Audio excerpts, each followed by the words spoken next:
Had an annoying neighbor? Like, you ever had a neighbor who called the police on people trying to improve your community, improve your neighborhood? Yeah.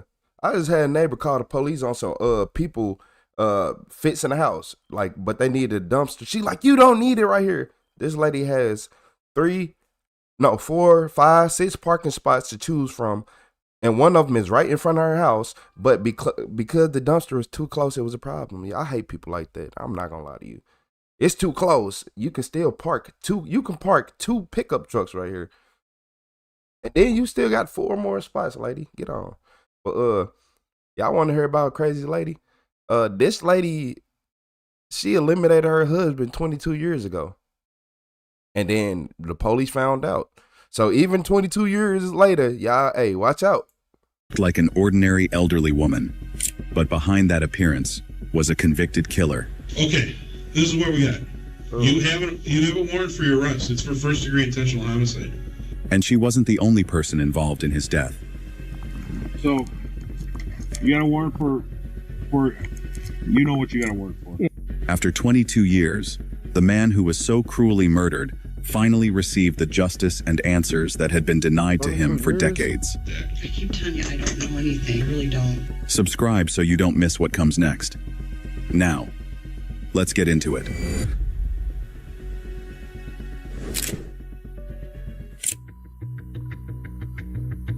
On the 28th of May, 2025, an illusion of safety that had lasted for more than 2 decades finally came crashing down for a quiet duo in Illinois. They had lived for over 20 years under the comforting assumption that they had committed the perfect crime, but cold cases have a stubborn way of refusing to stay buried. In a synchronized multi-state operation, police moved in and arrested the 2 70-year-olds, Roxana Collins and John Viscasil. Huh? The dramatic takedown began on a routine traffic stop when deputies pulled over a vehicle. Why him? Did he help her? Was that her little? So look, a lot of females like to take the man out and then be, you know how they be. Was that the man she ended up with afterwards? Vehicle driven by Roxana.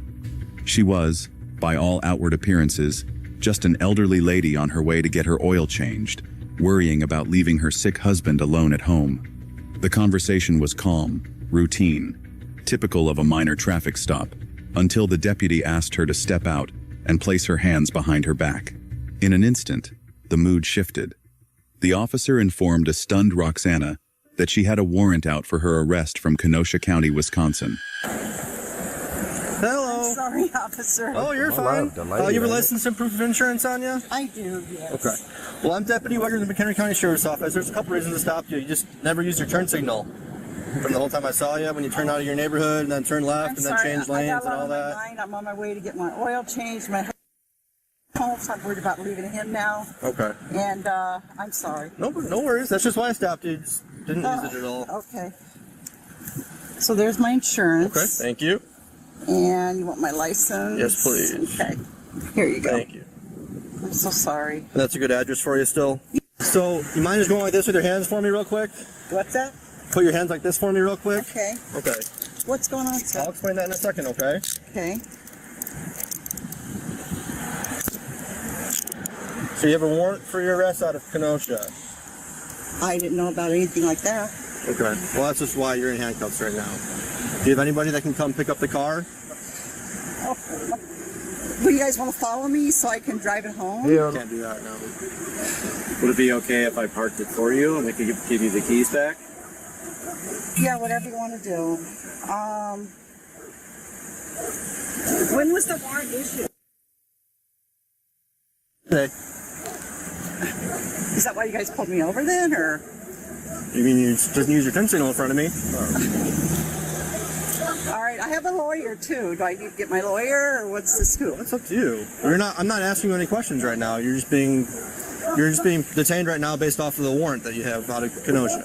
But the warrant was confirmed. You'll be transported to our jail and then be extradited to Wisconsin. Your bond is only $75,000, which... How much is that? I'm guessing it'd probably be 10% of that, so I would think. I don't really know how Wisconsin does it, but... That's how it works here, but we can only speak... $7,500 for murder? I don't care if it's 100 years later. You ready to go? Yeah. So So, if it's 10% of $75,000 and $7,500, then you can get out. But All right. you'll have to see a judge at least. So all right, I gotta start. When can I start calling my family? Let me know what's going on. we're making some phone calls quick to see what the whole transportation thing is, if we're just going to take you ours or how it's going to work. So we'll let you know. Worst case, if you don't make any right now, you can make someone you get to the jail with the phone call or phones from there. Okay.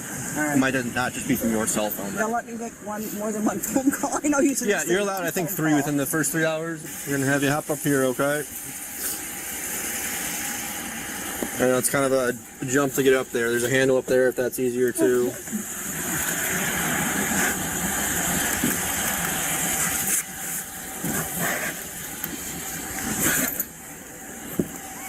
There. When was the warrant issued? Today. So were you guys waiting for me? No, I just drove by and you committed a bunch of these traffic violations in front of me.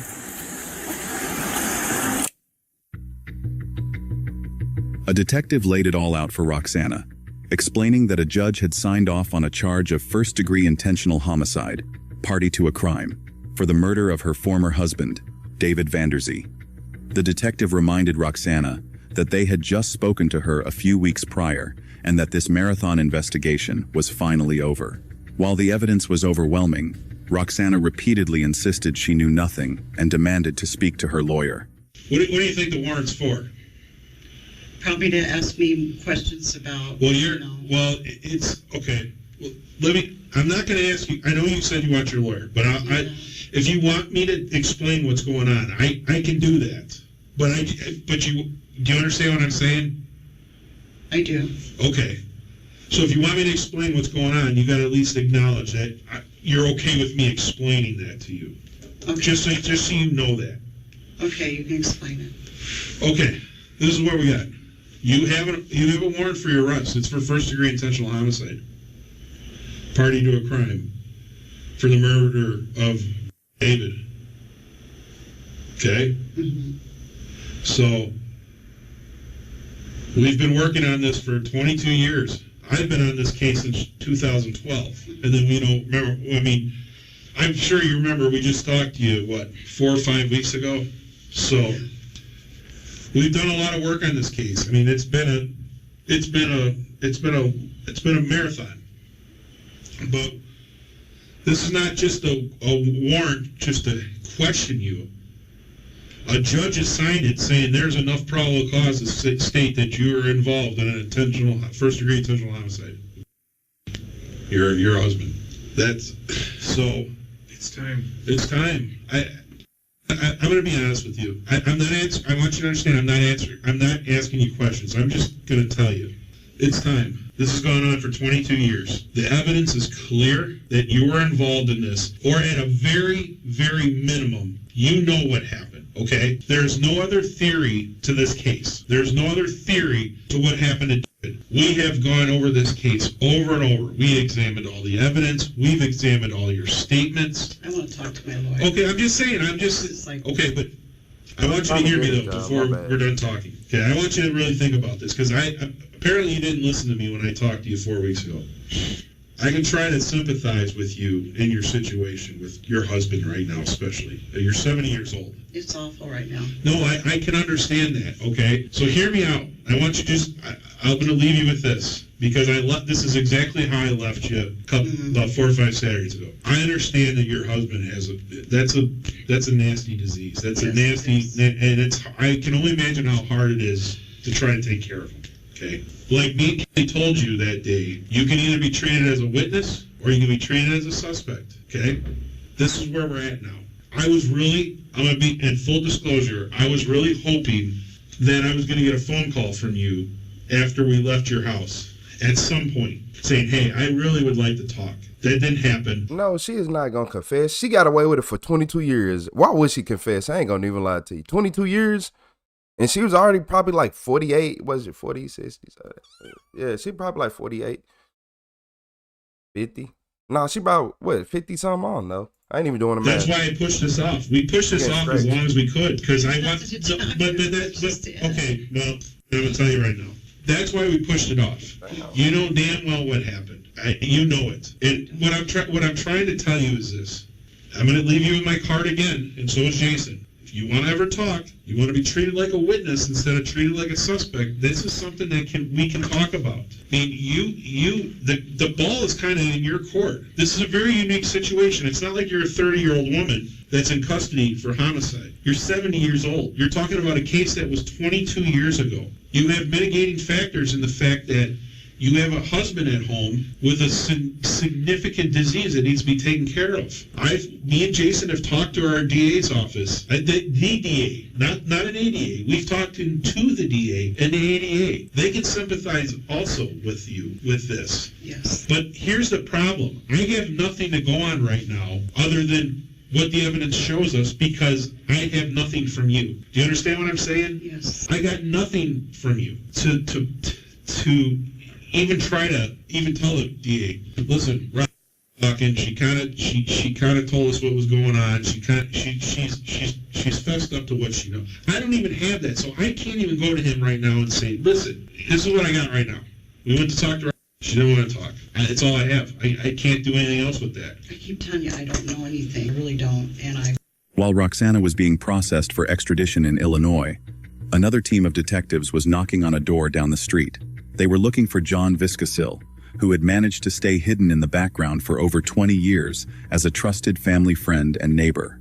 John mentioned that nothing had changed and called it an ugly situation. But like Roxana, he quickly chose to cut the conversation short and request his attorney rather than filling in the blanks for the police. Hi, John. Hello, sir. Can you step out, please? For a second? Can you put your hands behind your back for me? John, put your palms together. How you doing, man? Lieutenant Paulson. Y'all think he did it? You're under arrest. Y'all think he did it?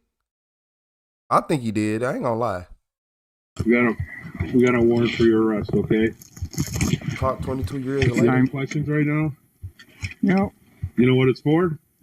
Well, you guys called me. Yeah, so what let me just... Did you push my glasses up? Yeah, you get... All right. So, you got a warrant for... You know what you got a warrant for. Yeah. So, this is what I'd like to do. Okay? No, just hear me out, okay? If you're going to cooperate, or, we can handcuff you in front once we get over there, okay? I'm not. Yeah, I understand. I'm too old for this shit. I understand. You know. Hear me out, okay? We're going to take you downtown. Me and Jason, it's my partner. You talk to him on the phone. Howdy. This is Mike over here, okay? Did he really do We'd this? like to try to talk to 22 you. years ago? I really would like to see what you got to say, but I want to go over some things first, but let's go downtown and we'll go from there. Is there anything you need from here? I like to put a pair of pants on, not these house pants. Like what kind of pants? Regular jeans. I think you're good. You don't need, do you want us to bring jeans with? Is that fine? Is that for you? What's up, Raymond? No, you want to wear jeans? It's all right. No, I'm asking, do you feel more comfortable in jeans? Well, these are kind of, it's my house. Yeah, I understand. Yeah. If we cuffed you in front, would you be able to put jeans on like that? I'm sure I could. You want to do that? Do you mind if we come in then when you do that? Well, one of you guys can walk in with me. Yeah, I would like that. If that would make you feel better, I will be more than happy to make that happen for you. And then I could get my wallet out of the car. Okay, we'll do that too. All right, let's go in. Would that make you happy? Yes. All right, let's do that. Is there anybody else inside? And are there any weapons inside? Yes. Okay, are they locked up or? They're put away. Okay. There's a BB gun that's out. I'm not worried about that, John. Not since I Yeah, he took quit off chartering. Okay. Oh, did you charter? Yeah. Yeah.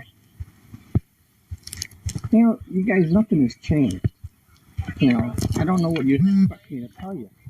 Okay. Well, I'll tell you what. We're gonna. But like you said, What's up, Mary Jane? it's an ugly situation. Yeah. Well, then here's what I'll tell you.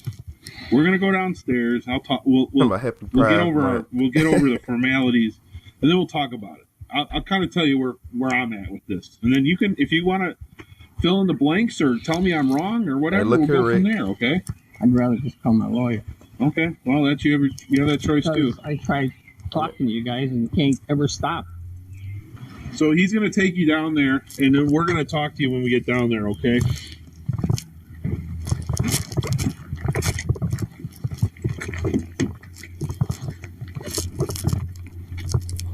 In behind you? Yep. Okay.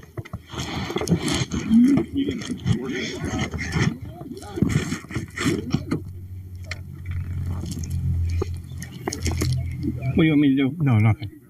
He's gonna help me. To understand why a judge finally signed those high-stakes warrants, you have to travel back to the late night of the 22nd of September, 2003, in the quiet town of Randall, Wisconsin. David Vanderzee, a 50-year-old Navy veteran, was winding down inside his home. He was a newlywed, having been married to Roxana for just 2 short months. There was no forced entry into the house, no signs of a struggle, and nothing was stolen. It was a cold-blooded execution, as David was shot 5 times in the back of the head at close range. What? At the time, Roxana told investigators a terrifying tale of a mysterious, random intruder who had slipped into the house. Meanwhile, their friendly neighbor John claimed he had been out fishing alone all night, even washing his clothes the moment he got home. In 2003, those alibis held just enough water to keep the pair free, allowing them to fade into. So she had a side dude to come kill her husband and then try to live happily ever after, and she wonder why he has a terminally ill disease right now. Yeah, what's up, Rach? How y'all doing today? This crazy. So you know how she basically almost got away with it. You know how they kill their husband, then keep his money and do all that. She almost got away with it. The background for over 2 decades.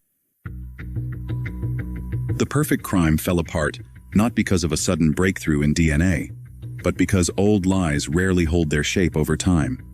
When cold case investigators re-examined the files and re-interviewed witnesses, John's ex-girlfriend finally admitted that his late-night fishing alibi was a complete fabrication. Specifically, the strange detail about him accidentally falling into the water, which he had used to explain why his clothes were soaking wet and heavily bleached the night of the murder, simply did not add up. But the more devastating crack came from Roxana herself. On the very night of the killing, before forensic teams had even processed the scene, she reportedly told neighbors that David had been shot, a specific detail that only the killer, or someone who knew exactly what happened inside that house, could have known. Then came the phone records. A flurry of calls between Roxana and John on the day of the murder erased any remaining doubt. The story of a random prowler didn't just weaken, it vanished entirely, giving way to something far darker, a hidden affair and a calculated betrayal. I wanted to talk to a lawyer. That's it. I understand. That's you're right. I just know this case isn't going away. Obviously. Yeah, there's an actual arrest warrant for first-degree intentional homicide, so it's not going away. We are more if you decide you want to talk tomorrow or the next day or whatever, we're more than happy to drive all the way back down here to talk to you. Okay. Well, first I'm going to talk to my lawyer, see what he advises. Okay. Well, I mean, innocent people go to jail all the time, and I'm sorry, I'm just scared. So I'm like, hey, look here, you did it. You did it or he did it, and y'all used it to take your husband money. You already been sleeping with this man probably years before your husband was even. Your husband probably never knew about it. People like her are evil. She did this 22 years ago. And she's 70 now, yeah. So yeah, just think about how old she was making those kind of decisions. I've got a lot in my life I've got to worry about right now. My husband is sick. I understand. Fuck your husband. That's all I'm saying. I just want to talk to my lawyer. Yeah, but I want you to understand that this was not taken lightly, and the fact that a judge signed off on a probable cause warrant for first-degree intentional homicide should tell you something. This is not a fishing expedition. I mean, this case is as solid as could be. Okay. And I'd be more than happy to, we're more than happy to talk to you. If you want to call us and get a hold of us, you can ask for us. We'll be more than happy to come down here and talk to you again. Anything else you wanted to say, or do you have any other questions? I guess not, no. So, like I said, you'll come down here, you'll have an extradition hearing. It looks like you do possibly have a bond. I'm going to confirm that, but... Do you know how much, or...? I think it's like $75,000. And what do you gotta come up with, like? That's cash. No, I mean, you don't pay the, you don't pay the whole 75,000. Yeah. Usually it's a percent, right? Not because it's a Wisconsin warrant, it's a full thing. Oh, It's a 75K. So Illinois does like a 10% bond or whatever. That's Yeah, not Illinois. In Wisconsin, it's a full amount. that's crazy. Yeah. Why do you think you come up with you got 75,000? No, Okay. who has 75,000? Well, I know. I'm just saying. No, Okay. Nope. All right. Is there anything else we can talk about, or do you have any other questions? I guess I should say. no. When was the warrant issued? Today. All right. It's been a process. After we went, just so you understand, we did give you some time, because I'll be honest with you, I really believed that you were going to call me. I did. I'm just telling you what I think. All right. I believed you were going to call me, and you didn't. And finally, we had no choice. We had to do this. So, and again, the judge signed off on it, so I think that should tell you something. When can I call my lawyer? You could, I don't know. I mean, whenever these guys will let you. Okay. Why? Do you want to talk to him like now, or? Well, I just want to know what to do. I mean, I don't know. I mean, I could ask them if you could call him, if that's what you want. I mean, we could definitely put a request in for you to see if you want to call him. Well, I was told when I come here I can make some phone calls. That's why I wanted to know. Yeah. Like, hey guys, I'm sorry, I'm done for now. Okay. I don't even just looking at this. I mean, you're gonna have an opportunity to call him. Unfortunately, I'm pretty sure I know what he's gonna tell you, but you can tell him to call me or Jason. We've worked with him before. Yeah, we've worked with him a couple times. So we know him. First person who talks. What? First? The gold ring or what? What's that? Oh no, the first person who talks is gonna get significant consideration. I'm serious. We're not talking. Like I said, we're not talking about it. You know, you're not 30 years old, and this is 22 years ago. You're 70 years old. I mean, you're not. We talked about this the day, you know, when we talked to you at your house. I know. I'm really trying to. I'm trying to understand your situation and trying to work with you, and but I can't. My hands are kind of tied because you're not giving us much. There's nothing to give you. I don't know how much more I can tell you. Well, I don't believe that, and you know that's not true. You know that. Like I said, we did not come down here on a fishing expedition. This went in front of a judge, a circuit court judge, who agreed that we had probable cause to charge you with first-degree intentional homicide. After it was approved by the DA. What's up, Margie? While Roxana was eventually released in June 2025, after posting a $500,000 cash bond, John Viscasil remained locked inside Kenosha County Jail, unable to meet that price. He said it wasn't no 10%. He said it wasn't no 10%. What she come up with $500K? She told her she put her house up.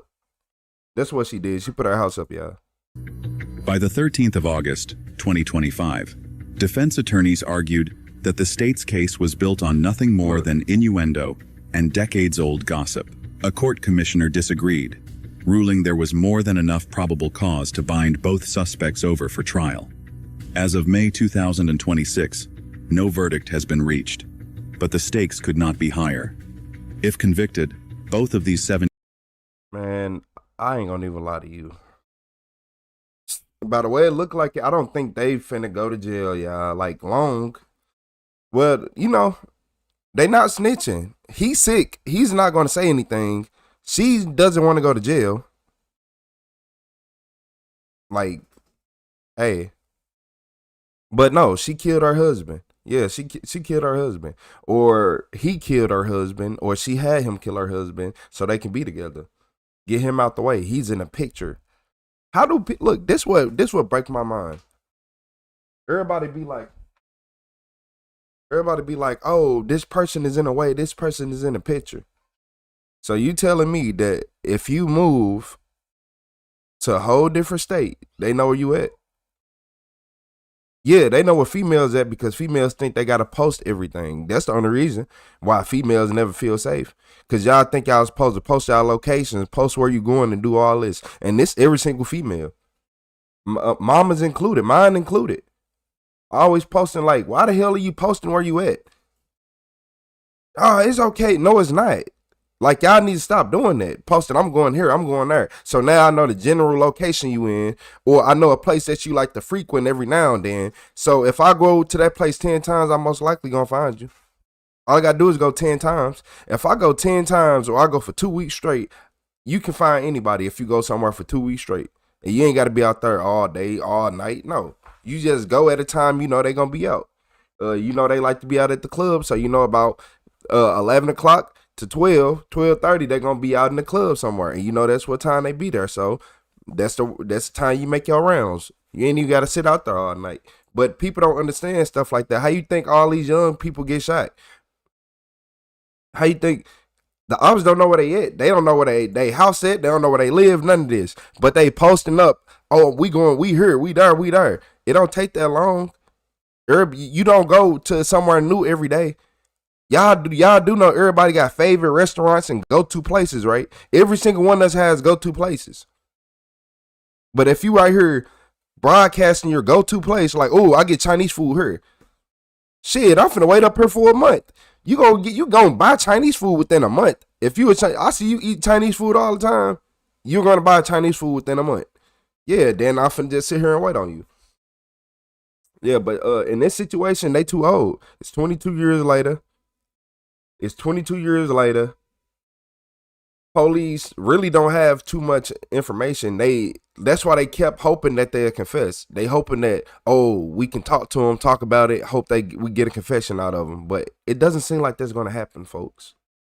Yeah, you got to watch out for everybody. Old people, young people. There was all, like, sometimes crooked people grow up. Like, bad people grow up sometimes. Y'all don't understand that part.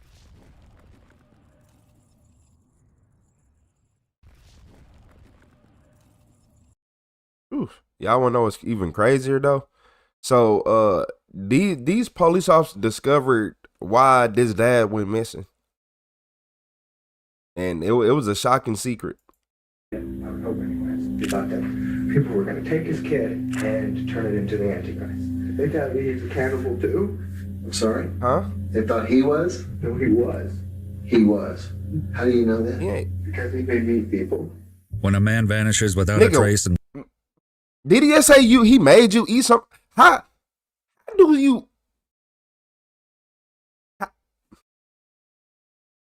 do somebody make you eat a human? Did he eat his dad? I think he ate his dad, y'all. Like, Cortez, Colorado in February of 2008, investigators uncover a twisted tale of cults, devil worship, and cannibalism, hinting that their missing man may be a dangerous figure with a horrifying past. Yeah, right. As the investigation unfolds, detectives uncover a shocking twist about the suspect and their dark plots, but nothing prepares them for the revelation of the suspect's true motive. You guys think I did it?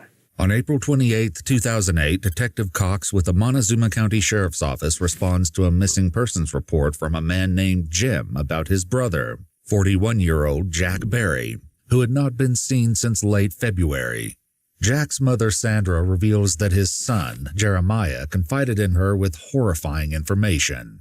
Detectives bring Jeremiah to the station, determined to uncover the truth about what really happened to his father, Jack.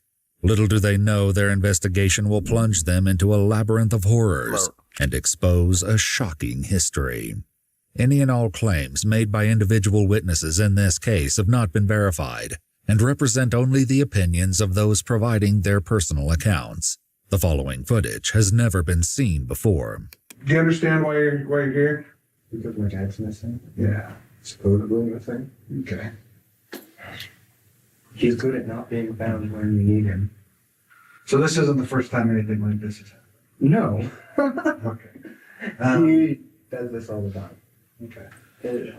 Yeah, Raymond, I don't know what's if up you were with to him. guess over the period of your life, how many times do you think this has happened? Where your dad's just kind of disappear.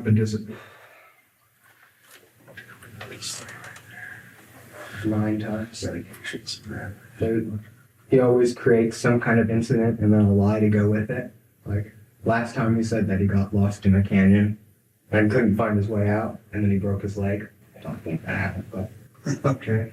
He'll just come up with things. And Jeremiah's grandmother Sandra describes her son Jack as a paranoid schizophrenic who is severely delusional, adding that this is strictly her opinion and not an official diagnosis. If you have any knowledge about why your dad's missing or anything like that, you should tell me now. Do you have any knowledge of why your dad's missing? No. Okay. Do you know where he's at right now? Montana, I think. I don't know. So, no. So you believe him to be in Montana right now? Okay. What makes you believe that? Because that's usually where he goes to kind of get away, and he has a cabin up in the woods up there. Okay. And he'll go and trap and stuff. So he has a cabin in Montana? Yeah. You ever been to his cabin in Montana? No. Or I don't know if he had.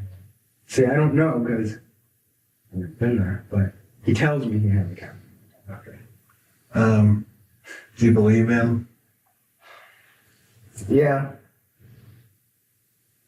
Because he likes the outdoors and the hunting and trapping.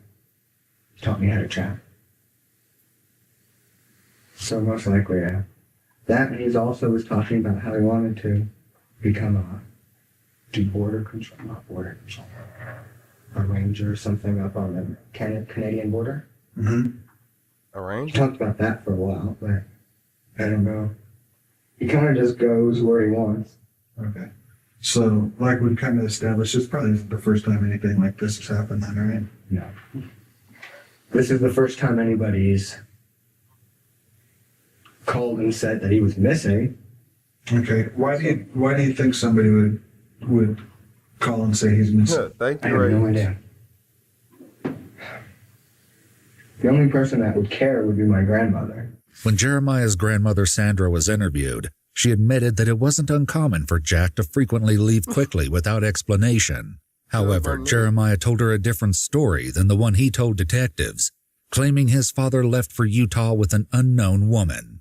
Sandra began to believe he wasn't telling the whole truth, her suspicion growing when Jeremiah ominously said he needed to tell her something. But if he did, she would not want him to visit her in Arizona. Sandra's statements hinted that Jeremiah knows exactly what happened to Jack, leaving detectives with the challenging job of uncovering the whole truth. Did you know him to have any girlfriends, or is there anybody he would travel with that would come get him? Or? Yeah, but I don't know her name, so that really doesn't help. Have you ever seen her? Or? Yeah. What's she look like? She's from Utah. She's tall, skinny, got hair up to here, black hair, and she has like a new Dodge Ram, and it's like a blue color. And I think that's the only person that I've ever seen him drive off with or go with. But he came back. Where did you see that at? That was when I was at the orchard. The orchard is the name given to a sprawling expanse of apple trees just north of the Ute Mountain Reservation in Colorado, where Jack had been living in his trailer. They would later search his trailer for clues to his disappearance, unaware of the strange and bizarre discoveries that would await them inside. In the meantime, though Jeremiah doesn't know the name of the alleged girlfriend, his sister Rachel does. She identifies her as Joey and shocks investigators with the claim that Jack killed both Joey and her son, Brandon. The startling allegation leaves investigators scrambling to locate Joey to confirm her safety. As Jeremiah continues, he suddenly turns the topic into a strange new direction. Oh, we got a serial killer that eat people. All right, okay. Because if she is not to be found, I think he ate them. He was trying to work at the Excelsior plant. He was trying to work there for a while, but then he started thinking that people were going to throw him into the machines and chop him up. Why would he think that? Because he's crazy. When you say crazy, how do you mean? Like he hears voices. Randy Orton. God talks to him. Okay, what does God say to him? Lots of things. God sometimes tells him to kill people. I don't think he's done it. I would hope anyways. And that God says that the government's after him. And so there's wires everywhere. He thinks like everybody's wearing wire. Like, while these behaviors are concerning, they do little to explain where Jack may have gone, forcing the detective to bring the conversation back to his last known whereabouts. He said earlier that you had last seen him in February. When was that in February again? I really don't know. Like what? Approximately. Like the 23rd. So around the 23rd was the last time you saw him. Yeah. He was where at? At the orchard. And then he was going to go check on a job. And then he left and then he came back. And then I was out with the sheep. And when I got back, he was gone. And you haven't seen him since? I haven't seen him. So just over the course of one day, you saw him that morning and then he was gone by that night. And how did you know he was gone? I mean, other than the fact that he wasn't physically there, did he take things with him or what? No. Nobody can make you eat a person. I He don't took his care. clothes and stuff. But the dog, he left his dog there. Would that be abnormal for him, or? But usually he comes back for his dogs. Because usually he has hound dogs and he'll leave them for a while and then he comes back. This time he just hasn't come back, but it hasn't been that long. Usually he can be gone 3-4 months before he'll come and get his dogs. Investigators would soon speak with 55-year-old Elizabeth, the owner of the orchard and a nearby business and residence referred to as the Dog Hotel. According to her statement, Jeremiah lived with her at the Dog Hotel where they shared a room for approximately 6 months prior to Jack's disappearance. She described Jack as a terrible person and a freeloader. She claimed he butchered her livestock, once roasting them whole over an open fire. Elizabeth recalls one harrowing incident in late 2007 where Jack went off the deep end, threatening to kill his daughter Rebecca along with her husband and their children. Officers further note in the report that these violent threats led Elizabeth to consider shooting Jack. Whether she or someone else enacted this dark plan remains to be seen. For now, with Jack still missing, the priority remains locating him as quickly as possible. What's up, We're trying to Rochelle? figure What's out up, where he's Tiffany? at and why nobody seems to have heard from him for months now. I don't know why he has a girlfriend. So, No, I don't. expand on that a little bit. I just know he has a girlfriend because that's always where he is making more kids. According to Jeremiah's mother, Rita, Jack has as many as 13 children with his 4 former wives and girlfriends. So the day that you went out to tend the sheep, around February 23rd or so. What's up, Snow King Kong? then snow on the ground, what? So how did he hoof it out? Did he hoof it out of there on foot or? No, somebody would have had to pick him up because there was snow. I'm thinking that lady. Go. Did he say, hey, I'm probably be gone shortly, somebody's coming to pick me up? He doesn't say things like that. That's not his thing. He just up and leaves. Kind of a spur of the moment thing? Yeah. It's all of a sudden God tells him he needs to go somewhere Thank else you, to do Ashley. God's work, and he's gone. As detectives begin probing for more information about Jeremiah's relationship with Jack, they'll soon uncover unsettling patterns of behavior that only begin to scratch the surface of a deeply disturbing past. How was your relationship with your dad? We get along. Did you guys argue much, or? No. Because before that, I didn't really talk to him. I didn't see him for maybe 5 years before that. Because I lived with him in Colorado Springs, and then him and my stepmother got a divorce, and she left, and so then I came back with my mother. I wouldn't say we're friends, but we're not enemies. So Because look, he's really not a father. the more I heard this guy talk, thank you, Mary Jane. Yeah, she okay. She was over here biting me. But yeah, the more I heard this guy talk, the more I'm like, nobody made him eat anything. I think he wanted to eat that. Yeah, I think he wanted to eat that. He looked like one of the people who like just eating raw meat, stealing lion kills, and then going to finish it off. Like, I know y'all heard just about kind of that. comes and goes. And so it's kind of like an uncle. So you don't have that fatherly attachment to him? No. Okay. I So don't think any of us do. does it hurt your feelings that he's just up and disappeared? Does it make you wonder, or? No, because I'm used to him doing this. This isn't shocking at all. It's like he's always leaving. Okay. So it doesn't make you feel bad? No. However, troubling statements from Jeremiah's mother, Rita, along with unsettling remarks from Jack's children, Rebecca and Josh, would soon point to a far more horrifying reason for their detachment. Had you and your dad ever been, or did you know of your dad getting in fights and arguments with your family here in town? Oh, yes. Tell me a little bit about that. He got in a fight with my sister Rebecca because he told her that these Christian people paid her to wear a wire to record him.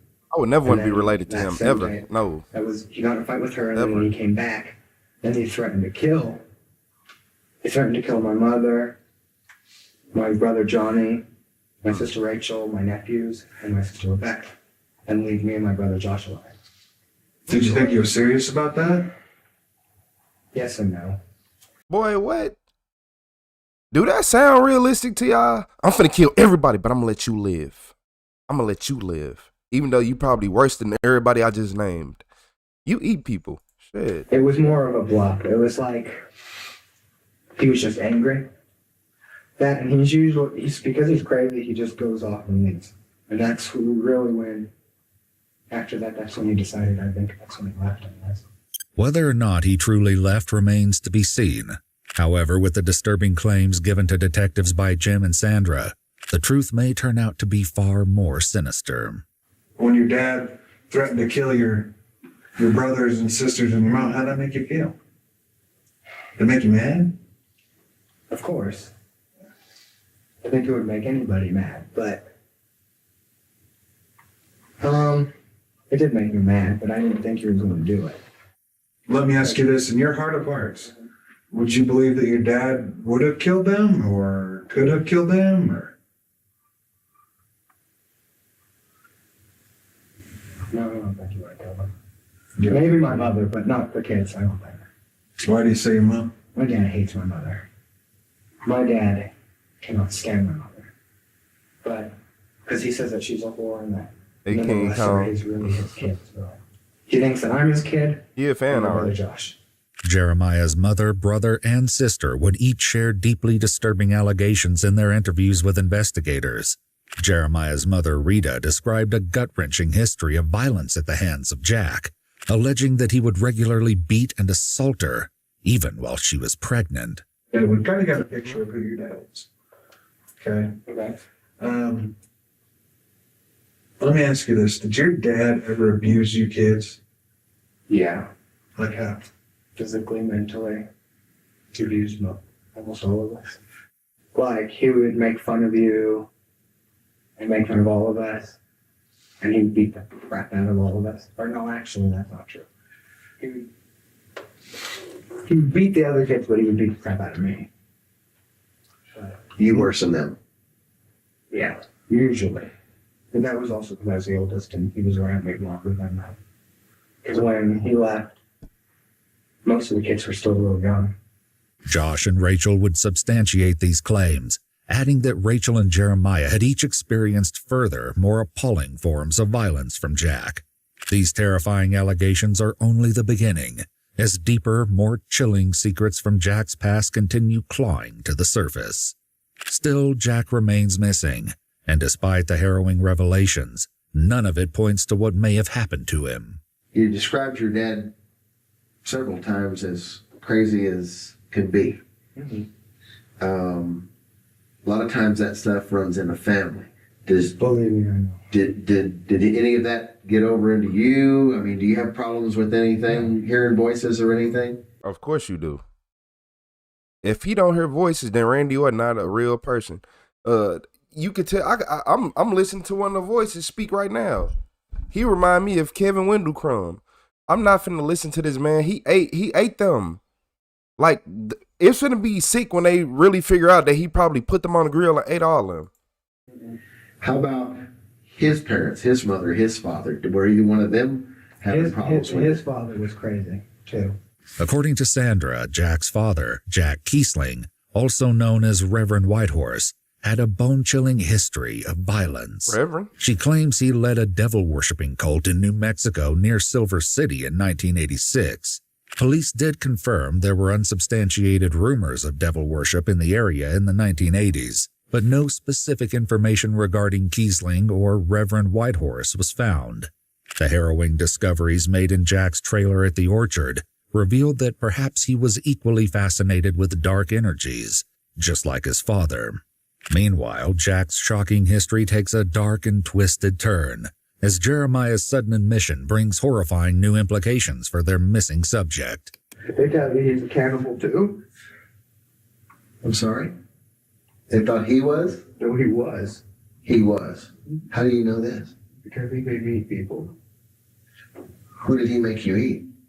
Dead Mexicans that were illegal. And who killed them? He did it. Where was this at? All over the place. Colorado Springs, Arizona.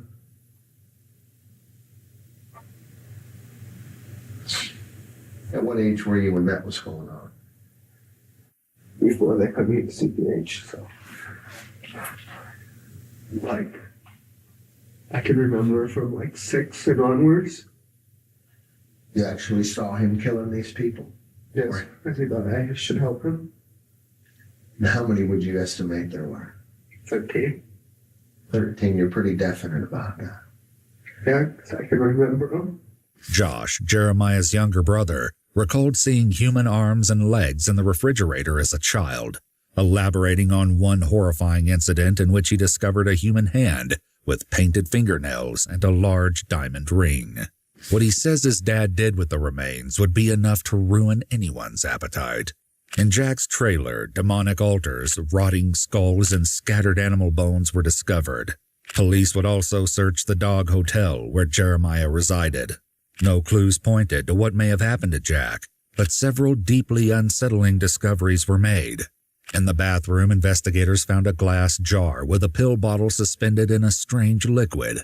Within the bottle was a dark substance which emitted an extremely foul odor when opened. The jar was seized by police, though the substance was never identified. Detectives also located several journals belonging to Jeremiah, its pages filled with unusual drawings, hinting that the familial fascination with the occult didn't end with Jack. You want to know the craziest part? You ain't no good, Rochelle. Talking about, I guess that's one way to get authentic Mexican food. You ain't no good. But I don't think they was, look, I don't believe him. I feel like they was normal people. They was Americans. They was the woman the kid that went missing, and he probably wouldn't have ate his dad afterwards. This is sick. This is hey. Jeremiah's haunting desires and a grim sketch would later be found hidden among the pages, leaving investigators speechless. When you say he tried to make you out, how did he try to make you out? Like cut him up. Because he was a meat cutter. And he was teaching me how to cut him up so that it would be the most tender. And he would force you to eat them as well. Mm-hmm. And were they all of these people Mexicans that were illegals, or was there other people involved too? Men, women, what? Men, women, children, just illegals. According to Rita, Jack would admit to having a vile appetite and would joke about his fascination with a peculiar type of meat. She also told investigators he became especially paranoid around Mexicans, despite Rita being of Mexican heritage herself. These people, what put y'all into a position to be able to have him be able to kill him and get away with it 13 times? He would be nice. He was always helping like homeless people, and because he was a meat cutter, he used to sell meat and give meat to different Mexican families. And he would go down to Mexico a lot. And it's not that hard. You can tell when somebody doesn't have a green card, or at least that if they came from Mexico, he would take them. How many do you know of in Colorado Springs? 2. Mexican males, both of them. Amid the distressing allegations of murder and cannibalism, police desperately search for Joey, Jack's former girlfriend, whom Rita's children claim their father murdered. Fortunately, she's located alive and well in Penrose, Colorado. Joey shared her own bizarre stories about Jack including his claims of working for the CIA and killing people in Bosnia. Joey even recalled Jack saying he murdered his daughter's boyfriend and disposed of the body. How long ago would that have been, those two guys? Hey, what's up, Shark? 7? Yeah. You would have been how old then? 9? Oh, she alive. That's good, right? And did he kill him in the house where you guys live? What about the Mexican people, though? And how would he go about that? Or he didn't kill him in the house. Where would he kill him I had no idea where he would kill him, so I didn't go with him. But he would kill him and he would have him in the back of his truck. And then he would take him inside the house. And that's where he would chop him up. In another chilling account, Joey described Jack bringing home meat wrapped in white butcher paper, which tasted very different and bad. Although Jack told her the meat was buffalo, Joey remained suspicious of its true nature. And that's why for like 6 years I didn't eat meat at all. Because I didn't even want to be around the side of meat. So when he would bring them into the house, they were already deceased? Yeah. Well, I mean, it's a big, it's a lot of work I would think, to handle a body like that. Where would he store them? How would that work? Well, I would kind of have it already be chopped up into sections. And then I would have to go and help him carry it in. So have you help him bring it into the house? Yeah. And then what would he do? He would chop them up and put them in the freezer. And is that what you guys use to sustain yourselves off of? When my mom wasn't around, yes. Despite the troubling testimonies of violence, murder, cult activity, and cannibalism, none of what they've heard so far explains or provides any clues why Jack suddenly vanished without a trace, or where he may be. However, the detectives appear to have their own theory, but their subtle hints will not go unnoticed by Jeremiah. As you can see, I'm kind of old, But I've worked quite a few missing person cases, and most of them the people turn up somewhere later on. What's up, Lau? Just fine. But a couple of occasions... Oh, what's up with it, Hank? They weren't fine. Some bad things had happened to them. Okay, they were dead. And I have no knowledge that this is the case here, but I'm going to give you a hypothetical situation. Okay. If your dad's missing and somebody did kill him, what kind of punishment do you think that person should get? I don't know how to answer that question. What do you think would be fair punishment for someone that killed your dad? I mean, matters what he did to them. So what would make it okay? That's facts. It wouldn't make it okay. Shit, I got a couple things. But it depends on what he did to them.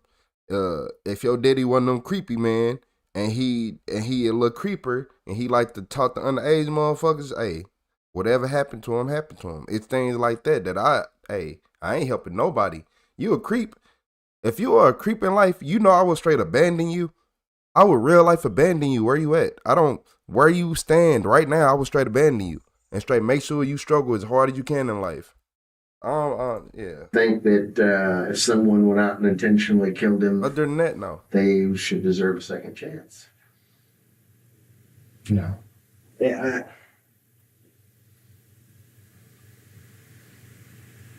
I don't know. I don't see anybody killing him. That's okay. If somebody was to kill him, yeah, I think they deserve a second chance. Let me ask you this. Okay. From everything I've heard so far, your dad wasn't a big part of your life, kind of left your mom, with all your brothers and sisters kind of on your own trying to fend for yourselves. And be honest with me. Did you ever think, deep down somewhere, you know what?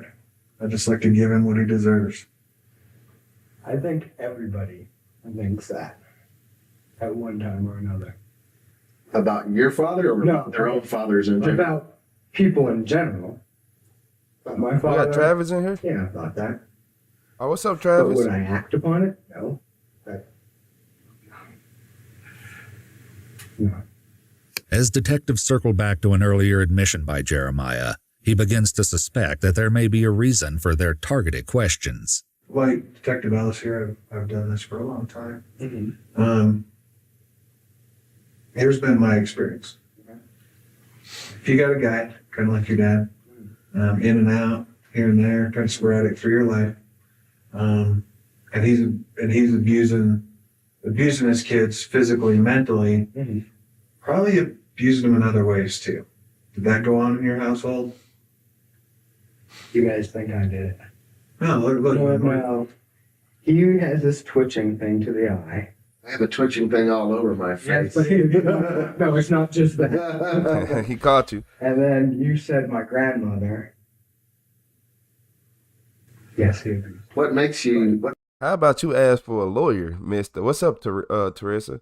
Yeah, how about you ask for a lawyer, cannibalism, Mr. Eat People?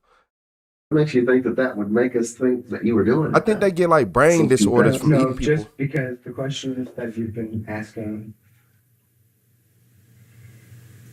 are interesting questions. But you can't kill 100% of parasites that's at all. Because they send us to school to teach Or the us world how to when ask it these is. interesting questions. But that doesn't necessarily mean that we're thinking one way or the other just at this point. If there's something that you need to tell us or you want to tell us like that, we'd sure be glad to hear it.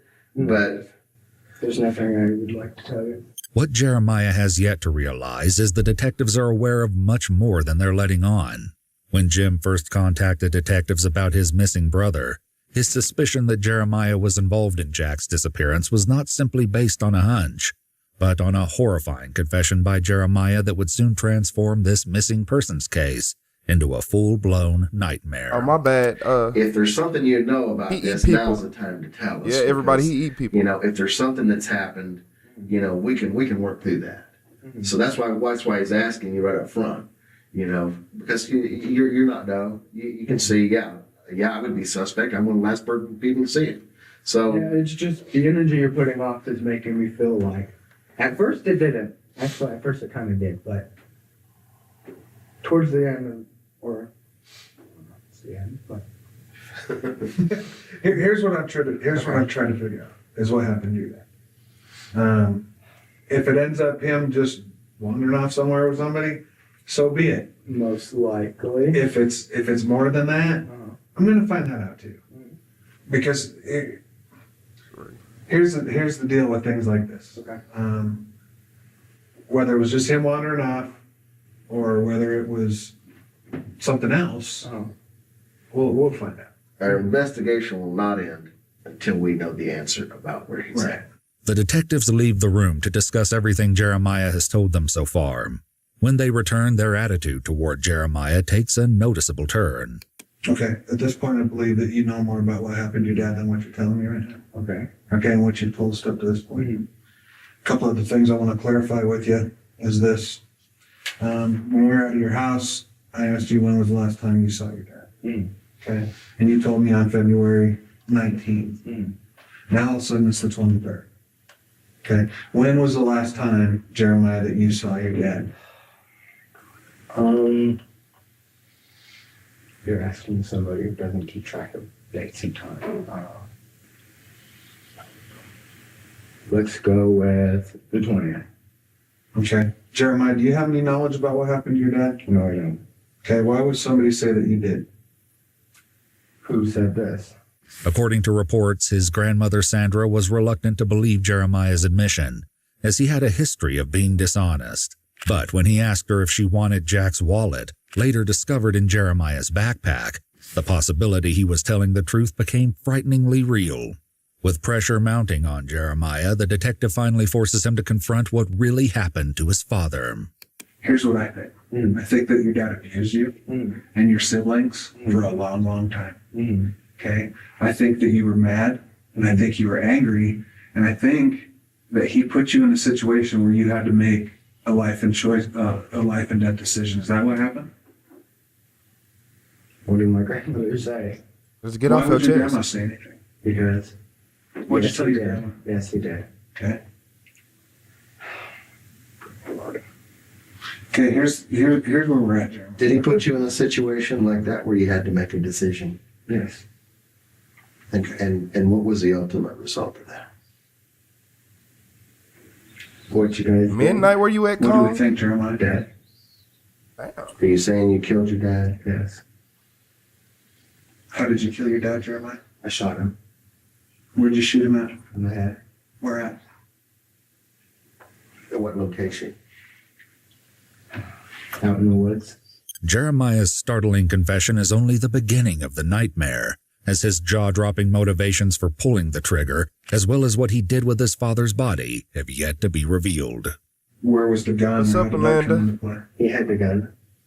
Okay, how'd you get that? Yeah, from? that's all facts. When he went down and he put his stuff down. He went to go to the bathroom and I went and I grabbed it from his jacket pocket. So it was a pistol? Okay, did you shoot him in the back of the head? Yeah. And then what happened? And the truth shall set you free. In the forehead earlier. Was it the back of the No, it was the back of the head. The back of the head. Yeah. While it's possible that Jeremiah simply misspoke, this isn't the only odd thing about his confession. According to his grandmother Sandra, Jeremiah confessed to shooting his father with a rifle, not a pistol, and that the shot was aimed at his father's forehead, not in the back. Can you describe what happened after that? I know it's kind of tough, but we kind of need these details as well. You said, wow, Pick smoking. one. Oh, well. Where did you Oh, put the smoking. gun? Where's the gun at now? Where is he at? Things like that.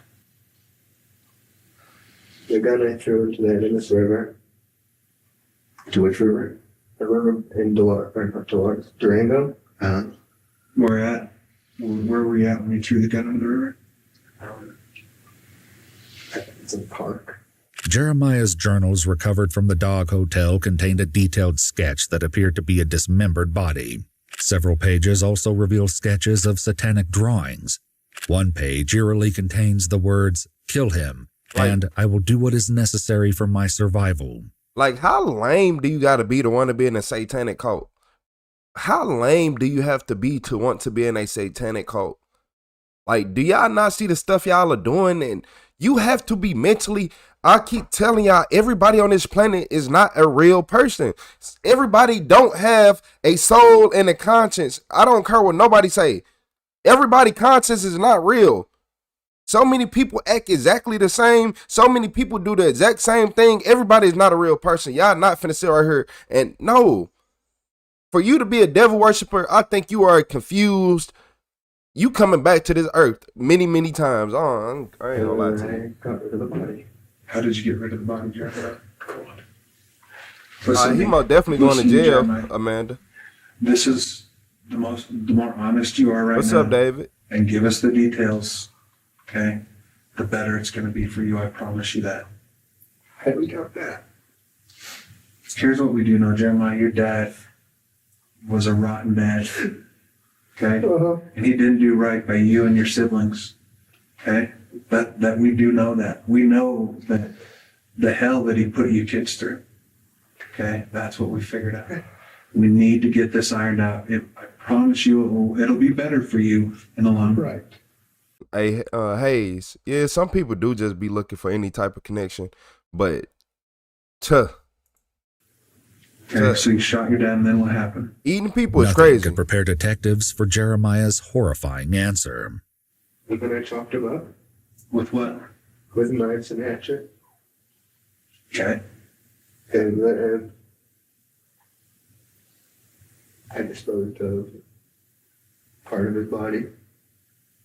You ate the rest? And then I disposed of another part. Disposed of what? The torso. Where at? On the reservation. Jeremiah next describes the gruesome process with which he dismembered his own father.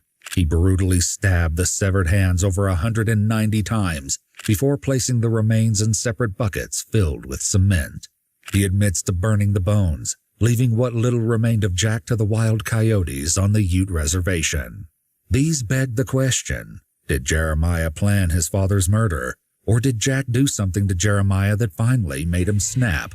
For now, investigators focus on recovering Jack's body, or what's left of it. So that bucket, where's it at the dog hotel? In the storeroom. In the storeroom? Yes, but nobody knows it's there. 2 large plastic buckets would later be located in the storage room of the Dog Hotel. An X-ray would reveal the bones of hands and feet encased in concrete, as well as a skull with a bullet still lodged inside the front of the forehead, despite Jeremiah's earlier insistence that the shot was taken from behind. This leaves investigators to wonder if Jeremiah is simply forgetting the details of a traumatizing murder, or is there something else he's hiding? Does anybody else know about what happened that night? Mm-mm. I just told my mom and my grandmother. Did they believe you right off the bat or no? Yeah, They did. yeah, because I don't lie. Why would I? I don't, especially to my mother and my grandmother. Let's see how she's helping me though. The axe and the knife that you used to chop him up, where are those items at? They're in the river too. In the river too. How did you transport his torso out there to where you described out near the reservation, or is it really there? Yeah, it's really there with his truck. And his truck is out there also? No. Oh, you transported it with his truck. Yeah. Is that the truck that was out here at the house? Yeah. One in the barn? Yeah. An aerial search of the canyon where Jeremiah claimed to have committed the horrific act was unable to locate any evidence. Jeremiah later led detectives to a location where he said he'd left some of his father's remains, but all that was found was an empty trash bag. According to the police report, investigators felt Jeremiah was intentionally misleading them, as he didn't want his father's remains brought back together. They noted he demonstrated an obvious fear of his father coming back to life through the use of black magic. Jeremiah's shocking treatment of Jack's remains leaves investigators grappling to understand his motive, though nothing could have prepared them for what they would soon learn. As for the orchard owner, Elizabeth, though she admitted to considering shooting Jack in the past, she was out of town in Boulder, Colorado around the time of Jack's murder, clearing her as a suspect in his homicide. With no proof to support a theory that someone may have helped Jeremiah, and with potential other suspects cleared of any involvement, the detectives worked to identify what could have possibly pushed Jeremiah over the edge. What happened that got you to the point that you felt that that's what you had to do? I'm gonna cry. It's not what I'm proud.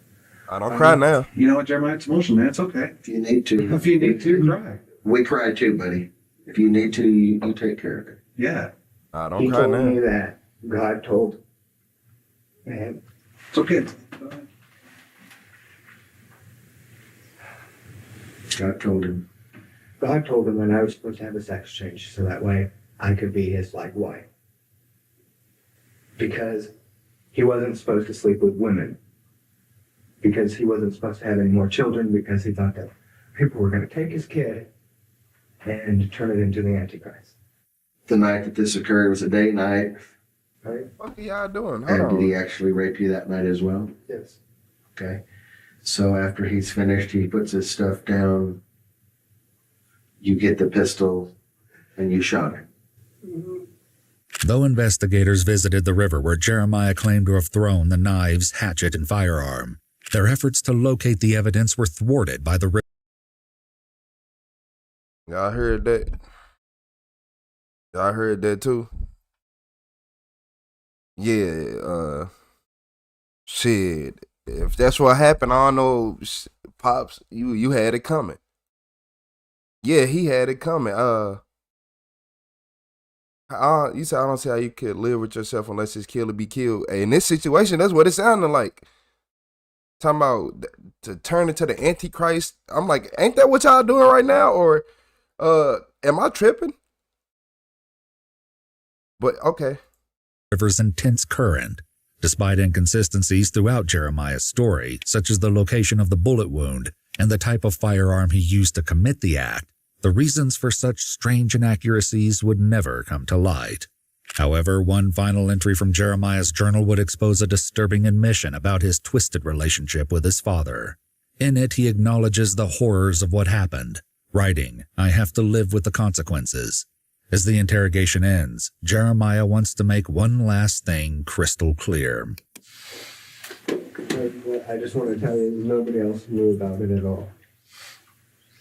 Just your grandma and mom. Yeah. But like, and nobody helped me do any of it. It was just me. I think Police reports confirm that only the hands, feet, and head of Jack Berry have ever been recovered from his dismembered body. On March 29, 2008, 20-year-old Jeremiah Raymond Berry was arrested and taken to the Montezuma County Jail, facing a charge of second-degree murder. His bond was set at $500,000. On August 6, 2009, he initially entered a plea of not guilty by reason of insanity, but was later found competent to stand trial. He ultimately pleaded guilty to 1 count of reckless manslaughter and 1 count of felony menacing, and was subsequently sentenced to 3 years in jail, with 443 days time served, and an intensive probation lasting 141 months. On March 2, 2012, after his release, Jeremiah died of an unconfirmed cause at the age of 24. No one besides Jeremiah was ever implicated in the murder and dismemberment of Jack Berry. He might have did it, y'all. He might have. If the police only gave him that many years, he did it.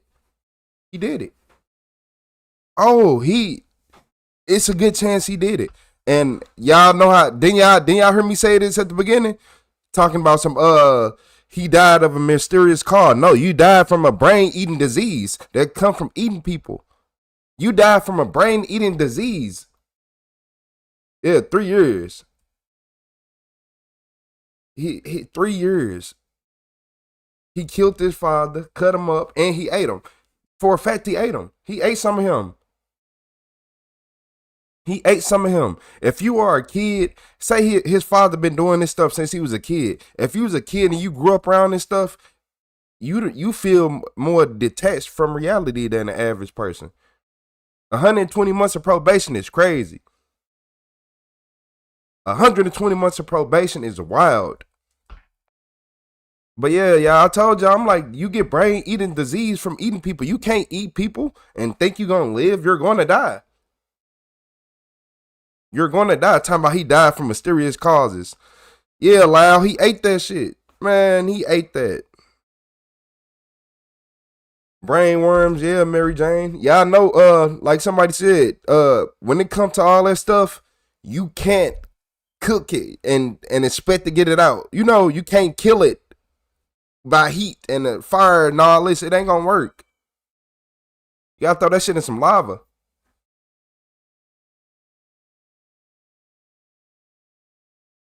Yep. That is crazy. I know he lived. I didn't, once he said 20, I'm like, hold on. 20 years old? He probably did make him eat some human meat. Then he say they gonna turn this kid into the Antichrist. I'm like, what are y'all doing right now?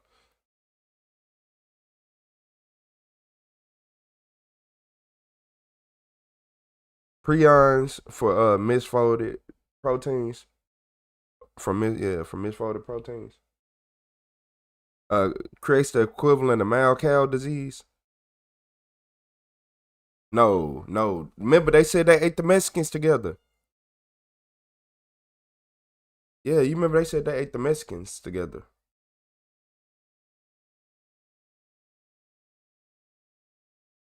He had to. He had to eat the brain. He had to eat the brain, y'all. I think he ate the brain.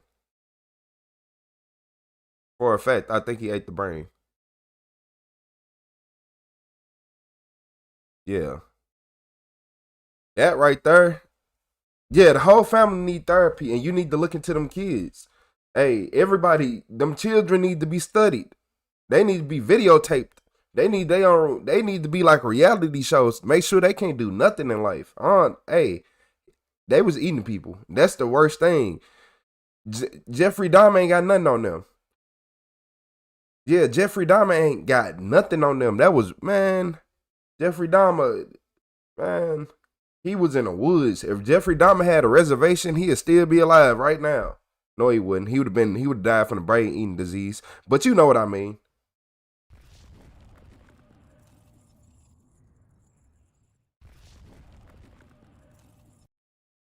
Yeah, man.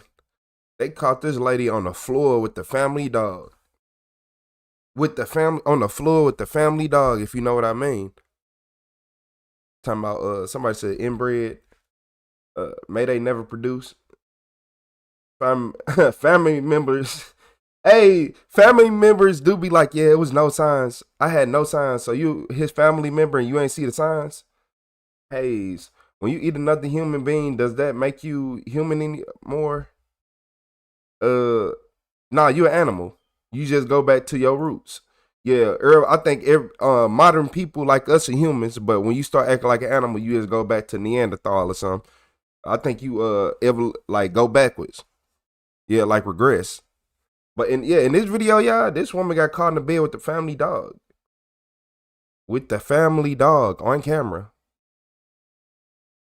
So there were some videos of her with the dogs. It's a grey winter's day in Milton, Florida, and deputies with the Santa Rosa County Sheriff's Office are descending on the Atez Ranch RV park to execute a search warrant tied to a 6-month-long investigation involving one of the park's residents. Investigators are searching for electronic devices believed to contain evidence relevant to the case after a judge recently authorized the warrant. In August of 2025, the Sheriff's Office received a cyber tip from the National Center for Missing and Exploited Children after Snapchat flagged an account linked to the distribution of child abuse material. Snapchat's internal safety team determined that the user didn't appear in the videos that had been shared, suggesting then that the account was likely flagged because the content contained a forensic watermark. In other words, a hidden digital identifier embedded within known child content. These markers enable platforms to automatically detect, flag, and report previously identified CSAM whenever it's uploaded or shared online. However, when the safety team dug deeper into the account, they uncovered material they believed was indeed connected to the user. A woman, ladies and gentlemen, had recorded, uploaded, and distributed multiple videos of herself engaging in sexual acts with the dog. The account was ultimately traced to 24-year-old Valen Ada Marie Harab, a resident of the Atez Ranch RV park. She was identified by a tattoo that was captured in the videos. Although she wasn't going to be arrested on January 7th, as the sole purpose of course was to collect evidence, that didn't prevent investigators from seeking a voluntary interview from her.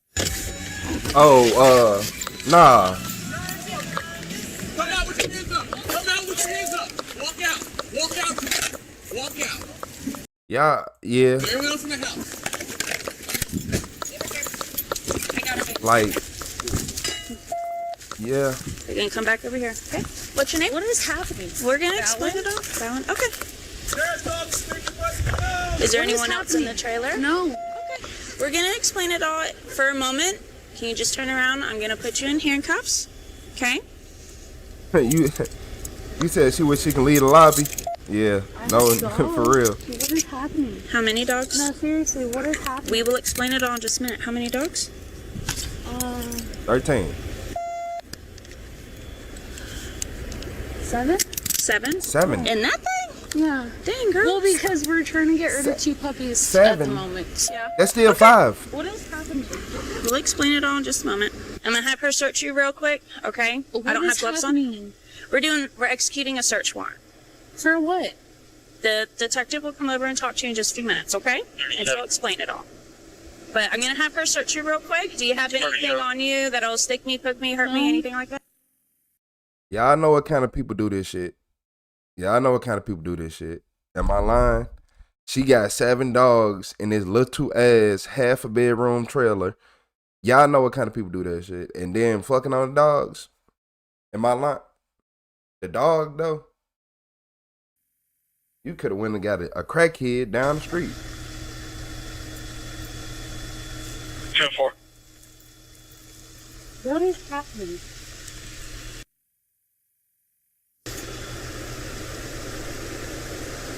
What the fuck is happening? We're gonna explain it all.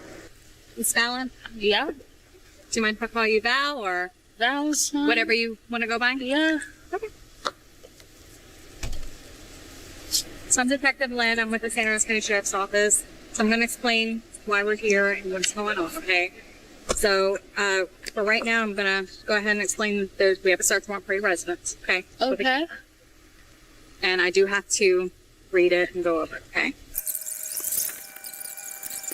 So it's pretty much saying that, you know, we can seize any items such as hardware, personal identifying information, any sexual paraphernalia passwords, proceeds, products, devices, cameras, cell phones, any electronic devices like that, okay? And software. all of which are being used as instrumentalities for the crime and certain evidence of or evidence relevant for proving felony violations in the state of Florida, to wit, possession of sexual conduct with an animal, film or possess image of animal sex act. Okay?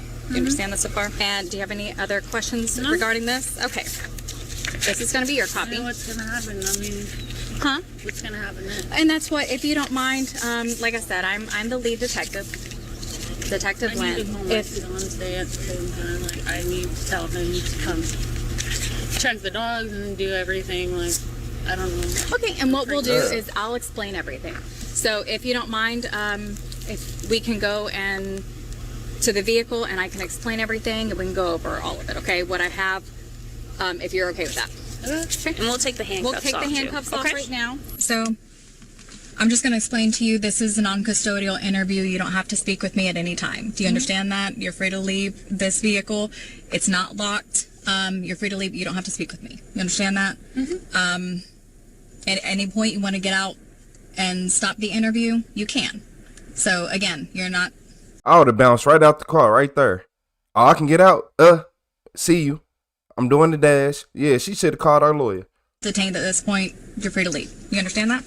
Okay. Oh, they need to take the dogs. Is we the shelter would be way better than her. Work any, like for I'm me, not lying. he works nothing but ICAC, which is Internet Crimes Against Children. I work a lot of them along with other various crimes, okay, in the Major Crimes Unit. In the U.S., any social media platform like Snapchat, Facebook, TikTok, anything like that, right? They are Rita, federally mandated to report certain things, like such as if they come across anything deemed to be CSAM, which is also known as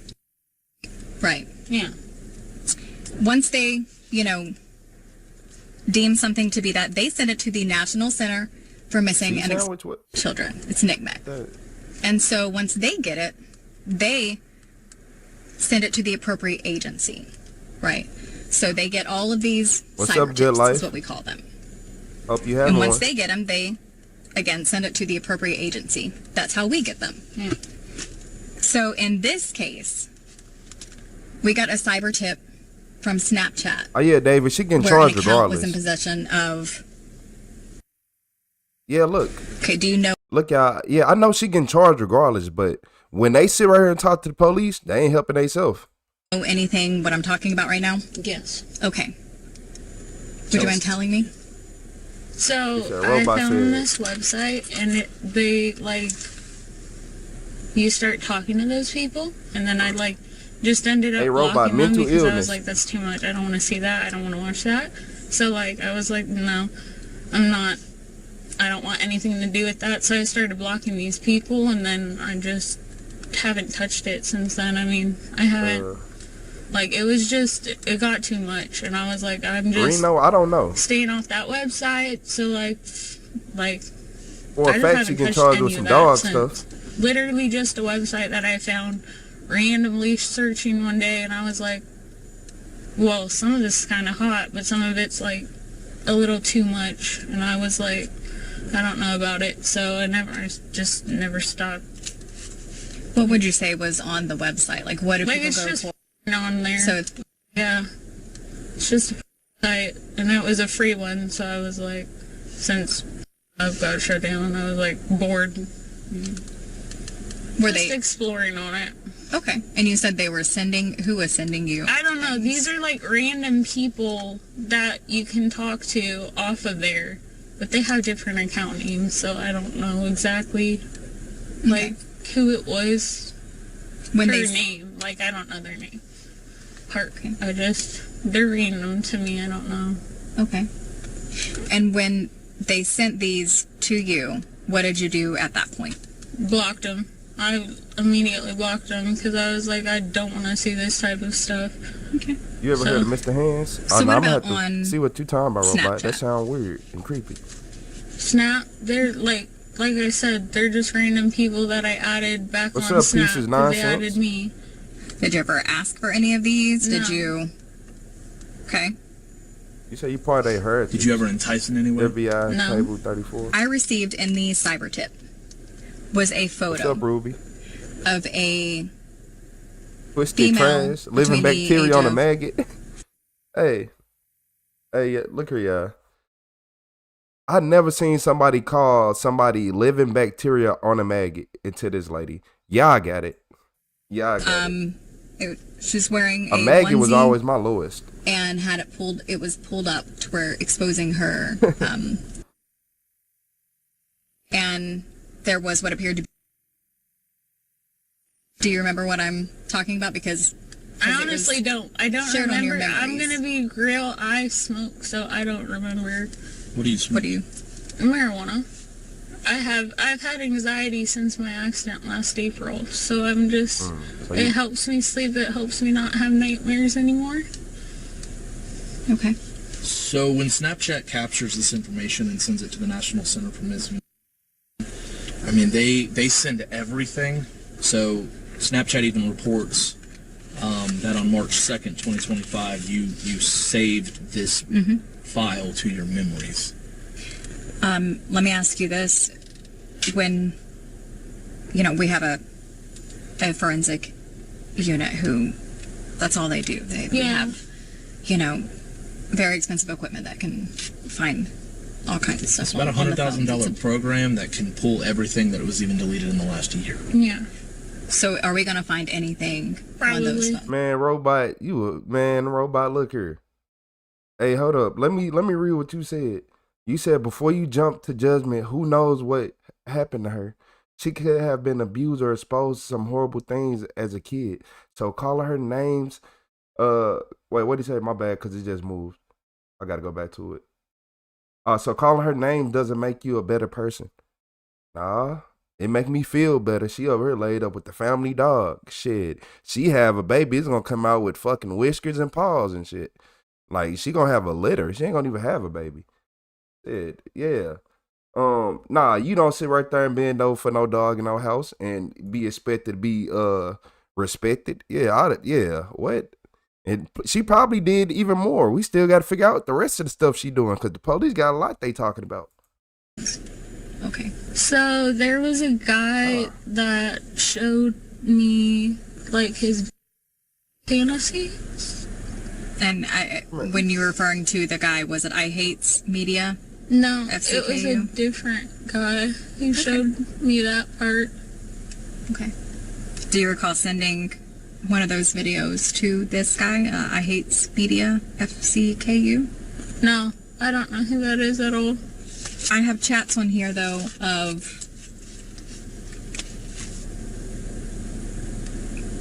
with him. He's requesting, or y'all were talking about how many dogs that you had, all of that, Didn't right? get my cats. So you said at the time that you had 3 females at this time. Now I can see you have looks like a puppy in there too, right? No, Uki. Is he not? Yeah, is he not a puppy? No, she's full grown. Oh, She's my 25 goodness. pounds. She's 25 pounds. She's our smallest one, and I'm like, I don't know how you're that small. So, as far as I know you said that this guy, you don't recall his name. Not that one in that not that one. screenshot, but I do know the other guy's name that was telling me his fantasies. Okay, what was his name? Do you recall? Patrick. Patrick Smith. And so when he was talking about this fantasy, you decided to try it. And we're not judging.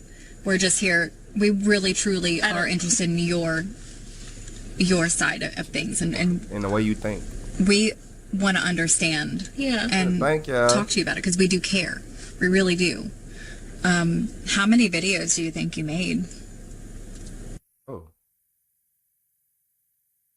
I was 7 dollars. I want to ask you about, if you recall, a guy on here who refers himself to as You said David. time, question mark? He's What you saying to mean, much? I really want to give our daughter and ruin her. What age would you let me start her? And you respond to, I want you to start when she's born. Do you recall probably. this? And he was saying it's been so long since I won, my favorite, things like that. Do you recall?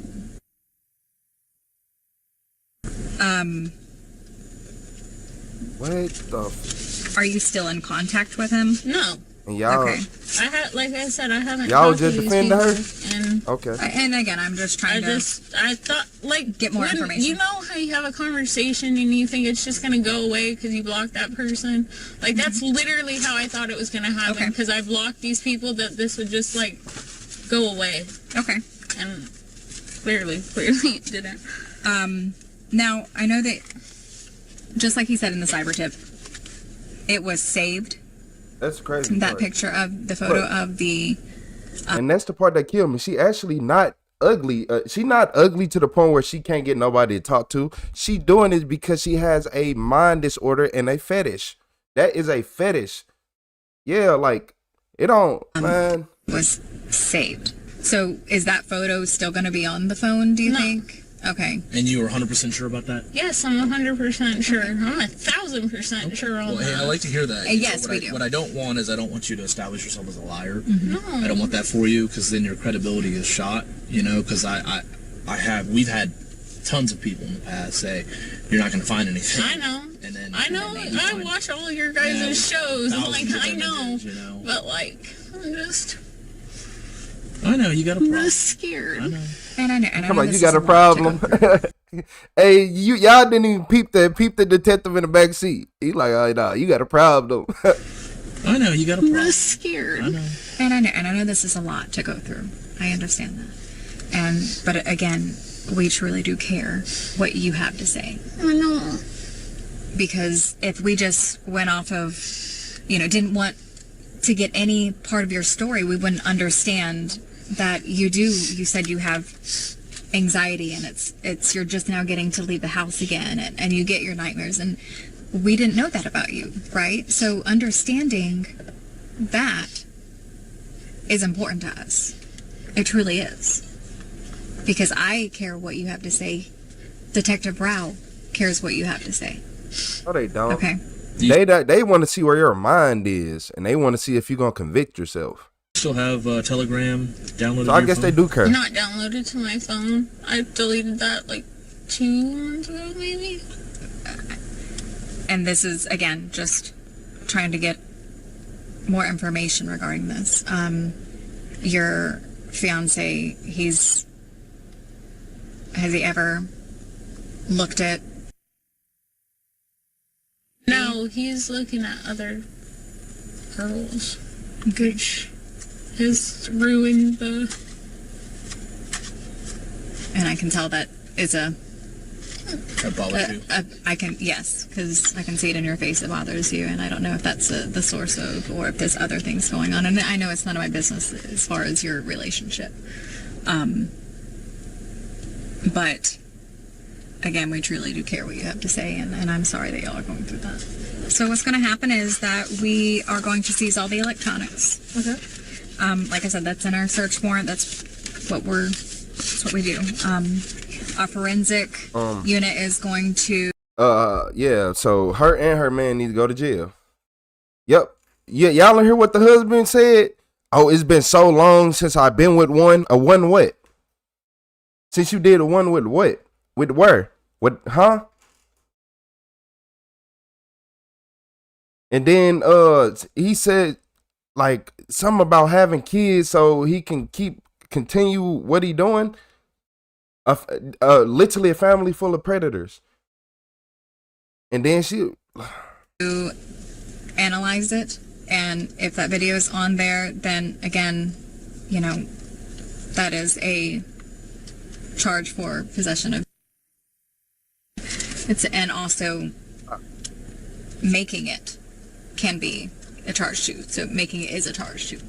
So, but again, if it's in your possession or if it's on there, then that's something that we'll have to come.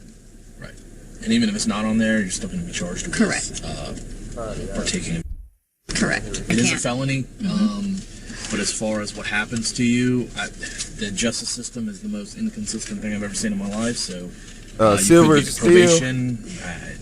You said what happening? As the interview with Valen was underway, her fiancé, the man she had been referencing in the interview, arrived home during his lunch break. He appeared confused as to why it seemed like nearly the entire sheriff's department was gathered at his home. His questions were soon answered though when detectives escorted him to the patrol vehicle for his own voluntary interview. It's important to note that at no point during the investigation or upon its conclusion were any allegations made against him. Nah, Fitz, I thought that was the husband who said that. Tyson said, yeah, Tyson, this is a crazy video. This is a crazy video. Silver Steel said, what's happening? She basically got caught with some material on her phone that shouldn't be on there. Like some child stuff and I think some dog stuff. If I'm correct. I'm Detective Lynn. I'm with the Santa Rosa County Sheriff's Office. This is Detective Brown. Okay. We're with the Major Crimes Unit. I'm the Major Crimes Unit. He works Internet Crimes again. But before we get started, do you know why we're here today at all? I have no idea. Okay. Do you mind? So you don't have to speak with me. You can get out at any time. Do you understand that? Yeah. Like, you're free to leave. Okay. But I do want to preface, and we don't have any reason to believe you're in trouble or anything like that. Okay. Right. We're not here for you, so I just wanted to preface that. Okay. I Yes. just want to talk to you, kind of fill you in on some things. Okay. I can't really, sugarcoat this, but the Snapchat account, or one of her Snapchat accounts, was in possession of. Right. So that's why we are here. Didn't social media search warrants and came to the conclusion that it was her Snapchat account. Okay. And while investigating and going through the search warrant, there were videos as well. Videos. Are you aware of any of those? No. Okay. Do you know of anything to do with your dogs? No. Anybody with your dogs? Anything like that? All the Okay. damn biting. So there were some videos of her with the dogs. You're saying you're not aware of any of those? No. Okay. No. Yes, And by videos, I mean she is talking about the dogs having with your girlfriend. Is it girlfriend, fiance, wife? Fiance, wife. Fiance. Fiance. Okay. It was the video of the dogs having. Okay. So you're not aware of any of that, and I'm not saying you were. I just want to know. Yeah. He ain't doing enough for me. I woulda. You said what? Oh my God! Like, I need to go give him a rabies shot. Like, he not doing enough for me. He knew. Hey, Al Capone, he knew. Yeah, hey, Al Capone, he knew. Reno, so definitely a dog. Yeah. What, because I truly want to. Yeah, no. Because if you're aware of it, It's a okay. mystery. If you weren't aware of it, okay. I just want to know. Yeah. Right. Seemed like her I have problem. no idea. How does that make you feel? Conflicted? Okay. And confused? Sure. Okay. I mean, that's reasonable. He ain't in shock enough for me. Do you know why she would be having I would have flipped your out. dogs? No, not at all. That is odd, incredibly odd. Have you ever seen any videos of her and the dogs or anything like that? Or No, this is all new to me. okay. And you said you don't know why she would be doing that or anything. Has she been acting strange, different? What do you think She says would y'all are lead? going through problems.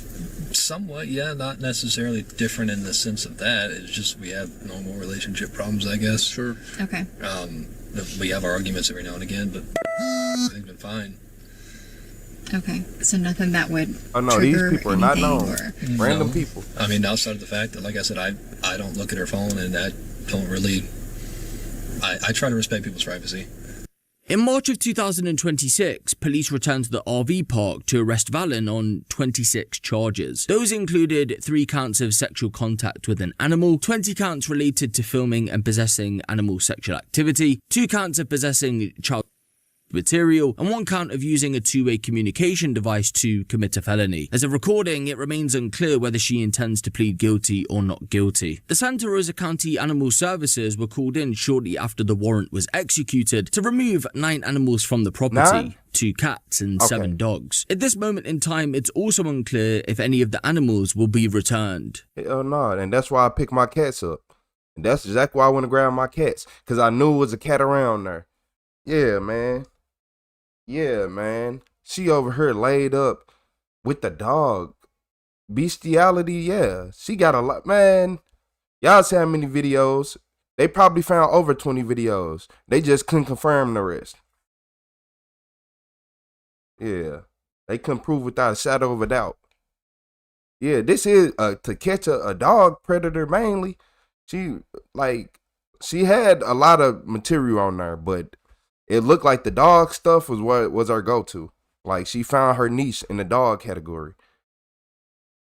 Then the husband, he ain't do it enough.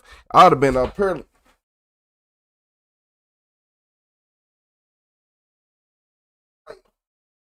Like, come on, man. You ain't slide down a chair or nothing. Like, sir, I've been on the floorboard. You, what? Lock her ass up. You gotta go. You gotta go.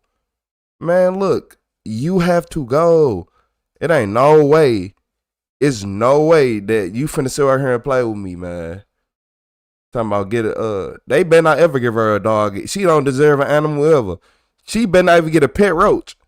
Yeah, she better not even get a pet roach. I don't agree with that. Yeah. I don't talking about, was it doggy style? Hey, man. Hey, Ro. Hey, Savage. We living in a modern Sodom and Gomorrah. Hey, you gotta, what's up, girl? No sick human style. Nah, I sound like doggy style, but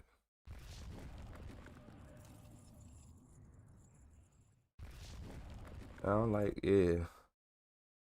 Yeah, man, look, yeah, he ain't slide down the chair or do nothing. Like, you telling me you ain't finna. They'd be like, oh, your husband has a bunch of videos with dogs. You better wake me up with the paramedics and the cold towel. That's all. That's it. He said, like I said, bacteria on a maggot. No, for real. They tried to lure her to a dog park first. All they had to do was just wait till the about 2 more hours after she got out the shower. She looked like a right growler. She do like she growl, I ain't gonna lie. Oh, but look y'all, in this video, this secret Tinder killer, he led the police to his murder house. Yeah, how do you get a murder house, for one? For two, y'all trust Tinder and online dating apps? I don't even trust Facebook dating. So you know how people used to be on Plenty of Fish, Tagged and all that. Y'all trust those apps? Because I would never. He's not happy about it. Yeah, they didn't give me the search warrant. I authorized it before. And then when they said the search warrant in hand. Look at him trying to hide Can stuff. I borrow your phone then to call my lawyer? This is 37-year-old Ayula Ajayi, an IT professional and a former Army contractor. Police don't know it yet, but they're standing at the exact location where a missing girl was murdered just days earlier. 23-year-old Mackenzie Lewick had said goodbye to her family and had boarded a flight back to college. But after landing, she would vanish without a trace. Yeah, I'd like to get, if possible, have a wellness check done on my daughter. She flew from California Sunday night. She got in about 1, and it was the last time I've heard from her, and I've been trying to get a hold of her all week. And her phone just tends to go to voicemail. I was just wondering if I could have somebody maybe go by her house and check on her. Her car's here. She's not answering the door. Do you have a phone number for her or anything like that? As days stretched into weeks, detectives uncovered secret romances, disturbing camera recordings, and a suspect's disgusting fantasies. Tragically, Mackenzie's murder would ultimately be tied to her own most closely guarded secrets. You're not lying, Savage. You're not lying, Savage. It began on June 20th, 2019, when a worried father called the Salt Lake City Police Department from his home in California after he had not heard from his daughter in days. Yeah, I'd like to get, if possible, have a wellness check done on my daughter. She flew in from California Sunday night. She got in about 1, and it was the last time I've heard from her, and I've been trying to get a hold of her all week. And her phone just tends to go to voicemail. I was just wondering if I could have somebody maybe go by her house and check on her. Every time I see Mary Jane, I think of Friday. Mackenzie. 23-year-old Mackenzie Lewick had spent a week with her family in California for a funeral before returning to Salt Lake City 3 days earlier, late at night on June 17th. Her message to her mother after landing was simple. Landed. Love you, Mama. But they had not heard from her since. When did you say you heard from her last? Last time we heard from her, she got off the plane coming back from L.A. It was 1 a.m. She was going to grab an Uber and go home, but that's the last I've heard from her. So 1 a.m. this morning? No, 1 a.m. Monday morning. So we've been trying to get a hold of her all week, and she hasn't. Usually it's unlike her to return a call, not return her calls, but it goes straight to voicemail, so I don't know if she's lost her phone, she's unable to communicate, but she should have a laptop or something, so just a little concerned, that's all. Police officers are dispatched to Mackenzie's home that same day. But when no one answers the door, they decide to speak with the neighbors. Yeah. We're knocking on that door, too. Oh, I knocked on theirs, too.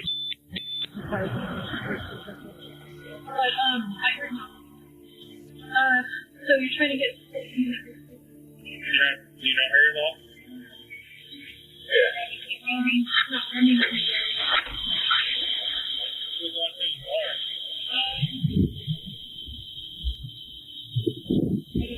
Live on the premises, or how we can get a hold of him to maybe get a key or something like that if we need it.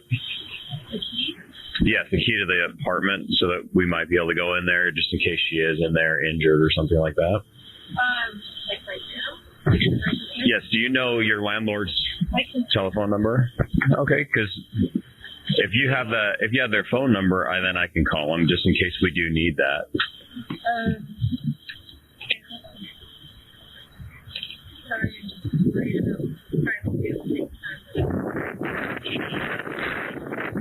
Her parents are calling in from California.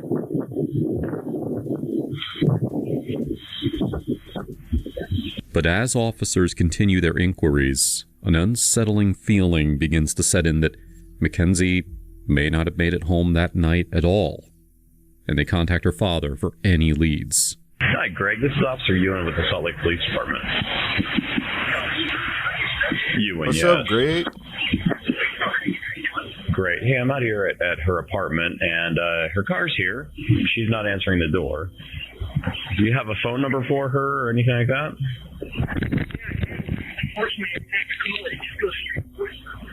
Okay. Okay. That just means that it's been shut off. Does she have, is it an iPhone or something that you can do a Find My iPhone?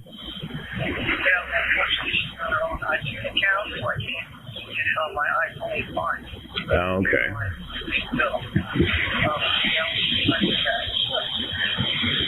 Right. Yeah, and neither one of them are answering the door either. But I'm just wondering, like, if because we're talking with a neighbor. Yeah, we're talking with a neighbor that said that it's really difficult to hear from the front door. But yeah, nobody's answering the front door. Her car is here.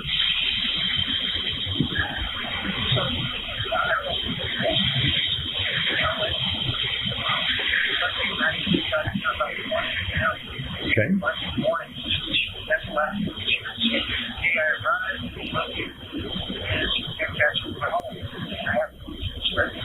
Okay. All right. Is there a way that we might be able to get in touch with her? Or?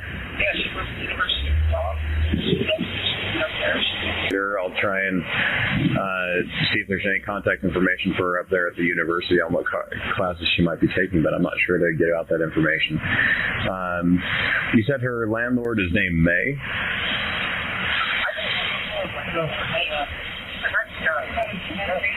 Okay. You only got to care about serial killer, Ruby? Okay, well, we'll try and get in touch. Hold on. Ruby, you in the chat? Like everything normal and the serial killer almost got you? We need the We need to go ahead and hear your testimony. I'm glad that you're here. All right, perfect. Well, if we find out anything, I'll give you a call, okay? Yep, no problem. Bye. So lastly, heard was she texted him saying, "Hey, I've landed in Salt Lake. It's a Sunday night, early Monday morning. I landed in Salt Lake. I'm going to get an Uber home." And that's the last I heard. Yeah. And then, but no one knows yet that this is the last time Mackenzie would ever speak to anyone. You heard what Ray said. Her sudden disappearance is tied to a dark secret that she has been hiding from her family.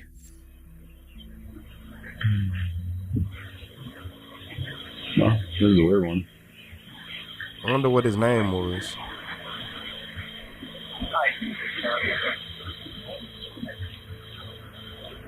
At the tone, please record your message. When you finish recording, He said, type it up, we'll wait. Hi, John. This is Officer Ewan with the Salt Lake City Police Department. Just giving you a call. I just need some information regarding a Mackenzie Lewick that lives in your downstairs apartment here at 870 East, 600 South. Her parents are concerned, trying to get in touch with her, and they haven't been able to do so. We were wondering if you had any contact information for her roommates on their rental agreements or anything like that. That way we can see if they've made contact with her. Also, we were looking at if you were local and you could come up and allow us inside the apartment just to make sure that she is not inside injured or incapacitated to the point that she can't answer the door. Anyways, give us a call back. The Salt Lake City Police Department's non-emergency number is area code 801-799-3000. Again, that number is area code 801-799-3000. Thanks a lot.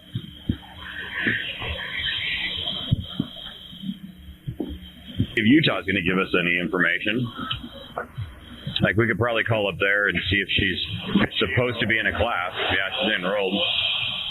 They could go check her classes to see if she's there, but this is her car. You know? That's pretty far. Unless she goes with her roommates. You left that medical paper on her. Do you have her name, date of birth on it? Yeah, I like that. I don't know. And landlord's not answering his phone, so I just left him a message. See if this is Robot's car right here.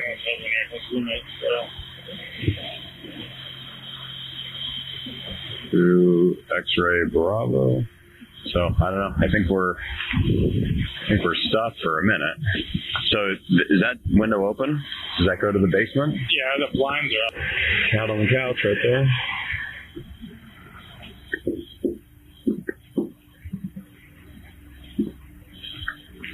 Hey, still, man. But like, what kind of? I'm seeing anybody on the floor. Hey, yeah. Look, you say he assaulted a bunch of females. Never had to testify because of a plea deal. 165 females. 165. How the hell you on the streets after 1 and 2? Shit. Like, he left me for dead, but a neighbor found me in the backyard bleeding out. What the Hey, I'm glad that you're here with us. I'm glad that you are here with us. Yeah, due to the Privacy Act, that makes sense. That makes sense. I would expect them to at least give y'all some type of privacy. All right, I'm going off. Officials eventually hear back from the landlord, but he says he has no information on Mackenzie's whereabouts. To find out where Mackenzie may have been, investigators visit the University of Utah and also speak with her parents.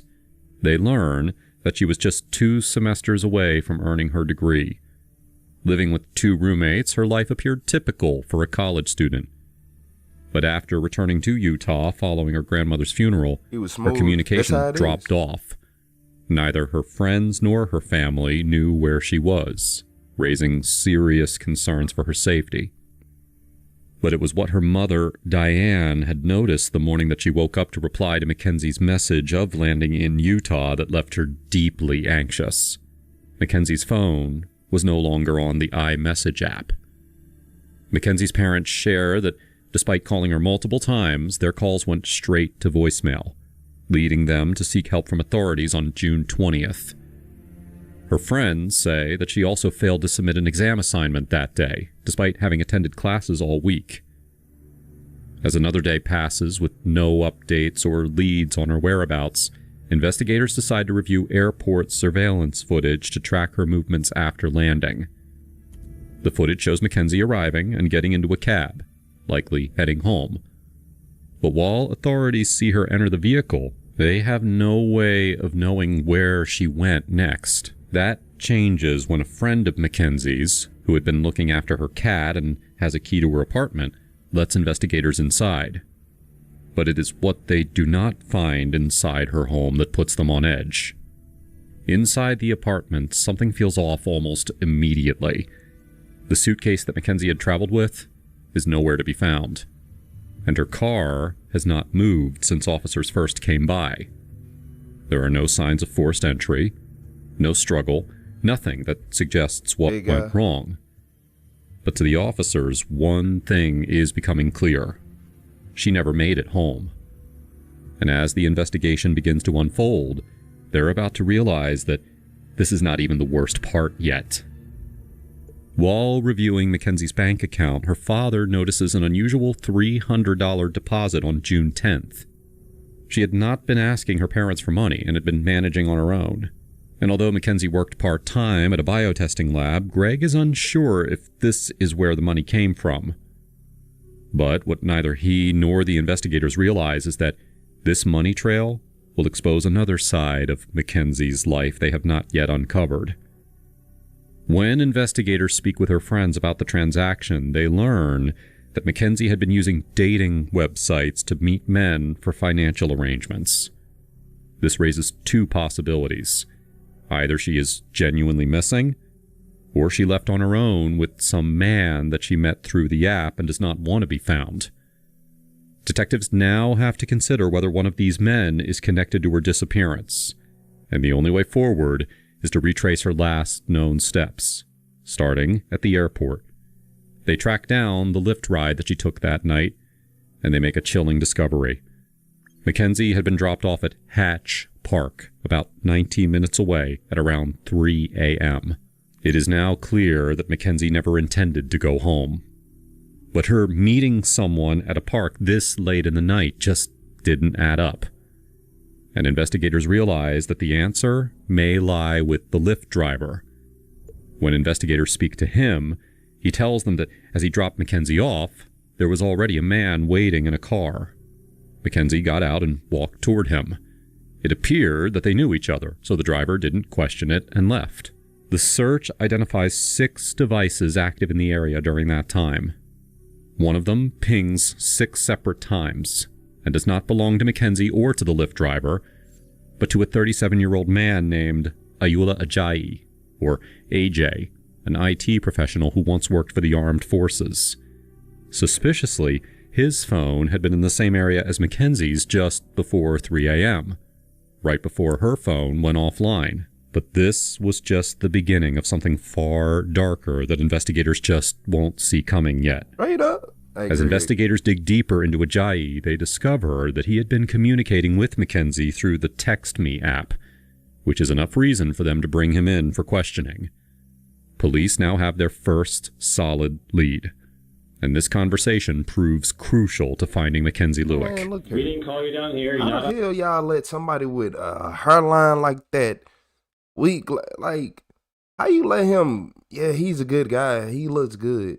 I ain't gonna say everybody a bad person. It's just, you better know. He probably had a good backstory, but that don't mean nothing. If you come to me talking about all this, what you did in the military and all this army stuff and all this overseas and all that, I ain't listening. I ain't gonna lie to y'all. I ain't listening, because the people who really do that, they don't talk the same as everybody else. I've been around real vets. Being detained, you can leave anytime you want to, okay? It just doesn't make sense. I want to get to the root of it too. Yeah. Because when you said my IP is showing, that means something is wrong. But AJ had a solid alibi to prove his innocence, which he presented at the very beginning of this interview. So, I have security camera in front of the house, and then I have one inside the house. So I go through the whole video camera. Actually, so that's my baby. Remember, she was with me on that day. So according to the video, she was with me. So we were done, and that was June 16th. Okay. Hey, Pewdie, I don't know. Wait, bring the whole hard drive of the 06. Like, cause this comment section just crazy. Hold up, Pewdie, you said just scrolling prayers to anyone who experienced being preyed upon. I was kidnapped off the street at 6 a.m. in the morning, going to the bus stop on my way to work. That, man, look. And that's another thing why it's so scary to be a female. Because I used to be able to be 16 years old. Yes, getting off work at 1:30 in the morning, I felt safe. But if it was my mama or somebody, I wouldn't feel safe. My auntie, I wouldn't feel safe. Even if they was in their 30s, like, you know, my mama ain't that old, but you know what I mean? Like, my aunties ain't old at all. They in their 30s, so. Like, think about this. I'm like, I wouldn't even feel comfortable with them being outside at the time. Even though I'm 16 years old and they much older than me, I wouldn't feel comfortable with them being out there. So as a grown man now, like that just breaks my mind that females can't just do nothing. And especially at 6 o'clock in the morning, because I done hear, look, my friend mama used to always go to the bus stop in the morning. She got robbed like 3 times, 6 o'clock in the morning. 3 times. Luckily, it was just a robbery and they just took our stuff and went. Luckily. But it was nobody around, so anything could happen. Yeah, I hate her in that. But I'll tell everybody this, male or female, if you gotta do what you gotta do to make it home. I don't care. Don't worry about police, don't worry about the law. Do what you gotta do to make it home. If you're not a bad person, you will be good. Only bad people constantly go to jail. Security camera, but my lawyer told me that because you mentioned I don't got no idea at all. that I should hold back. Okay. You're right, She asked me to be careful what I share with you because then she said, and it doesn't make sense for my IP to be showing. Okay. Moreover, he doesn't deny using the seeking arrangement site. PTSD and anxiety. I just need to talk to someone whenever I'm alone and I'm freaking out. So this is a seeking arrangement website? Yes. Okay. So, and I go through the whole everything. I can't see anyone that matched that profile and that matched that picture. I put it up on KUTV just like you put it up for me. I check all of them. Okay. But if you see, you can see most of them are in Seattle, Ogden, everywhere around the world. Okay. So I never even try to meet them. I just need someone to talk to whenever I'm freaking out, so to calm down. So even some of them are in Washington, D.C. And one in Logan. So all of them, all we just do is to talk. And if I met her from there, I'm positive that I probably don't want to meet her because all this is not revealed to my baby mama, and I don't want her to know about it. So I never meet any of them.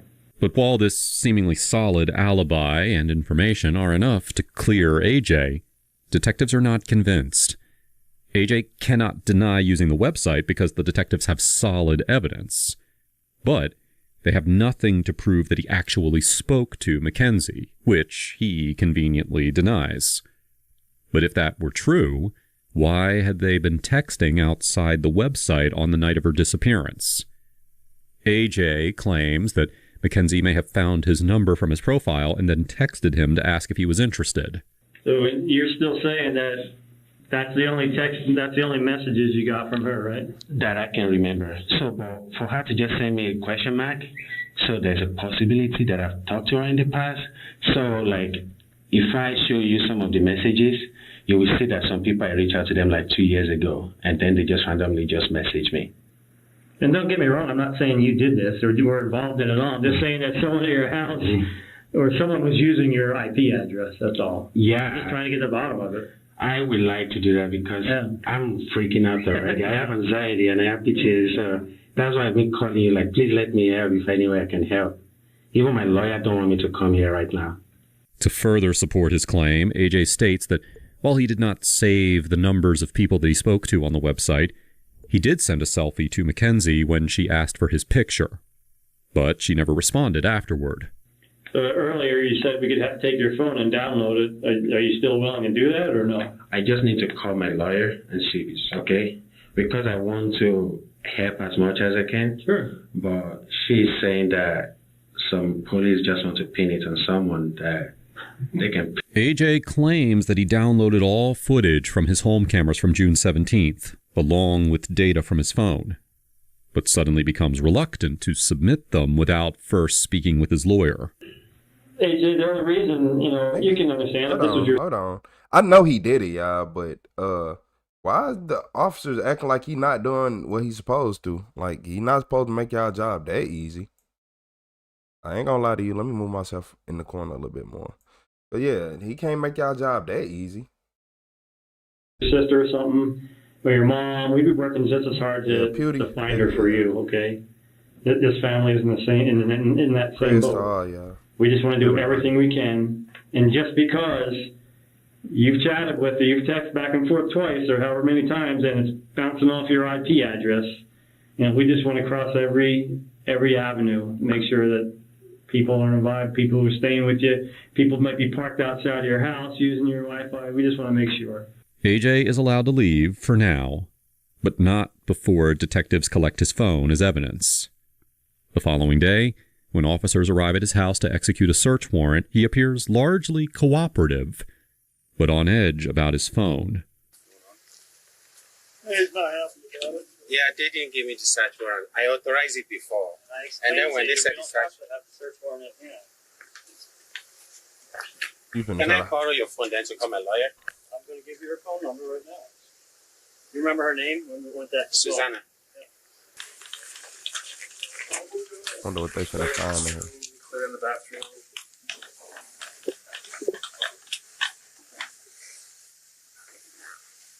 Our air matches on the frame is diabolical.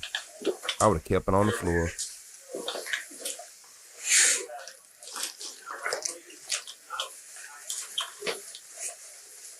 Yeah, the older I get all that climbing high, ain't working for me. Salt Lake Police, can you come out, please? No damn cat. Salt Lake Police. That's a little good house, though. Hi, it's the police department. Are you renting this room? Yes. Okay. We are going to be serving a warrant on this house, so we need... Is there anyone else here? Just me. If you want to just grab your wallet. I got it in my wallet. Okay, we'll need you to come out then. Okay. Is there anyone else in this room? No, nobody. Have a good day, Pewdie. Can I get my car key?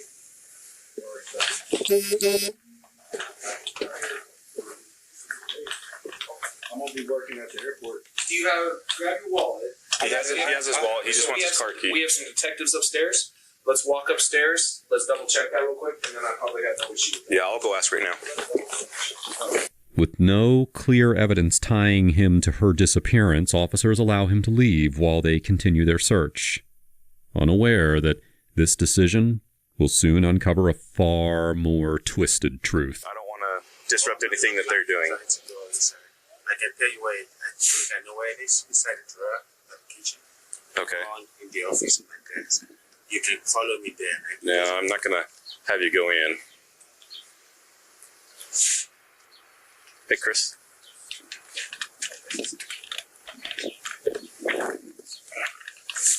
Yeah, he wants to get his wallet and potentially leave, so I want to... Oh, Richard, I ain't even...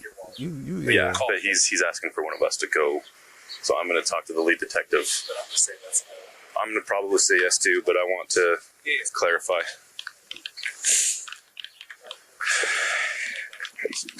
Is that something you wanted to do? Yes. Okay.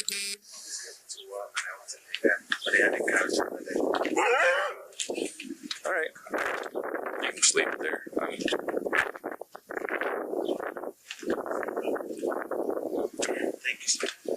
You're welcome. Did you say you're going to which library? There's a library down this road. On the other side of the freeway? Yeah. 300 West? Yeah. Okay. That's a new one, right? Yeah, it's very new. It has couch that I can just sleep. But I will be there, and I don't have a phone, but if you guys walk in, I will sit where you can see me. Okay. I will tell them, and maybe they'll send me to pick you up if they see if you want to come back. police officer picking me up there that week. In my nice red Camry. But if you pee in it, I'll take you to jail. But I have to pee. All right, AJ. So is that where you'll probably be? Yeah, unless you want me to stay, I'm happy to stay. No, you're welcome to leave if you want to. If we wanted to come talk to you, is that where you think you'll be? Yes. Okay. But unbeknownst to these officers, AJ never goes to the library. Undercover officers following him watch as he instead drives to a Smith's grocery store, walks into the bank inside, and purchases something that will have serious implications later: a pay-as-you-go cell phone. But as careful as AJ may have been, he does not know that officers will find damning enough towering evidence against him. Inside the house, officers find multiple knives, a hammer, and a gun. In his car, they find dirt and debris consistent with a remote area. The home also contains several electronic devices, including a router and a Wi-Fi mesh system. They also find clothes and shower curtains stained with blood. Just hours later, they return to detain him. What's going on, man?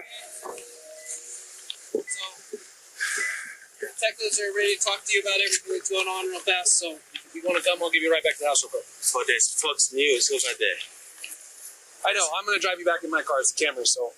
But we'll stay away from the news. Yeah, we're not going to go by the news. But I don't want my face on the news. I will do that so it does. Okay, so stand up real quick. We're just going to... Oh, yeah, You going to boy? Put him in cuffs. No. Stand up. Then why you're going to be detained for a little bit. You're being detained.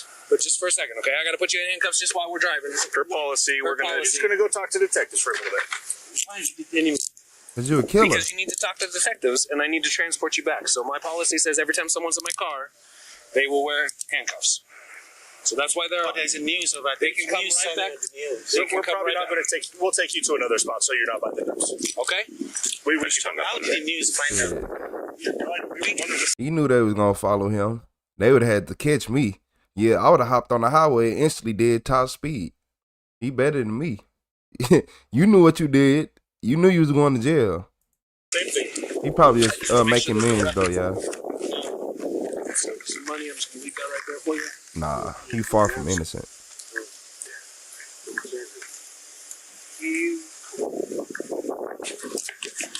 We have him 1082.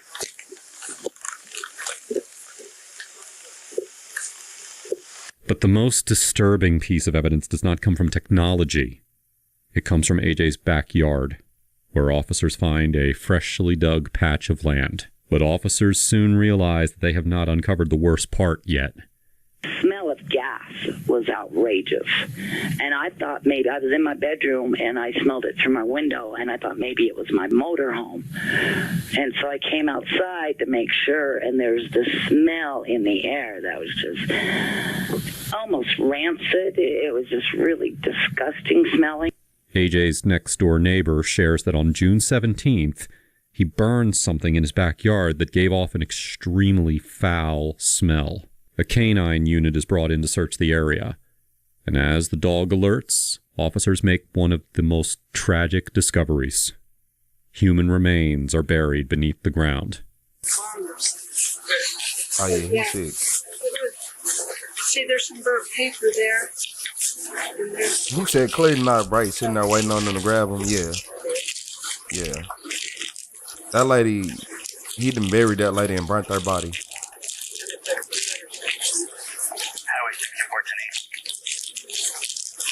And then here's some more. Well, that's paper. But does that look like a bone or? No, just like a bone. Huh? Definitely burned. Yeah. Nobody deserved to go that way. So unless you Ted Bundy, Jack the Ripper. Jeans? I have no idea what this is. I think it's a lot of people. Yeah. She said it was in her yard right here.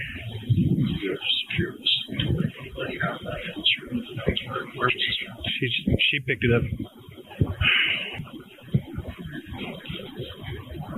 Can't tell what it is. Look.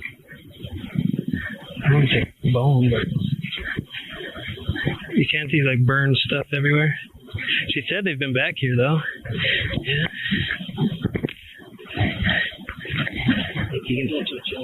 Okay.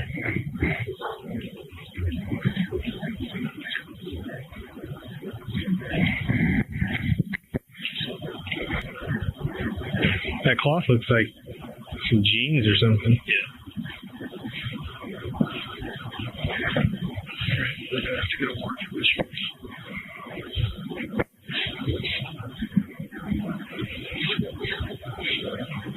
South of, I've got Howell here holding the scene. I've got the alley blocked off. Gotcha. She actually handed us the baggie with that burned whatever in it. Got it. But this is still not the worst part. And as detectives interview AJ a second time, they are no longer as patient. AJ continues to argue that this is all a mistake, claiming he kept his Wi-Fi open for Airbnb guests, which is why there is confusion around his IP address. But this time, the detective is done with his excuses. Don't know. Are you saying you don't know or you don't remember? Because those are two different things, AJ. And you are a very intelligent person. You're a good-looking guy. No. Okay? Yeah, he's something. You told this detective that you've been on not only seeking arrangement sites, but you've been on some other sites to meet companionship, and I can see why. You're a good-looking dude. You got a good physique. Shit, you could be probably a model or something, right? But I'm telling you, I already know. You dated a I'm lieutenant? coming in here to give you an opportunity and a chance to be honest. And I'm telling you for man to man, look at me. I'm telling you man to man. We are having a conversation here and it's not going good, okay? I want you, I'll be just totally blunt with you. I want to find Mackenzie. Her parents want to know Mackenzie. I know already that your conversations and your phone's met up there. I want you to explain that. That is a horrible job. I don't want to find her. I will be getting you the record that I'm requesting for. I've already got the records. I feel like when it comes to saying like crazy stuff, the paramedics in the coroner's office got everybody beat. I don't like those are the people I look at and be like, hey, because you got to remember the police might see something, but they don't have to pick it up. Like the people who pick it up are the ones you remember that the most. Okay, I'm already ahead. A model is crazy, yeah. I'm not worried about the records you can get for me. I've already got them. Who do you think he is? Me? Oh, damn, model. This is your opportunity. I don't believe this. I do not believe that you meant for this to go wrong, but I do believe that something did. I just want you to be honest. One thing I would tell you, I don't believe in coincidence. So when you saw that happen, I don't believe in coincidence. You know what? I'll agree with you. You already told me that you didn't remember and that it's a possibility. I'm telling you, it's a thing that happened. Exactly. What kind of car do you drive? I drive Kia Optima. Yeah, you do. There's the other part.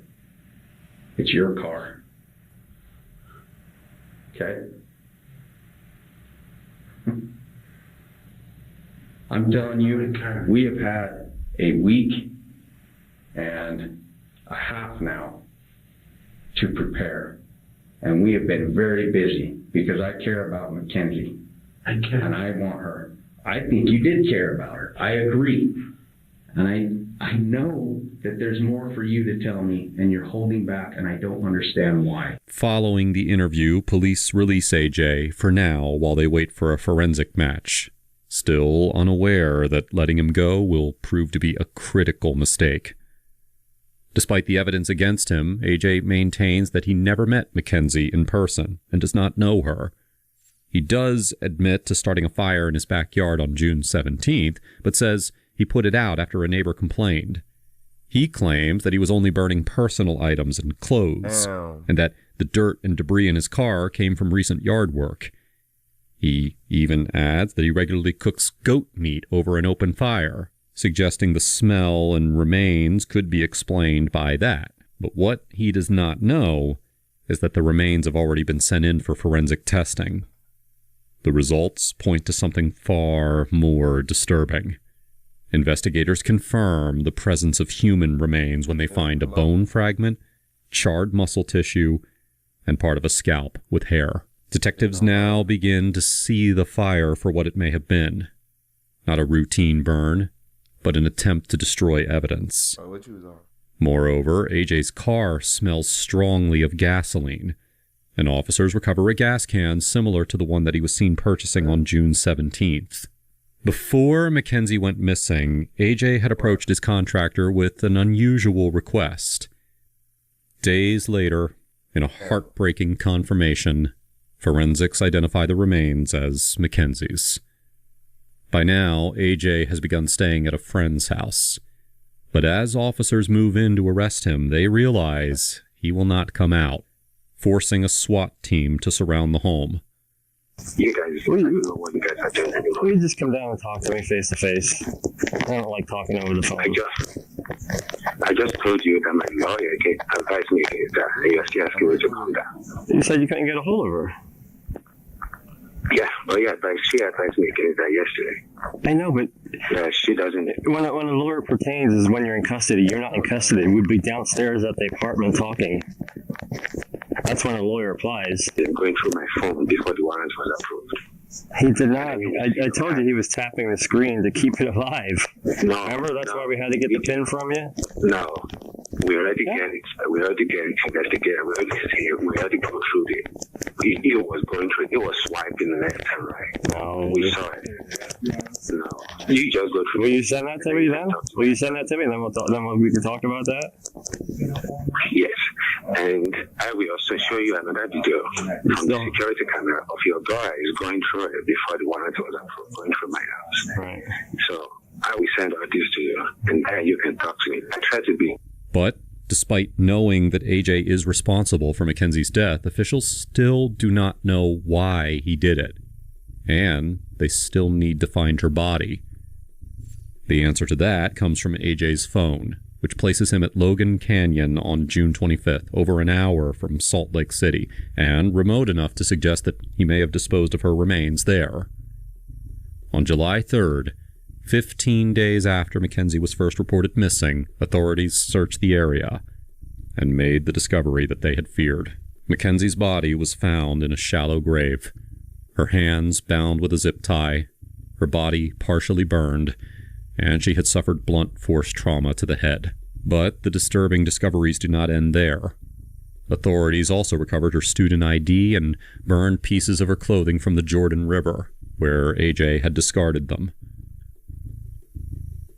But, despite continued questioning, AJ never tells investigators why he killed her.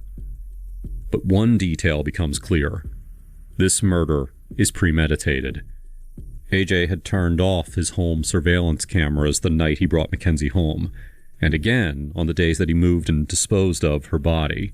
This leads investigators to believe that after picking Mackenzie up from the park, AJ brought her to his home, restrained her, and struck her in the head. According to the autopsy, that blow is what ultimately killed her. Finally, on July 10th, nearly a month after the case began, AJ was formally charged with aggravated murder, aggravated kidnapping, obstructing justice, and desecration of a human body. Prosecutors later concluded that this was a murder for murder's sake, that AJ killed simply to experience what it felt like. If you found this case interesting, you need to check out my video.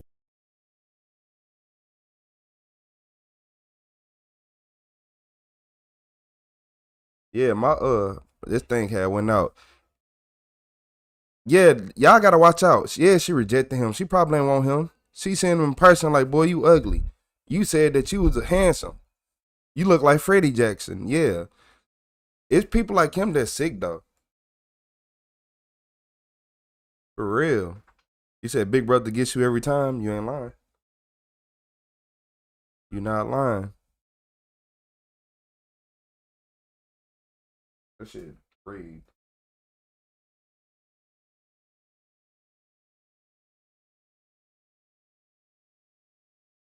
Yeah, man. This shit. I'm just trying to think about this, man. All right. I'm just trying to think about this because I'm over here just thinking she got found. She rejected him. I think she said, I don't want to be with you and this and that. And he took it the wrong way. Killed her, hid her in the woods. Classic creep.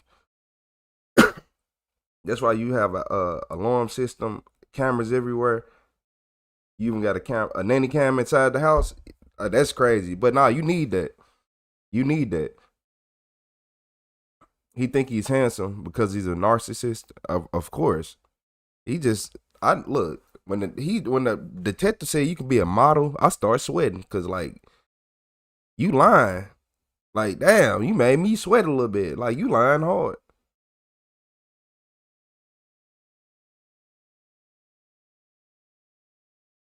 Oh yeah, okay.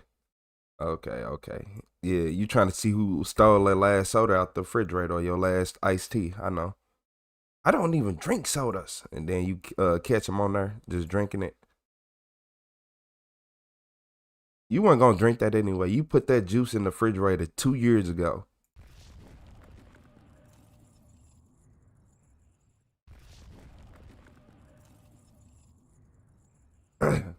Yeah, I'll be seeing a lot of parents do that. Yeah, cameras everywhere. DNA is crazy. They can get a flake of your skin and, you know, hey, Rach, talking about nearly choked. Because y'all know y'all ain't want that. Y'all don't be wanting, y'all don't be wanting none of that stuff. Y'all just be causing havoc in the house. Like, who drunk the last of this? Who took my tea? I had some mints right here. Yeah, y'all wasn't even gonna eat them.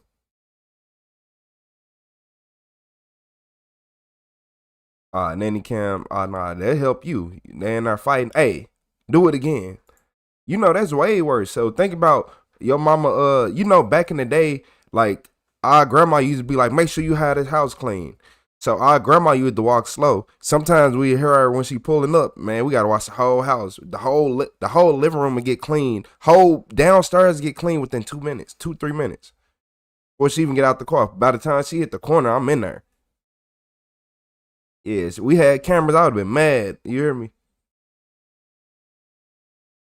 You do need cameras in the kitchen sometimes. Shit. I learned this, like, as a, alright, boom. Big bada boom. Thanks for the sub. Yeah, I learned that, like, think about this. It was kids that I grew up with that had unrestricted access to the refrigerator, and I swear to God, all them kids big as hell now. I swear to God, right hand on a Bible, every single one of them people are unhealthy as fuck right now. Any kid that I grew up with that had unrestricted access to the refrigerator is big as fuck and out of shape as hell. I swear to God. The most out of shape everything I ever seen. Can't walk up a flight of stairs at all. Entitled, feel like they don't gotta work for nothing. Like, it's crazy.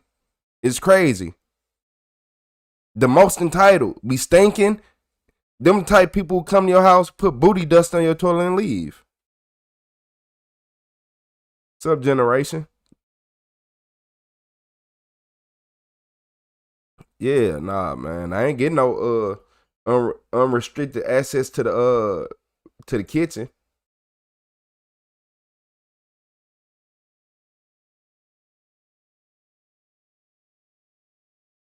Yeah, don't be getting them all that because a lot of times y'all gotta remember this. Yeah, y'all gotta remember this. A lot of this food is not real. The stuff that we grew up on as children and growing up, we don't have that anymore. And I'm pretty sure most of y'all older than me. So if I was a child and we had way better food, and I'm growing up as an adult, and I'm like, hey, this fake. Everything out here is fake. Do you think I want to give my kids all this stuff? Do you know I have kids that live in states like fucking Georgia, fucking California, things like that, where I look at the ingredients in their food and I hate them? Like, look at the ingredients in y'all kids' foods and they juices, and you'll wonder why I don't let my kids just go all out. No, you can't keep eating whenever you want.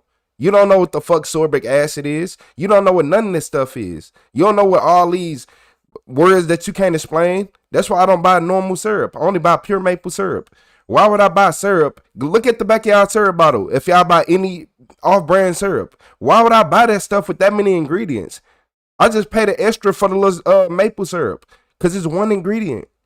Ingredients are everything. If I'm putting something that can make you sick, if you eat too much of it and you're a child and I let you eat too much of it and y'all wonder why y'all kids be sick with bad immune systems, y'all think that's cool that y'all kids be sick. Ooh, she's always sick. Oh, he's always sick because you are a terrible parent. Yeah, you a terrible parent. You giving them bullshit and they body having to fight that shit off when they sleep. You can't that's like giving me, you can't, even a small amount of poison. Even if I give you a small amount of poison, right, your body is going to have to fight it off because to you, it's a small amount. But my body told me that 0.1 of anything it can feel and like it understands it. Like 0.1 of anything. You tell me if I taste a 0.1, a half a dot of poison, not even that, a poison, my body ain't gonna know. Okay. Y'all better start realizing, yeah, don't let your kids do whatever they want. Don't ever let your kids, because sometimes kids get stuck in the mindset. Like, how the hell did I drink all them juices growing up? What? I'm grown as hell. I'm not finna drink all them juices. If you don't go get your water, you drinking juice because you're not getting hydrated. That's what you need to go drink a water with a little bit of salt in it. That's what you need to go do. Yeah. Immune system's terrible. You wonder why your kids snotty nose. And you over here think it's cool they sick. Oh, I'm sick too because you eat terrible. You still go to McDonald's.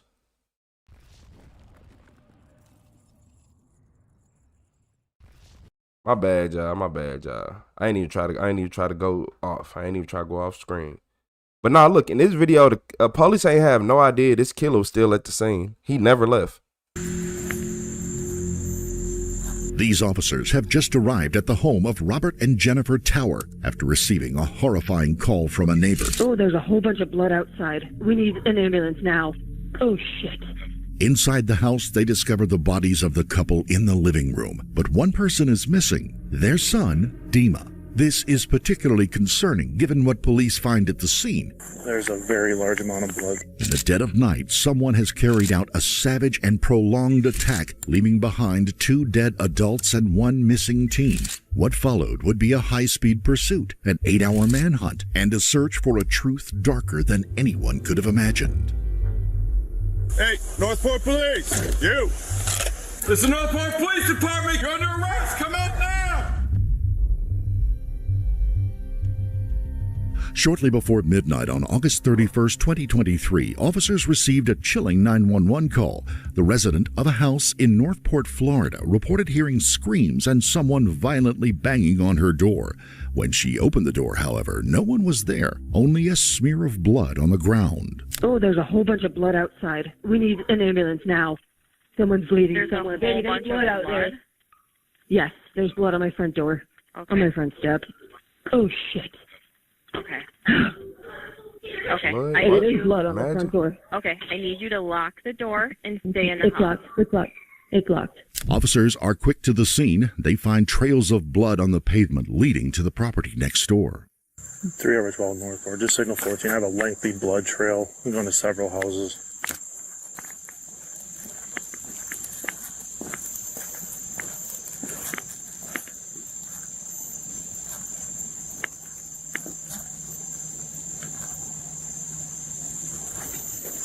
I'm continuing to search, but there's a very large amount of blood throughout this. In the front doorway of the home, investigators see 2 bodies lying face down in pools of blood near that front door. Unfortunately, it is immediately clear to the investigators that nothing can be done for them. Officers are quick to notice the brutality of the scene. This was no ordinary attack. Both victims have stab wounds to virtually every part of their body, with the woman having more puncture wounds to her throat. As investigators move through the home, they find blood in almost every room, creating a crimson trail to the front door. Officers quickly established that this home belongs to 49-year-old Jennifer and 51-year-old Robbie Tower, a couple who spent their lives devoted to missionary work. Their work had taken them around the world, serving others, but now their bodies lay cold. The medical examiner determined that the couple had been stabbed more than 140 times, with Jennifer being punctured in the throat.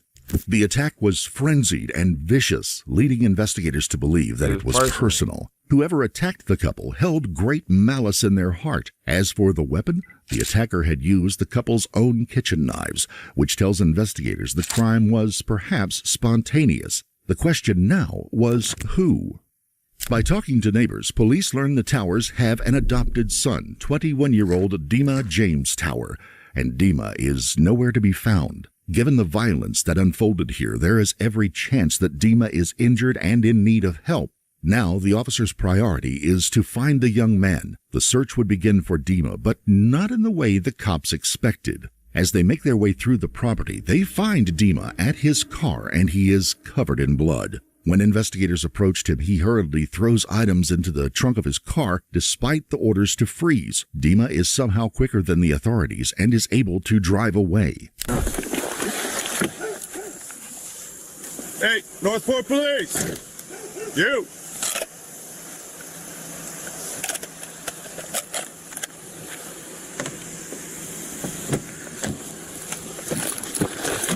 Acting fast, officers hop into their cars and begin a high-speed pursuit. Dima's reaction has confirmed to them the unthinkable, and it quickly becomes apparent that it wasn't an intruder who caused the scene they had just witnessed. It was Dima. Up until now, the Towers had seemed to live an idyllic life. What would cause a young man to snap and kill his own parents? His quick flight also leads officers to another question.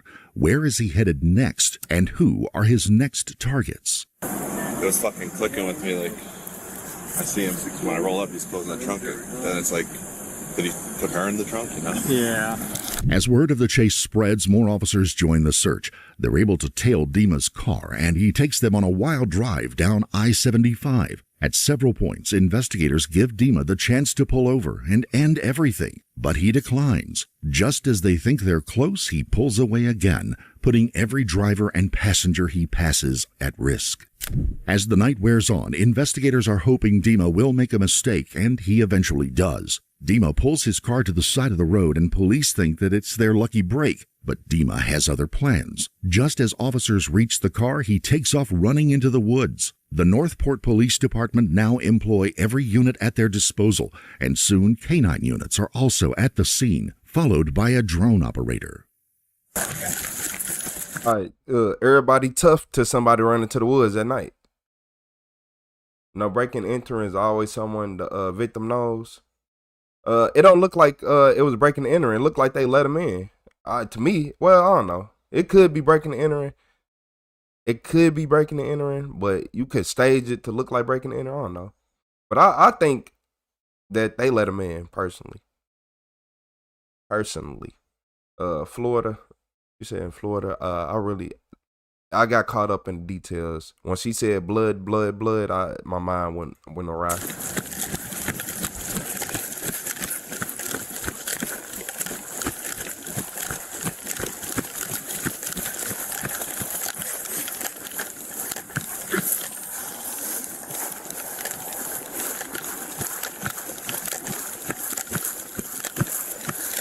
Despite the highly advanced units at their disposal, the Northport Police Department are failing to make any headway in capturing Dima. Officers at the scene look through Dima's car but fail to uncover anything of note in the trunk.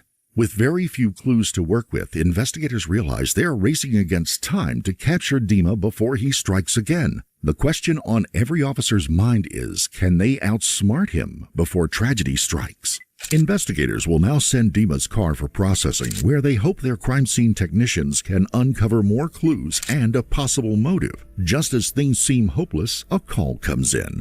Officers in Venice Beach have picked up a young man covered in blood at a Shell gas station. Northport police race to the Venice Beach police station and breathe a sigh of relief as they realize Dima Tower has finally been apprehended. At this moment, investigators do not doubt that Dima is the one who attacked his adopted parents, and they are keen to interview him formally. After following the processing procedures, Northport detectives finally get a chance to sit down face to face with Dima. By all accounts, Dima was a normal young man. He had attended school, he now had a job, and was living semi-independently. What would cause the young man to snap and annihilate his family? Investigators know they need to dig deep into his past to find the answers. The officers conducting the interview choose to start with a light approach. They want to make Dima feel comfortable enough to open up to them so he can finally reveal his motive. But from the outset, Dima is combative. It's all right to talk about it. I'm not the one to talk about it. No. I'm not the type of young man that will talk about it. You what? I'm sorry, I didn't. I'm not the type of young man that will talk about it. No. You don't want to give your side of the story. It was wrong. That's it. Eventually, investigators are able to get Dima to open up more and speak about what led up to the tragic event. Dima was born in the Ukraine in September 2001. When he was still very young, his mother passed away from an unspecified illness. Dima doesn't even know how old he was when his mother died. You're just a bunch of Americans, so you will not understand. Well, try to help me understand. Well, I know you're from the Ukraine, right? Yep. And I know that, do you have family over there still? No. Or was over there? It was. And I know the war is real devastating over there. Did you lose family over there? Do you ever talk to them? No. Why? Why does it matter? Well, I'm just making conversation, that's it. Just want to see if talking might be able to help you. At least for a little bit. How is it going to help me? How? Following his mother's death, Dima first lived with his brother, but this didn't work out. So he was sent to his uncle's. But again, this didn't work out due to his behavior. And there were no other family members left to take care of him. Dima was now an orphan who entered the foster care system. Robbie and Jennifer first met Dima in 2013 on a missionary trip to the Ukraine. The couple devoted their lives to helping others and regularly traveled around the world to make a difference. So, when the Ukrainian government put out a call for help, they answered. The 2014 invasion of the Crimea sent the government into a frenzy, and they wanted the country's orphans to be adopted to protect them. According to friends and family, Robbie and Jennifer were overjoyed at the possibility of adoption as they began struggling to conceive. As soon as Dima arrived in the U.S., the Towers obtained U.S. citizenship for him and enrolled him in school. But it wasn't all smooth sailing. Dima had to learn English extremely quickly and wasn't too fond of the American education system. This began to cause some friction within the family, and the cracks began to show. Did you go to Northport High? Yeah, I dropped out. Oh, you dropped out. What grade did you drop out at? The thing is, y'all want to know, I'm not trying to be rude and mean, but this the only bad part about adopting. You never know what's in their genes, because a lot of people factory reset to their genes. A lot of women act like their mother or father. It depends. And a lot of men act like they mother or father. It depends, right? So you gotta, that's the only thing. It could have been something in they blood that made them crazy. Like, everybody who turned 18, 19, when they start becoming a man, they act this way. They was good kids, but as soon as they became a man, something changed, something in their brain snapped. Because I know a lot of people, we 17, 18, 19, 20, 21, we good. By the time they turn 24, you be like, hey, I don't want to be around you no more. I don't want to, because now that you are becoming a real man, you're not the same person. 10? Did you get in trouble there or anything? No. This shit that they try to teach you in high school is just unacceptable, so I drop out. You said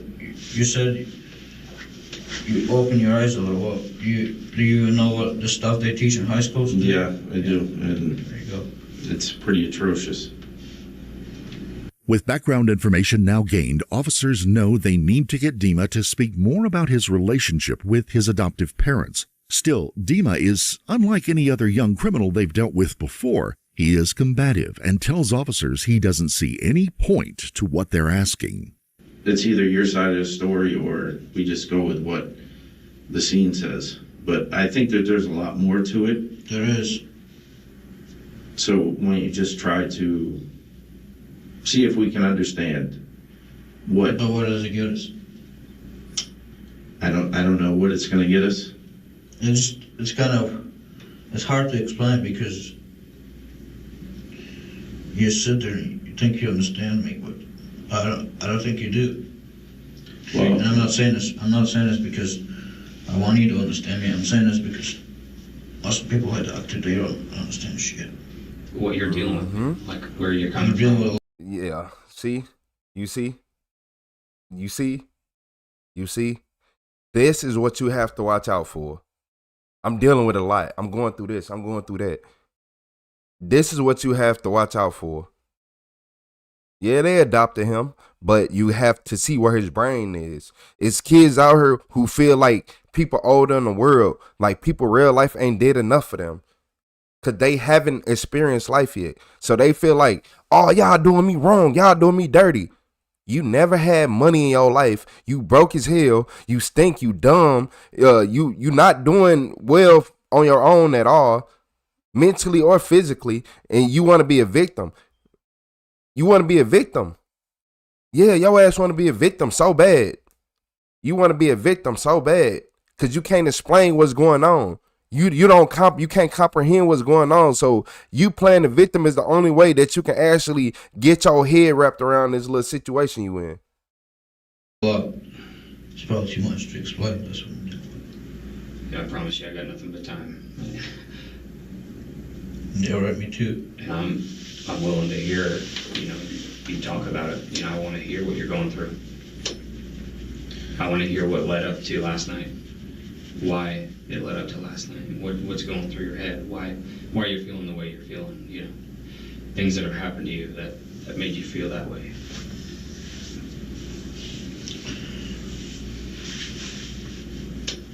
Realizing they aren't going to get anywhere with this, officers now start to ask Dima harder questions. They ask perhaps whether there was an argument the night before or if something had made him angry. To them, he looks like a normal kid, and they want to know how he was capable of such a horrific act. So what happened last night that made you want to do something?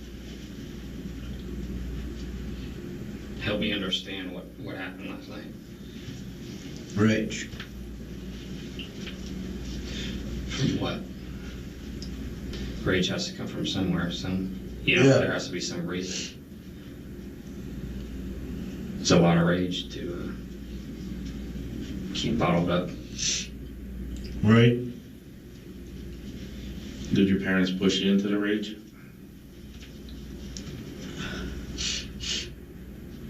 We weren't really like family anymore. They weren't family anymore? Yeah, Did they change?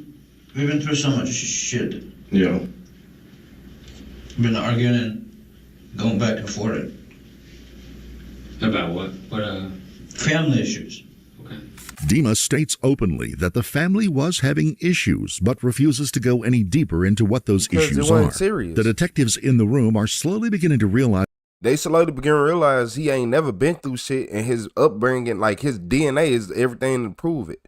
Like, no, you're not finna play with me. Your mind is not. You felt like people did you wrong and they should have did more for you. You felt like people supposed to beckon to every one of your calls and all that. Why? How do I know that? Because I know young males. Yeah, I know young males. I was born different from y'all. I was born in a whole different direction, but I paid attention to all y'all and the way y'all acted, and I stayed away from y'all last too. As what type of person they're dealing with, a cunning and calculated young man. Robbie and Jennifer had given Dima everything, his own bathroom, his own car, a bank card. He was set up well for the rest of his life thanks to his parents' real estate business. So why was he willing to throw it all away in the most brutal fashion? As investigators peel back the layers, the truth becomes apparent. They could have kept your ass where you was in Ukraine. I'm pretty sure you know that most Americans have been brainwashed and they could have came and got me. And police knows that better than anyone else. Probably.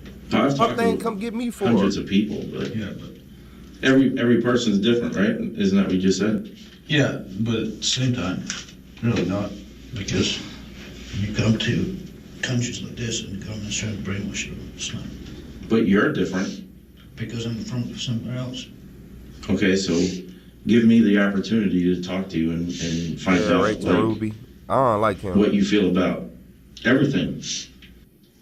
Yeah, Sorry. I want to go back to Ukraine. Yeah. That's the reason. It's the reason that. Did you ask them, did you say that to your parents that you were going to go back to Ukraine, and did they put up a fight with you or something? No, it's not that. No. No, personally, I want to go back to Ukraine because I'm sick and tired of What? living in this country, putting up with all this. Boy, what the fuck? Yeah. What the hell do you think you was gonna go to Ukraine and do? What the? Bro, I would have kept his ass in Ukraine. I swear to God, I would have kept him in Ukraine. I'm not playing with y'all. I would have kept his ass in Ukraine. Yup, he'd have been down there while them bombs was falling. Man, he ungrateful as hell. They literally out there, a war-torn, like, what you say, a war-torn country? He'd rather be an orphan in a war-torn country than live the American dream. They had a business. He didn't even have to work. And if he did go to work, he could have went and worked 2 shifts a week at McDonald's, and he still would have had more money than the average person. Yeah, I don't feel no damn sympathy for him. I should have never came here, right? Should have stayed in Ukraine. You should have stayed in Ukraine. Yeah. This country is a shithole.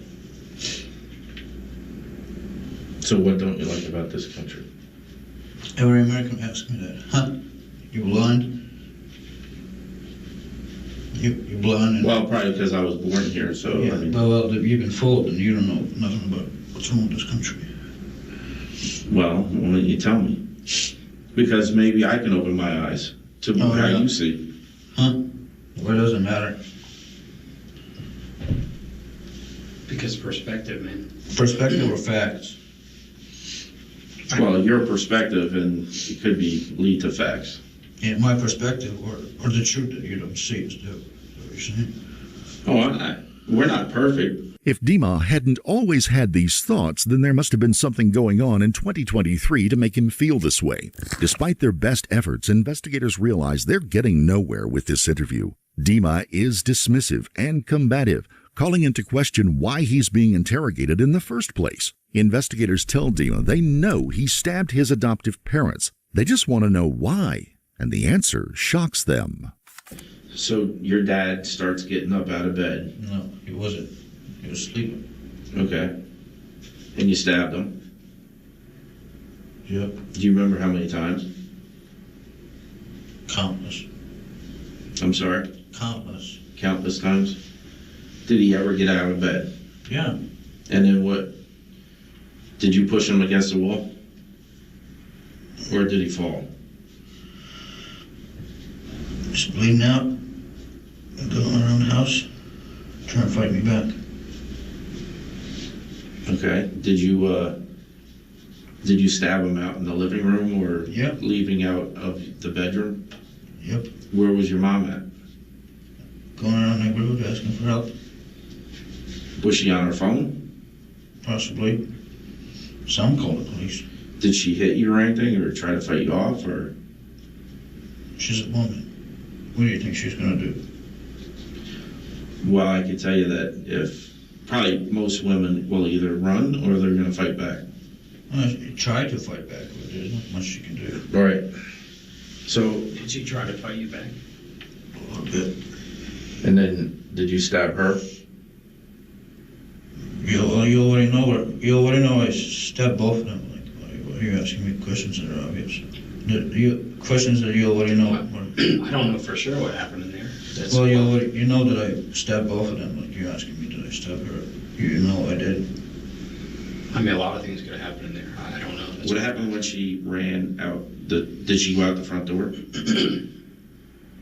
Yep. Did you close the door behind her, or did you? I told her to get back inside. And she kept going? No, she went back inside. At one point, didn't she go to the neighbors? Yeah, that's when she ran out. Sound cold. Where was your dad at that point? Dead. Where at? On the living room floor. Did he fall into the couch a couple times or no? Possibly. Yeah, I think he did. Can't remember.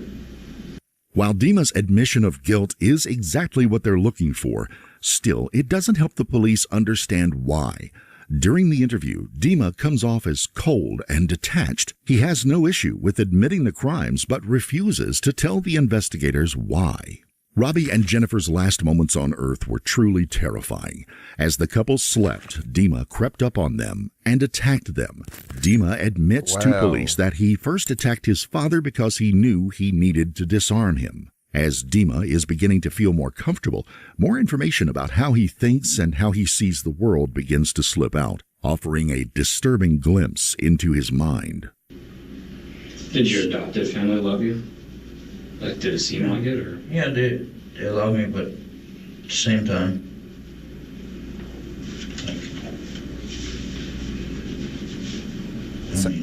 same time what? At the same time, it was not always about love and family. It was like controlling it. Like them controlling you, or? Sometimes. How so? Like, physically, or mentally, or? Like, telling you what you can and can't do, or? Like, you know, who's the household of the house? Who's the household in the house? Head of the household? The man is, yeah, right? It's different whoever you ask, you know? Well, it's different whoever you ask because this country is so fucked up, but the answer is man. And you know, my adopted mom would, you know, sometimes act like she's the household. The house, the head of the household. Head of the household. Yeah. That's another thing you got to watch out for. That's why you got to watch out for family problems, because obviously the man in his family don't like women trying to be the man of the household. And he from Ukraine, so the females there are way different than the females here. Even if you were born as a newborn baby, it doesn't matter. If I go get a 5-year-old from the UK and bring him here, are they gonna be a regular American child? No. No matter what, I can't take some of them UK things out of you. It's in your DNA. Your DNA is literally spliced into your DNA for you to want beans on toast and you to want tea and all that. That's sliced into your DNA. That's not me, but that's just a majority of them. I know that the average British person, oh, okay, you like tea? Want some warm, hot tea? Like, that's just me. Sometimes women, you know, they feel like... Yeah, I know. So did that set you off? No.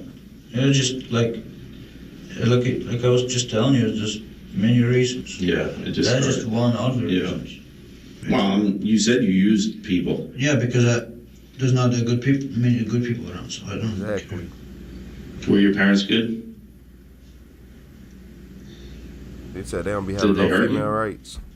I can tell by the way he acted. Like I said, I don't know why you ask him all these questions. Well, because, you know, we have a job to do, so we're trying to see what your side of the story is. Dima's answers begin to paint a more clear picture for the investigators. The couple had never been physically abusive towards their adoptive son. Dima had even admitted as such, but he felt like they were trying to control him. It is clear that Dima is angry about being moved from the Ukraine to the U.S., but it is important to note that Dima had full control over the adoption. After meeting the couple twice, he had the final say on whether or not he wanted to be adopted by them. Wow. So why the anger? What was the reason to kill your parents? There's many reasons. Well, give us one reason. I don't like him. What did they do to make you not like them? I don't know. I'm asking. I don't live your life. They gave me a car, I don't live with money. you guys, so. I mean, yeah. Everyone's gonna tell you that. Oh yeah, in America, yeah, you get whatever you want. You know, life's easy, but I don't see it like that. He ain't growing up at all. It's like, How do you see it? Help me understand. well, I'm basically a nobody coming from nowhere. You know, I was in the point of starvation when I was a little kid, so. Nigga. And that's that when your parents adopted you? No, that was. You telling me, talking about I was at the point of starvation as a kid, and they came and adopted you, and you gonna be mad? I wanted to starve. This is why you gotta let some motherfuckers starve. This is why you gotta let some people starve. He was jealous because his mama couldn't feed him and they could. Yeah, he was mad because his daddy couldn't feed him and that man could. Talking about a dad. Yo, daddy wasn't even being a daddy, boy. You going hungry. You think your father was being a father? You are going hungry. You just said you almost, man, look here. And that's that when your parents adopted you? No, that was when I was with my biological mother. It was a long time ago. Just okay. What I'm basically saying is, the way I see things is not laying out with.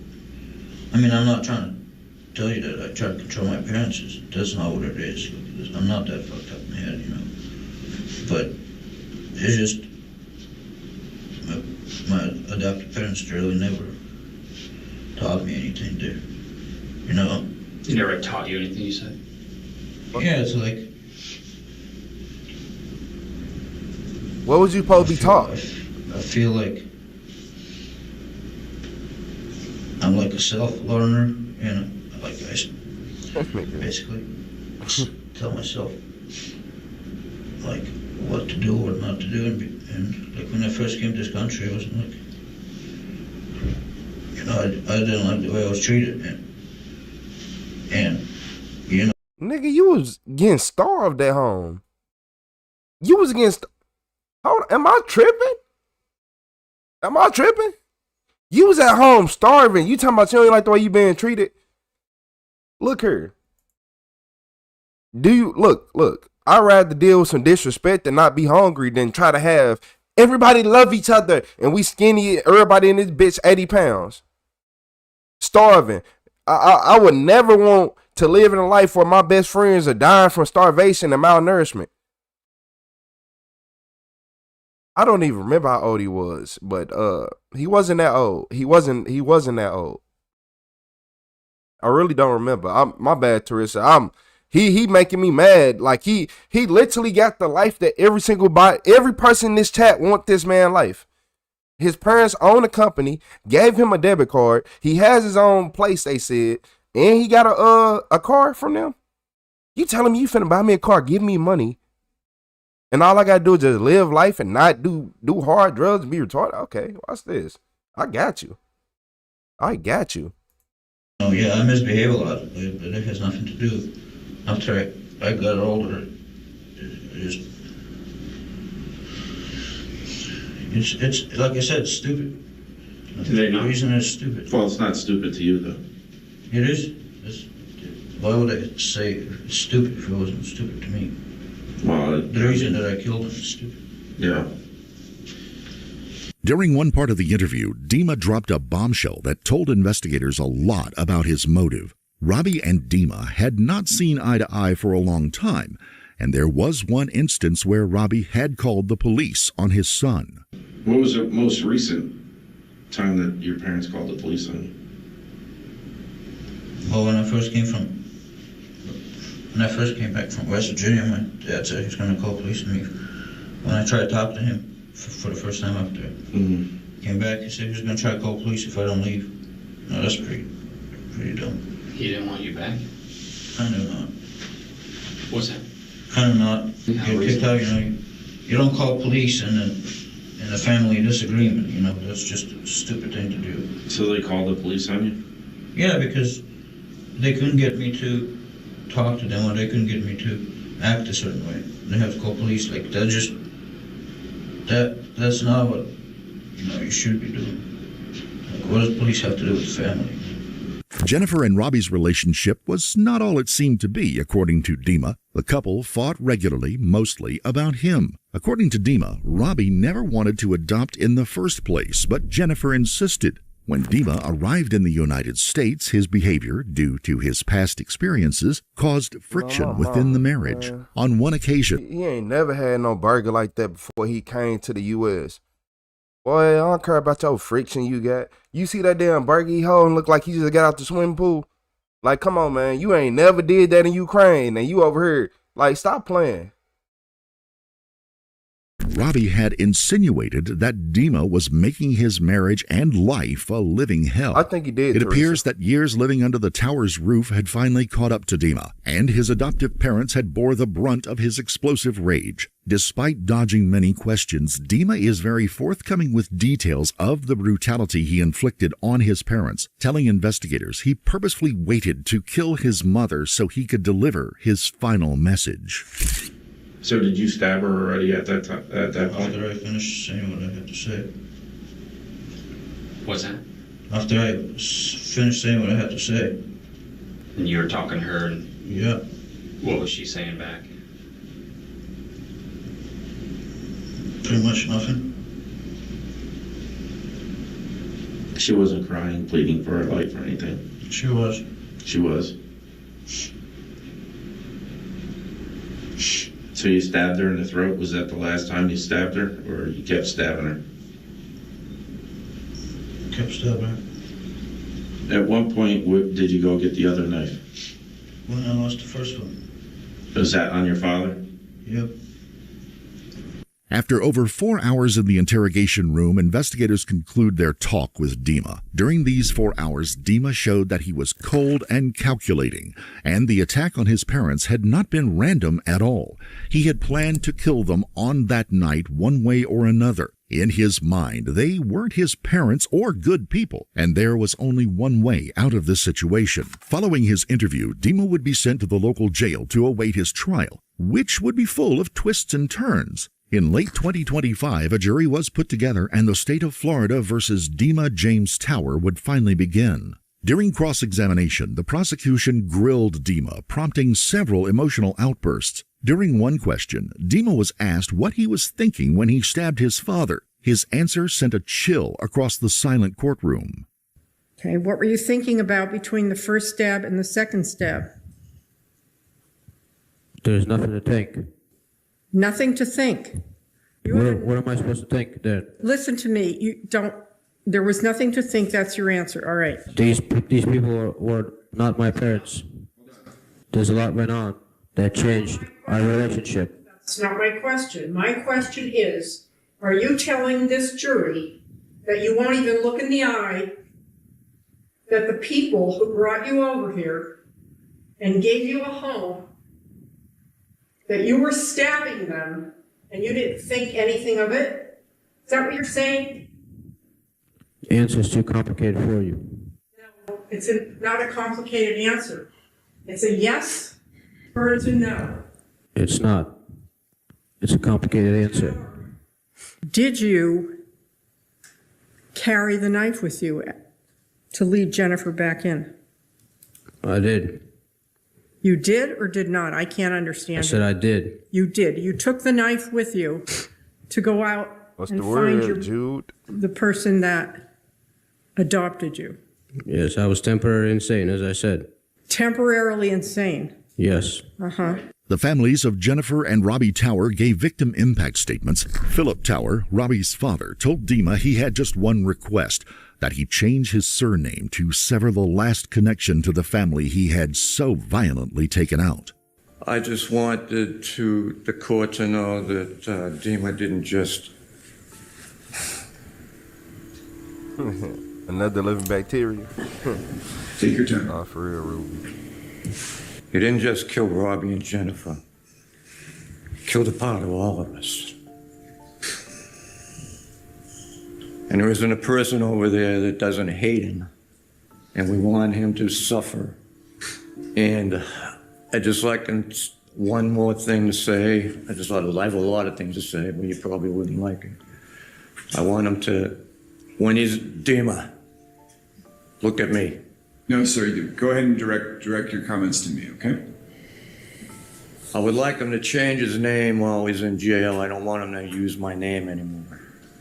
Despite Dima's outburst, his counsel opted not to pursue an insanity plea, and it does not appear that he was psychologically evaluated. At trial, a medical examiner testified that the couple had been stabbed at least 140 times and that Jennifer's throat had been punctured with the knife. After weeks of horrific evidence, the jury was sent away to make their final decision. In November 2025, the jury reconvened and were ready to hand down their verdict on 2 counts of first-degree murder. Guilty on both counts, the judge, Thomas Krug, ordered Dima Tower to serve 2 life sentences without the possibility of parole. We extend our deepest condolences to their families. Nah, man. That's messed up. I ain't gonna lie. That's messed up.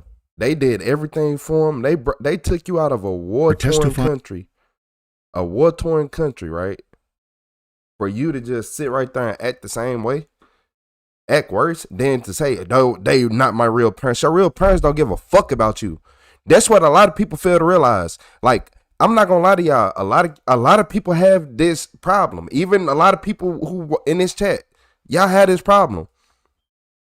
Just because somebody is not your parents, or like you don't like look, or somebody else is like in the position of your parents, like your guardian or something. Say your grandma got to take care of you or something, and you don't live with your mama, your dad or whatever. You gonna sit right there, oh, you're not my mom and my dad, because it's gonna get to a point where you realize that if they not with you and you not seeing them often, they don't give a fuck about you. As much as you care, they don't. They are living their life. I promise you, they don't care. They are grown as hell. If they care, they can make an effort. Grown people, a kid can't make that effort. A kid can't make that effort. A grown person can. That's what y'all need to get out y'all head. Your parent don't love you. They let you starve. They let you starve. They let you starve. And you want to sit right here and be like, oh, this and that. They couldn't figure out life, so now you got to deal with it. Talking about something, they wasn't my real parents. Your real parents don't give a fuck about you. If you was with your real parents right now, you'd probably be dead. And I put money on it. I put money, he wouldn't have made it 7 more years. Like, didn't you just go from being an orphan? Like, you didn't come straight from your parents, right?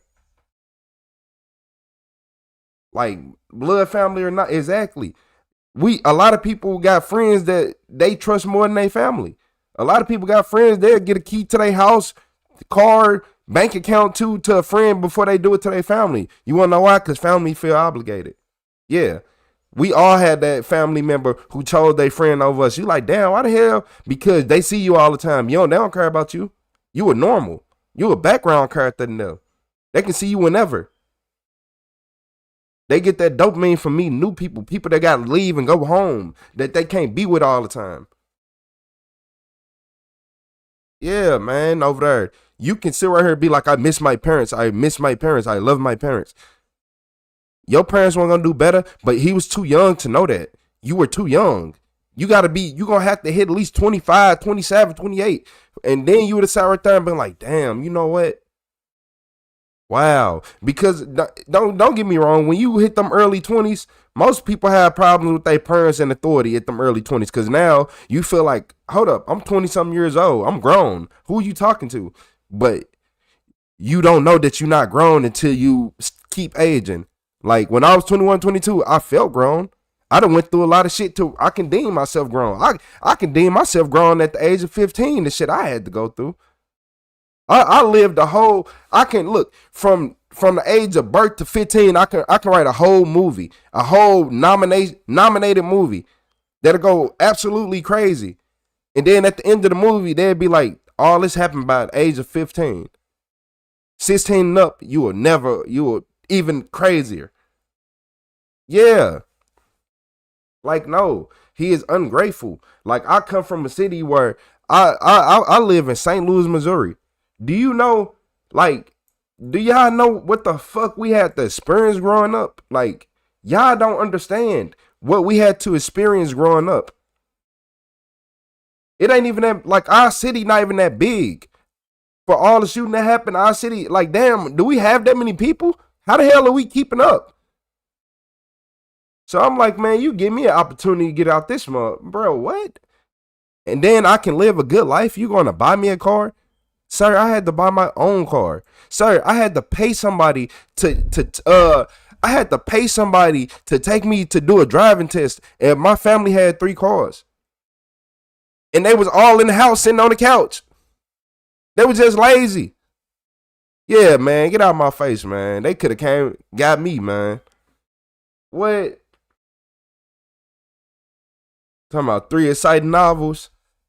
Man, for real. And I can make 3 novels, Ruby, by the time I can end it by the time I'm 14. I can end it by the time I'm 14. I have three of the best-selling novels.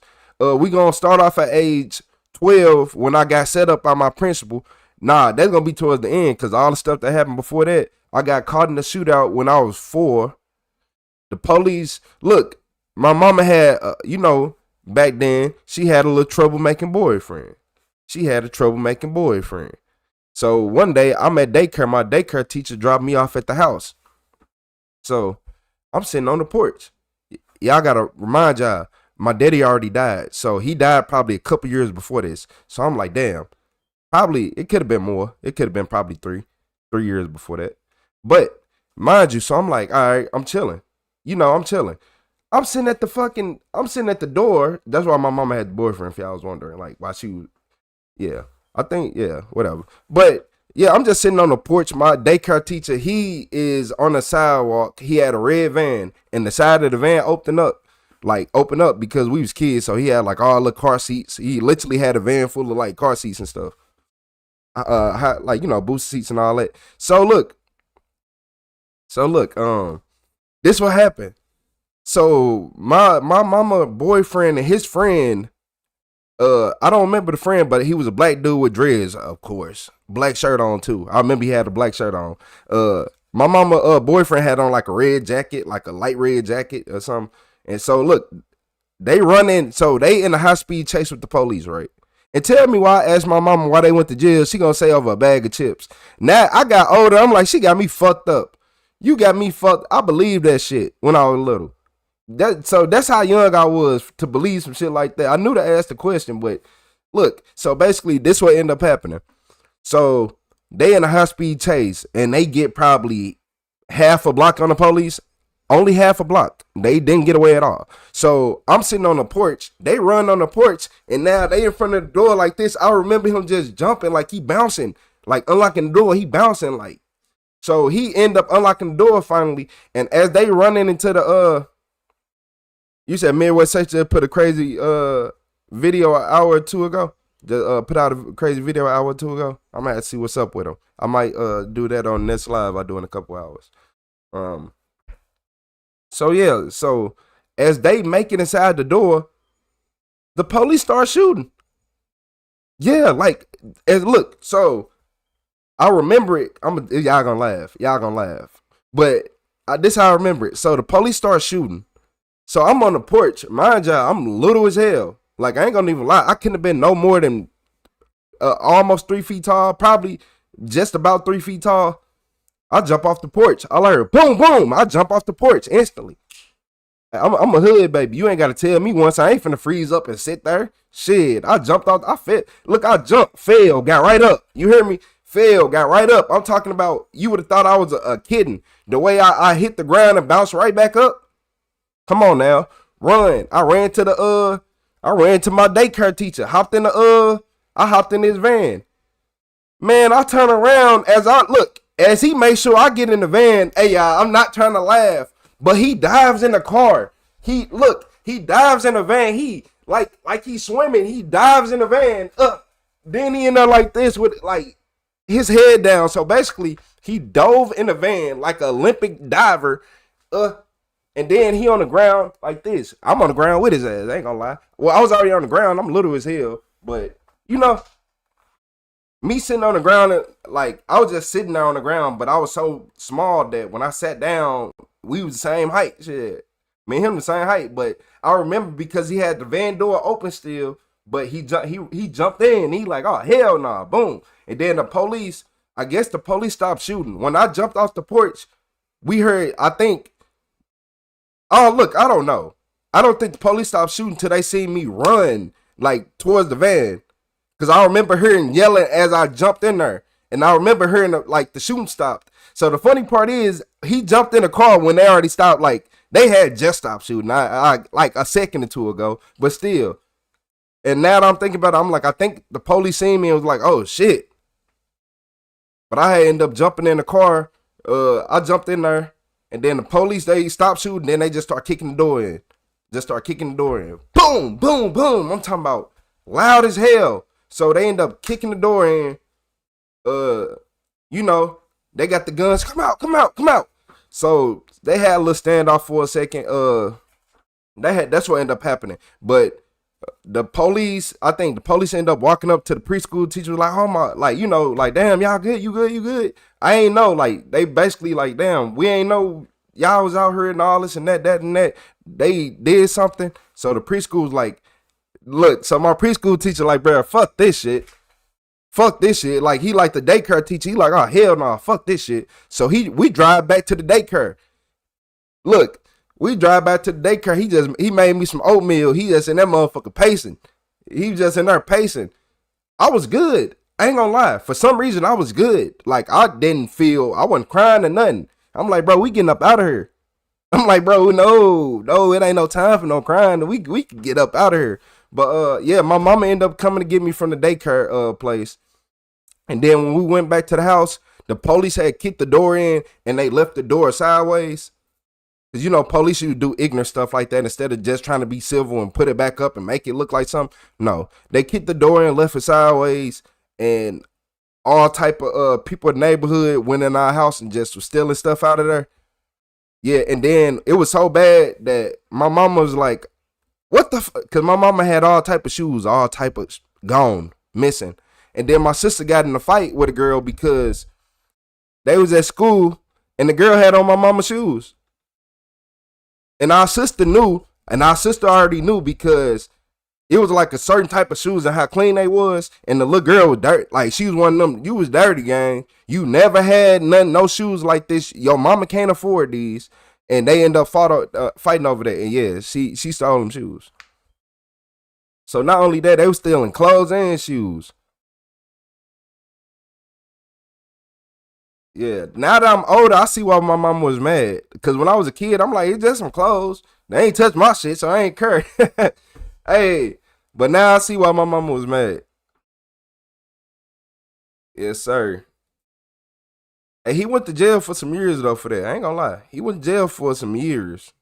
I didn't see him again because I think he ended up getting my mama pregnant around, like, or something. So I didn't see him for a long time. He a good dude now. He a good person.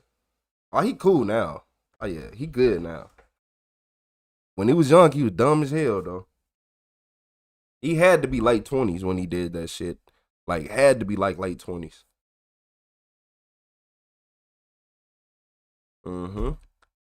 Yeah, man.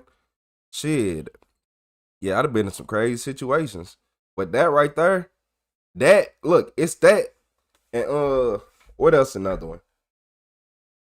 Shit, man, I got so many stories when it comes to shootouts and all that, and getting out that gym. I remember I was 11 years old the first time I seen an AK-47 in person. And then not only did I see it in person, he started shooting that he started shooting it. I got up out of there. What? I was 11 years old. This man, look, so it was this street in St. Louis called Ohio. On the south side. South side St. Louis called Ohio. That street was a GTA server. Look, shooting every single day. Every single day. Not nonstop. I didn't live on that street, but I ain't live far. So one day it's a girl out there fighting. And then they start jumping her. I ain't gonna lie. They start jumping her. So her daddy was like, wait, y'all beating on my daughter? Man, this man pulled out an AK-47 and got the He let it go. He was letting it go. That's the day I seen the back of somebody's force. They hit my friend brother had on a pair of forces. When he was shooting, we was all running up the alley. When he shot, he blew the back of his forces off and hit him in his foot. Yep, the whole back of his forces blew up. The whole back. I'm like, let me speed up. Shit. These bullets moving a little fast, ain't they? Yeah, so we was in the front. Like, mind you, me, my cousin, and two of my brothers. The two older ones. Me, my cousin, my two older brothers, right? So I'm like, all right. We watching the girls fight. We front row. We are front row at the fight. We got pay-per-view seats. We front row, courtside. Yeah. So they fighting. We got ringside seats. Then I just look up. I'm like, is that an AK-47? Oh. As soon as I seen that, I'm like, oh. Instantly had start taking off. Boom, boom, boom, boom, boom, boom, boom. Boy, I thought somebody was marching. I'm seeing people, I swear to God, I'm seeing niggas jump over gates. Like they jumping over gates, just falling over that motherfucker, getting up, running again.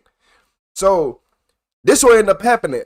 All four of us end up being at, like, we running in the opposite direction all through this gangway. We running through the gangway because if we run through the alley, he letting off shots. Them bullets flying through the alley. So we running through this big ass gangway. I'm talking about 80 people or is running through a gangway.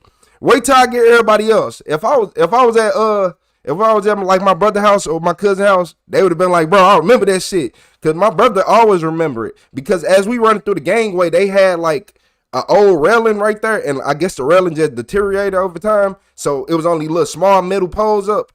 Man, look here. Running full speed. I swear to God. My brother, he hit the pole. I don't know how he hit the pole, but he ended up like this on a pole. Like, he was sideways, his body wrapped around the pole. I swear to God. Right hand on the Bible. He hit the pole so hard, his body wrapped around sideways. And then I'm like, oh shit. I kept running though. Man, this nigga caught up and passed me up. His body swung on the pole. Look. His body swung on the pole. The nigga he caught up and passed me up. How did you do that?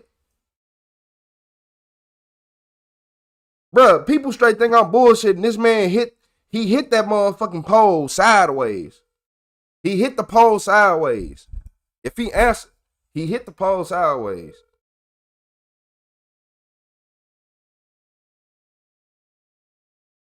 He need to answer his phone.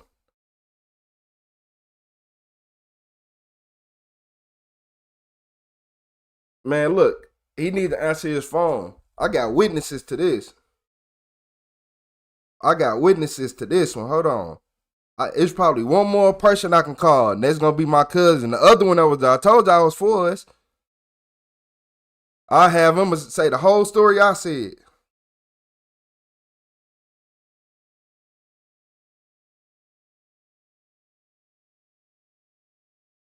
Where my microphone thing at?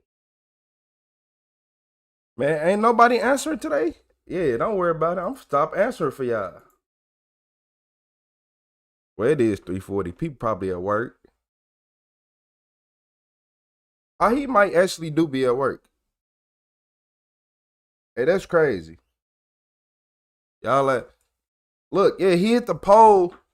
Look, when he hit the pole sideways, I don't know how he did it. I don't know how he did that shit. He said, hold on. I'm good. He just told me to hold on. Yeah, man. That shit crazy. People be thinking I'm lying when I tell that story. I'm like, man, I got some witnesses. We all got the same story. That shit crazy. But yeah. But look, the craziest story I think I'm gonna ever have is my principal setting me up. Like, my principal lied to my grandma every day. Like, oh, he did this, he did that. I'm like, look here, in elementary school, I was a problem. But in middle school, we switching class to class. I'm cool. I just didn't like elementary school because I ain't like these kids. Yeah, I ain't like them kids in that class. But I was already too advanced. I was already way smarter than everybody in this school. Like we proved that when we started taking them tests. But yeah, man, I was in middle school. My principal set me up to get kicked out of school. And then he wrote me a letter of recommendation to get sent to the worst school in the city. Like, they sent me to the school where you seeing kids that have literally no hope. Like, no hope. It's no hope of really helping them. Like, this their last option. He sent me to one of them schools. Yeah, I tell everybody, the first day I was in there, I had to fight that Kenneth Miller. I had to fight him the first day. He swung on me for no damn reason. I'm talking about within 10 minutes. I'm like, oh, I go to one of them schools. Don't worry about it. I learn quick. You know, you go to normal school, people can't just swing on you. What the fuck? I'm in this motherfucker like, oh, okay. So me and him fight. And then when I seen, like, the principal came, when the principal broke it up, he was like, yeah, he got you right there. Then he looked at Kenny, he got you right there. Y'all good? Shake it out. And then that's it. Me and him was cool from that day on. But that's the type of school y'all done put me in now, right? Every one of these kids got a juvenile record. Shit. No hope. No hope. I'm the only one who was normal. Like the dude, Kenneth, the Kenneth Miller, the one I'm talking about, man, he in jail right now. He locked up right now. Why? For he did something to a drunk woman. He did something to a drunk woman while she was passed out and then stole her phone. And then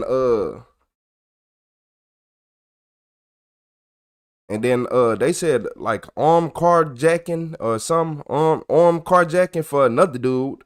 Dude Felix I used to be with all the time.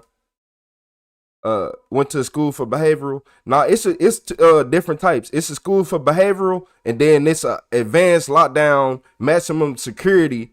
But the crazy part about my school, y'all don't know this. The school I went to, if I say I want to be a class clown, I can spend the night there. Yeah, go ahead, go get your bed ready. They ain't play with you. You think you finna be a class clown every day?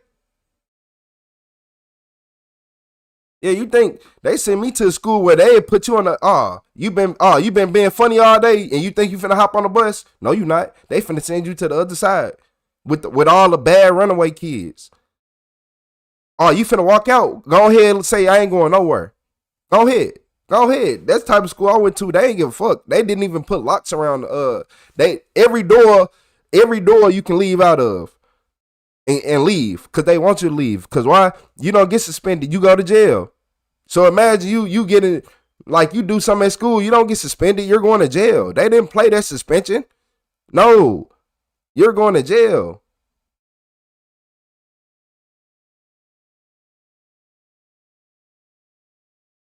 Yeah, you going to jail. No, luckily I didn't have to live there.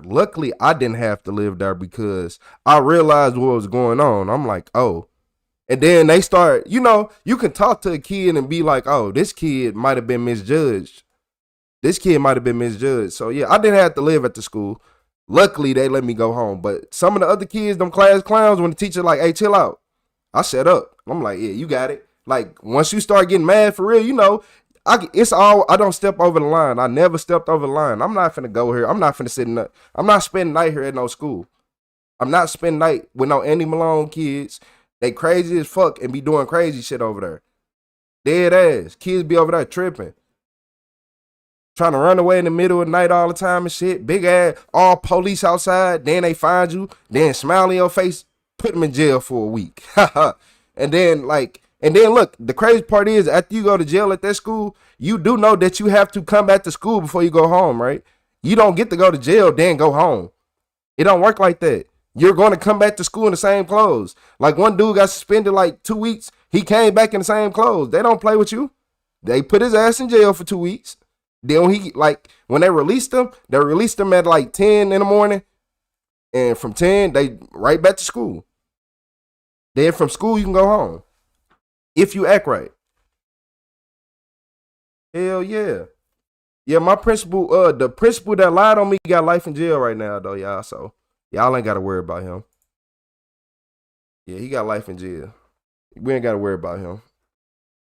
He hired so Y'all know teachers don't do this shit alone. He had a little posse of teachers that act like fucking police officers, who walked around the school like they didn't give a fuck. Like they act like a bunch of YNs. I swear to God, right hand on the Bible, they act like a bunch of YNs. That's the best explanation I can give everybody in here. The principal and all his goons act like a bunch of YNs. Why does a principal have goons?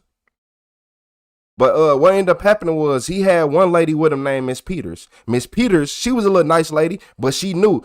I feel like if you got the power to stop some bullshit and you see this man doing wrong and you don't say nothing, you just as wrong as everybody else. Just like one day I was sitting at ISS because he put me there, of course. He put me at ISS for 5 days. But no, I'm a grown man, y'all. I am a grown ass man. He put me in ISS for no reason. I'm not a kid. I ain't gotta lie. What's up, getting better daily? Yeah, I ain't gotta lie. What do I have to lie for? That man put me at ISS for no reason. And then once he put me at ISS, I was in there asleep. Miss Franklin, ISS teacher Miss Franklin, they calling your name on the intercom. I heard them calling my name on the intercom. I'm not getting up. I'm like, bro, I don't want to go up there. She like, no, they calling you, get up. So she make me go. I get up, I walk to the office. On the Bible, he points at me and said, look at him. He walked out of ISS. I'm like, bro, you just called me. You literally just called me to the office. So I'm like, bro, no, go ask Miss Franklin. Go ask everybody downstairs. Go ask everybody in this building. So now I'm mad. I'm getting hyped. I'm like, bro, you just called me up here. So I'm telling them, no, go ask the teacher. Like, no, we don't need to do that. We don't need to do that. So the whole time I'm telling, like, they on the phone, like, now he go call my grandma and all that, making up this big lie. And I'm behind him yelling, you just told me to come up here. Like, basically, you just told me to come up here. What the fuck are you talking about? You just called my name 10 times. And my name, you can't, look, my name, nobody in the school, you have never met nobody with my name. My name is not mistakable. Nobody in this chat has met anybody with my name. You see my name, you're going to be like, what the fuck? Yeah, he couldn't have confused that. No. I can even type my name. Y'all will be in the chat scratching your head like, what kind of spell did you just put down?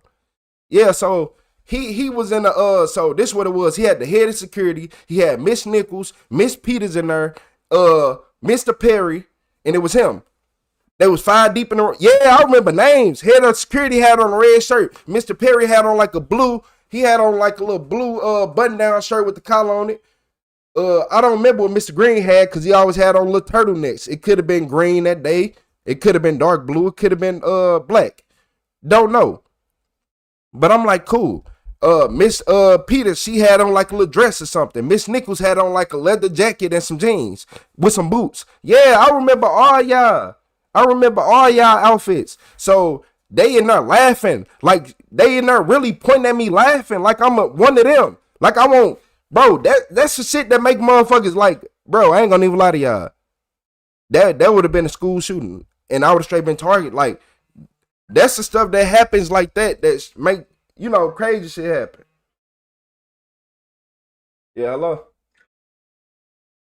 Man, look, I was on live. I was up here on live trolling, and look, you remember when we was watching the fight on Ohio?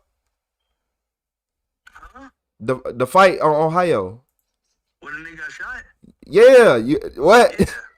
Hey, now look, so I'm on live. Hey, tell everybody what happened when he hit the pole. You talking about Taiwan? Yes. Nigga did a front flip and kept running? Bro, look, I'm over here. I'm like, bro, I'm trying to tell people how he caught back up. Like, he hit the pole, but he caught back up. He hit the pole, did a whole front flip, and caught back up to everybody, bro. That nigga looked like he got hit by a chainsaw. Oh, God. Man, look, I was over here just laughing about that shit because I'm over here trying to describe it. I'm like, hey, it's people who know this story. I ain't the only one. I'm like, bro, we was front row watching the fight, and somehow we ended up in the front of this big ass crowd running through this damn fucking gangway. Hell yeah, we was going from alley to alley, nigga. No cap. Got up out that motherfucker. Man, hell yeah, that was so long ago, nigga. You know how young we was?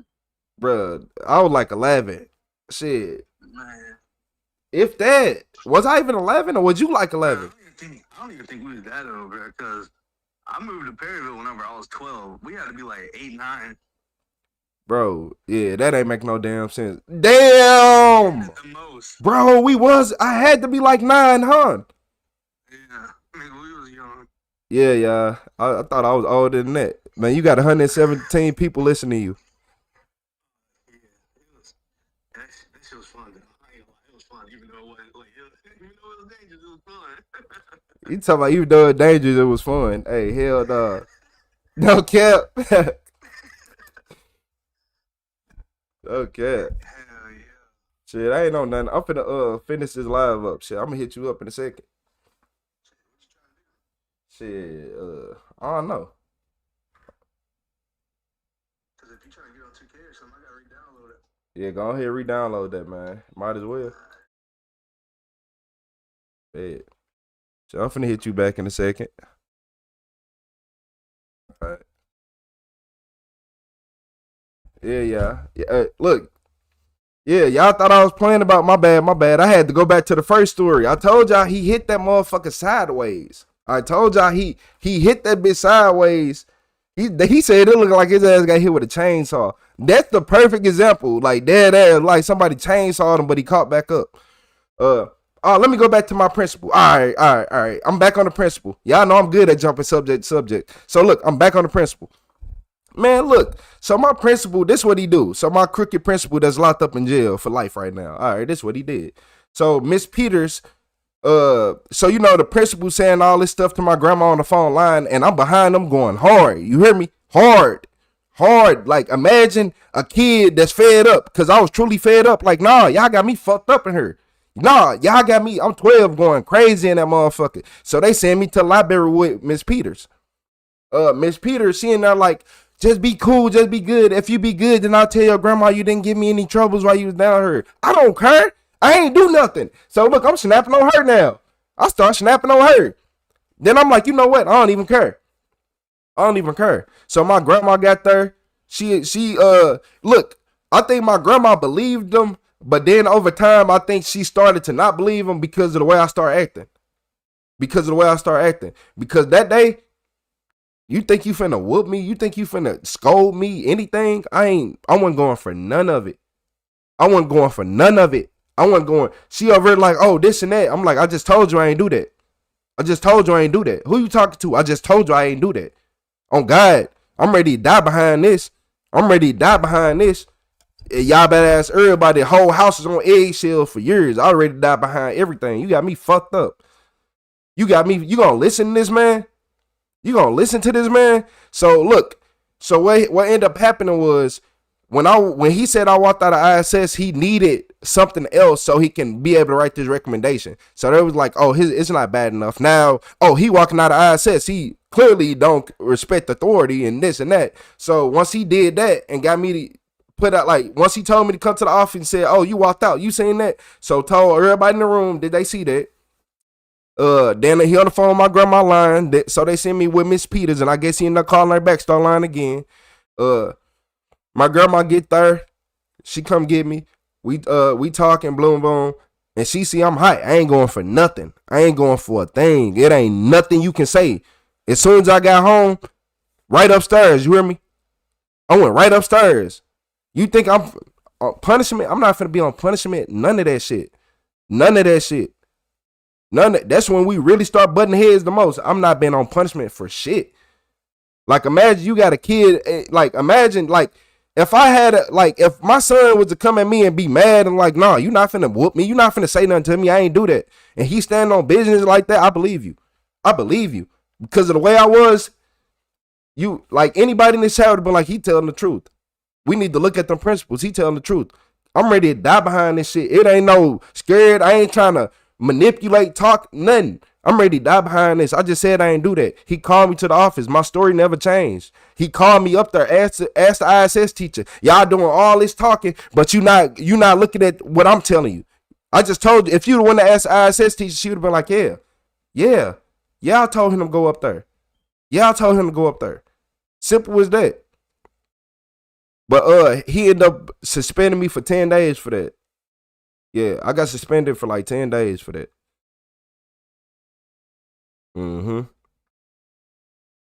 So, yeah, after they suspended me or whatever, he wrote the fucking letter of recommendation. So I come back, you know, I'm thinking it's a few weeks before winter break, right? So I'm thinking everything cool.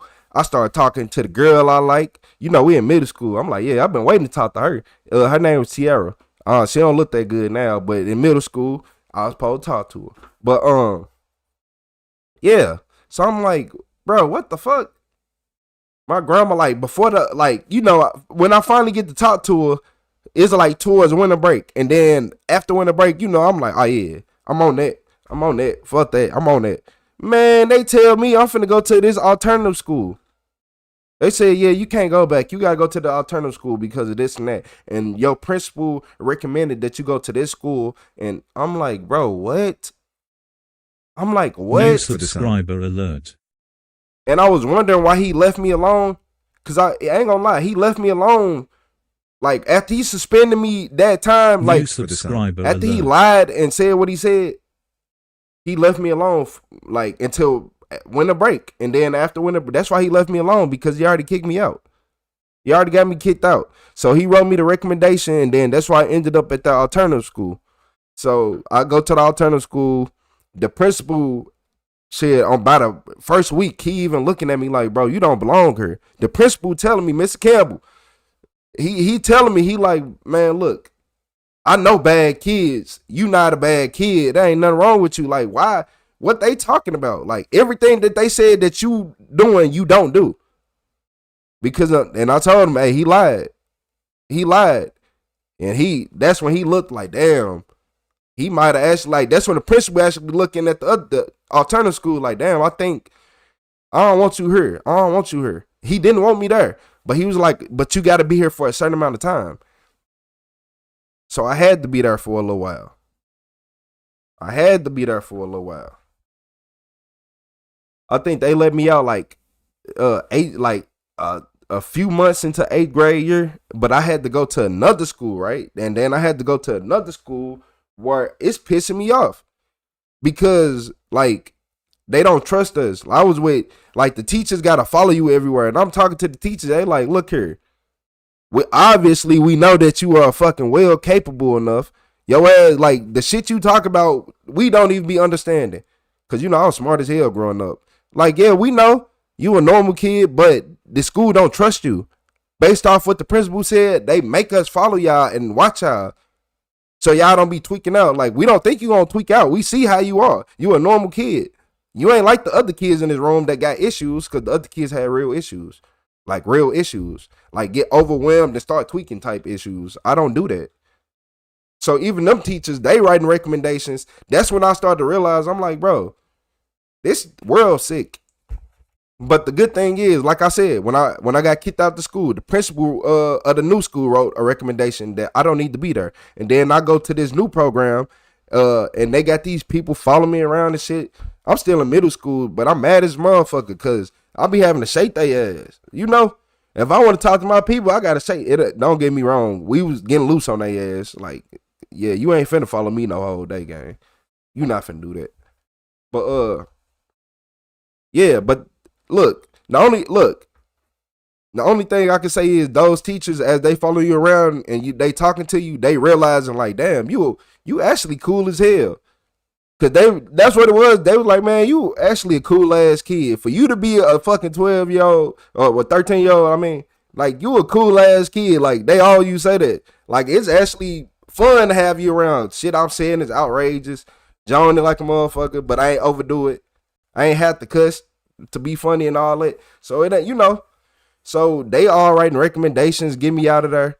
And it was just all type of crazy shit. So I turned about, so this happened like 10 years afterwards. So the same principal, remember Mr. Evil Man that got me kicked out of school? Mr. Evil Man got me kicked out of school. So he ended up getting Miss Peters pregnant. The woman I was in the library with, he ended up getting her pregnant. He married though. He got her pregnant once. She got rid of it. Then he got her pregnant again. She ain't want to get rid of it. She already felt like the first time she shouldn't have did it, so she got pregnant. Mind y'all, he's a married man. He been married this whole time, but he been fucking on all these teachers. He acting like. So look, and if y'all want to know his name is Cornelius Green. It's easy to find him. His name Cornelius Green. He was a principal from St. Louis that hired a hitman. So, his name was Cornelius Green. So Miss Peters get pregnant, right? Y'all remember the lady who was in the library with me talking about if I be good, she'll tell my grandma I was good? Nah, I don't give a fuck. I ain't do that. He just lied on me and now I ain't even know he got me kicked out of school at this point. But yeah, that same lady that he had in the library with me, he got her pregnant again. She didn't want to get rid of the baby. So he called his friend from out of town. Y'all. Hired him to kill her. And then after he killed her, like his phone pinged off the location. He used the principal car.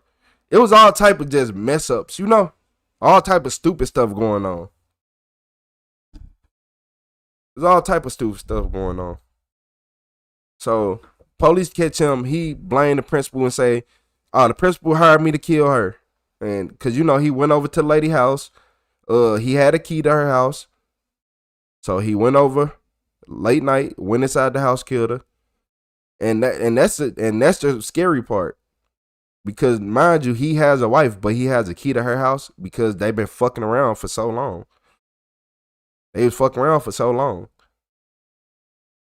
Basically was in a relationship, a full-blown relationship. Whether you got a wife or not, you was still in another full-blown relationship. But yeah, he ended up hiring him. It was $2,000. Well, I think it was like $2,000 and $2,500 or whatever. But we're gonna say for $2,000, he paid the hitman $2,000. Y'all wanna know the crazy part? He used the school money for the hit. Yep. Cause he was the principal at Carlane around that time. He had went from Fanning Middle to Carlane, and he was the principal there. And he stole the money from the dance team. I think it was like the dance team or something.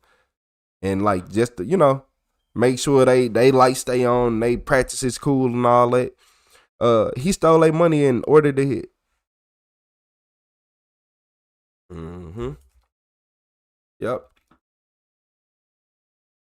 Mm-hmm. So just think about this. And do y'all know people didn't believe me and my family until after he went to jail? It took for him to get convicted of murder for hire on a pregnant woman that was just as dirty as he was. Look, that's the only reason why people be like, oh my God, why don't you feel the same way? Because I knew her. Y'all looking at a post and saying, oh my God, R.I.P. Jocelyn Peters and this and that. Like, think about this. If somebody in your face doing you dirty constantly and then they end up dying, how would you feel? If somebody fuck up your whole childhood, how would you feel? If somebody make you jump through fucking hoops, like send you to the worst places, send you to places that I don't wish on nobody. My brother dropped me off at school and he said, what the fuck? That's when he was like, bro, he didn't feel comfortable with me even being there. He said, what the fuck is this? Like, that was his only words, bro. What the fuck? He went home and had to tell my grandma how terrible the school was. And then he looking at me. That's when like me and my brother dynamic changed on him being like, you know how big brothers always like, oh man, you don't know shit. You ain't this. He like, oh hell no. Nah. You been going to this school? You been going to this school? He was like, oh shit. He looking at everybody around me like, bro, this are some fucking trench babies. Like, it was nothing but trench babies around me. Like, you are thriving there? You are thriving? Not only are you going to school, you're thriving. Exactly. I ain't go there. Look, even though I got sent there and I wasn't supposed to be there, I still made the most of it. Do I remember every single day? Hell no, because every day was trauma induced. And people, it was just a trauma inducing day. We didn't even have regular classrooms there. We didn't, like the way you are in the regular classroom, we didn't have classrooms like you do. We wasn't even in a real school. It was like a gated old folks home, which is the reason why it wasn't a real school, right? Which is the reason why it had beds there. That's the reason they had beds there. Because it wasn't even a real school. Like it was technically a real school, but not in a way you think of school. You think of school desk, chairs, hallways, this and that. No.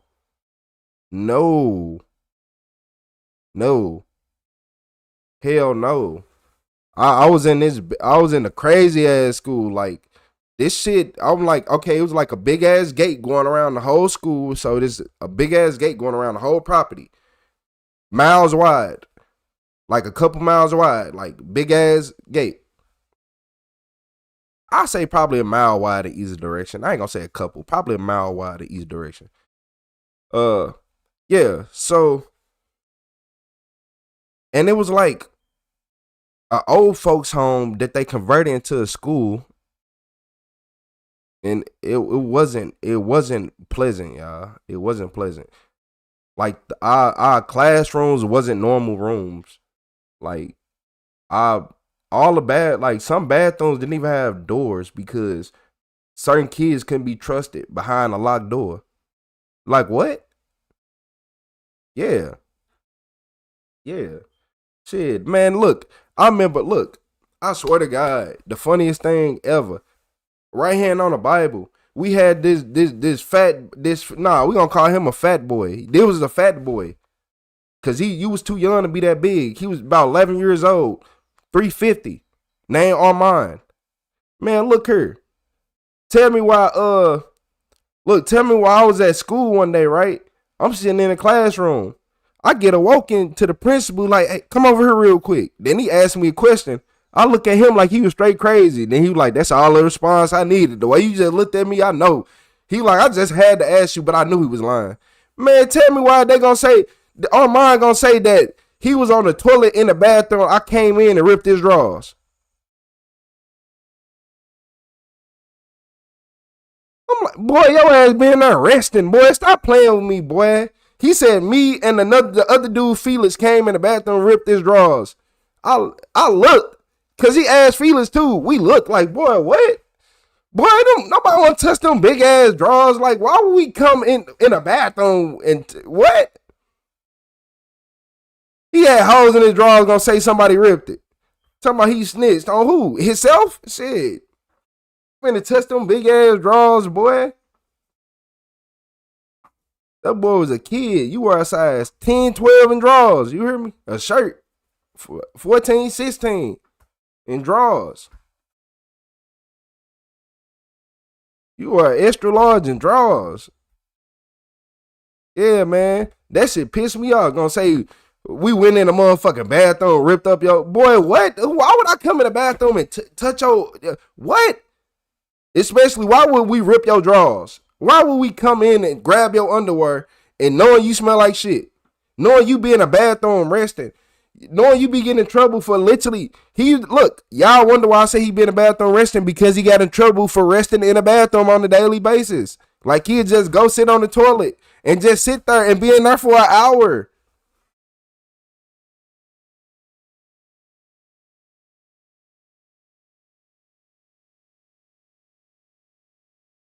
Talk about he snitched. Shit, boy, I wish I would. Boy, I'd cut my damn hands off. What? I would cut my damn dead. That was the nasty. Look, when the principal told us that, we saw looking like, bro, that's nasty. Like, even look, the principal tried not to laugh because of what we saying, because we start going hard. Nobody ain't touched them big ass drawers. I'm talking about going hard. The principal trying so hard not to cry right now. Cause don't accuse me. What? Boy, he straight used to get in trouble because he used to sit on the toilet just resting. Like one time the principal had to unlock the door and he was just sitting that motherfucker on the toilet sleep. Get your ass up. That's all. You heard it through the whole hallway. Get your ass up. Yeah, on the toilet sleep, man. Yeah, man. That was some crazy shit. I can't believe he said that though.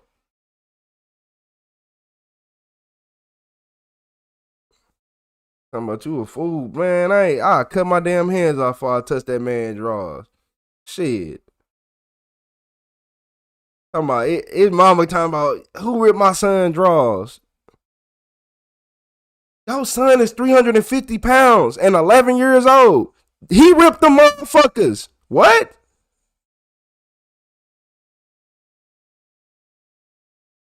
What? Yeah, man. 350 pounds and 11 years old. Is that not crazy to y'all? Or was it? I'm the only one who went to school with kids like that? Yeah, sleeping on the toilet, bro, must be unstable. No, he was lazy. He's one of them kids be like, oh my God, why do we got to go outside and walk? Like, why? Like, he used to straight be mad that we used to have, like, football, basketball time and all this shit. Like, PE and all that. He hated PE. Like, why do we got to go outside? Like, no, I want to just... And he'll straight sit in the room. He rather sit in the room until the principal start making him go outside. Shit. What state was the school in, Missouri? I think it's shut down now.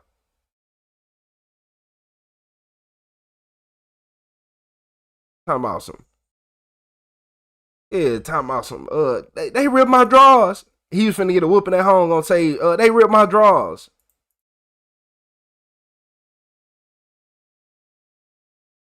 Yeah, man. I ain't never seen nobody finna get a whooping then claim somebody ripped their drawers.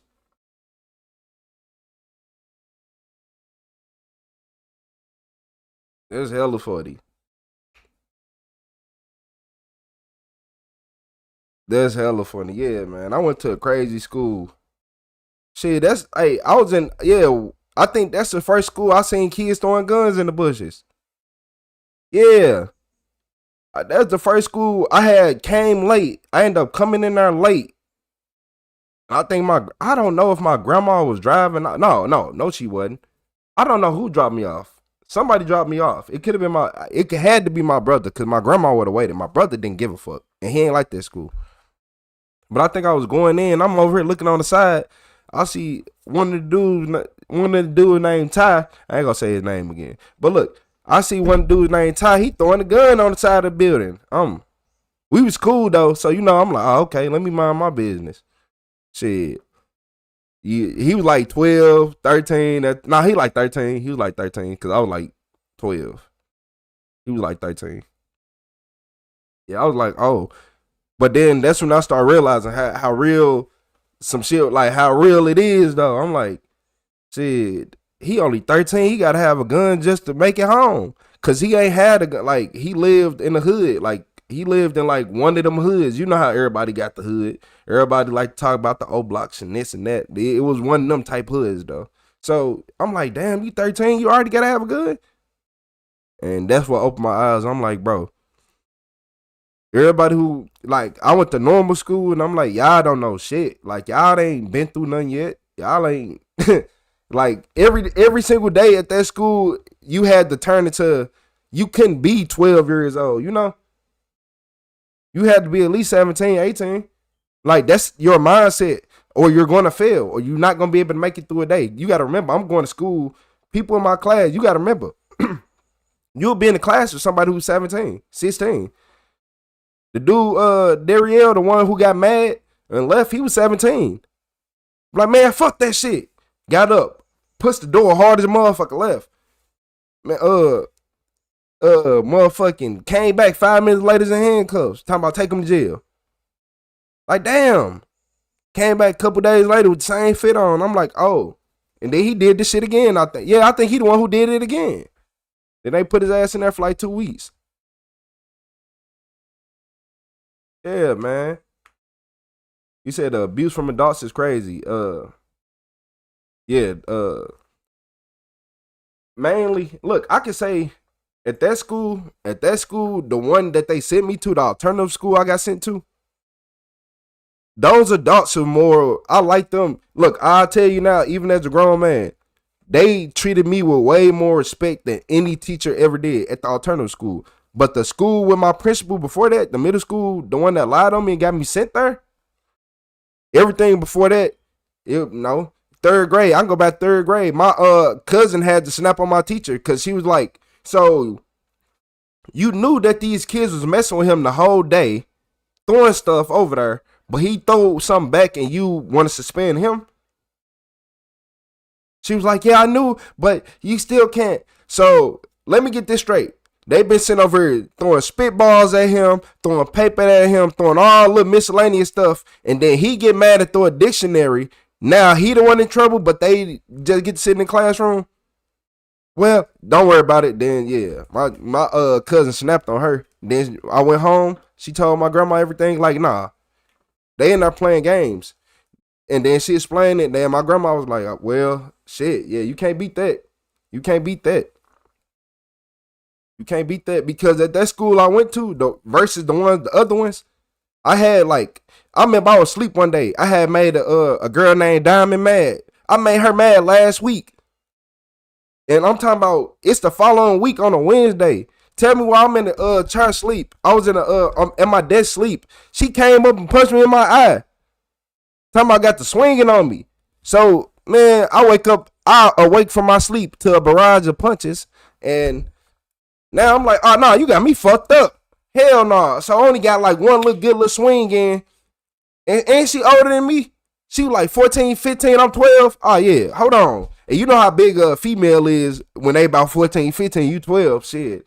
Nah, you gotta see me, especially back then. I only got like one good little hit in, but it missed. It really missed.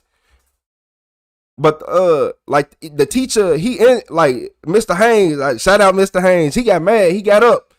Like, what the fuck? You trying to hit motherfuckers while they sleep? Instantly grabbed their ass. Boom, slammed her. Like, nah, you think you hard, you punch a motherfucker while they sleep. And then he ended up getting on her ass. He was like, nah, you good. So he threw her ass out the room. Then he was like, yeah, she got you right there. I'm like, ah, shit, that another day. Nah, I think she ended up giving me like a little small black eye, though. Yeah, I think she ended up giving me like a little small black eye. Yeah, then she was trying to be all fake crazy and scream. Yeah, I ain't going for nothing that I'll beat your ass. Only got one eye. I'm like, man, y'all, man. Ooh. If he ain't, look, I ain't gonna lie. If he ain't grab her and slam her like that, she would have had to still see me. But I ain't gonna, look, you remember how Triple H used to slam people on WWE on the concrete floor at that? Yeah, all right, boom.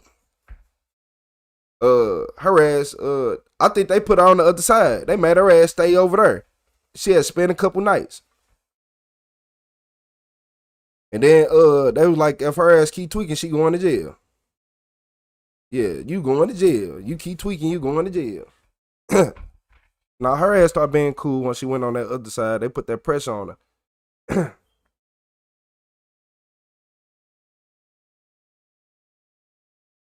Nah, it was gonna either Candace, they was gonna either stand up for me or I was gonna stand up for myself. Or I promise you, when I was 12, I punched like I was 17, 18. I promise you. That's what I was known for in there. Them older kids knew not to touch me. Them 16, 17-year-olds, we was already punching on each other in there. They like, he hit hard as fuck. And that wasn't even in a full rage. Yeah, stop playing. Yeah. I don't care how much older she was that day. I was gonna whoop her ass.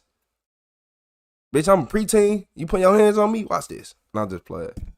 Nah, I wasn't playing with her ass that day. No, I'm not playing. Now that I think about it, no, I'm not. I was gonna whoop her ass. Hell yeah. You know how much you finna be 15. I'm 12. Do you know how big you are? And you a woman? Y'all be down there grown, fully grown at 15, 16 and shit. Y'all get grown and be like, oh, you look just older, a little bit older in the face. Fuck. Yeah. She wasn't small either. She wasn't no small female. She was a good 200 pounds. Solid. Yeah, she was a good solid 200 pounds. She wasn't no small female. Hold on. It wasn't nothing fragile. It wasn't no 130 pounds, 140, 50. Nah, it wasn't none of that.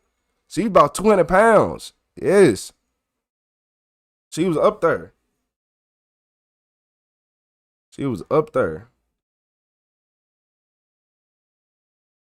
Yeah, it just so happened that the teacher was so fast that he was quick. He was quick.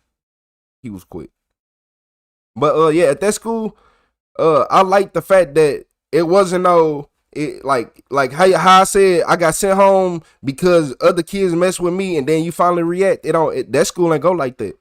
That school will be like this. If you constantly messing with me and I start punching on you, I might get in trouble, but I'm not finna get in trouble for real.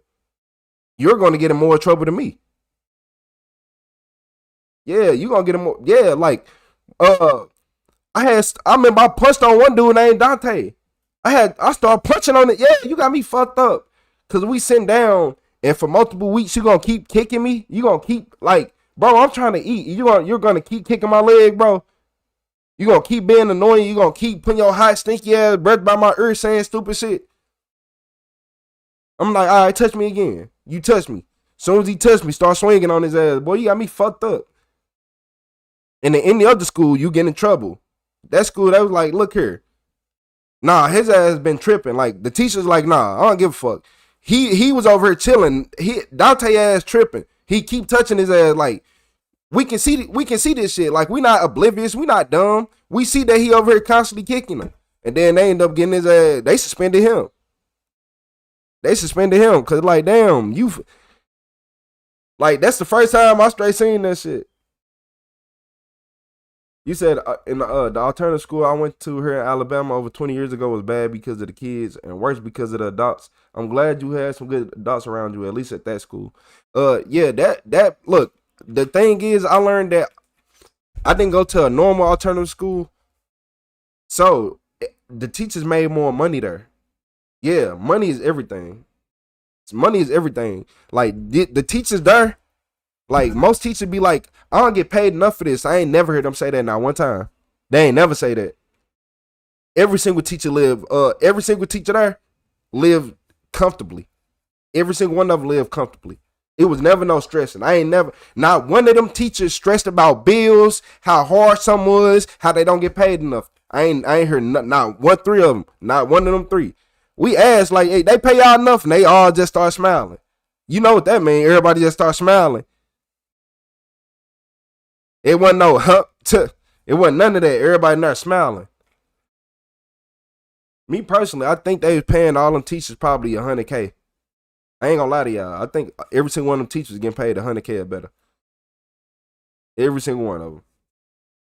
Oh yeah, some people just want a reaction out of you. He got one. Oh, he got one. Straight a furious fist behind them too.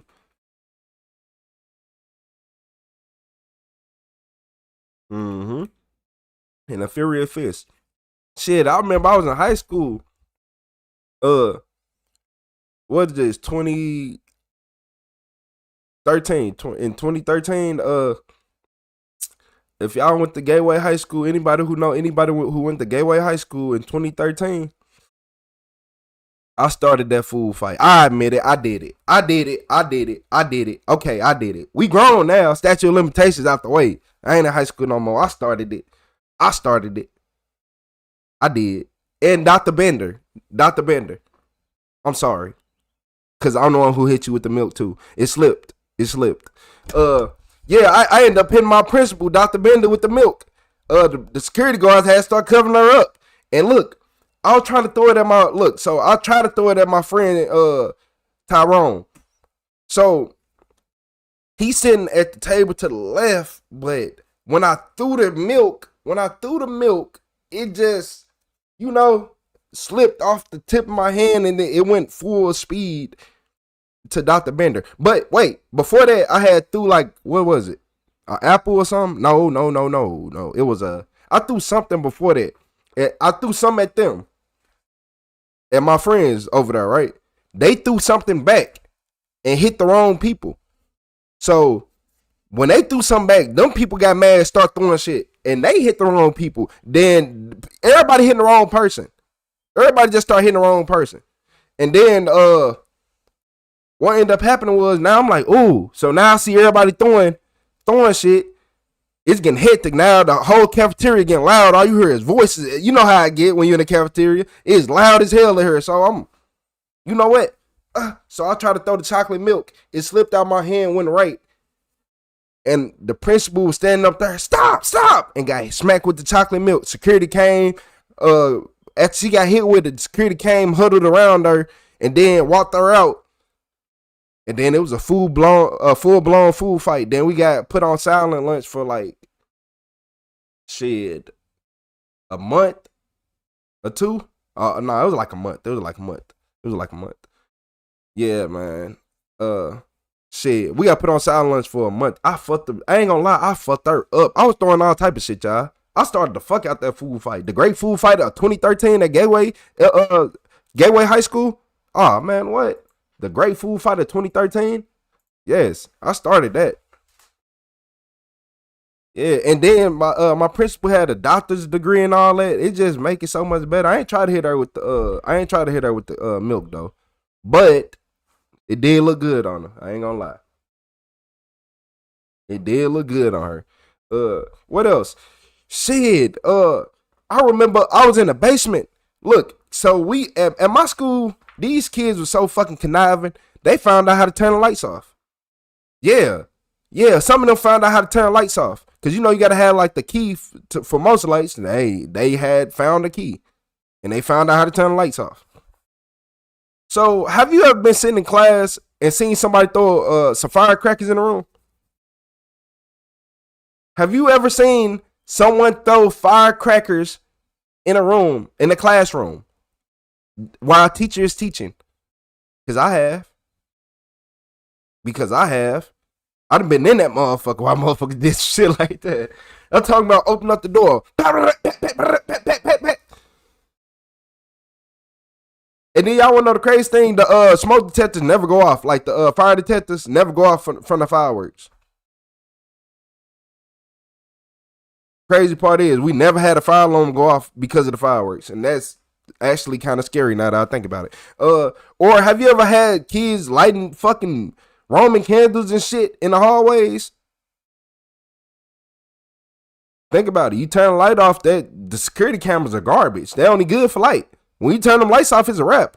Y'all ain't never had to run for your life in the basement of your school because somebody has a fucking a rocket and they lighting that bitch on the basement floor and aiming it down the hallway? Yeah, man. My high school was different. I think we had some different school times, didn't we? Yeah, we had fucking firework wars in school. In school. I don't think y'all understand a firework war inside of the school. And yet most people like, oh, he's lying. I put that on the Bible. You ain't never seen motherfuckers bring fireworks to school like that. Like, I don't know how they even got all the fireworks in school. I'm not gonna lie to y'all. How did they get all the fireworks in the school? Cause they have cakes. They have small cakes, and like a cake is nothing but like say you light a firework and it go like it just starts shooting out all type of stuff. That's like a little small cake. That's what they call them. So how y'all getting this through school? And we get checked. We get checked by metal detectors and they check our bags. Okay. Don't worry about it. Cause y'all playing too much. Yeah, it was a dude standing at the other end of the motherfucking he's standing at the other end of the hallway yelling, hey, what y'all on? I instantly turned back. And now that I think about it, they did some of that shit while the fucking lights was on. They did a lot of that shit while the lights was on. People weren't stupid though, I ain't gonna lie. It's easy to get out a lot of jams if you know what you're doing. Like say you finna light a Roman candle or something, right? And class finna let out. All you gotta do is light the Roman candle, boom, boom, boom, boom, boom. Do what you do, class let out. If you got a different jacket, because everybody used to have multiple jackets. If you got a different jacket, all you do is run to a crowded stairway, because they're going to try to look at you on camera. You run to the crowded stairway, because once class let out, everybody going crazy. You throw on a different jacket while you're on the stairway, wait for it to go crazy, then you walk out, and they'll never know who did it. And that's what a lot of people did. All you had to do was just time it with the bell. We had so many students at that school. We had so many students at that school that we used to fill up auditoriums and still not have enough room. They said that's scary. Hell yeah, that was scary. Fucking Mexican kids. He talking about and look, and they were my best friends there. I ain't gonna lie. I fucked with all the Mexicans at Gateway because they used to be on bullshit. Like why? But they made school worth coming. Like why do you have all these fireworks, amigo? Where did you get all these fireworks?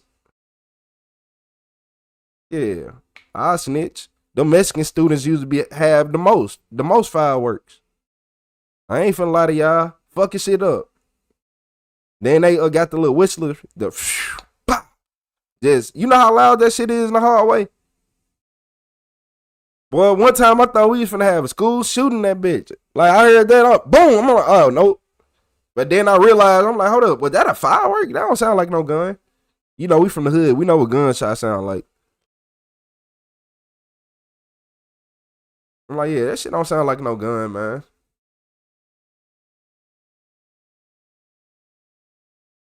Ah, man, look. I remember, it was this one racist teacher I ain't like, and I had went to her class for a little bit one time, and I left.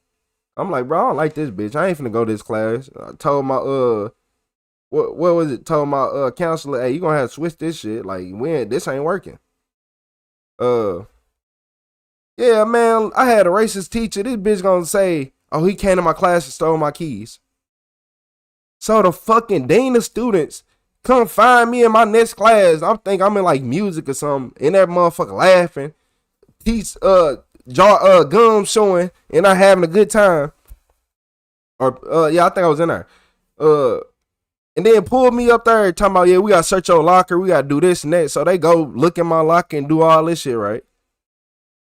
Man, so they go back in the room, they find the bitch keys in the room. They found the bitch keys in the room. And people be like, why you call her racist? Because I know a racist motherfucker when I see one. You didn't accuse the white students. You accuse me. You ain't accuse no white student. You accuse me. You didn't accuse the other student. You accuse me. No other students got accused but me. Okay. All right. I wonder why I said I ain't sitting in that class. Shit, fucking I ain't going to your class. You don't even teach shit. Hell yeah. And then y'all gotta remember, this how bad it was. Y'all know all the stuff that happened, like that went, like all of, so basically you remember my principal, the one that set me up, the one that got life in prison, all that. Everything he said followed me to high school. So even when I first started high school, that shit was ass. That shit was fucking garbage. I ain't gonna lie to you. That shit was garbage. Cause I was getting watched way harder. It was like they was doing a scouting report on me. Like, how the fuck all y'all know my name? Like, all the security know me. All the teachers know my name. Like, are y'all putting my face in the teacher lounge on the wall? Most wanted or something? Yeah, like everybody knew me. And then that's when I realized, yo, my record was following me everywhere. And by their standards, I act like this. Like, oh, you act like this. But so basically they going off what my principal said in middle school. But the only reason why I was able to even get out is because the other two principals of the other programs, they was like, he shouldn't be here. It ain't adding up. They like, it don't add up. Because I was supposed to stay in that program probably till I was in high school or afterwards.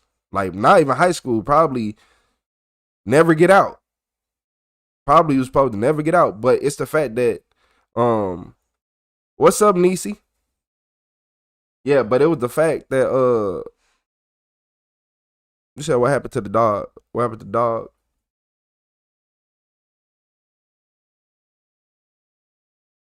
Are you at the beginning?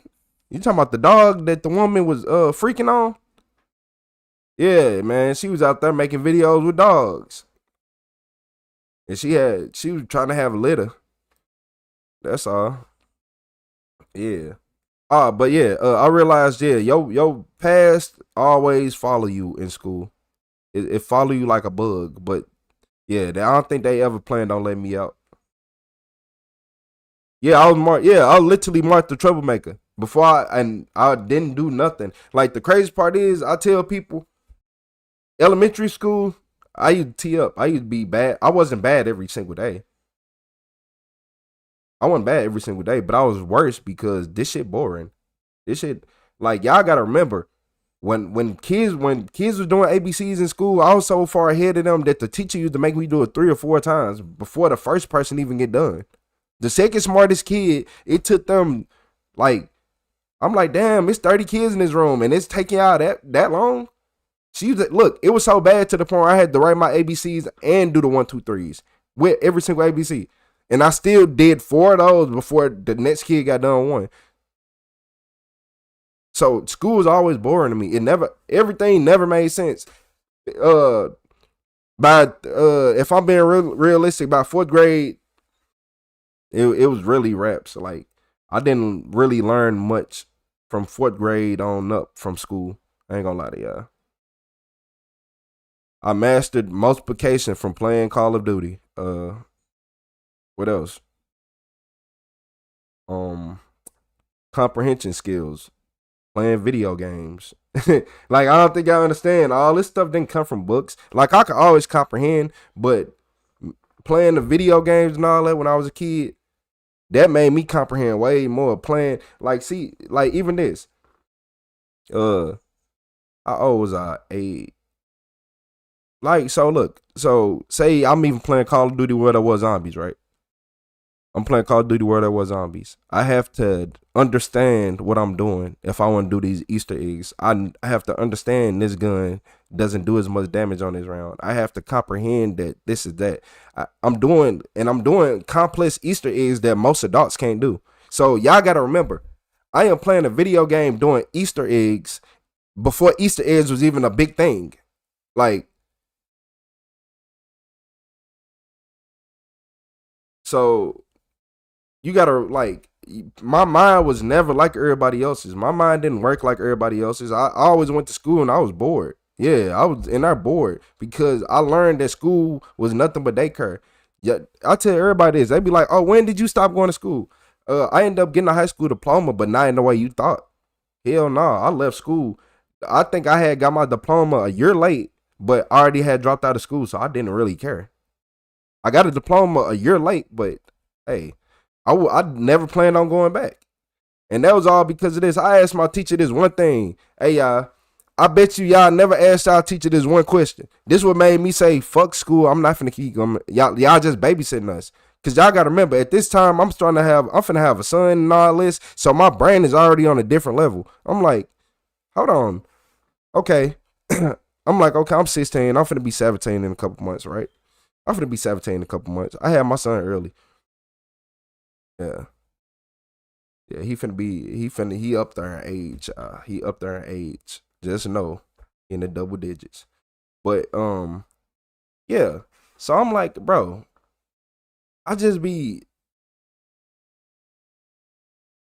my brain just works so much different. I asked my teacher this one question, y'all. This one question. I asked all of them. When do you use any of this information outside of school? When do you use anything that you learned from school in real life? And then they try to say all this bullshit, this and that. I'm like, no. Because if somebody wants to learn how to do something, they gonna do it regardless. You can't, like, it doesn't make sense. You don't learn this. If I want to learn how to work on cars, then I need to learn all the stuff that comes with it. If I want to do construction, I'm going to learn everything that comes with it. People only learn what they like. People only really learn what they need to. All this filler BS that they put in your head at school is unnecessary. Y'all don't use this unless you're in a classroom. No, none of my teachers can tell me when they use that shit outside the classroom. We already know add, subtraction, multiply, division, how to use a ruler. Shit, what? What else can you, like, what? And you can learn every single one of them things at home without a teacher. So, by that being said, by the time I hit high school, I'm like, bro, this is y'all babysitting us.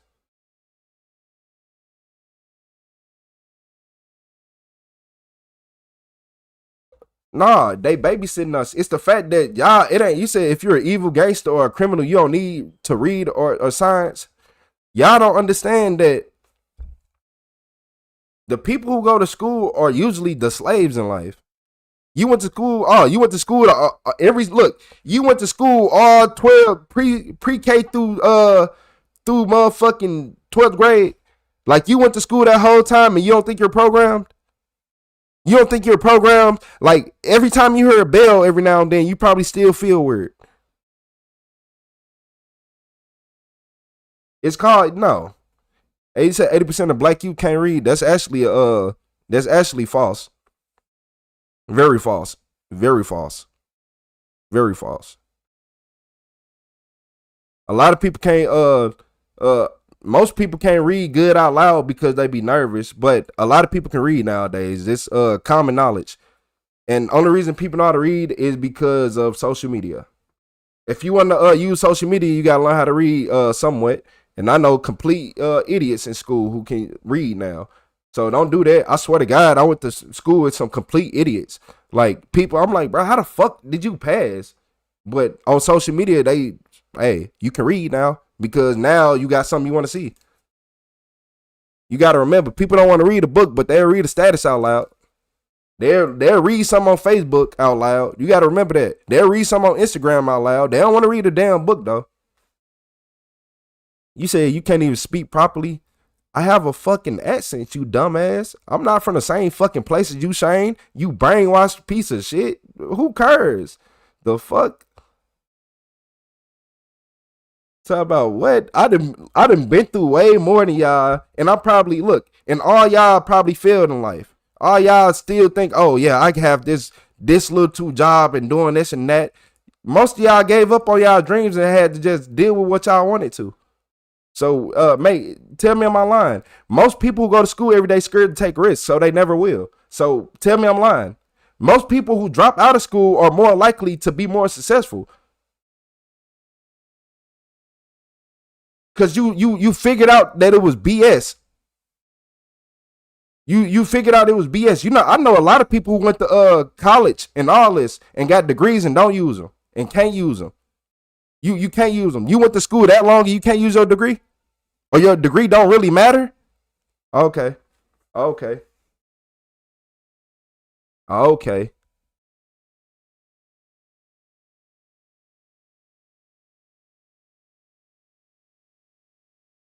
Like above a 6th grade level, the average fucking, like, do you know the average IQ of the world is lower than 4th grade? Like, so it don't even really matter. And these people who fucking go to school every day, what's the word, Sansa?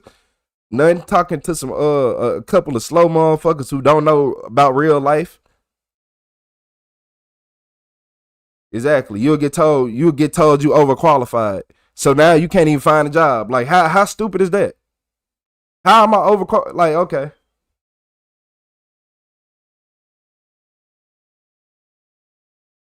Yeah, they'll tell you over qualified.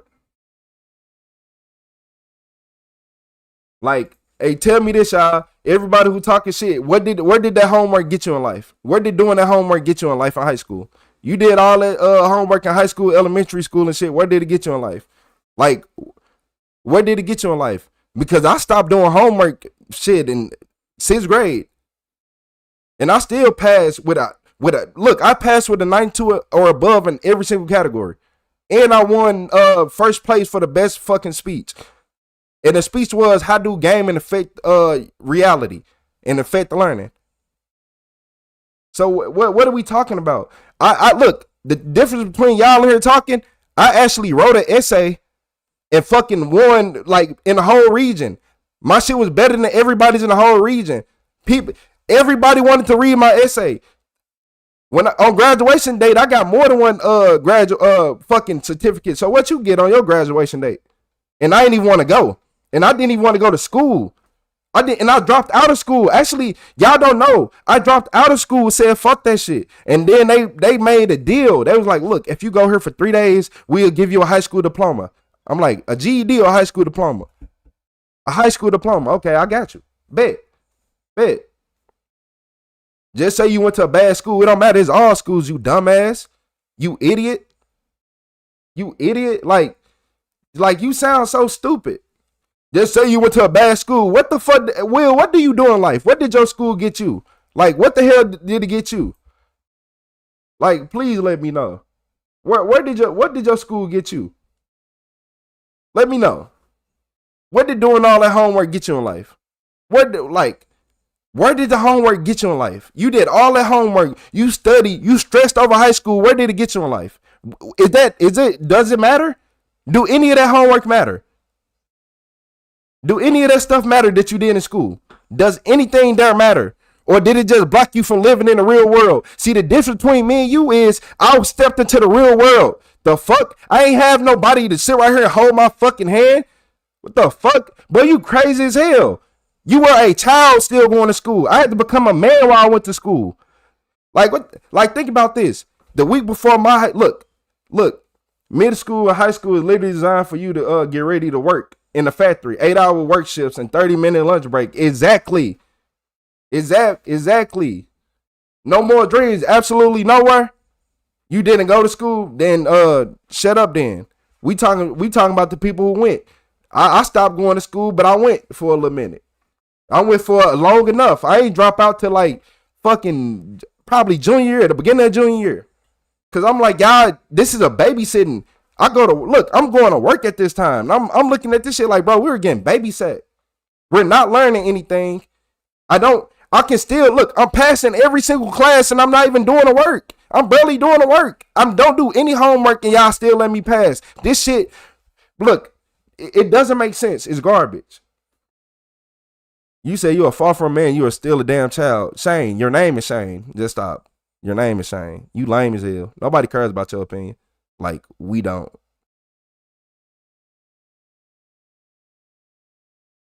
Exactly. You say he getting his GED and going to a trade school for welding. Smart. You see how smart that is? Do you see how smart that is? Do you see how smart that is to go get you a GED, then get a trade? Because sitting in a high school for fucking 4 years is a waste of life. I don't care what nobody says.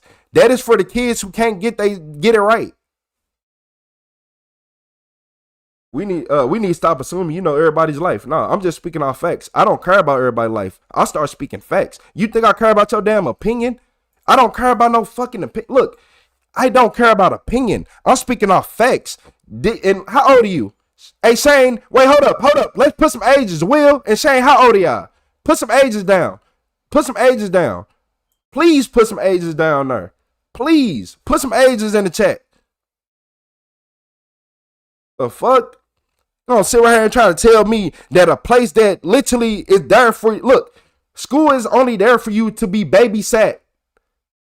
It gets you ready to work in a factory setting. It gets you ready to go unload the truck at Walmart. What are you talking about? You're there for 8 hours a day.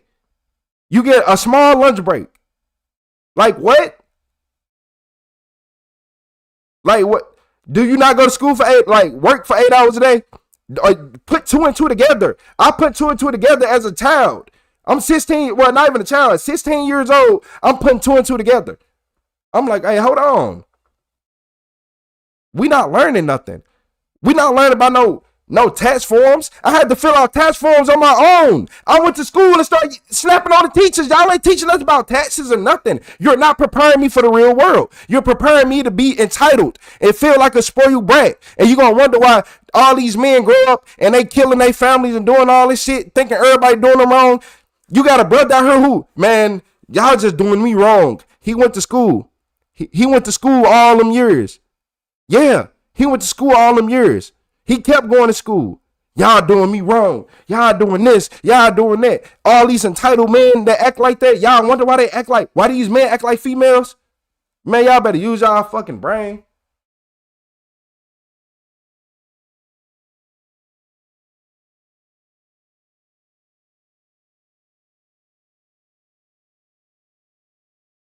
They better use their brain. Nah, he said, I'm 33. You can't be 33. You can't be. You can't be a millennial, whatever. You can't be. Or whatever you are. Whatever right before Gen Z. I think that is millennial. You can't be. Your ass is on the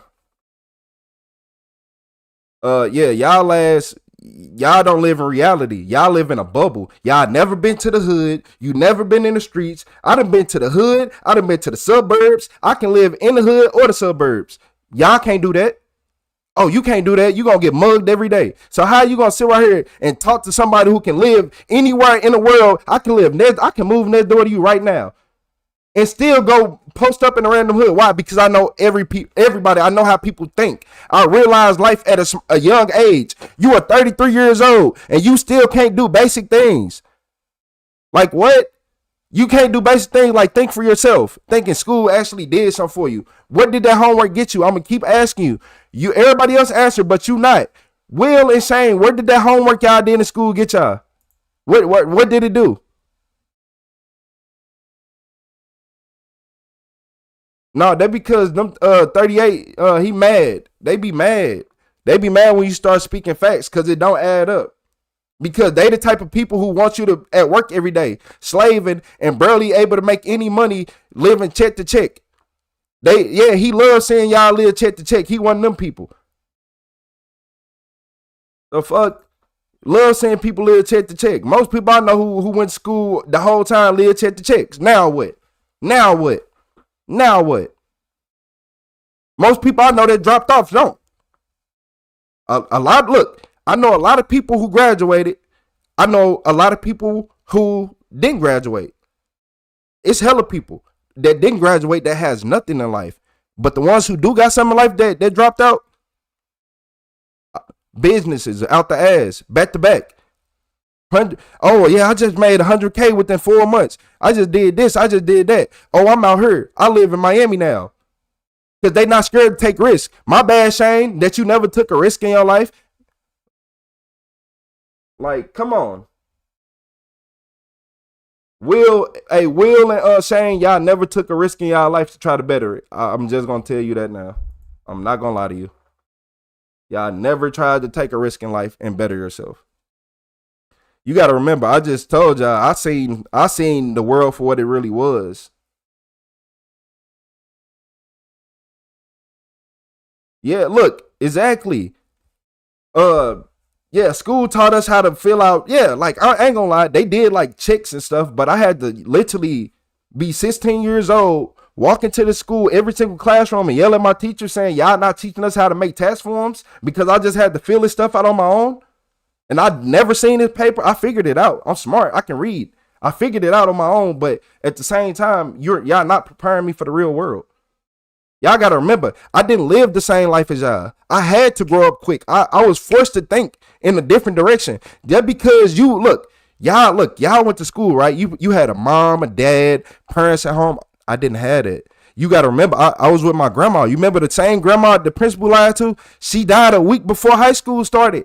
She died a week before high school. So now I'm scrambling. That's the only person who buy me clothes, shoes, make sure I got food.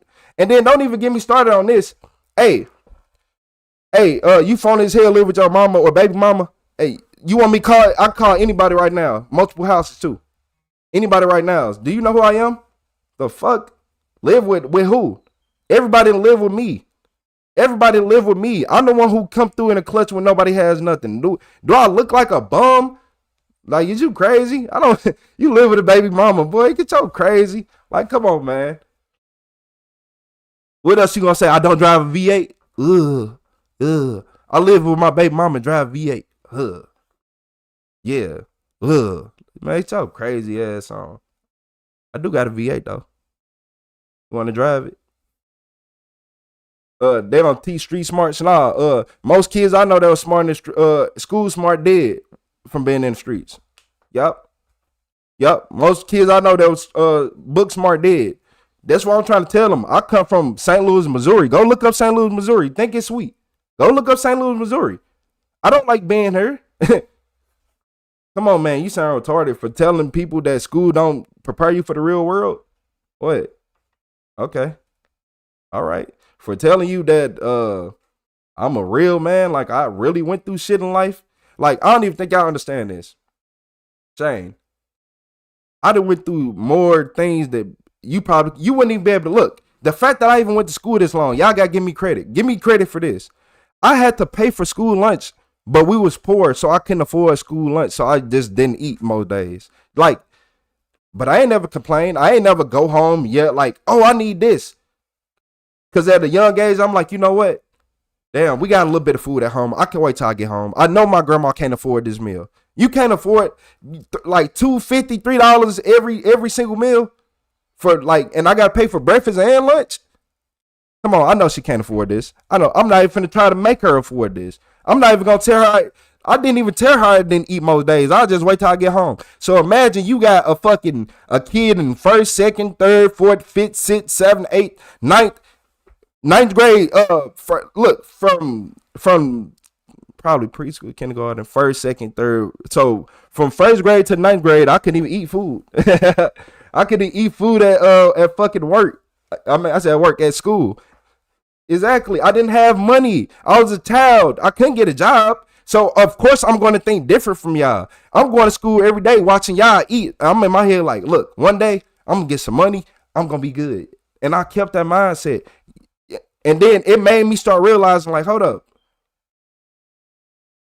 Y'all just babysitting us. Cause y'all going to school eating, getting dopamine. They feed y'all so you can start forgetting. You ever notice after you go to lunch, you just feel like the whole day just feel like it's refreshed? It ain't feel like that for me. So I'm living the whole day. I'm like, damn, I'm hungry. When you hungry, you notice everything. A hungry person notices way more than a person who not hungry. Like a person who got to pee can make up a better lie. If you got to pee, you can make up the best lie in the world. If you had to. Like you can't, like if somebody, look, you ever had a neighbor that want to talk all day, or you got a grandma, if you got to pee bad enough, I bet you walk off. It's the same thing. You're going to walk off. Y'all got to learn. The Bible say we are being placed under a veil of oblivion to protect us from the evil coming of Armageddon. Me too, bro. Man, a lot of people don't even read the Bible. I ain't gonna lie. I be telling people, I don't listen to a lot of people who says they read the Bible because y'all gotta make it make sense.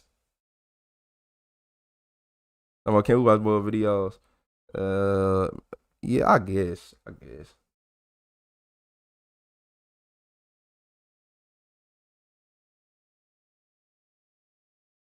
You said 2 babies get hit by the same way, one laughs, one cries. Yep. And then the one that laughed usually grow up to have more confidence and think different. Yeah, a confident person don't think like an unconfident person. That's what y'all don't. That's like I just told you, a hungry person can notice more than a person who not hungry. Yeah, a hungry person can notice everything. If you got a full stomach and you feeling good, you're oblivious. Yeah, you're oblivious. Why you think they tell y'all to fast? Because if you fast, you're going to start realizing a lot. You realize way more. Your body food actually make your body just not be on at 100%, if that makes sense. Depending on what food you eat, your body ain't even at 100%. So if we talking about school food, so your body already fighting that, make you a little bit more tired than normal, which is resetting your mood and not letting you even see the clear objective.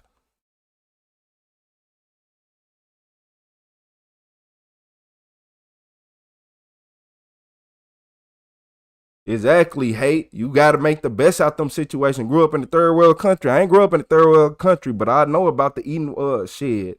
I remember man, look, I remember I used to be with my mama at her friend house. Her friend ain't never used to have no damn food. We used to go at least a day or two without eating at a time. And then look, I remember one time we ended up finding some of them little chili crackers. Man, we was fucking them motherfuckers up. Like imagine the whole house sharing a pack of chili crackers. And that's when I found out that you can cook, if you cook potatoes and put ranch on it, go on, you got it. If you ever in the bind and you only got potatoes, cook your potatoes, put some ranch on it. Wraps. Yeah. I remember we had to wash our, man. You remember washing your shit in the fucking sink and tub and shit with water hose and shit? Had to wash your clothes everywhere. Sometimes you just had to go out and just spray yourself with the water hose. Let yourself dry off. Shit. Whole clothes too. Shit. Stop. Stop. Really? Menace. Where your brothers at? And the whole time I'm doing this, it's just a bunch of kids running around me full speed, running all through the house. I wonder if they can go up and down stairs yet.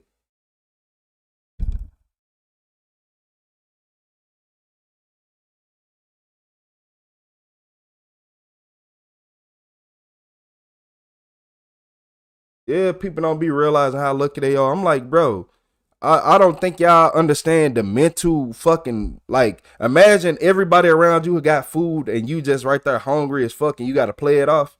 But you can't even ask your friends for food because they don't eat at home. Shit. Yeah, I can ask my, like, people be like, oh, ask your friend. How? He don't get to eat? This the only time his mom ain't got no food at home. My grandma have a pack of noodles for me or something. His mama don't have anything at home. Shit, I'll be damned if I ask this man for his food. I'm not finna ask nobody for no food, and I know you don't eat at home either. Think I'm finna? Nah. He don't care. Or is you a she? Are you a she? Yeah, you the she. Cause the boys don't cry as much. I'll get one of your brothers. Then y'all can come back. Here.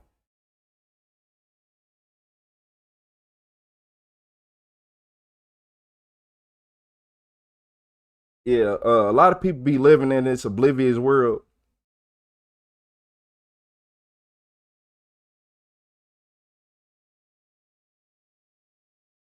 No, it ain't. No, when I talk about the Bible, I'm finna tell y'all something about the Bible. It ain't the Bible. It's the fact that when people read the Bible, they feel like it's the original version.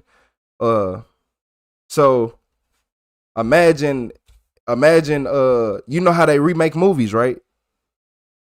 But it's not the original one. That's simple. They remake movies, but it's not the original one. And in the remakes, they always make it, they change it. Hey, I'll see you later, hate love. It's like a hate love relationship,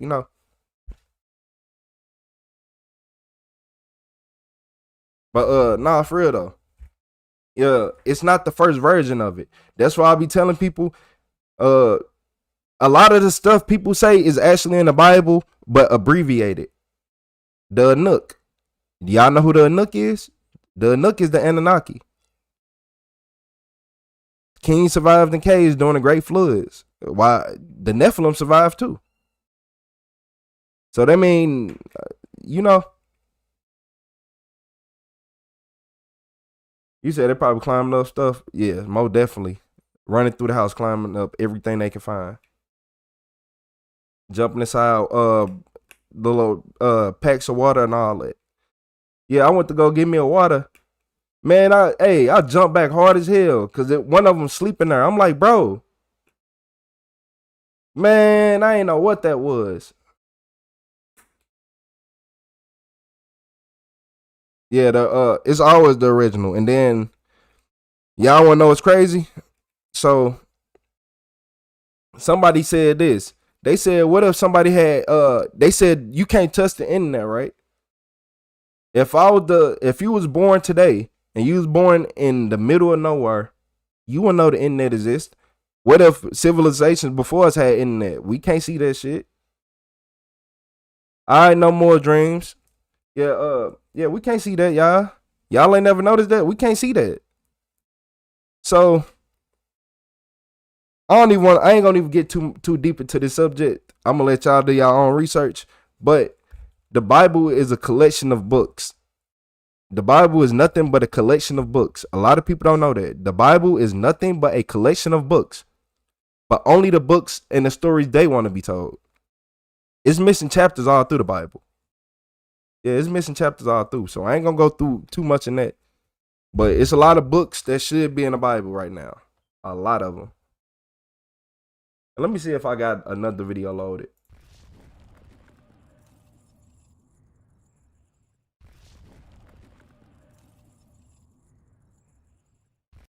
Yeah, man. Yeah. Hey, y'all, a lot of people don't live in a reality, but we're going to help them live in reality. They don't. For real. But, hey, y'all, look. This is how to instantly ruin your career. What's going on? Shit. I got physical. There ain't nothing ignorant. Lacking knowledge, you need to learn everything. I told Draver Price, this is my nephew. Okay, so you guys are together? This is my nephew. I just got here, okay? You're gonna I'm trying to tell you what's going on. Okay, you're gonna stop getting aggressive with me because I just got here. Who is being aggressive? I just got here. Chill out a little bit. Talk to me from the beginning. Yeah, I'll tell you what. No, you're not gonna walk away from me because I'm here. Just hold on. Stop. Nobody's being aggressive. I'm talking. This is how I talk. Well, you're gonna have to tone it down a little bit. Talk to me. Walk it down from the beginning. Hold on. Talk to me from the beginning. I'll wait for another threatened and assaulted by another person. He was threatened and assaulted by another. He defended himself. Okay. This running around talking about I need to be civil. I told my supervisor standing right here that the man assaulted me. This is how I talk, man. If you don't like it, please stop talking to me. I'm hyped up. I'm bleeding. Like you really expect me to talk? Damn, he was bleeding. How did he assault you? A couple of weeks ago, we're in here. He walks by me so hard he takes me off my feet. I go tell Draven Praise. Draven Praise claimed he went upstairs and told this right here. They didn't do nothing. It's 2 cameras in there. You work here. You're not a truck driver. No, I work here. Okay, we were under the pressure. It was. No, I'm a whole employee. I'll be here 60 days tomorrow. Okay. I told they got it on camera. Yeah. I'm not gonna lie. He don't seem that aggressive to me. Like, he seemed like he hyped up, but if y'all seen his finger is fucked up. Like, his finger is like, it's bleeding, like, this man kind of bad. It's on his shirt too. Whatever. Y'all see the little dot on his but shirt? You know how when you walk by somebody, I don't see you in Buc-ee's. You know how crowded it is in there. Yeah. Imagine if somebody walk up in there and brush by somebody. And the other person don't say, excuse me, what you think about to happen? You think the other person gonna be like, they gonna be like, damn, man, you can't say excuse me, something like that? That's how I did. So as soon as I said that, he's like, man, you ain't gonna do shit. I beat your big this, that, and the third. I went and got Draven Brakes. He's a supervisor here. He's not here today, looks like. When it told him what was going on, he told me he was gonna handle it. To me, that's assault. Now, I don't know what their rules are. I don't know if y'all were even called that day. I never heard anything else about it. Okay, fast forward till today. Come in, that's my car right there. Get out my car. I passed him on the way here. I got a camera in the front, on the side, and on the back. I passed him on the way here. He walks by, taps on the window like this. All right, cool. Why you touching my car? Cool, whatever. Going out, he walked by a Palestinian talking about, in Palestine, you fat, this, that, and the He told third. that to you? Yeah, Not, I beat you. Not the same guy that tapped on your window. Yeah, the same guy. Tapped over, and now he making threats.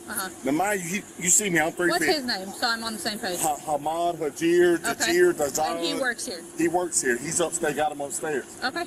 So I tell Kevin Morrison and I tell Brandon Jones. Brandon Jones is my lead. He's my team lead. Kevin Morrison is my supervisor. That's Brandon, you his say twin he cool? brother in Yeah. the front. Yeah. I'm They're like, both management here. I say, hey, in front of all my coworkers, right just now, this man just threatened me again. I don't ask y'all to get And him he the said fuck that in away from English me. or Arabic? Huh? He said that in English or Arabic? He said it in Arabic, Palestine, whatever. And I understand some of it. I don't know a lot, but, you know, I know enough of it. So he doesn't know I know. So now he's even more because he don't want by made a threat to me, and I know what he said. First time he did it in Spanish. All right. Cool. So he speaks Spanish and Arabic? So Which one did he say? He said it in both, man. What did you hear him say? I'm going to beat your fat. Tell me, like, in the language he said it. No. What you heard?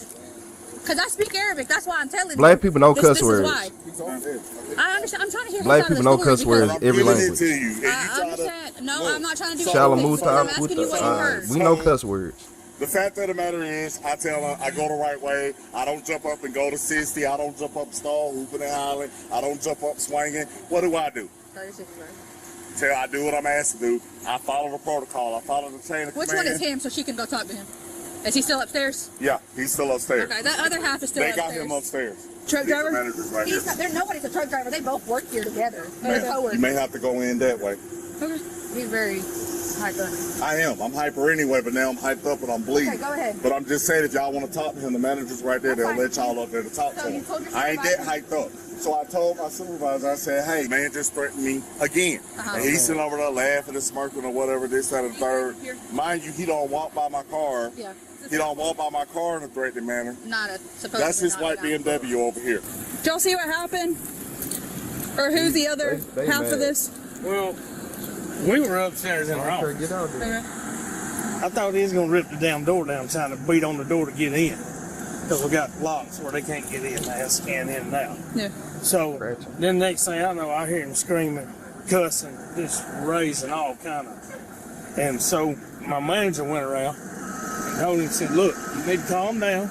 Everything's good. And told him, said, if you can't talk to me civil, then you need to leave the building. Okay. Well, he goes in the break room. Picks up the fire Evidently, he grabs the fire extinguisher, and there's some other employee, and he's like, hit him with it. He's going to hit him with it. Boss, my manager steps in front of him and says, look, put it down. Put it down now, or, I'm going to have to stop you. Okay. One of the two. So my manager's cut his thumb open. Manager's cut open too? Well, yeah, but he's in getting doctored up now. Okay. But, yeah, this guy's off. He's So did y'all witness him? he did. The manager was in there with him. Okay, where's he at? He was going after another guy.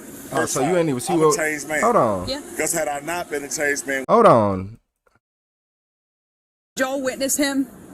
He did. The manager. So you ain't even witness him. So you going off the word of somebody else? So you going off the word of? Okay. Was in there with him. I got it. Okay, where's he at? He was going after another He guy. could have did it, but I'm a changed man. I don't go off nobody Had I word. not been a changed man, when he called himself going He could up be under good me, or bad. I would have took him off his feet then, and y'all would have been up here already. That's not a threat. That's a promise. I'm a whole grown man. I ain't did nothing to you. Yeah. I follow protocol. I defended myself. What'd you do? Did you push him back? I pushed him back. I tried to take his block off. What's that mean? What do you mean by that? I tried to knock his block off. I don't know what else you want me to say. No, I know what does that mean. You pushed him back. Like, what does that mean? I've not. Hold on, come back. We're not done. You said we was done. I'm just walking around, man. I was my heart racing. Do you want water? Hey, leave me alone. I'm not doing nothing. I'm not going nowhere. I know, but we're in the middle of a conversation, and you keep and walking. I'm not walking. I'm walking over there. I can still Okay, hear you. I know. You can hear me. I'm trying to get to the bottom of it so we can bring you justice, right or wrong. We're here for a reason, right or wrong. I didn't call it. Okay, well, we're still here regardless. So being manager, I stepped in, tried to take care of it. He continued to just yell at me. He didn't want to be civil, just have a conversation. And so I told him, I said, okay, if this is where it's going to be, then I'm going to have you leave. We're not going to work today because we're not going to work under these conditions. And then we'll talk about this later. That's it. Who's that? The manager? Oh, the manager. Uh-huh.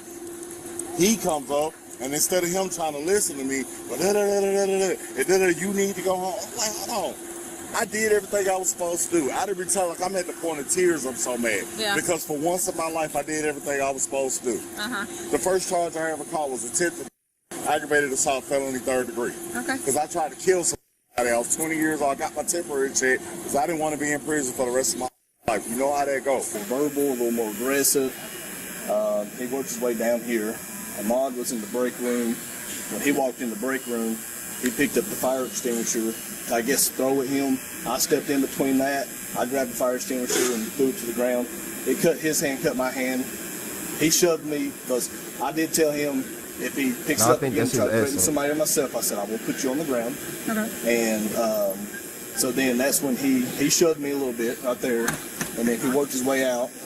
Ahmad, we got him isolated upstairs. Was he making any kind of threats towards him? Or any threats towards you? Both of us. Then he started making threats. He said his wife's on the phone. She's got everything recorded. It's on the cameras. Yeah. Do y'all have cameras? We do have cameras, so you'll be able to see this partially right here. And then inside, we can get access to those cameras. We'll have to go through our contract vendor. But most of the altercation happened in there, though, right? Yes, with the fire extinguisher. Yeah. I finally, for one time, I don't go off. I don't do what I really want to do. And you still telling me I'm in the wrong and I need to go home and miss money? Okay. Like, who the wants to hear that? So now I'm even more mad. So, so he telling me to go home. So I'm like, bro, after I done been assaulted twice today alone, And I'm trying to tell you that I've been assaulted. I told 2 other supervisors that I've been assaulted. What more you want me to do? Whenever he told you to go home, then what happened? He told me to go home, and I'm still sitting up there trying to talk, and I'm trying to say, how is it fair for me to go home, and you won't even hear, you won't even listen to what I got to say. I said, can I talk to somebody else then? Because I don't want you sitting up here telling me, you know what I'm saying, that you don't want to hear what I have to say, because therefore you're already telling me. It's not like he didn't do what you did, where when you pulled up and you was like, look, can you please calm, I'm calming down now, as you can see. Cool. When you pulled up, and I apologize for that, I'm hyped up. I hear you. But as soon as you pulled up, you was like, look, I need you to calm down so I can talk to you. That's it. And you're doing better, so I appreciate that. After he told you go home, you didn't want to go home? No, because I wanted, and I asked him, so how did you and him get back to? We never got back up on each other. How'd you? I got the cut on my hand because I had picked up a fire extinguisher. Because Oh. at this point, I'm getting ready to defend myself. What he do that at that point? Nothing. What can he do? No, like was he coming at you? Yeah. Okay, what was he doing? Like coming up and wearing up like that. And this is after he told. This is before or after he told you go home? This is after. After the manager told me to go home, so now I'm getting ready to defend myself because I already don't let him hit me 3 times, and I didn't do nothing. I didn't. So what am I supposed to do? Wait till he dropped me? Wait till he killed me? What happened today?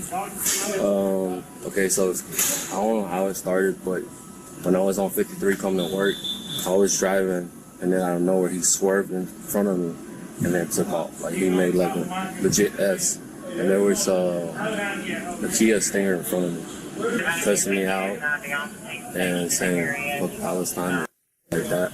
And then he just kept yapping and wanted to fight. And then that's when one of the leads told us to go upstairs. But we went upstairs and he started like kind of like attacking me, like pressuring me upstairs. So that's when they came in and they moved me from over there, brought me to the So break you room. went upstairs to get away from him? Yeah, and he followed. Okay. And then I came to the break room. Steven Stoves was talking to him. And I guess they fired him. So he came to the break room. He was about to hit me. And that's when they all told me to go upstairs. What was he like saying towards you? That I know where you live. I'm going to get you, don't worry. And stuff like that. Huh? He didn't cut you? No. Okay. I got cut by myself. Okay. Making sure we're all, on the same page and You wearing everything. up at me like, at what point can I defend myself? I don't really. Who all was there? Everybody that you see. Everybody here? Yeah. He was out there? Yeah. Feel in fear at any time? Like, did you feel threatened that he might actually harm The you? only time whenever, yeah. Well, he almost hit me if it wasn't for the With the fire extinguisher, yeah. So he never did actually hit you or anything like Almost that? did. He ever didn't shove step you in. at any time? No, he hasn't. No? Okay. You gonna press charges? Probably. Yeah? It's a yes or no? Yeah. You do? Okay. But like I told him, you threatened me twice. Yeah?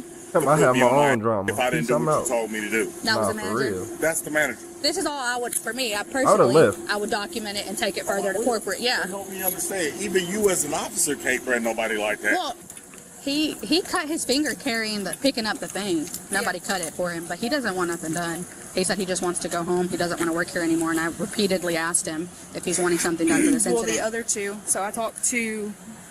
It originally started between him and another employee. 3, he cut him Yeah, off. It yeah, pissed him off. told me that. He went inside, confronted the employee. The employee went upstairs to get away from him. He followed in behind him. Management stepped in, was like, if you're going to be irate, you need to go home. Yeah. He got pissed off. They moved the employee into the break room. He was sitting in the break room. He followed in behind into the break room. He's definitely saying a different story, but yeah. And then he picked up a fire extinguisher. When he picked up the fire extinguisher, he came towards the employee. Manager stepped in front of him. Manager said that before he grabbed the fire extinguisher, he was shoving him and belly bumping him and making threats to whoop his.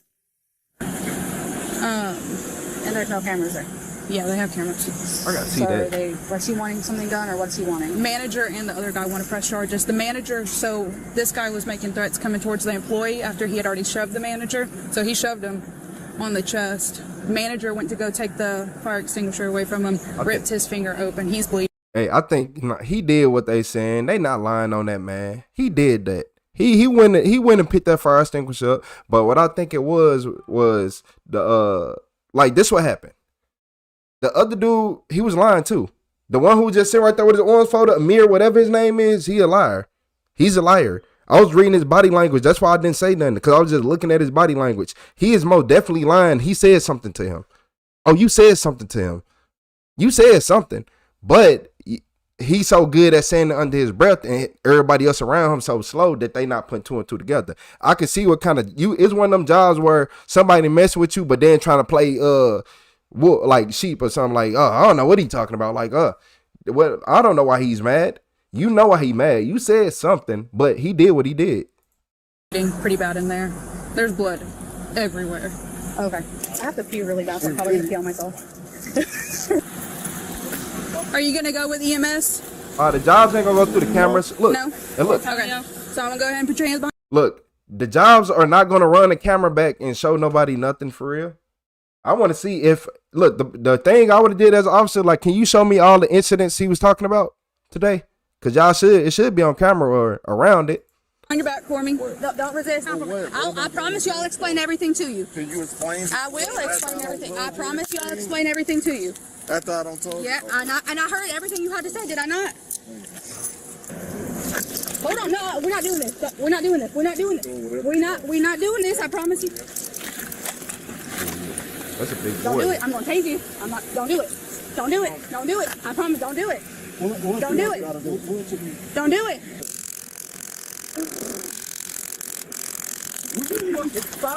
No. Stop. Nah, you tased him. Now Stop it. Put your hands behind your back.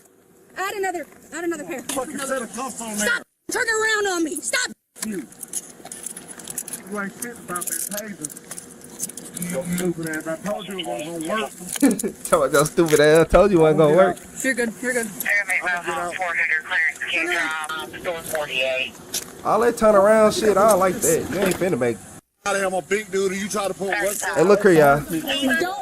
This one I turned into a little ass kid, because as soon as we going on our way to the car, you trying to slime me, I'm putting my legs up and I'm kicking back as hard as I can. And whoever grabbed me, I'm fucking you up with this head. But I'm telling you that now, I'm breaking your head. And I'm going to get the charges dropped because you're an officer doing your job. Don't do that. What's up, Smite? Stop trying to hurt me. No one trying to hurt you. You're the one fighting it. Yeah, he is Lord. Go ahead with it. I will. Go ahead with it. I will. The bad butterfly. Stop it. Open the door. Stop. Do What's up, Alan? Get in. Got Brandon. You think you're so hard. That's Got what Mike. Get in. Let's go. Get in. Yep. Get in the car. Yep. Yep. A male, Yep. Sure. Don't kick him. Kick him. You said, what is the name used for a male Karen that is black? Nobody kicked you. Shit, That's you. you said the male Karen that is black. What is the name? Whatever whatever Samuel Jackson name was on the Django. Get in. Yo, what happened? I'm trying to get in. No, you're running that mouth is what you're doing. Yep. Yup. Get in the car. Can't do nothing with a Now, I feel kind of bad for him too, because I know that ain't no damn sense. he ain't lying 100%. You call my wife. He ain't lying 100%. He lying about some shit, but I think the dude did something to him. His like him don't just tweak out on everybody. Did he kick you? He did. That's why. I mean, he was. I was gonna say he was. So that shit gonna get dropped anyway. I'm okay. Yeah, he was like he exactly like that, and he was kicking my crotch the whole time. Did you hear what Can you I turn? So? Just give me 1 second. Like, 'cause I don't appreciate being ignored. Okay. Well, I'm doing something, so give me a second. What's up, Smile? Won't even let me talk to the paramedic. Show me a route to code 31 male, beginning mileage 394, 394. Hey everyone, it's Trent, prior deputy sheriff, patrol sergeant, and canine handler. Well, you look like so when a this damn first officer arrives on scene and makes initial contact Shit. with the suspect, although she didn't know he was the suspect at the time, just sent around his back because he's clearly the next one. He was charged with aggravated assault, terroristic threats and acts, obstruction, simple battery on a peace officer. Charged with battery on that's dropped. Aggravated assault. Shit, y'all wanna know something? I think he got all this shit dismissed. I ain't gonna lie, because yeah, you said, is this your best day? Is this your molehill? Molehill is crazy. I ain't heard. How did he kick her? I don't know how he kicked her. I ain't gonna even lie. Let me be his lawyer. Judge, do you see how tight them pants was and how small my client legs is? Obviously, he can't kick in that direction. My client got legs like Rod Wave. He can't do much. Yeah, my client is built like Rod Wave, Your Honor. Huh? Yeah, if I'm being honest with you, all this shit getting dropped. all them charges getting dismissed. Every single one of them. Because it's gonna come down to this. This is what it's gonna come down to. The job is not gonna release all the footage. So you need the footage for all the charges sticking. They not gonna do that. They not gonna do that. Then she used taser. He like, I told you it wasn't gonna work. But yeah, man, I don't think these ain't gonna stick. What y'all think? I don't think them charges sticking. They gotta be a little thicker than that one. But hey, I hope you don't. Yeah, fuck that job, man. I ain't gonna lie to you. The way I don't like that job simply because of this. You seen how the first worker came up talking like he did this and that. Then she was like, "Did you witness it?" No, he did. Shut up. Like, bro, please shut up. And who you talking about? Shut the fuck up. Play the video. The video over, you dumbass. You stupid motherfucker. Hey, JS, you dumb as hell. Do you not see that we just watched this whole fucking video? Did you not see that his charges are on the screen right now? I hate people like you. Brandon said, always combative, always exaggerate, never their fault. Yeah. That was most definitely his fault. He went to jail. He could have went home. If you wanted to fight him that bad, he could have come on the other day. New subscriber alert. Terrorist threats is BS. Like, get that shit out of her. He said, she said, literally, because nobody was trying to bring up no camera footage. Nobody.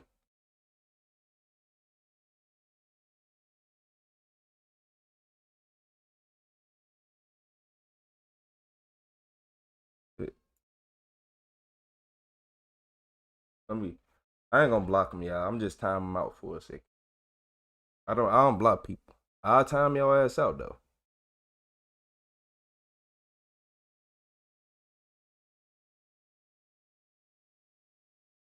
Yeah, we put him in timeout. We don't want to hear that bullshit. Sent his ass to the corner. You gonna be out of timeout in a little bit.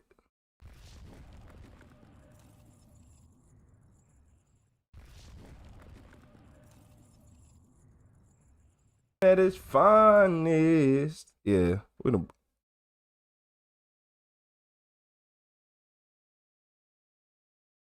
Yeah, man. You'll be cool in a little bit. You in the corner right now. We ain't finna hear you. He told her controls really be tried. Yeah, y'all ain't gonna get blocked. You just gonna get put in the corner. Hey, but look, this killer thought he got away, but somebody random security camera caught him. It's that one security camera, that one store, that one neighbor that you just didn't plan on having a camera that day. Just before midnight, officers with the Grand Rapids Police Department rushed to a downtown alleyway after receiving reports that somebody had been shot. 911, where's your emergency? I just heard some gunshots and there seemed to be a person he was on the ground. Yeah. Alonzo, you're not lying. No!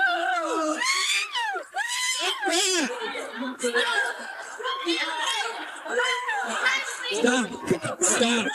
You need to move right now. That's my sister. That's my sister. Please let me go. The officers began CPR, fighting to save the victim's life, but it quickly became clear that they were too late. Victim appears to be beyond medical help here.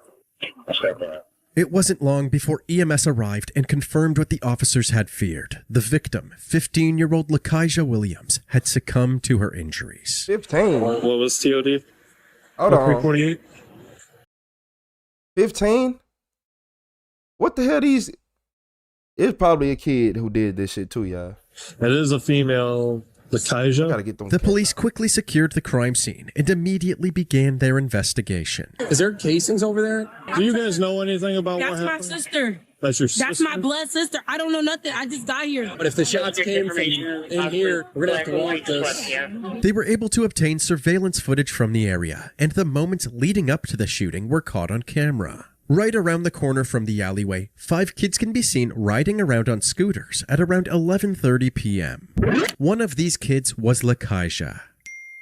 Her brother, the one in the orange shirt, was leading the way as the group turned into the alley. When he reached the end of the alley, he looked to his right and saw a mysterious group walking towards him. He immediately pulled a U-turn, as if he was trying to avoid them. When the group reached the intersection, one of the members looked down the alleyway, drew a handgun from his waistband, and shot 4 times. One of those bullets struck Lakaija in the back of the head. Both groups seemed caught off guard and scattered in different directions. Since the shooter had his face covered, the police were unable to get a positive ID. So, when Detective Brandon Romero was put on the case, his main objective was to hunt down the witness. Like, bro, this little stupid...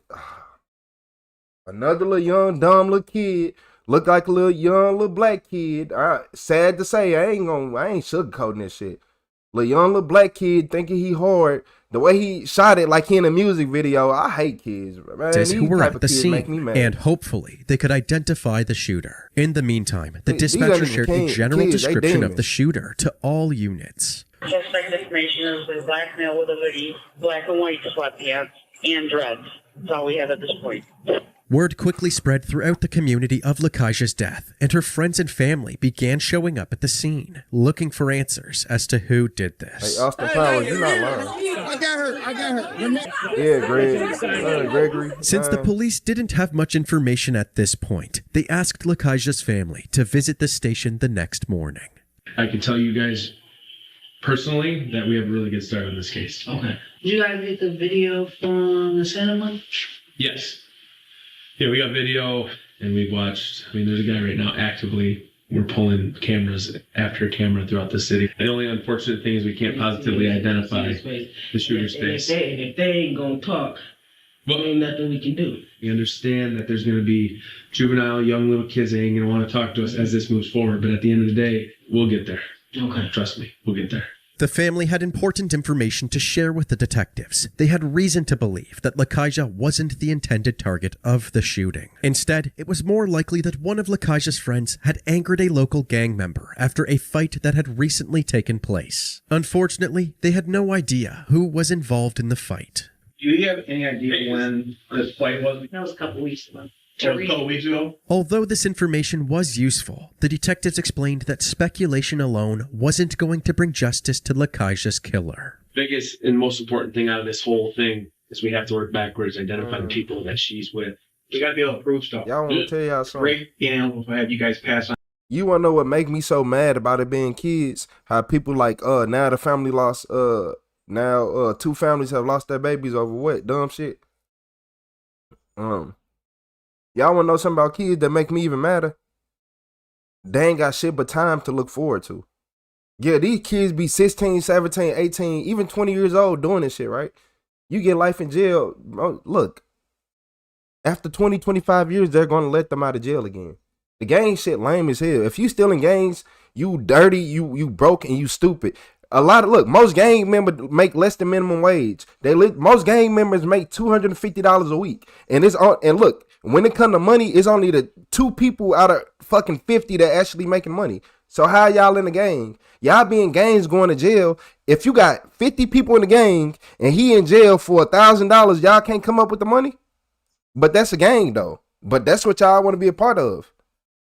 Information, but that's called hearsay from the court side. You can't go up on the stand and testify to that. Right. We have to hear it from the people that actually saw it. So moving forward, if anything else comes up, names, please just call us. Or if you're able to talk to any of them that you know are there now for sure, and they're willing to talk to us, because at the end of the day, we got to piece this together. She was going to be somebody. She was going to go to the NBA. There's not a shadow of a doubt in my mind. I don't care what she had going on. What happened did not happen. I just want justice. At least I know that y'all are trying to figure out what's going on. Trust me, we're doing it. I'm going on about 12 hours of sleep the last 3 days. So believe me, it's a priority. There's a lot of work being put into it. Detective Romero spent the next 48 hours organizing all of the security footage gathered from around the city, and he managed to follow the shooter's movements throughout the night of the murder. Nothing seemed out of the ordinary as the shooter spent the night roaming the streets of downtown Grand Rapids. He picked up some friends along the way, and eventually it was the same group of people that were present during the shooting. Unfortunately, Detective Romero still couldn't identify who this suspect was because of the mask he wore all night. However, after the shooting, about 2.5 blocks away from the scene of the crime, he was finally captured walking down the sidewalk without a mask on. He eventually met back up with his friends, and they got in a car and drove away. Now that he had a better shot of the shooter's face, Detective Romero asked Lakaja's sister and one of her friends to come to the station for an interview, hopeful that they could put a name to the killer's face. You guys know why you're here. Yep. Do you understand? Right. We are investigating what happened to your sister. What do you know about what happened? I was at home. I was supposed to meet her downtown. But then, literally, like 30 minutes after they got downtown, I got a call, and then it was like, Lakaja got shot. And I was like, what? By who? Okay. I'm going to show you a video. I just want you guys to tell me who it is. Okay. Yes, that's Josiah Pittman. Why is he not? That's irritating. Very vague. 18-year-old Josiah Pittman is a troubled teenager who also happens to attend the same high school as Lakaja and her siblings. He lives in a rough neighborhood in Grand Rapids where gun violence is common and death is frequent. How do you know Josiah? I knew him since I was in middle school. I'm telling you, that was every day. Yes, okay, we had almost every single class together. Like, oh, really? Yes. Okay. But we still like kept in touch. Like even after Lakaja died, I did text him and kept everything cordial. Like I didn't even know nothing. I just asked him on the phone. Like, that's crazy. They knew exactly who he was, and he was already troubled teen.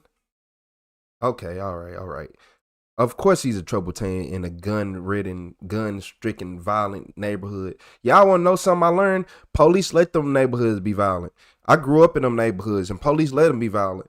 Yeah, police will go secure all like where all the money is being made, but in the area where the most violence is, they just leave. They don't want to deal with that. Police be like, nah, because they know they got to do their job. What's up, Kim? Killed Kaiser, and he told me no, he lied. So, but I will go and identify that, but I will go, if he go to court for this, I'm going to be at every single one. I don't care. And at least I'm going to go knowing that I spoke up for Lakaja. And has he even been brought in? We still have enough evidence right now?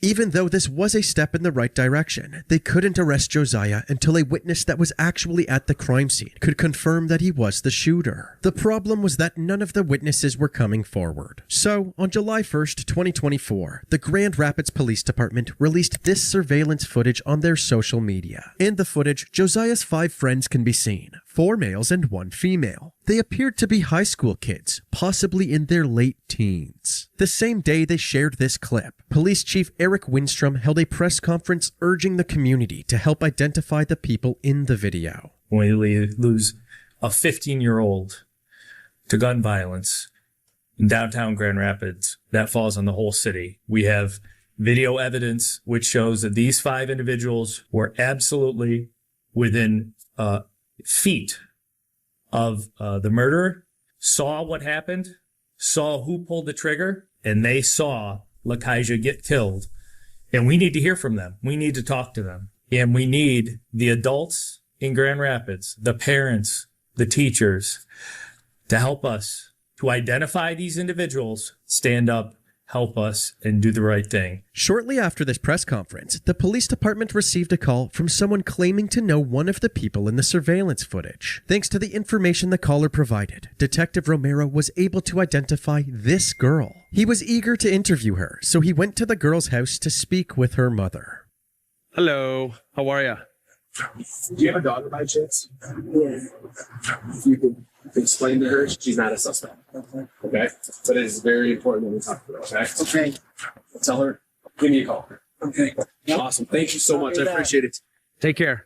Although the girl's mother seemed cooperative, 20 days passed with no word from the witness, and the investigators were beginning to lose their patience. Detective Romero decided to contact the witness's mother again, this time by phone, and he explained that there could be serious implications if her daughter didn't tell the police what she knew.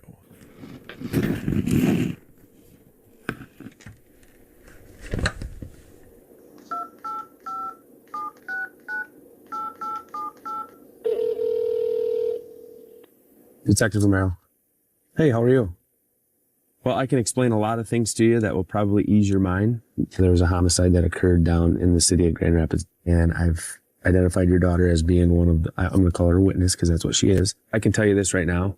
She was within feet of the individual who fired the shots. And now, do I believe she knew that it was going to happen? I don't. And that's just based on body language, but she was with the suspect. She just needs to understand that I am investigating a violent crime. If you lie during a violent crime investigation, you can be charged with it. Okay. You're welcome. Bye-bye. The wheels were now in motion, and it seemed like a witness interview was finally going to happen. But before the interview could take place, somebody called the police department reporting a stolen vehicle, a seemingly unrelated incident. It didn't take long for the officers patrolling the streets to track it down. They pulled the vehicle over, and as they approached it, two people hopped out and booked it. They're bailing. Rosemary and Evergreen. Hey, stop, dude! Stop! The two suspects were surrounded, so they began cutting through random properties and hopping fences. Stop! Two northbound. Two backyards. The officers were right on their heels. Eventually, they were able to catch up to one of the perpetrators and tackle him to the ground. We're gonna take him on the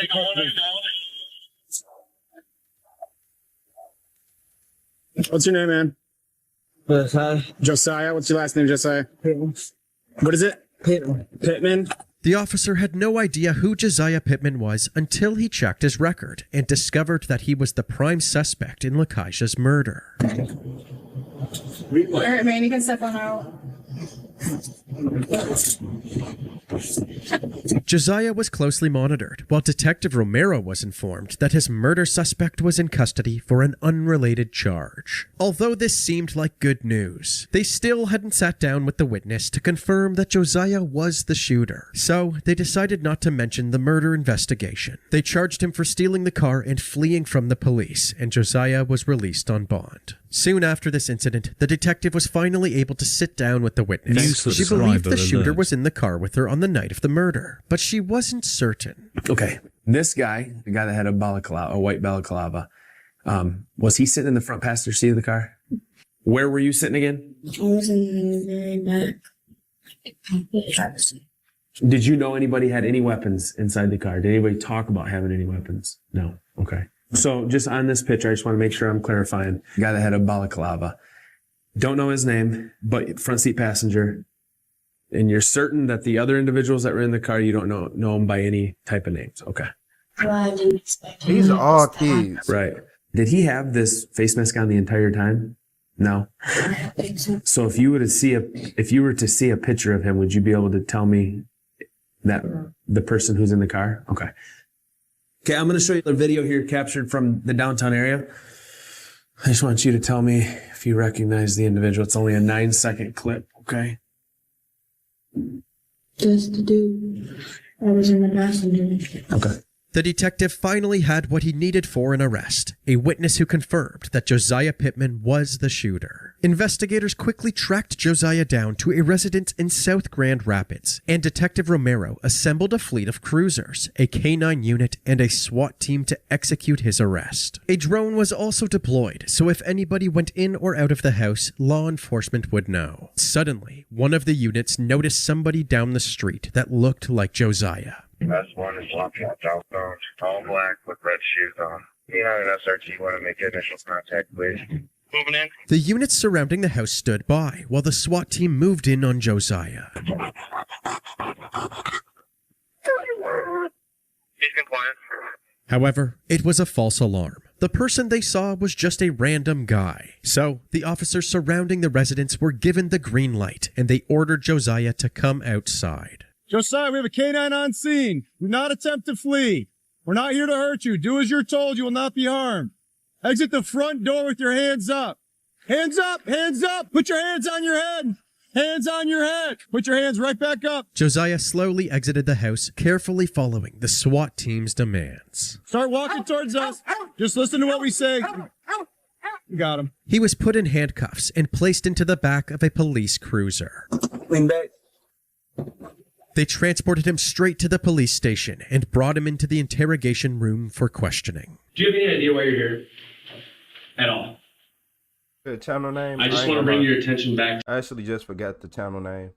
This ain't one of my usual ones, but I like it, so I'm gonna tell y'all towards the end. But he should have known, bro. These kids nowadays think they can just do anything. He just try to be cool in front of everybody, let off shots. Yeah, I'm him. I'm tough. Like, you're not going to go to jail. For everybody who think they tough, it's a civilian that's waiting to send you to jail. I don't care who you think you are. To May 18th, and it's specifically in the downtown Grand Rapids area. Do you remember anything about being down there? No. No. Did you happen to hear about a 15-year-old girl being shot in the downtown area? Yes. You did see that? I mean, it should happen to the person that shot that girl. You don't know? This entire incident was captured on camera. And I want to hear your side of the story as to what happened. I want to hear it from Josiah Pittman. I don't recall. You don't recall? Do you recall being there? Is it possible you were there? You were not down there. You don't know? This is your opportunity. What's that? I don't remember. You don't remember? Detective Romero's emotions were already running high, with Lakaija's killer sitting right in front of him, and Josiah playing dumb was only making things worse. But the detective kept his cool and decided to confront him with screenshots of the surveillance footage. I'm gonna show you a picture. What's up, Butter? What's up, Margie? Who's that? Doofus, wrong place at the right. So you're gonna stick with a story that you know nothing about it. You were not down there. After I just showed you 6 pictures of you downtown Grand Rapids. That's your story. Hello? Yes or no? Thumbs up? Okay, yes. This is no longer juvenile stuff, buddy. Do you know how severe this is? And you're okay with it? You're okay with eating a murder charge? What's up, Lynette?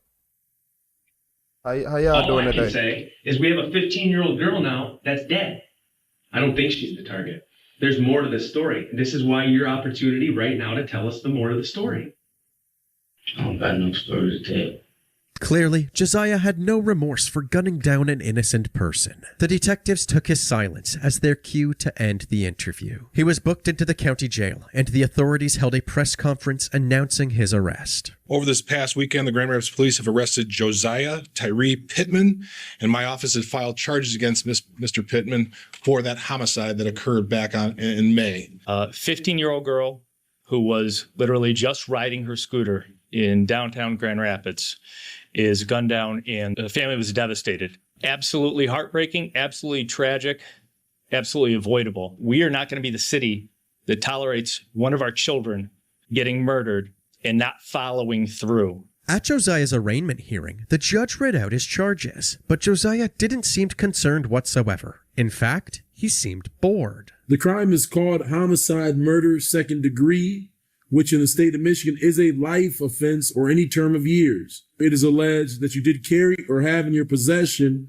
a firearm to with a handgun at the time you committed or attempted to commit a felony. He pled not guilty to his charges and was denied bond. Although Josiah initially maintained his innocence, he later admitted to being the shooter and changed his plea to guilty. His sentencing took place on October 8th, 2025, 6 days after his 20th birthday. He had a smirk on his face as he sat down with his defense team. Lakaija's mom, Shakita Matheson, had the opportunity to speak to the court, and she urged the judge to hold her daughter's killer accountable. Lakaija's death did not only take my daughter, it shook my entire family. My other children are grieving deeply and live in fear that the same thing might happen to them. I lost my son in 2011 to an unexplained death. And while the pain is unimaginable, the loss has been even harder to cope with my daughter. I hope the person responsible is held accountable for their actions. I share this not out of anger, but out of honesty. What's up, Magic? To make sure my daughter's life, my pain, our family's experience is truly heard and remembered. Thank you for allowing me to speak. In response, Josiah's attorneys did everything they could to vouch for their client, explaining that Lakaija's death was the result of Josiah's trauma-filled upbringing. Mr. Pittman is a person who was a child in our community, who was raised in this community, who was subjected to incredible difficulty as a young individual, as a young child. He saw his parents being incarcerated. He saw days where he had no parent oversight. He was often moved from home to home. When you have a young child who is at a young age looking out his window and seeing a gunman try to shoot another person, when you're having a young person who knows that individuals that he is closely associated with are involved in gang violence and knows that because of his connection to those individuals that he is a target, that he has in fact been targeted in the past. It created an immense trauma mindset, to be quite frank, and it created a situation for Josiah where he felt he was in a constant threat of gun violence. So how does it stop? How does the cycle, generation to generation, or at least in this case? Your Honor, I wish I had an answer. And Same here. And I think the reality is... You said, how do it stop? Give them hope. Shit, get their ass hope. Yeah, I can't have no hope because I had to live in these environments and it's this dude right here. He got all these guns out every day. It's like, you just got to deal with so much in them small environments. Everybody around here is broke and trying to rob each other. So imagine everybody broke and trying to rob each other. How does that work? Everybody out here is so poor to the fact that they can't even get a job because they don't know how to talk. They don't know how to act. They don't know how to pick their pants up, do nothing. Don't know how to do nothing. He 18 years old, still going to high school, just shooting for what? For what? Yeah, he had a tough childhood. This man, look here. Oh, yeah, that don't make no sense. But yeah, the police, this ain't gonna never stop until y'all stop it. Y'all can build a police station right in the hoods. You can build a police station right across the street from the worst communities, but y'all won't do it. They won't do it. They won't do it. You wanna know why they won't do it? Because they need black people in jail. They need people who are desperate to keep doing desperate things. Yeah, Sandra, they need desperate people in this world. Without desperate people, jails will be closed. If everybody become peaceful, do you know it'll end so many things in the world? Do you know how many things in the world will fail and start crumbling? Just off people being good? If everybody in the world was a good person, the world would start falling. Hey, and it's stupid, but a lot of people would make a lot of money. It'd be way less millionaires and billionaires. But hey. I've known Mr. Pittman for a year now since he got arrested on this. And he ain't listen to slowly nobody. over time, he opened up. And the first ways that he opened up was showing profound remorse. Mr. Pittman's remorse is true. Josiah was also asked if he had anything to say. He read the message he had written aloud, apologizing to Lakaija's family for his actions. I want to see how you read. First, I want to apologize to the victim family for the sinful act that I committed, causing them great pain. Even though Lakaija was not my intended target, I was known under the arrest for letting the devil take control of my actions on that horrible day. I hope that Lakaija's family and friends can find it in their heart to forgive you. I understand them fully if they refuse to do so, because forgiveness is the gift that I honestly do not deserve. Years. After taking everybody's statements into consideration, the judge handed down Josiah's sentence. It's going to be the sentence of this court. So you should be committed to Michigan Department of Corrections to first serve the 2 years on the felony firearm. Consecutive to that charge, you will serve a minimum of 300 months to a maximum of 600 months in the Michigan Department of Corrections for the second-degree murder. Josiah Tyree Pittman was sentenced to a minimum of 27 years and a maximum of 52 years in prison. For some reason, Josiah couldn't help but smile and laugh to himself for the rest of the hearing, a reaction that made his heartfelt apology feel much less sincere. He was taken to the Charles Eagler reception. I do that shit. Like I used to do that. That he not smiling because he think it's funny. He's smiling because his emotions are overloaded, and instead of him crying and all that, he automatically it's a smirk. That's him like, damn, it's over with. That smile on his face was 27 years, but he gonna live it. You young enough. Guidance Center, where he currently resides. You say he was raised by his mama? His release date is in the year 2051, while his maximum discharge date is in the year 2076. Things will never be the same for Lakaja's family, but although her death has caused them indescribable pain, they continue to celebrate her life every day, reminding others of the special person she was. Lakaja Williams' photo printed on a shirt her sister Lemia Foster wears. Little young girl. Shit, I'm finna cry. You ain't finna have us crying. Shit, I'm finna cry. Yeah, Lakaja, man, that'd be making me mad. Yeah, R.I.P. young Lakaja, man. Lakaja Tina Marie Williams. This happened, all that happened on May 18, 2024. Somebody want to look cool shooting a gun because they favorite rapper be talking about shooting guns and stuff. And then the thing is, a lot of these kids look up to rappers, and rappers are broke. Rappers want to do what I'm doing right now. Rappers are broke. Y'all, look here. Y'all be thinking that money and all this, he got money. No, they not. Why you think rappers be crashing out the way they do? You don't crash out when you got money.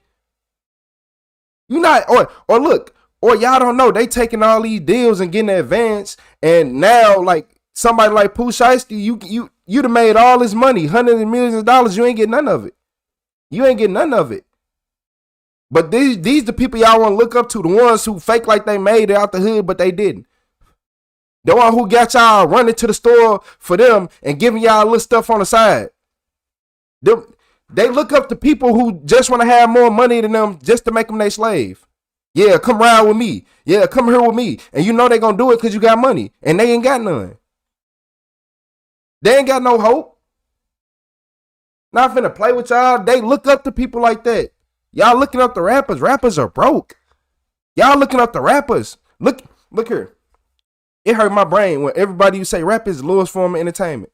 We can all like rap music, but it is. It's the lowest form of entertainment.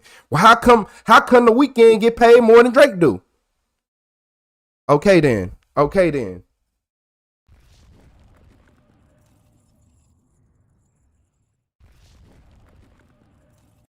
Yeah, y'all. How do the Weeknd get paid more than Drake?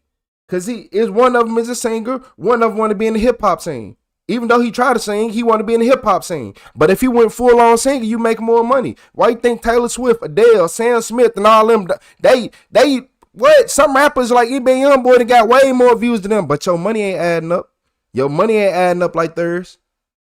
Yeah, you looking up the Youngboy and he signed a $30 million deal. How stupid are you?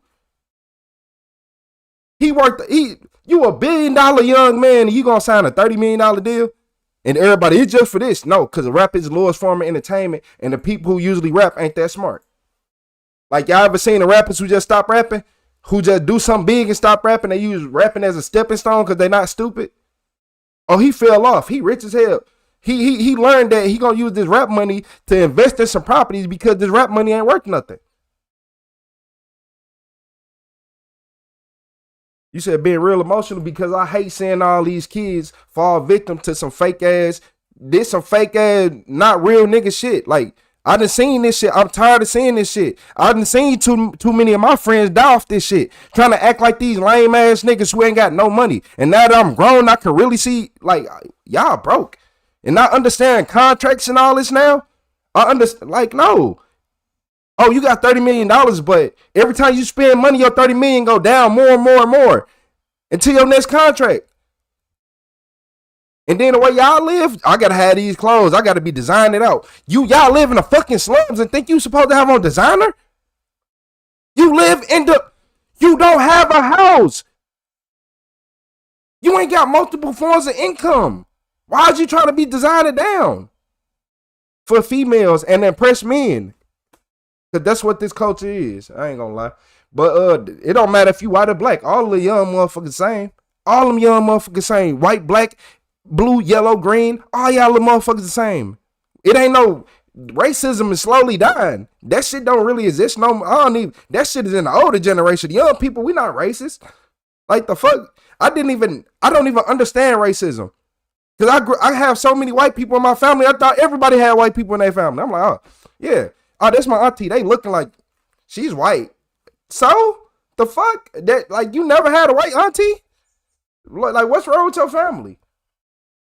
Nah, for real though. But This evil son realized they found his mom's body. Yeah, I know, man. They would see Joshua driving around in his mother's car. After initiating a traffic stop, the police began questioning Joshua. My bad. What he told them was shocking. So you know, man, this room is audio and video recorded. Just so you know, I'm going to turn this on as just a backup. just so, and the reason why we do that is just so I can't put any words in your mouth, okay? Do you take any medications or anything? No, sir. No? Okay. Do you take any drugs? Yes. What kind of drugs do you do? All of them. You do spice? I think so. You think so? I think it's why I was so much more paranoid. Okay. When was the last time you did that? Today. Today? What time? 4 or 5. 4 or 5? Okay. How are you feeling right now? I'm still coming down. Still coming down? Okay. Do you know where you are right now? I'm up. Yeah, I know. Right. Where are you? I'm in the detective's office. You're in the sheriff's office? Yeah. Okay. Do you know what year it is? You say I ain't never had a white auntie? I got multiple. And the reason why I'm asking you these questions. Shit, I got multiple white aunties, boy. My uncles and all them, boy. Okay. I want to make sure that you're okay to talk to me, okay? Yes, sir. And that you seem like you are. It seems like you're a little quiet right now. But I know what's going on. Okay. Well. After making sure that Joshua is aware of what is going on around him, and then reading him his rights, y'all hear my they ask cousin him on the to phone explain earlier? the events that happened earlier that day. Without hesitation, Joshua gets right to the point. Honestly, I just want to know what happened tonight, man. Well, what happened today? You said guy needs some weed and a buzz ticket out of Seattle. I don't like Seattle. I decided I killed today. Okay. That was me. Okay. Why did you kill? Oh man, look, we supposed to be watching this video and see why he killed his mom. Now let's go back. But I gotta answer that question that Vivid just said. It is not normal to let strangers in your country. We built this country. My bad, somebody's comment. We built this country isolated. Now foreigners are taking everything as they trick whites and blacks to hate each other. It ain't that. It ain't the fact that it's foreigners here. More of the fact that they don't have to pay taxes and we have to pay taxes on everything, and they get a break in life and they get to come here and have a better life than we ever could. That was me. And I'm speaking facts. Why did you kill?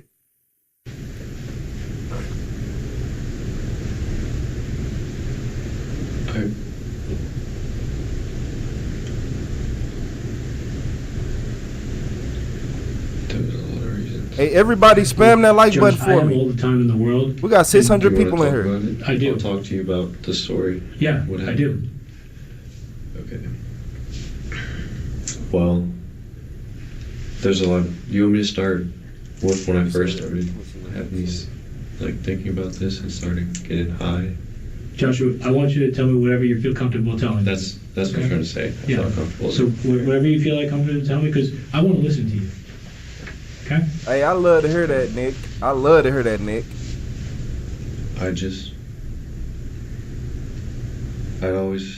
Sometimes I had this plan because I knew part of me hated them. Like, okay, it's me, my stepdad, and my I come from a slave family. My grandpa was a slave. Yeah, my grandpa, the one I lived with, his grandpa was a slave. I don't know if I'm ready to do this right now. Well, when did this all start for you? It sounds like there's been some things that you've been thinking about for a while. It doesn't seem like just one moment it all happened, right? Like, I recently got out of prison in jail, for DUI. And I was getting ready for a court date in April. Hey, my bad, doofus. In Pennsylvania. And your name counteracted itself. Instead of getting ready for that, I was just thinking maybe I should quit.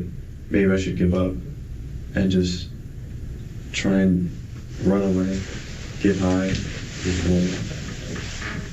and just avoid that. I just want to stop. You had said that you weren't ready. Do you want to continue talking to us? I am. Okay. The plan was to go do something like that. Hilarious. Hey, like where I'm don't hype doof up in the comments, man. And what I did was my grandpa, he died. He'd be about. I went after. Shit. This case begins 70, back in almost 80 right now. 1998 when Joshua's mother, who was only a teenager, gave birth to him. Shortly after he was born, Joshua was given to his grandparents because his mother believed that she was unable to care for him, and his father was nowhere to be found. Joshua would stay with his grandparents until he was 11 years old, and then he would go back to live with his mother. That I was thinking about that led me to do this was I was blaming for not being there. And I think I just held it in. I hated her for that. And we were just not talking for your loss, about it appreciate it. Thank you. Because I was just getting, just going out late. A Slavic slave? not What's being that? sober. Hey, Really Cole, what is bad. that? What's up, Cole? What's up, Robbie? I think it kind of worked together. Like I was gone from the house more. What's up, George? Just getting high. They noticed I wasn't there, and we just stopped talking after that, and that's when I started. I've been thinking about this like for a while. When you say thinking about this, what do you mean by that? What's up, Oh, Glizzy? that's a good question. I've been thinking about harming my parents. So not just your stepdad too? That was what I was originally gonna do today. Okay. What is that? Hey, I was. Hey, go click on Glizzy the Gremlin page. People say I look like him. Let's start I from don't the see beginning, it. man. How did you do it? What did you do?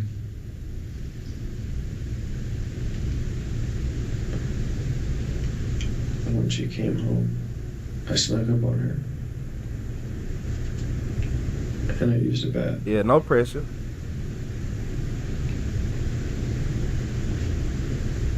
What did you do with the bat? I did what you saw. We haven't really been in the house too much, so just can you take me through how you did it? I don't want to talk about that part. Okay, that's fine. If you don't want to talk about that, that's fine. That was the worst. That was what? That was the worst thing I did. Okay. I made a lot of mistakes, but that part wasn't really. It didn't add up, and it was. Hey, everybody, double tap y'all screen and hit that like button. I did something so bad. All you gotta do is just keep tapping like you trying to pause the video. Can I ask you this? I killed her.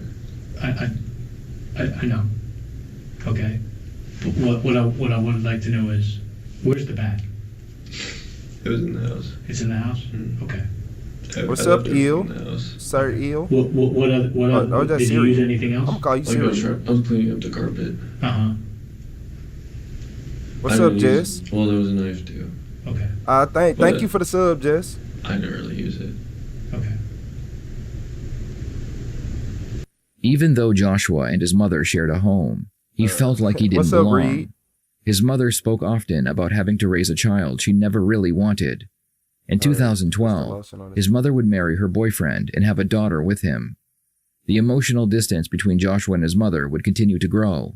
Joshua would watch as his mother and stepfather would nurture his half-sister in a way his mother never did for him. Man, good. Man, good. So you jealous over a child? You ain't never raised me like that. Man, do you know these grandparents, look here, these new grandparents do stuff that we ain't never get. What do you think having a baby in a minor age to do? Yeah, what's up, everybody? What's up, Chucky? What's up, Chucky? What's up, Natasha? Yeah, he over here mad because his mama didn't know how to be a mother at the time. Like, she was young when she had you, obviously. Do you not? These grandmas let kids get away with murder nowadays. You would really be mad to see what the grandma do. Obviously, there's some things that, and you feel you talk to me about. I'd like you to talk to me about whatever you feel comfortable with. Okay, I'm not going to force you to talk to me. You want to know what happened? Yeah, but I'd like to be able to explain it somehow to whoever's surviving here. Okay. Well, let me ask you this, Josh. How do you feel now that all this is over with?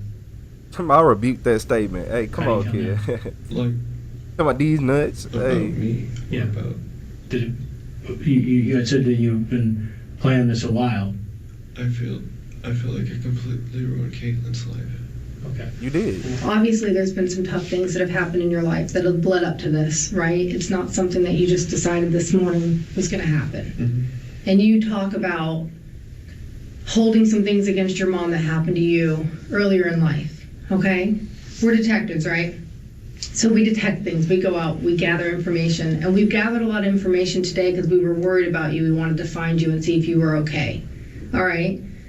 In gathering information, we understand that you didn't have the easiest life growing up. It sounds like you didn't have a dad that was around much, and you had a that had an opportunity to be around and chose not to be around. Is that accurate? Boy, that sound like a normal life. Shit, the fuck, man, if you don't get out of my face, my dad wasn't around. My mom didn't want to be a mother. Man, you want me to tell you a story to make you feel better? Man, if you don't shut your ass up, the fuck? Yes. Okay. And so I don't want to put words in your mouth, but we want to understand where this started at for you. He killed his mom. So when you talk about holding things against you, is that part of it, or are we going back to the fact that she went off and was living her own life? It was like that was the justification for it. That's what I was. Okay. That's what made me think. Talking about he had it so hard. She told for me. real. Like what? It's okay. Now's the time for you to talk to us. When I was a kid, and she would visit. Come on, man, up for real. About now is when I was a kid, and she would visit for like a day or two, and then she would leave, and I just remember me crying myself to sleep because I was really sad. Nigga, what were you sad about? My mama. Because I came and I was happy for. Man, my mama was supposed to come get me 12 years ago. I'm still waiting. Nah, it ain't been 12, probably 15, 16 years ago. I'm still waiting on her. Shit, what the, like, come on, you mad? A little bit, but then she was gone again. As his hatred towards his mother grew, Joshua began experimenting with different drugs. Eventually, his parents would find out, and they would kick him out of their home. Joshua began living with friends, but he could not stop thinking about his mother and the love she showed her daughter. Because of our bad relationship, I was still holding that against her too. What do you mean by your bad He is gonna find a new daddy in jail. We didn't talk at all. And when I turned to drugs, we started talking about nothing. Like zucchini. Never seen each other. Hey Clark. And you gonna need to turn to Superman. So you when think did I'm you finna come eat back some to of live that? with when my grandma died And when was that?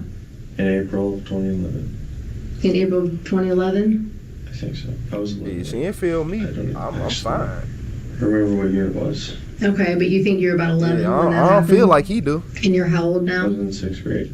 Okay. And you're how old now? 18.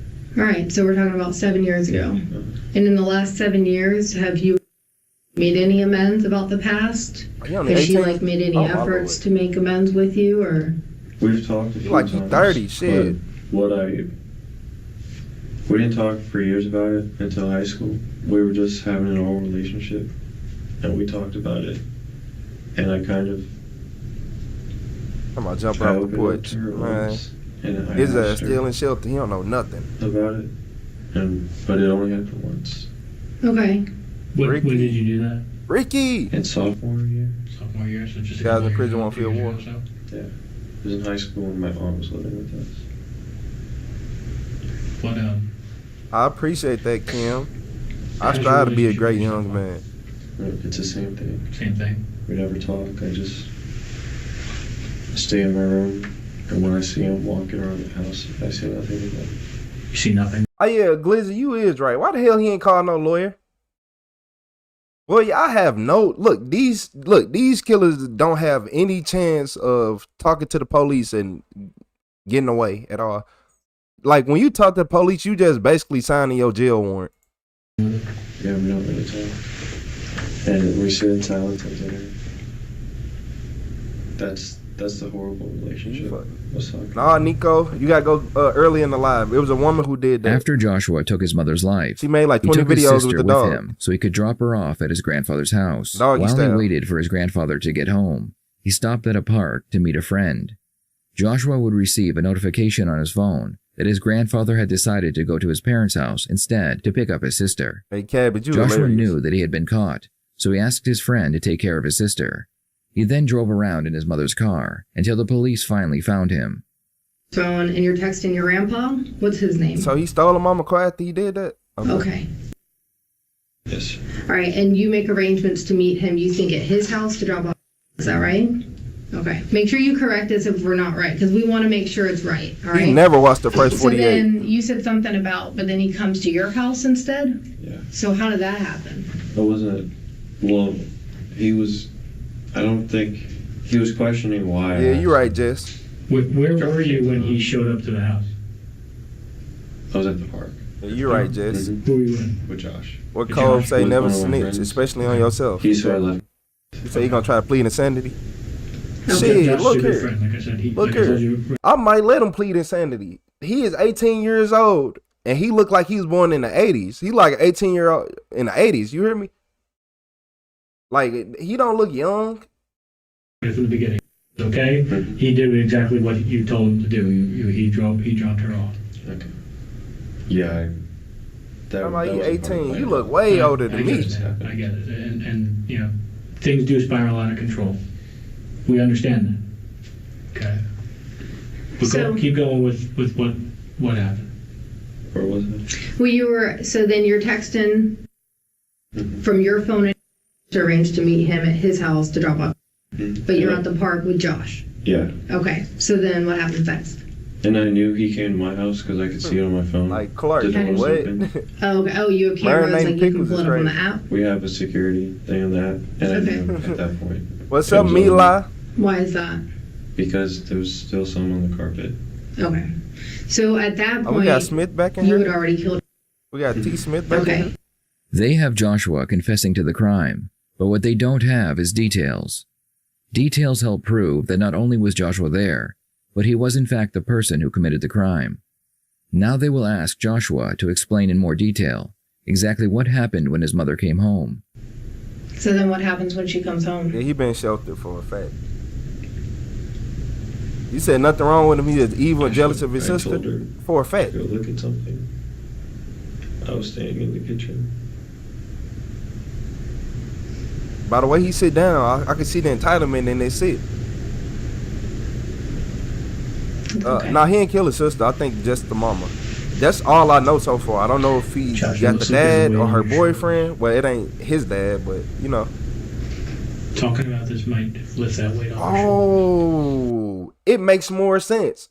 He is mad. Look, this is why he is so mad, guys. So his mom and dad wasn't together while he was a child, right? So now that his mom went and found somebody most likely better for herself, because he said the dad not around and this and that. So the mom went and found somebody better for herself, trying to heal from all the traumas in the world. Go get her a better man, which she should have done. She did the right thing, and he got mad because that man actually did his job and taking care of the kids, making sure she was happy, and making sure she not overstressed and just making his life harder. It might. Hey, everybody double tap the screen. It's 500 people in here. Double tap the screen, hit that like for me. Feed it in. At least do it before you leave. Before, and it's up to you if you want to keep talking to us. What's up, Figs? You eat fig noodles? She's. What you mean he got caught with family? 8. She got not him. You got to go early in the live. A woman got caught with the family dog. I Yeah. hit See, before she came, I hit the staircase with the bat, so it was chipped. I was standing in the kitchen with the bat, and she came around the counter to look at it because I told her. it is free to double tap y'all screen. Oh, it went up. See, I love y'all. See, Where'd you hit her? In the head. That was quick. And she fell down. But she wasn't out. And so I just kept hitting her until she stopped. Okay. Okay. Was she fighting with you at all? Was there like a struggle? No. Did one of the legs on one of the tables like break, or is that? She fell on the table. Okay. And do you remember that happening and breaking the table or something? She just went against it, and the table got bent because of that. Okay. And where's that? Because I haven't been in there. Where's that table in the room? The counter's here. What's up, Zettel? We got Zettel. And the table's here. Okay. Are we in the living room or the kitchen or something else? This is the kitchen. Michael Pitt. I said Michael Pitt. The dining area. And so the table you're talking about is in which room? The dining area. Okay. So she fell into it. And this is while she was still like kind of on her feet. Okay. So then you pulled her, and how did you get her into the bathroom? I rolled her onto sheets and just dragged it. Okay. Is she dead at that point, or do you know? Yes. Okay. And how do you know that she's dead then? I know that might sound like dumb questions, but I'm asking you. My bad. Y'all know this chat going crazy. The chat is where we learning that. He said every mom is not a good mom when you're a young man. Wake up. Wait, it said every mom is not a good mom when you young men wake up. They just as worse as men. When you wake up, they basically just as worse as men. I wish Young could see both sides. My bad. The font I'm reading this in, I should have just read it off a phone or something, but the font I'm reading this in, I'm gonna have to change that. But you all right. Cause I personally can tell y'all that it's mothers out there that are terrible. It's mothers out there that steal from their kids. It's mothers out there that taking trips and don't have daycare money. It's mothers out there lying about their kids being in daycare and getting money from the man. Yeah, I done dealt with that before too. Yeah, I'll call the police on your ass. Shit. I ain't that gangster. I ain't finna deal with no female. If he was a male, that's a different story. But yeah, it's females out there that are bad people. They are, but he is entitled. He is mad and jealous and entitled. Because I'm not there right now, and when we go to the house, then it'll help us to understand everything that we see, whether it lines up with what you're saying, right? So how did you know at that point she's dead? Did you check for a pulse or anything like that? Yeah, she was laid up with she tried to have some pit bull puppies. On her back. On her back. You were feeling for like a pulse, or you were seeing if her chest rose, and okay. So then you had her in the sheet and pulled her into the bathroom, and then what happened? And then I turned on the fan and just closed it, and then I started pouring baking soda on the rug and trying to clean all the blood. Because are you waiting for your stepdad to come home? All right. So then what's your plan after you've got the bathroom? Baking soda. And then what was the rest of the plan for the day? Not peroxide. It was to get cash so I could take the car. So how are you going to get cash? With her cards. Okay. Do you know her PIN numbers and all that stuff? Or? Hey, Jess, you not lying about that mom having her hair done, but the kids. How'd you do that? Ain't even potty trained. Yep. There is very strong evidence that the lack of nurturing care of a young child has a lifetime impact on them. Yes. Studies have shown that infants raised by nurturing parents have far less anxiety, insecurity, and alcohol abuse. They also found that they are more likely to have successful careers. The opposite is true for infants who receive little to no nurturing. They struggle to form deep and lasting relationships. They have a higher chance of resorting to violence and substance abuse to resolve their problems. Who? My dealer. All right, what does he deal? The spice. You get spice from him too? Because at this point, you haven't taken anything yet today? Extra spoiled. Okay, and last night, and you're doing did you? Last night, I just went to bed. I still, what was going to happen was I had to go. Yeah, jumping jets, yeah. But still. Do my monthly parole for Georgia and go get an appointment with my doctor this week. And so I was deciding between quitting and doing this or doing everything I have to do. Okay. And getting ready to go through probation. Was it the mom having a relationship with a boy? No, she had her own boyfriend. Then she had a baby. So you feel like you're deciding between. So look, I tried to make it a choice. For everybody who kind of confused, the mama had a boyfriend. Like the mom. So look, think about this. 18 years ago, she had him with a different man. That father ran off. He didn't want to be a father. He wanted to leave. Then years later, when he get older, she finds a new man. So about, what has it been, like 11 years? About 11 years? Like 11 years ago, I guess she ended up finding this new man, had a baby with him, and the new man is doing everything he's supposed to, and he is mad that the mother is being in her feminine era, because you got to remember, when he had his mama, she was alone, broken, and dealing with a man who don't want a child, basically. So now that she with this new man who is actually take care of kids and love kids, he is jealous that he didn't get the same thing that she got, the little girl. Between those two. Like, do I kill my stepdad and try to run for the hills and get away from everything? Or do I follow through with what I need to do, go to court, face the consequences? Okay. So those you felt like are kind of your two choices. Like, I made it. In my mind, I was like, today we're going to decide. Because I was pinning them against each other.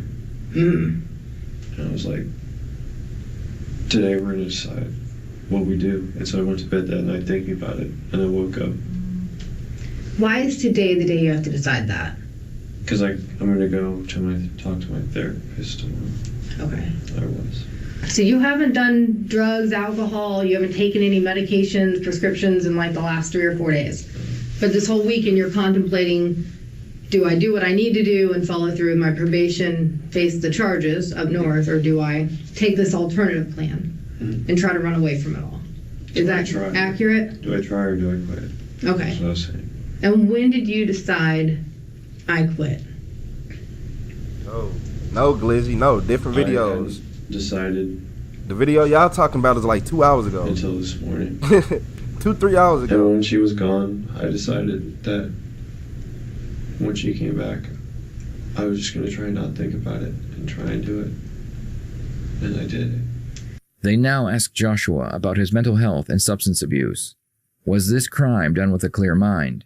Does Joshua suffer from mental health problems? The more information they can get from Joshua, the better chance they will have of securing a conviction in court. I want to ask you kind of a weird question. Do you ever hear voices that you feel like you're hearing that other people around you don't hear? Randy Orton. You do? Have you ever talked to your therapist or anybody about that? No. He knows it. He thinks it's from the... Like he said, when I started doing it, that's when I would be seeing. Like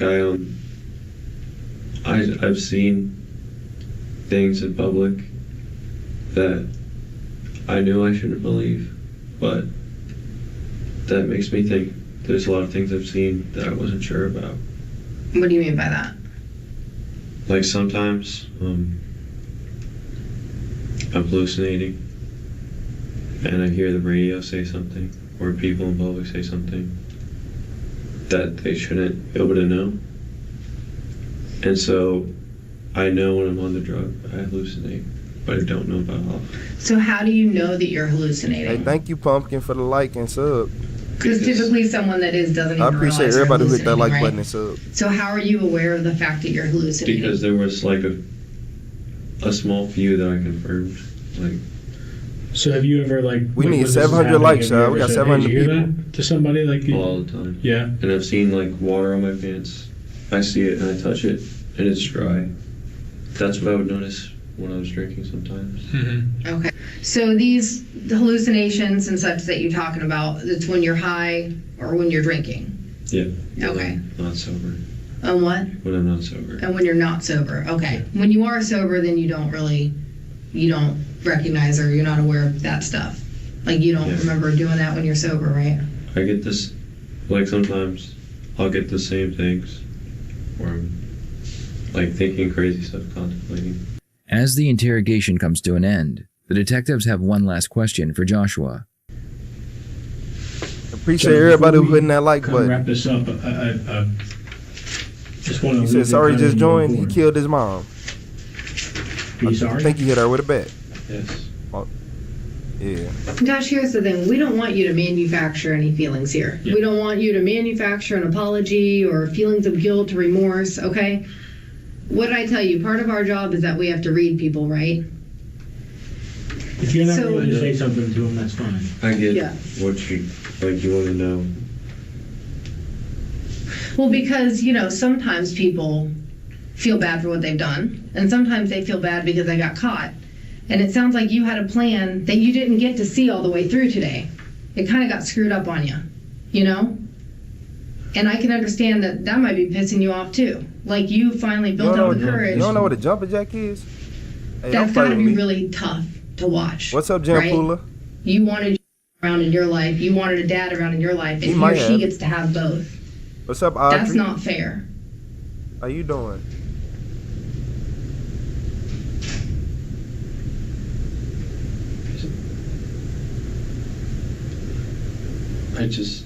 It's not fair, but I know. I don't know. I just think an 18-year-old man wearing a collared shirt in 2017 is just absurd to me. Especially one with stripes on it like that. That is literally a dad shirt. I'm not gonna lie to you. I just made excuses. And I tried to blame what happened. You feel older than what he is. For how I was living. I was making myself depressed. I'm not even and feel playing, like bro. this. And I tried to blame what happened. Who are you blaming? I tried to pin it all on my parents, my grandma. Jump in the sky while waving help with your arms. That's how you do a jumper jack. But Josh, You jump in the sky and wave for help like it's a helicopter. They did. You know, it's by your own admission they did. So why all this hatred? Why all this? Why all this? Why all this?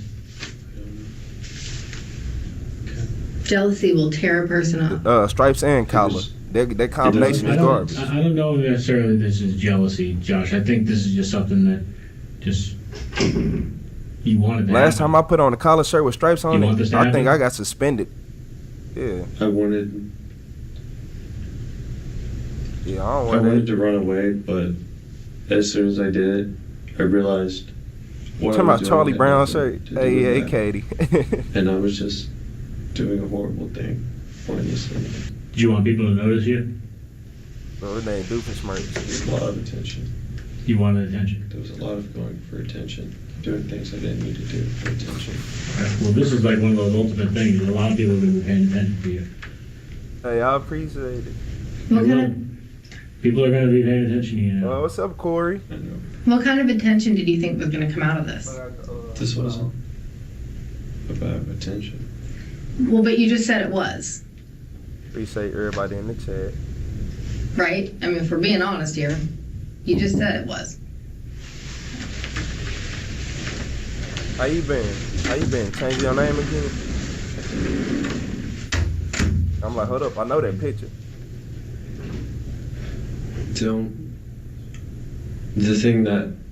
The benefit I thought that would come out of this was just a release from. We got 500 people. We But I need did 500 so likes, y'all. We only got 178. Besides all the problems, like the legal issues. Sure. I made myself St. Louis, shit Missouri. for no reason until I wanted to release from all the I don't hard think I things seen I you. had What's to up, do. Maya? Mia? And how Yeah, pointlessly Mia. hard I made What's my it Maya? life. It looked like Maya. Did you feel a release? Joshua would be found guilty and receive life in prison for his charges. Say, let's go Joshua Knicks. craved affection from his parents his entire life. He wanted to feel like he belonged. Oh, it's He an wanted to OKC feel game, loved. Perhaps he accepted that his mother was incapable of affection, at least until his sister was born. He would watch as she received the love and affection he always wanted. Do you think that if his mother would have nurtured him from the beginning, that she would still... Yeah. Killing your mom with a bat? Okay. Okay. Yeah, okay. Yeah.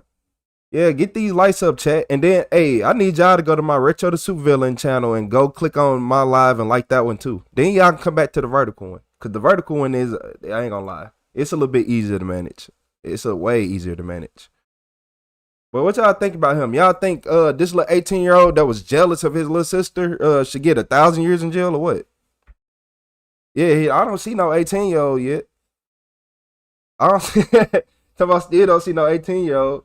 Hey, Glaucoma. What's up, Glaucoma?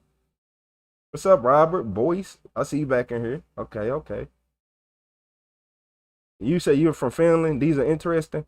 Finland, I don't know. Oh, yeah. If you from Finland, you gonna love these videos. Yeah, all he had to do was leave his mom home. Nah, he's still gonna have issues. He was jealous. He was like, you're loving them and not me? Yeah, he was a confused little boy. He don't know better. This is a confused, talking about little gay. No, hey, Vibes. Can't even complain. Vibes, yerp. Where you from? Philly, yerp? Y'all be just yelling yerp. Yeah, but whoever said they don't know what a jumping jack is, get caught, like just get stranded in the middle of nowhere and then see a helicopter above you. You gonna start doing them. Yeah, you gonna start doing them. Jumping jacks are natural. As soon as you need some help, they come out quick. You gonna hurt. We out there looking crazy. Get a full-blown workout in. You that dude look 25, 26. Yeah, he look like he at least 27 years old. I ain't gonna lie to y'all. Being realistic, he like he at least 27. You said black community, as soon as I turn 18, I'm out of there. We say as soon as I turn 18, the black community, I'm out of there. The black community say we out there, so things like this don't happen. Yeah. I learned that a lot of black people want to get away from people because we know our family ain't good. Everybody in here can say, yeah, family gonna do you worse than a stranger will.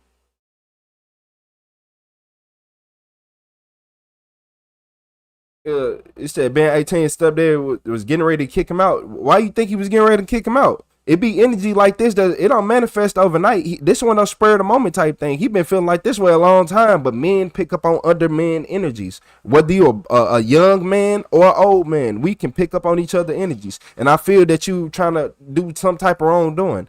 You can't get mad at your mama because she went and found happiness and wanted to have a baby and do it right. She probably felt like she messed up with you. You probably, man, hey, let me stop, man. He mad because his dad, he literally mad because his dad wasn't around. He mad because his dad wasn't around. How that work? How you mad that your mama stayed and your daddy wasn't around? Then you like, oh, well, I didn't get to talk to her as much. And this, at least you, hey, bro, that man abandoned you. All right. Yeah, all this for a jealous little boy. I ain't gonna lie.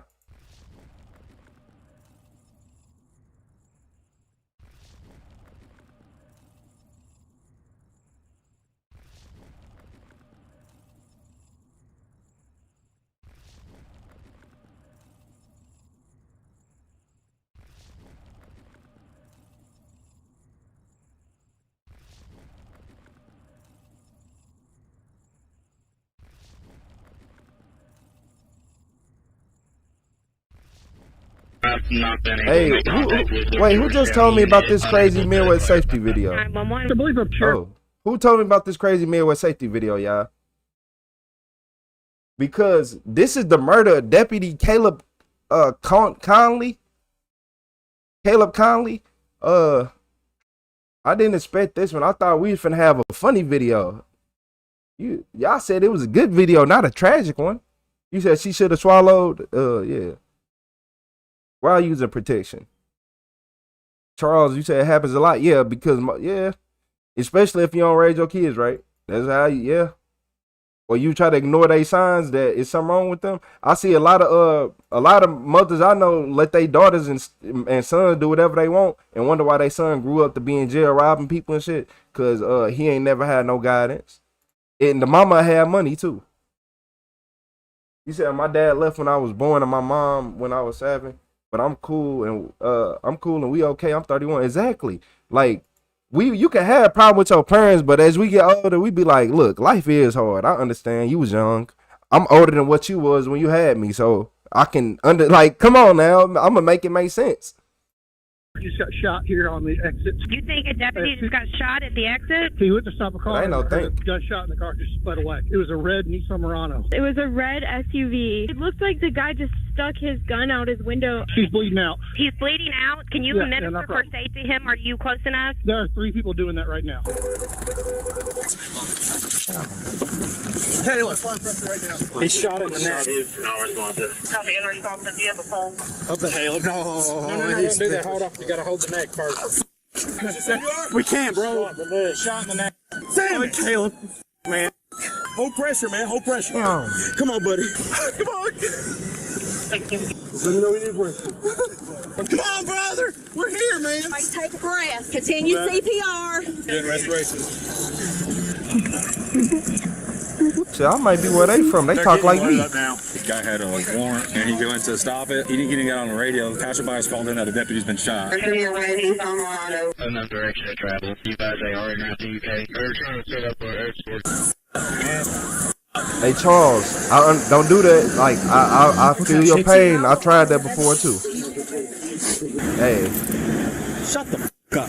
Been up there, is it? I mean, yeah, I was there when it doesn't look very good. Not long after Deputy Caleb Conley was shot, hey, dispatch received another call regarding better a separate days happen, incident. Charles. I promise you. It just said somebody Better stole days my will car happen. and threatened me with a gun. Big white male, about 6'1" maybe. This video right here is crazy. So they couldn't even really do nothing. Like even the police officers, like man, like because I guess he got hit in the neck and you can't put no chest seals or nothing. You can only really apply pressure. You said you spent $100K trying to stay in my oldest son's life, but her fam had more money and I haven't seen him in 15 years. Man, keep your head up. Just keep doing what you're supposed to, because I ain't gonna lie, that's how they get us in the trap. Like most dads, we be over here trying so hard, and then we end up exhausting every single dollar trying to get. Cause you know, dads, we gonna spend every dollar, like to try to get to our kids and all that, like the good ones, and that'll put you down in life and just put you back so many years. A girl with him who was supposedly very sick and had just had surgery. They were heading toward Lexington. That's good, y'all talk. I was going to try to help him out, and he forced his way into the house, pulled the gun, and told my wife if she didn't give him car keys, he was going to shoot me and kill me. What kind of gun did he have? It was a big, heavy gun. Looked like a 45. I said, as soon as you leave, I'm calling the police. And he said, well, they'll just kill me. And I said, well, from the looks of things, that wouldn't be a big deal. First couple of times he made the threat, he had the gun down by his sides. Then he started moving it up. I wanted to punch his lips out. Do you see any vehicles outside of your house that he might have showed up in? Yeah, I've got it sitting right here in my driveway. Do you see like a red Nissan Murano out there or anything? Right in front of me. It's sitting in my driveway. She ain't listening. Hey, everybody, hit that. Double tap the screen for me to hit the like button, please. The woman that he was with, did you get a good look at her by any chance? She acted like she was in a lot of pain. It seemed genuine. Did you by any chance happen to notice that she had like one of them little hospital bracelets on her wrist? No, I didn't, because she stayed in his car until she got out and came around to get in my car. Officials will later discover their suspects are 45-year-old Stephen Shang and his alleged girlfriend, Monica Harden. In the past couple of weeks, Stephen and Monica were allegedly involved in several cases of theft. Surveillance footage captures Stephen stealing lawn tools and a generator just days prior. Some items were sold within minutes at a nearby pawn shop. Their biggest theft involved stealing and selling a 1971 Chevrolet El Camino. In the following days, officials will obtain dozens of surveillance clips tracking their movements. Stephen has a long criminal history, most notably a series of crimes in 2010 for multiple counts of receiving stolen property and theft with persistent felony offender enhancements, resulting in a reportedly 20-year prison sentence. However, news reports indicate Stephen became eligible for parole in 2021, only 11 years after his alleged crimes. 2 years later, he shot Deputy Caleb Conley. While Stephen has an extensive criminal history, a surprising twist reveals Monica was actually a civilian employee for the Kentucky State Police from 2012 to 2018, the same agency that is now tracking her and Stephen. A Facebook post from Kentucky State Police lists her as an administrative specialist for the Criminal Identification and Records Branch. As officers moved in to contact the victims of the stolen Dodge Caravan, officials received reports of another shooting. Hey, Lexington just had a shooting at Rose and Jim's. I will spread the word, okay? Apparently there was just a shooting at Rose and Jim's, and there's a white Dodge Caravan that was possibly carjacked prior to. Now the suspect is possibly in a Ford Bronco. He stole another car at Rose and Jim's. The next carjack victim, David DeLeonardo, was shot twice in the stomach by Stephen as he and Monica drove off in his dark gray Ford Bronco. David was a regular at a bar near his home called Rose and Jim's. Surveillance footage appears to show the suspects targeting David, following him in their recently stolen Dodge Caravan right before the carjacking happens. Roughly 2.5 miles down the road from the bar, officials reportedly spot the stolen Bronco. He's in his third carjacked vehicle. We're en route right now to address that he might be in. You said how many? His third carjacked vehicle. We're en route right now to address that he might be in. Looks like they have a perimeter on the other side. Nah, this say 2023. You said it happened in 2023. Their helicopter's up. Say 5/22/2023 on the body. Alright, so we got the Bronco. Get trainer. 10-4 copy. You got the Bronco. Metro's got K9. They've got Marshall Task Force. A couple other Fed units down there. They said he's fled on foot in Lexington, and I'm gonna go find him. Yep, me too. You said aren't all kids worth every Where you dollar? hearing? Nah, not all of them. Where do you want me? Hell no. The woman was screaming at me, cops coming back over. She said that she may have seen a bigger white dude run down the street. I'm gonna go up here and try to keep a perimeter. Yeah. Go inside. Go inside. Come on, why? Come on, why? That car's a Bronco out from this block. Right back there in that corner. Hey, Hartley, stay out until we have something. Don't go in by yourself. This house? I don't know. I'm just holding up for Hey, everybody spam the like button to get us 200 likes. I'm gonna stay with you all. Hey, make sure y'all stay together. Yeah. You know what he's wearing? The white male's all on it. Say blue shirt. I hate it when people want to call you very much. Where gray car is parking in the driveway right there? I got there one, bro. Between Price and Whitney. If it's false, then we give up this perimeter. 10-4 Broncos 97. Watch your back. Oh. Spread the word, he's already carjacked 2 people, so if y'all know people driving, you might want to tell them to not be driving. Is that the cemetery back there, Jack? Yeah, but it goes like, it's kind of normal. Have we confirmed you went that way? That sounds like it.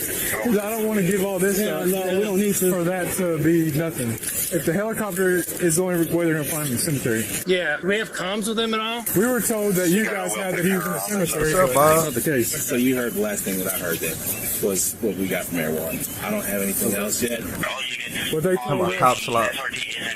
they told us that he's in the cemetery, so we all ran up this way. If they're not, then we need to go back that way. There's another cemetery.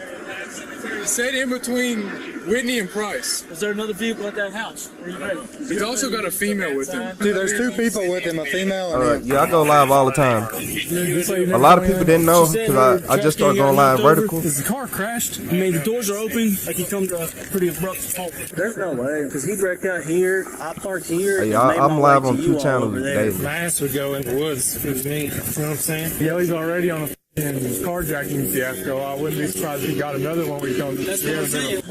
idiot walking in the street. I don't think these people realize he's just going around shooting people. Where we at? Where's he at? Start calling somebody out. It's possible that he's in the house shot. It's also possible he shot the homeowner and stole the car. Shot once since the inside. This house or second house? The second house. The second house with the blue car.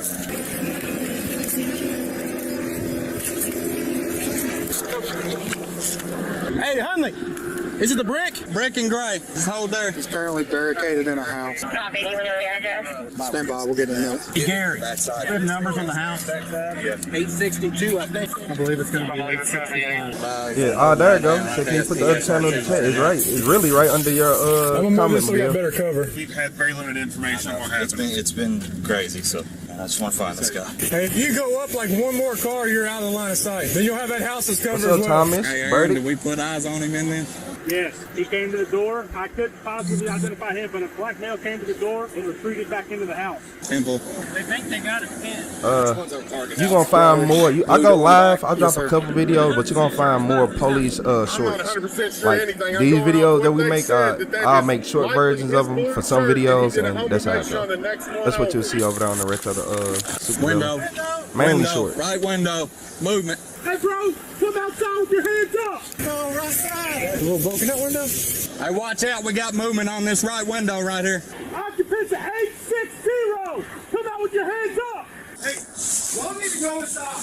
I'm assuming y'all have ERU coming. A barricade instead of this tall would be nice. We're trying to get vehicles situated now. Use a PA system to start calling out if you can. Sir, Tam, I'll pick you up. I found it. Hey, Go ahead and right. talk to you. We'll just hold on this back door. What's his name? Steven. It's a weird name. Just tell the occupant. 860. Yeah, y'all gotta subscribe to Retro the Supervillain if y'all want y'all name to pop up on the screen. This is the Lexington Police Department. Occupants of 860. Slowly step out with your hands up. All occupants, please step out with your hands up. Hey, is anybody else in there? Is anyone else in the residence? Australia, they stop people from owning guns now. Hey, let's go. We have a shield. We have 2 people out Shirley, what's Central, up, just stand by. Shirley? Hold the radio. He's coming up. Just trying to get crossfire. We still got movement in this right window. Hey, don't go. Oh, you welcome. You welcome again. We still got movement in that right window. Hey, Joe, you got a scope? 2 males. Yeah, I know some people prefer the wider angle. They're advising there's somebody still inside. Occupants are saying that the suspect is in the house. Suspect is in the house. There's a shield. Confirming he's inside. Clear to keep the ERU coming? Yes, that's affirmative. Keep them coming, please. Units on Whitney. I'm being advised that he's staying standing behind the front door. One of the homeowners across the street just told me to stand behind the door. Where are you? Trying to get to him. Hey, Antoine, they're saying he's in there. He's for sure inside. With no shirt on? Come outside, female. Come out now! Let's go! Move faster! Walk straight! Come out to the road. Keep walking. You got people have guns everywhere in Australia. Keep walking. Go all the way to the road. Keep going to the road. Move faster. Ma'am, this way. You said, you gonna crash out, do it right, a mustache. I don't think that's. They're saying that 2 came out and he's still in there. One guy left inside. What's your last name? Harden. Okay. Hey, you have the right to remain silent, okay? Anything you say can with you. He aged well. Do you have a car close? No, it's not. -2. Let me be messy. Let me be messy. Y'all ain't see her face good, cause I did. She beautiful.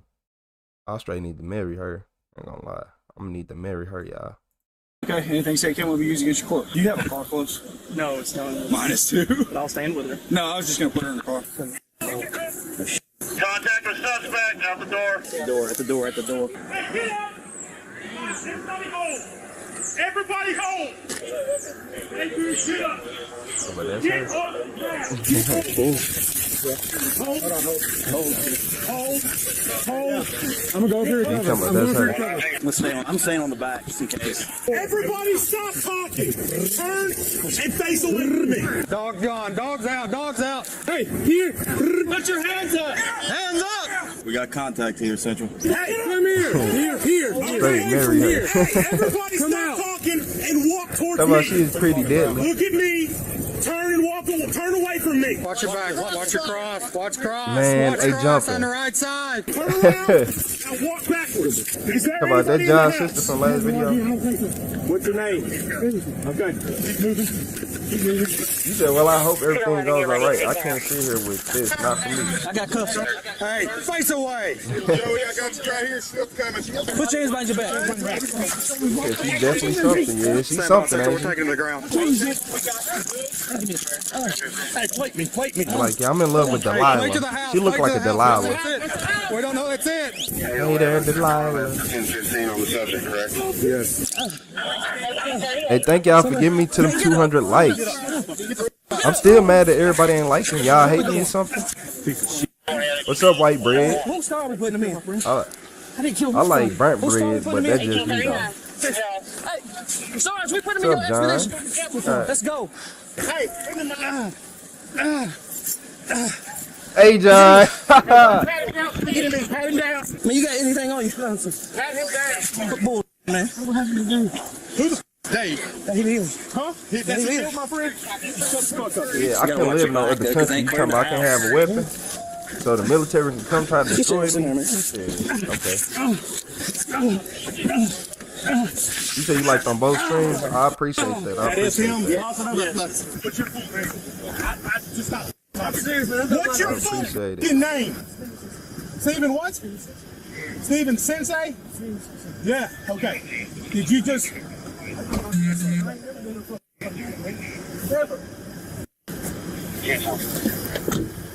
Hey, guys on the rear. We got guys going into clear.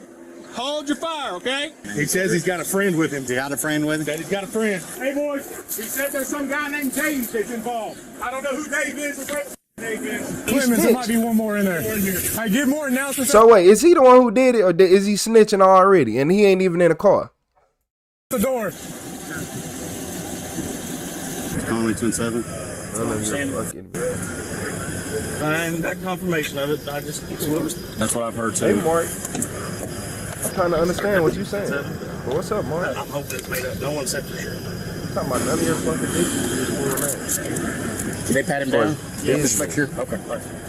Are you wrong? You ain't typo that.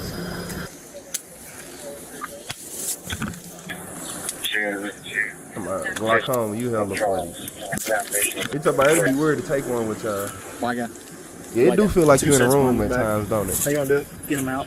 Put one set on it. Come here, step on the car. I'm finna give me a ridiculousness set so I can just stand up there like Rob did that. I got your cuffs on. Give me a crowd. Okay. Shut up. I don't want to hear you talk. Shut the f up. He ready to swing, ain't he? Shit.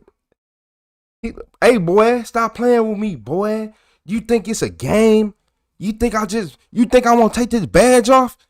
You don't think I'll uncuff you? Yeah, I ain't messing with this officer. He ain't playing. Look at this man's face. He been in the hood before. He probably been to a couple cookouts. Shit. Lexington EMS unit to signal 2 with you. So he snitched for you, got in the car. What's up, Pewdie? The other guy that was in the house here with him, with a girl. There's 2 other guys that got pulled out. Seen a picture of body cam. It's just a gun pointed at him from the neck, and 242 gun on there saying, "You need EMS now." I was he on the top with him? He showed up. I didn't hear anything from Caleb. It's a lot to take in, just me showing up here. You can imagine being there. I want to pat him out again. What's in to check that for? Because it pisses. I appreciate it, Brandon. And you helping with the algorithm. Every comment help with the algorithm. Like y'all might just be like, oh, what I'm saying don't matter. I actually read everything, and if I don't, but you know my chat stay up when I get offline, so I be going back hollering. Kim had me crying last night. What's up, Echo? Hey, let's go check his body. I know I hung out with real white boys. Oh, that's why I love white people. Oh yeah, that's why I love white people. My favorite white people is rednecks. I ain't gonna lie to you, because it's like they got their own swag. Like when they walk, they don't care. But yeah, hell yeah. 42 or 96. Come on. Anything bothering you right now? What's that? Are you want to go to the hospital at all? I got some cookout certified friends, man. Checked out more than we just checked you out? I'm tired, wore out. Anything I know this is horrible bad. Yeah, them go-karts, shit like that. Is anything bothering you specifically? Hey, hold up. You said, hey, y'all want me to keep it real? I quit one of my jobs because they were disrespecting one of the white boys there. Yeah, he was there for 18 years and they wasn't paying him nothing. I got paid more than him. He was getting paid $16.50. That's where I'm like, oh, yeah, if you doing him that bad, that mean I would never get another raise here again. Let me get up out of here. And it came to find out they supposed to be paying him $35 the whole time, but yeah. Yeah. Now I quit my job because of crooked management. I don't care who you are. If I rock with you, I'm leaving too. Shit, I'm not finna be here and get oppressed and slaved. And had a better job by the morning. Hey, so guys, go ahead and head back to the UKER. You said us rednecks love you back? Nah, for real, yeah. We love rednecks, y'all can understand. What's your ground? Have a seat. Swing your feet up right now. Understand. Do it now. Fuck your feet up there.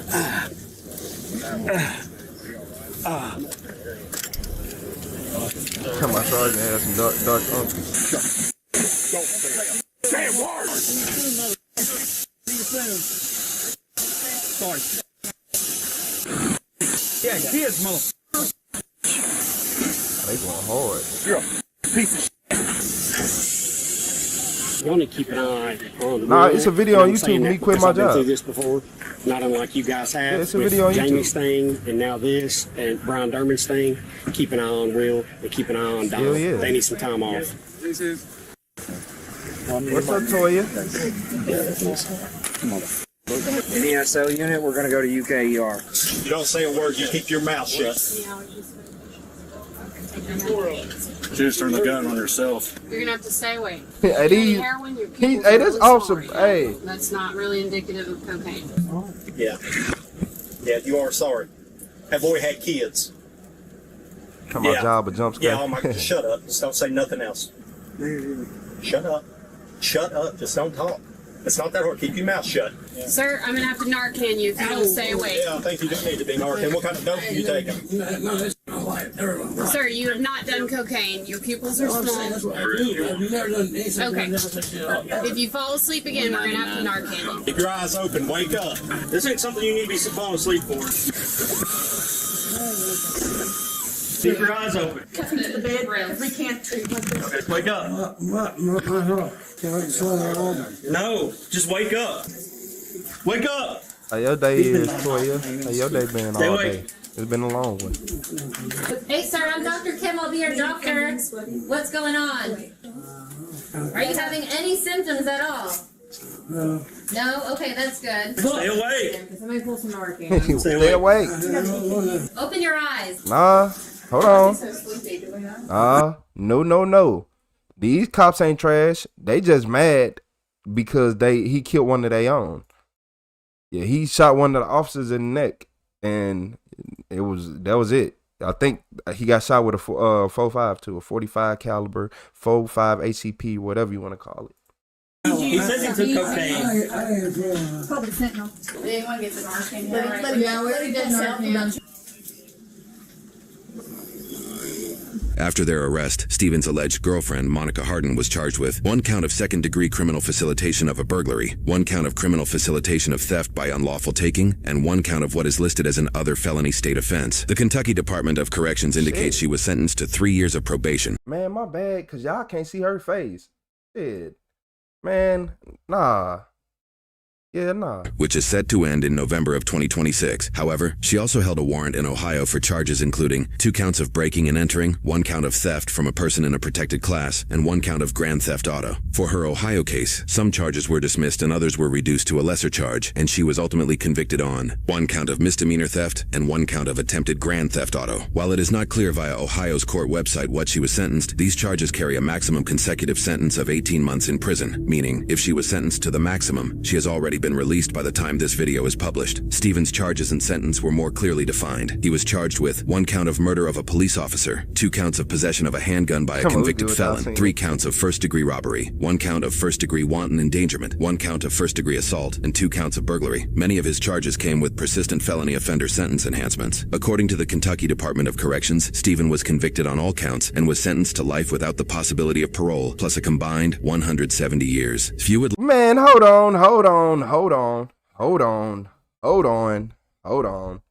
Okay.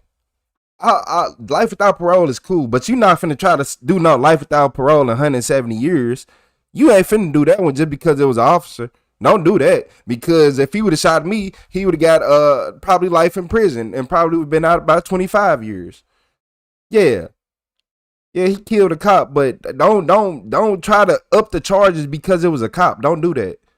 Because look, y'all ain't peeping that. If somebody was to kill one of us, they not gonna get as much time as killing a cop, which means that they feel like a cop is more valuable than we are. And you can be a doctor. You can real life be a doctor. And okay. I just want to make sure we all on the same page. Cause am I lying?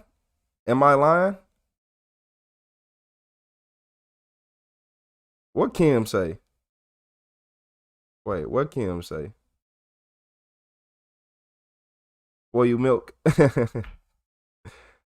They need to put hands on him. They'll get away with it. Of course, yeah. They probably already did. They probably stumped that man out in that cell.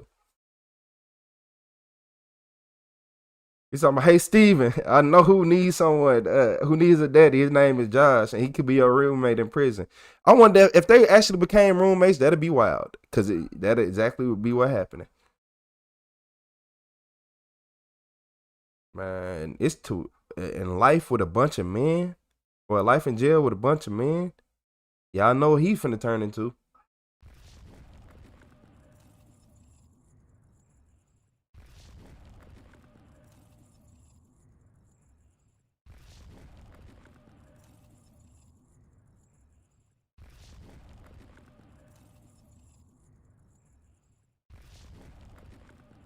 He thought he would get away with it, but it was all caught on camera. Where at?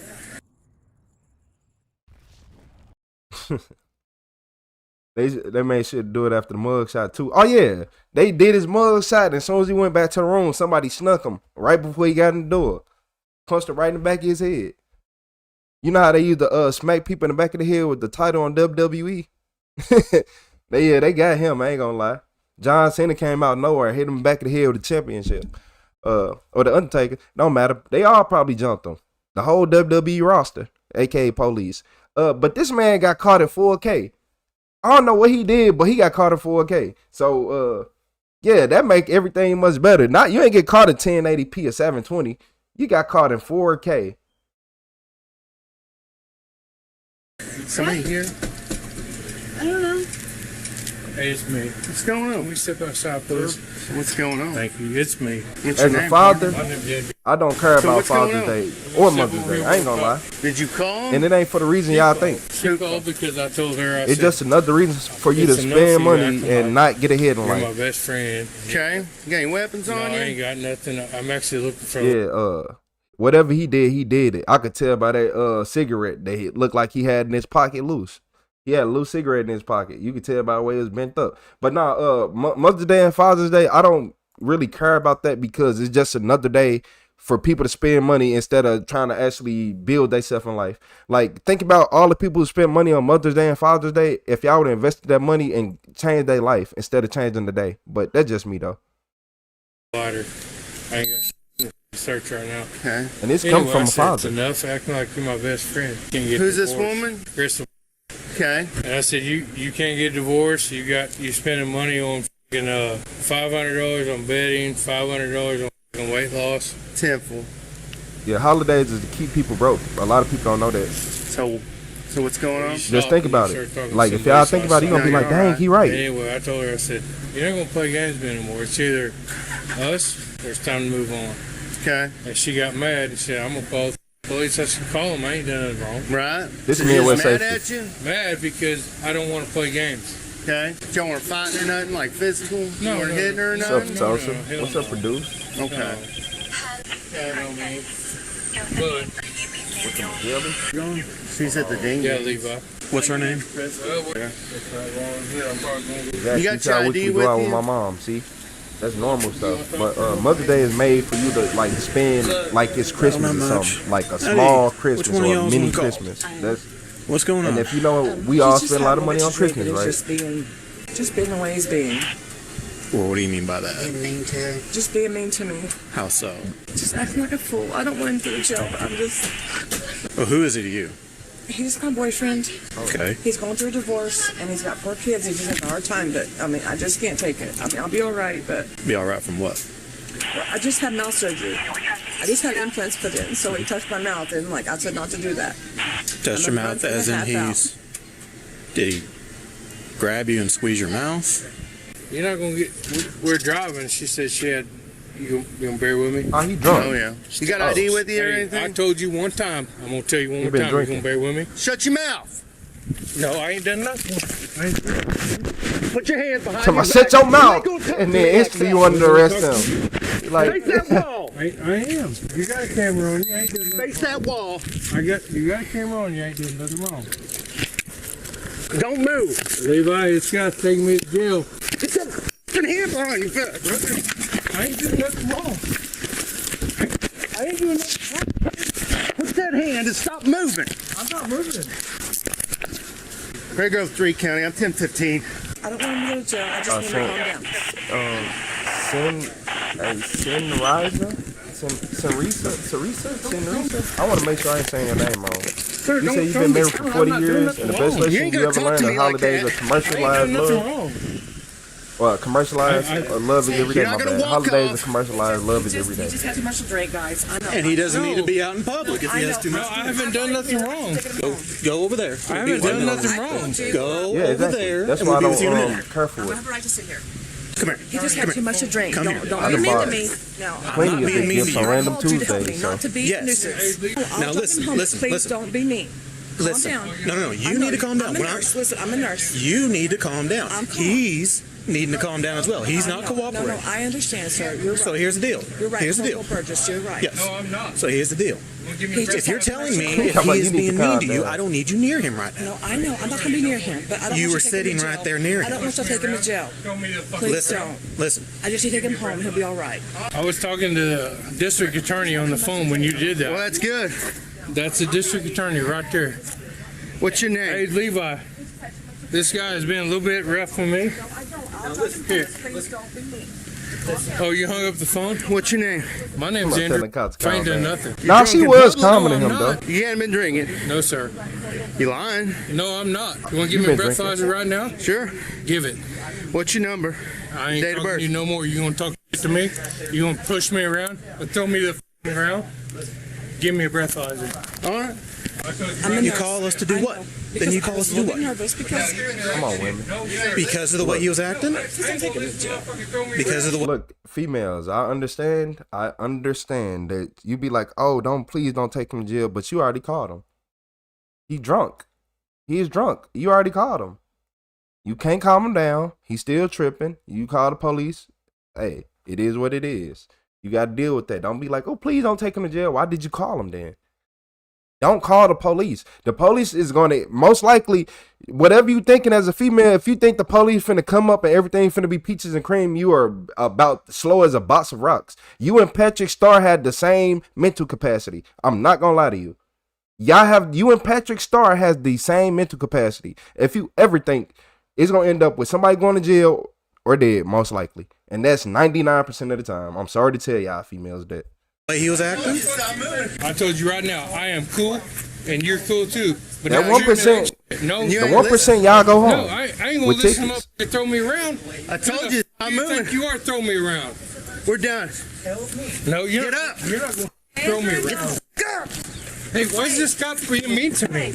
I ain't done nothing. Hey guys, I ain't done nothing to this guy. Why is this guy doing this? Guy, why are you doing this to me? Why are you doing this to me? I haven't done it to you. I don't know why this guy's doing this. I mean, be honest with yourself. Why are you doing this? Get inside. Why is he doing this? Get in. Let go. Why is this guy being mean to me? I'm asking you. I hope you have. Get your foot in. Well, can you put the foot back on? Thank you. Sir, why is he being mean to me? Okay. Go try to talk with her real quick. So we possibly have domestic charges because he grabbed her, but she's not going into too much detail about it.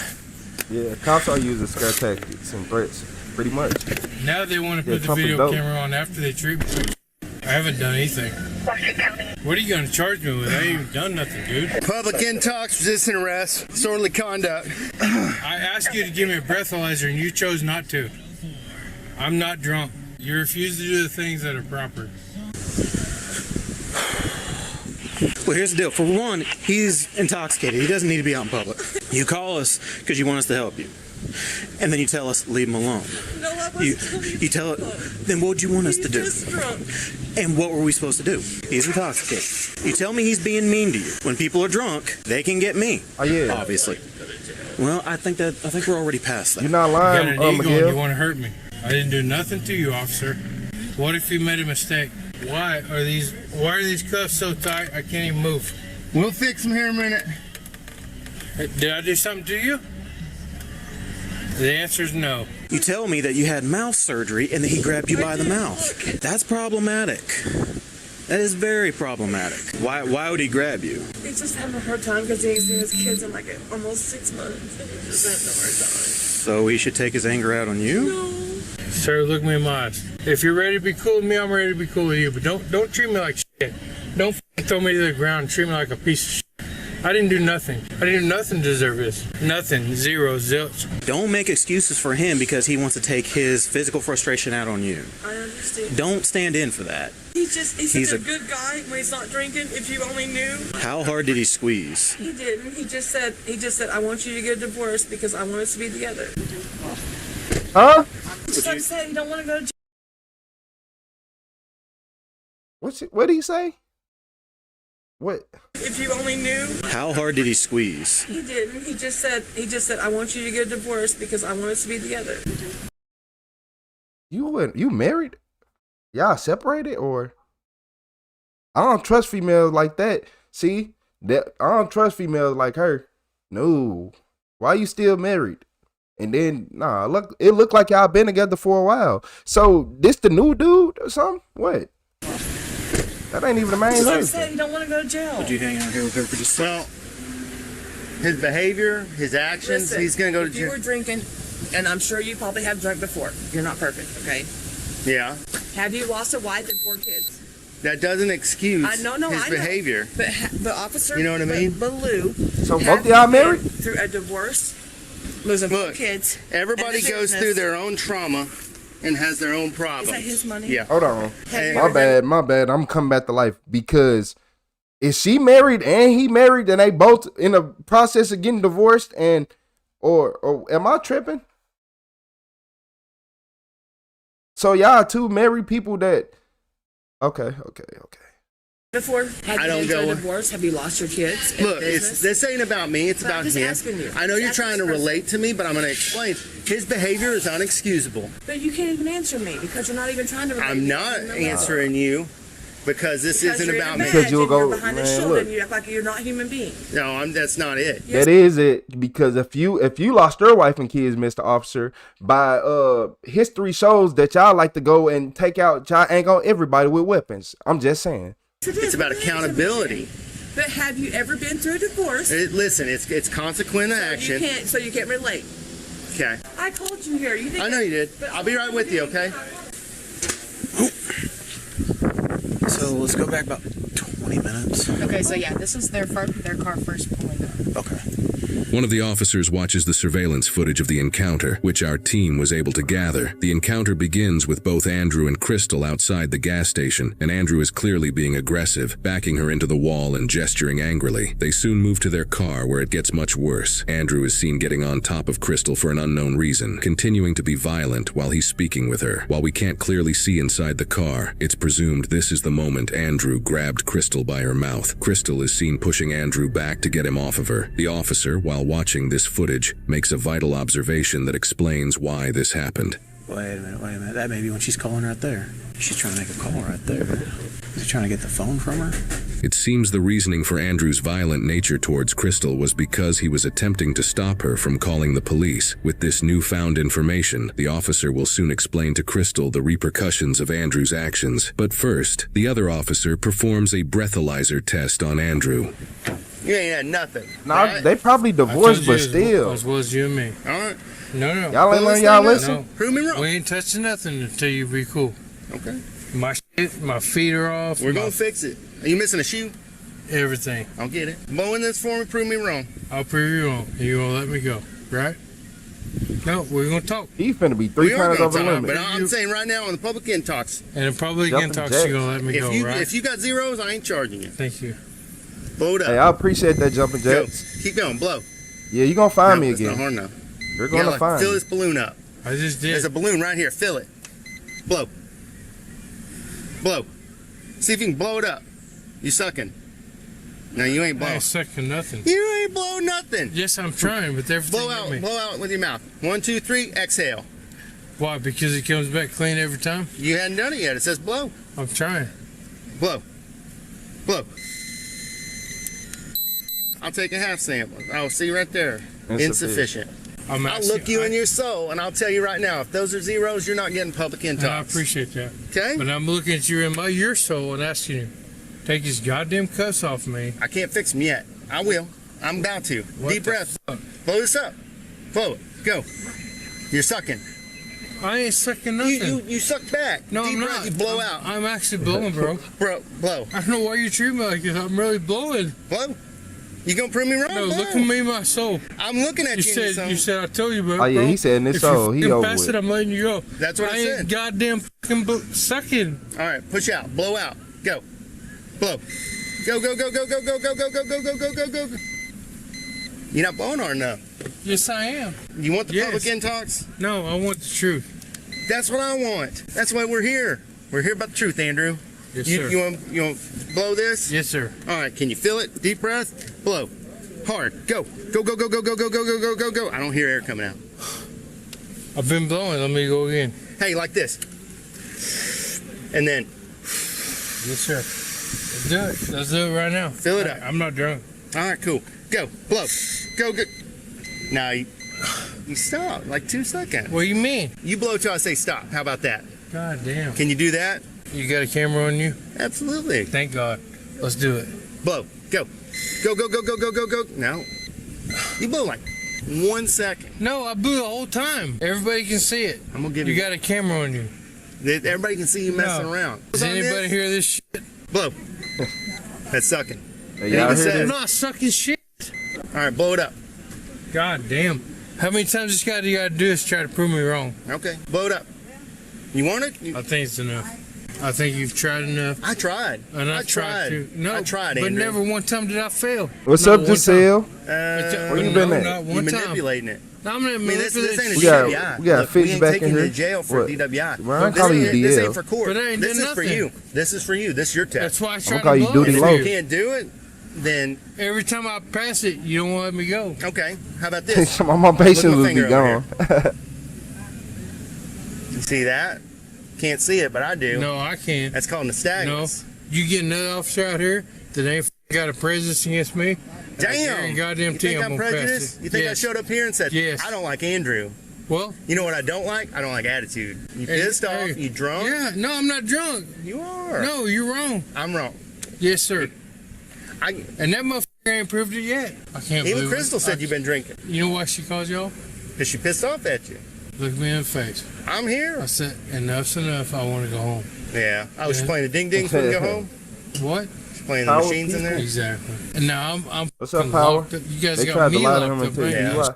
Well, Yeah, my ass. Don't. This ain't no bullshit. I'm not happy with the way y'all. Well, who is? Ask everybody So if you I been here, did you nothing left. wrong. Don't Yeah. say not nobody else. I hear you. Don't say yeah, and don't start that. I don't have to prove shit to you. Well, like I said, I did that eye test. You intoxicated. Fucking eye test me again. Everybody knows when you got a guy in handcuffs, the eye test may or may not come true. Is that real? Ask your probation officer. You're on probation. Am I? You're on active supervision. You think your What PO am I- be happy about this? My probation, he's gonna tell me straight up. He gonna be pissed. No, he ain't. He gonna be pissed. He knows I ain't done shit. Are you supposed to be drinking on probation? I'm not drinking. If you're gonna fuck me, but goddamn don't bullshit me. How many goddamn times you want me to take that motherfucker? Well, I mean, I'd let you take it as many times as you gave a sample. But I ain't never felt it yet. Here, blow. No, enough's enough. You want the rundown one more Yes, time? sir. Okay. Publican toss. No, I'm not publicly intoxicated. Resisting arrest. I didn't arrest the arrest. Disorderly I conduct. didn't arrest the I rest. didn't do that. Criminal mischief. I didn't do that. Okay. And It's we're still all- investigating yeah, it's all domestic. That's what we're Bodycam. saying. Put I that ain't no deal in wrong there. with it, Giselle. No, It don't, be like don't that. do this to me. Put it in there. Why are you? Put it in there. I'm gonna look in your face. Don't make me fold you up. No, fold me up, but don't do me. Be mean Put your to me foot in there. for no reason. I'm gonna look in Put- your face and saying, Put your foot in there. just because you feel that. Okay. So here's what's going on. Okay. At this point, he is going to be placed under arrest for assault on family or household member third. I'm gonna go to court and tell them that I don't want to press charges. Let me tell you something. But here's the deal. Can I In the say state, one thing? I know. you Y'all know can the do it. Arkansas I know. law, okay? But can I tell you one thing real quick, please? What's that? Just listen to me for a minute. Mm-hmm. I'm a nurse. Mhm. I'm a recovering drug addict. I got 3 years to off methadone, okay? Mhm. I was homeless, carless, nothing. If not for him, I wouldn't be here. I promise you. That doesn't excuse I what know. he did. No, I know. I'm just telling you, he doesn't. How you still ain't married and you was all that? Cause you cheated on your husband. She cheated on her husband. I'm not sitting here saying that he's a bad Ain't she guy. saying she a nurse? I'm saying Yeah, in she his cheated. intoxicated state, he made a know. bad decision. But I'm just telling you, now you're making me wish I hadn't called you guys. Okay, I here's called the deal. you for your help. Yes. Not to make our lives worse. I know, but But here's the taking deal. it to jail is not going to You help know, anything. but you know that in Arkansas, I do. the law is the state presses the charges I do know when that. there's a domestic abuse situation. Abuse doesn't necessarily have to be something that's happened over years. It can be one instance. But I'm just asking you from the bottom of my heart, please.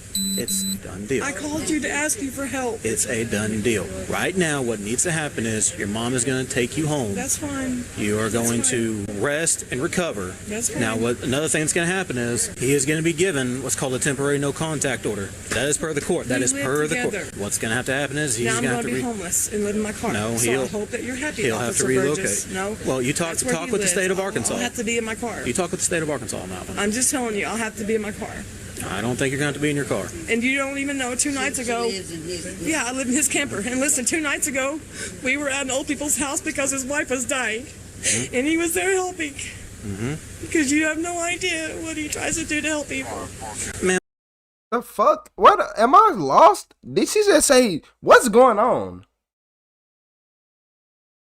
And 2 nights ago, we were at an old people's house because his wife was dying. And he was there helping. Mm-hmm. Because you have no idea what he tries to do to help people. Ma'am, I see people helping people all the time. No, they don't have to take him to jail. They're doing it because they know nothing else. No.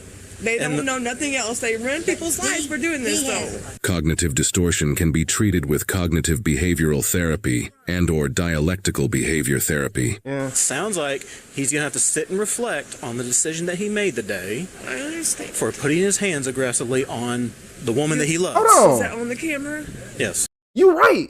Kim's, how's she a nurse and she broke? Wait. You are right. How you a nurse living in a camper? Said it sound like his wife is in a nursing home. Then what is he mad about getting divorced for and losing, like, losing the 4 kids. Okay, but what is he mad about the divorce for then? I don't understand this. You call the police and y'all over here sharing a camper. Yeah, of course he mad. You got to go home to a camper. And you a nurse. Why are y'all sleeping in a camper? What did you see on the camera? I saw him on top of you. He was. He's already on probation, so you Well, know you'd have to... He's the one who ran his license. What's he on probation for? for something that he's not even guilty of, I don't believe. He did it. Captain Morgan, whatever he did, he did He it. did not hurt that car. Two Really? motherfuckers called the police in the first place for real. Quit hitting your head. Rice. You said this story crazy. This story At wild. this point, you are being charged with assault on family or household member third. I haven't assaulted nobody. Okay, wait here. Let's put your seatbelt. Crystal, they're saying I assaulted you.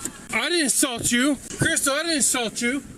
You said she a gambling addict? Oh, You, motherfucker. I didn't assault nobody. I didn't assault nobody. Come on, nurse assistant.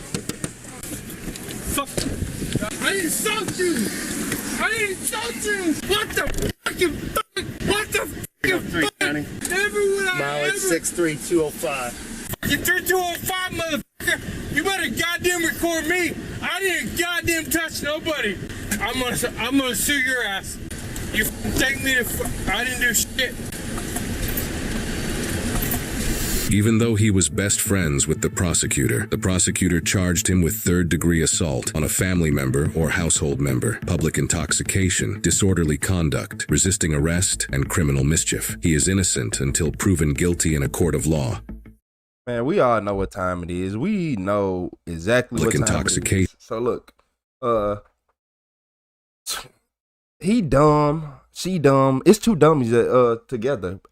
Cause I done heard, so was everybody here married? And then she talking about he went to go take care of the ex-wife. She might have been on drugs right now. I don't think that she was off of them. I don't think she been sober that long. Yeah, she did say she was a nurse, not a CNA, a nurse. Yeah, it wasn't assault. It was battery. Yeah, you right. It was battery. But like she said, she just gonna go to court and say no, it wasn't like that. It wasn't like that. And only like think about this, y'all. No matter how hard you try to sit right here and say what you saw, the only people who really know exactly the whole outcome, and you ain't got no perfect clear picture, and you watching from a video camera, is the people in the car. Yeah. She could say whatever. She could say, I told him to lean on me. Yeah, she could lie and say anything. Both married, both cheated. Nah, she said that he got divorced. Then she was probably cheating with the drug dealer who got her stuck. And then, did whatever she needed to. Battery is assault.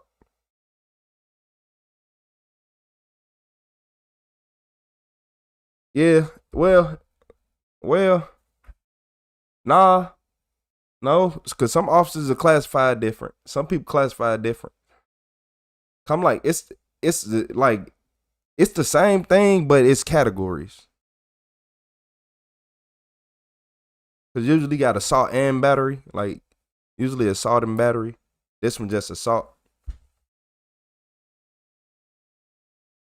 So they usually the same thing, but when it comes to court terms, I don't trust nothing because the one little small term is the difference. Yeah. Yeah, like even a word before that, like you see how I say assault and battery, premeditated murder. You see how that work? Like it's difference.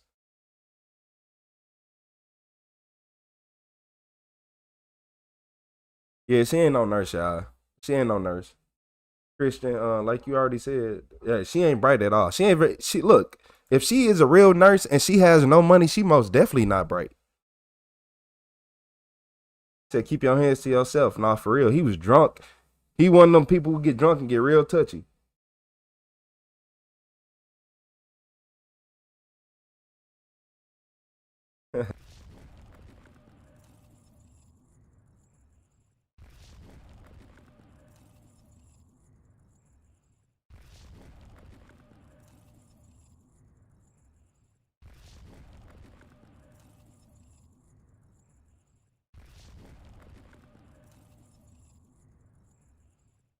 In the early morning hours.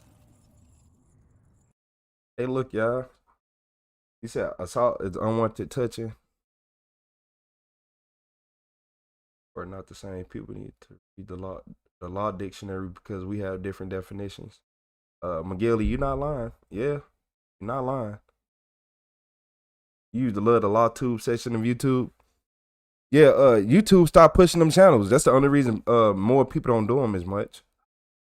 Like how hard it look, just think about how hard it was for y'all to find me. And I've been going live on this channel, not as much as my other one, but still, my other one got like almost 170K subs. How none of y'all found that channel and I'm always live? Yeah, YouTube be on some BS. Push what they want. You said nurses don't make $75 an hour. Where planet you from? Hey. Hey, some of them do traveling nurses. Yes, they do. A traveling nurse, yes, they will. Yes, a traveling nurse will. Or they get a set amount and it'll equal up around that. Sometimes it'll be about $60, $70. Of March 2nd, 2022, 56-year-old Kenny Fandrich was driving to work when he noticed somebody following him. He called 911 and an officer with the Hillsborough Police Department pulled over Kenny's stalker. Hello. Hello. Hi, Officer Edwards, Hillsborough Police. Just so you know, I have a body worn camera on, so it's audio video recording. Do you know why we're stopping you today? Yeah, I'm trying to get. This is what, look, they said this doctor right here was a killer. And I'm starting to see it. I ain't gonna lie to you. I'm starting to see it. All of this guy we're following him. Okay, why are you following him? The living out of his life, and I've been trying to talk to him about it. That's the only thing she said that was true. Around the city? Well, yeah. We're gonna have a discussion about it. Okay. So, what's your role in the whole thing?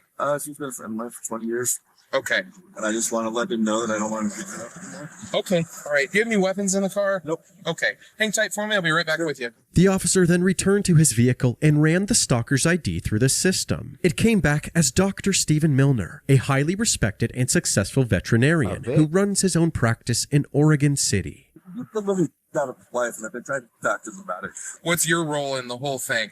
She's been a friend of mine for 20 years. The friend he's referring to is Tanya Fandrich, a vet tech that had worked for him from 2002 to 2019. It turns out that Stephen became obsessed with Tanya and had been harassing her and her husband for several years. Unsure of Stephen's intentions, the officer gave him a stern warning. So, here's my advice to you, okay? This is very, very strong advice. Leave them alone.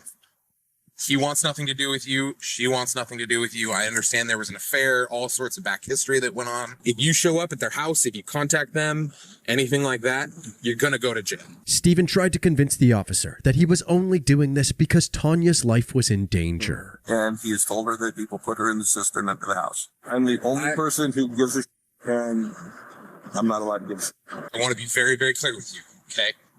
Leave them alone. Because you're very close to going to jail today for stalking. Okay, like very, very close. Okay. On the body camera, he is going to kill her. She is going to die, and he is going to kill her. Actually, 11 months after this incident, it would be Kenny who was found with his neck snapped, dead in his vehicle. Who the fuck? On the morning of January 20th. Hold on. You snapping necks? Do you know how strong you gotta be to snap a grown man neck? No matter the age, do you know how strong you have to be to snap a grown man neck that don't want his neck snapped? Like 7th, 2023, Kenny pulled into a parking garage in his black Honda Civic, ready for his shift in Hillsborough, Oregon. Nothing seemed out of the ordinary, but as soon as he grabbed his tools and left the parking garage, a masked man suddenly appeared and began spray painting as many surveillance cameras as he could Looked find. like the doctor to One me. of the cameras was pointed directly at Kenny's vehicle. The man knew exactly where most of the cameras were, making it appear like this was a carefully planned operation. However, he did miss some cameras that were less visible or harder to reach. Once the masked man was done, he left the parking garage in a blue Buick sedan. Then, at 1:13 p.m., a maroon minivan entered the parking garage and pulled into the space right beside Kenny's car. A couple of hours later, Kenny finished his shift and made his way What's up, back to Michael? his vehicle, completely unaware that he was walking right into the killer's trap. The headlights on Kenny's car can be seen flashing through the camera's obstructed view as he unlocks his vehicle. Moments later, Kenny is attacked and he disappears into the back of the minivan. His headlights begin flashing over and over until eventually the flashing stops. 10 minutes later, more movement is captured before the maroon minivan drives away, exiting the parking garage. I Hours appreciate later, it, the Chris. Hillsborough Police Department received a call from Tanya reporting Kenny missing. I called him, couldn't get a hold of him, and he always answered, always took my call. And I was like, that's not right. She told the police that Kenny always shared his phone location with her, and it showed that he was still at work. So the police agreed to go to the parking garage to look for him. When they arrived, they found Kenny brutally murdered in the driver's seat of his Honda Civic. His neck appeared to be broken, and his face was blue. Not long after this discovery, Kenny's wife Tanya arrived at the scene. How everybody day going? I'm not sure right now. The fire. I know what she going He's through. here in the but- garage somewhere. She could immediately tell by the officer's reaction that something bad had happened.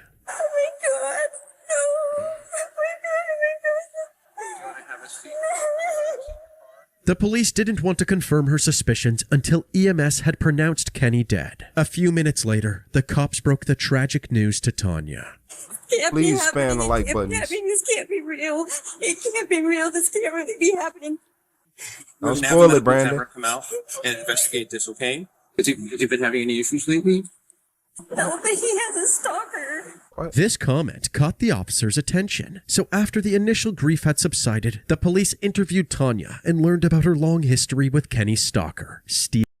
Why is he her stalker? Why is he his stalker? Did you talk to this doctor, ma'am? I just want to know. Stephen Milner. Hi, I'm Steve Milner, owner of the Milner Veterinary Hospital. Yeah. I Lock have him the up. best veterinary Hell team no. in the area. My I'll doctors trust his are video. skilled surgeons, thorough diagnosticians, and great communicators. Nobody has a team like I do. Milner Veterinary Hospital in Oregon City, where pets are family. That commercial so garbage. I hate commercials like that. Did we all just feel the same way about that commercial? Like, ugh. The vibe of this commercial seems so fake and nasty. It feel like TV. You know, back in the day when just random commercials came on at midday, like while people watching Maury and Jerry Springer, it's like one of them commercials with no emotion behind it. That video was terrible. Tanya said that she was one of the first people that Stephen hired when he opened his vet clinic back in 2000. He would constantly say that the clinic is as much mine as it is his. We were working 6 days a week. I would say we were friends at that point in time. The vet clinic became a fixture in Oregon City, and Stephen had a reputation of being a kind and empathetic country vet. Hi, Cheryl. Hi, Dr. Milner. Hey, Princess. If I can do an alternative thing that doesn't require medication, drugs and chemicals, Yeah, I felt that's really the same nice. way. She's a happy girl. However, his romantic life wasn't nearly as successful, and by 2017, his second marriage was beginning to fail. That's when we were commiserating with each other Hey, about Anna. what was going on in his life and what was going on in my I don't life. trust him. Tanya's marriage had tension in it as well, because she believed that Kenny had been cheating on her during his work trips to Washington State. As their relationship began to break down, Kenny started drinking heavily, which led to frequent domestic disputes. He pretty much drank every night. We fought. Usually it would start because I would try and pour out his booze when he'd had too much. And that would start the physical pushing and shoving. Around this time, Kenny got arrested for driving under the influence and was thrown in jail. When Tanya went back to work the next day, she found out that Stephen and his wife were separating. He came to work and said, "Oh, my wife is divorcing me. She moved out this weekend." And I said, well, my husband was in jail this weekend for DUI. We kind of laughed and commiserated. The two started flirting with each other, which then quickly turned into a full-on affair. During this time, Tanya told Stephen that Kenny was abusing her. Stephen tried to convince Tanya to leave Kenny for him, but before she could make that decision, Kenny caught her and Stephen together. My husband caught me at Milner's house. After that, we never went back to having. So you was at his house just giving it up too? See, this what make, cause you see how that's what make being like married men not worth it sometimes. Cause think about you with a woman, you had to try so hard to get her just for another man not to have to try it all. Okay, We they ain't still caught work you at the together. house.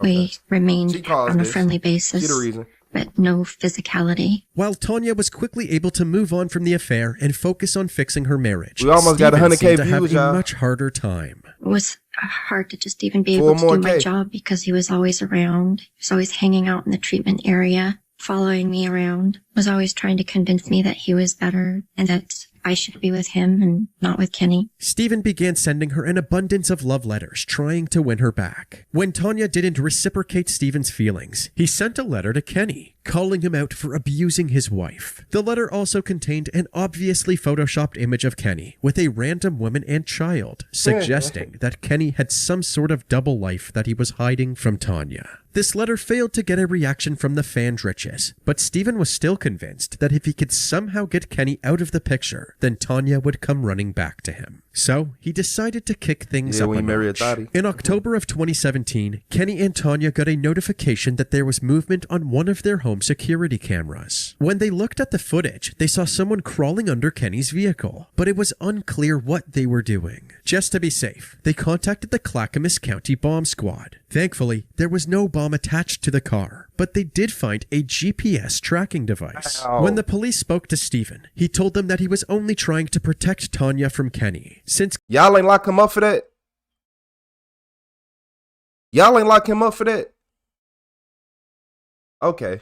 Kenny had a history of domestic violence. They believed this story and let Stephen off with a warning. However, one police encounter wasn't going to stop Stephen from getting what he wanted. In the summer of 2018, Stephen was once again caught on camera sneaking around the Fandrich property. He was seen planting a condom in Kenny's car, likely trying to make it appear as if Kenny was cheating. When this plan didn't work, Stephen finally said enough is enough. He knocked on Kenny's front door and confronted him directly. But things quickly escalated, and Stephen was forced to do the unthinkable. Kenny came out.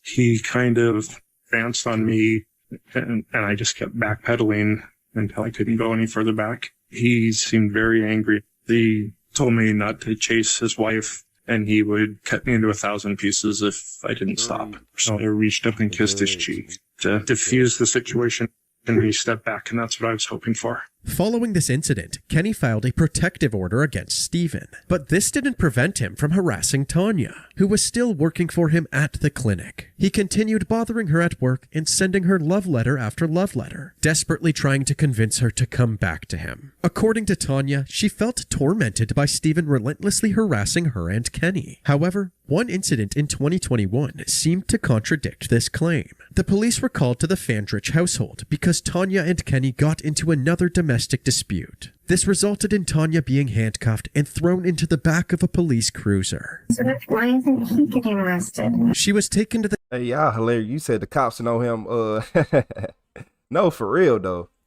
county jail and placed behind bars. The next day, Stephen posted her $25,000 bail, and she stayed at his place for a few nights. However, her charges were then dropped, and she reunited with Kenny. Shortly after, Tanya finally decided to leave Stephen's practice, hoping to put an end to the harassment once and for all. One day I just realized if I stay here, he still gets to keep all the control over me. And if I just take my talents somewhere else, then he loses control. He can't have power over me. After years of rejection from his one true love, Stephen was getting more and more frustrated. The tone in his letters to Tanya became more toxic than loving. I have held my tongue and taken the beating over and over because that is what I do. I kept my faith in you. I was just there waiting for you, trying to be nice, having my teeth kicked in. I am sorry that I scare you when I hit things. You are right. It is a sign of lost control, but it is a controlled loss of control. This toxic mindset led him to planting another tracking device on Kenny's vehicle and following him to work, which we saw at the beginning of this video. Okay, why are you following him? He's been living out of his life, and I've been trying to talk to him about it. So, here's my advice to you, okay? Leave them alone. He wants nothing to do with you. She wants nothing to do with you. I understand there was an affair, all sorts of back history that went on. Okay. On the body camera, he is going to kill her. She is going to die if he is going to kill her. By this point, Kenny's protective order had expired, so Tanya and Kenny filed another one. Despite this protective order being granted, Kenny was constantly paranoid that Stephen was going to kill him. He began drinking heavily again to cope with the stress, but this led to more conflict within the marriage. Then, on March 28, 2022, Kenny called the police saying that he had crashed his car into a tree on the side of the road. A patrol officer responded to the scene, and it was immediately clear that Kenny was intoxicated. What's your name, sir? Kenneth Sandridge. Hey, Kenneth. Is that your car, man? Yes, it is. Okay, were you driving? Yes, I was. Okay, what happened? My wife and I have been fighting today, and I thought she was at her boss's house where I've caught her cheating on me. Sorry? I lost control of my car and just... Okay. I didn't want to go, I didn't want to drive, I didn't want to do any of that. It just...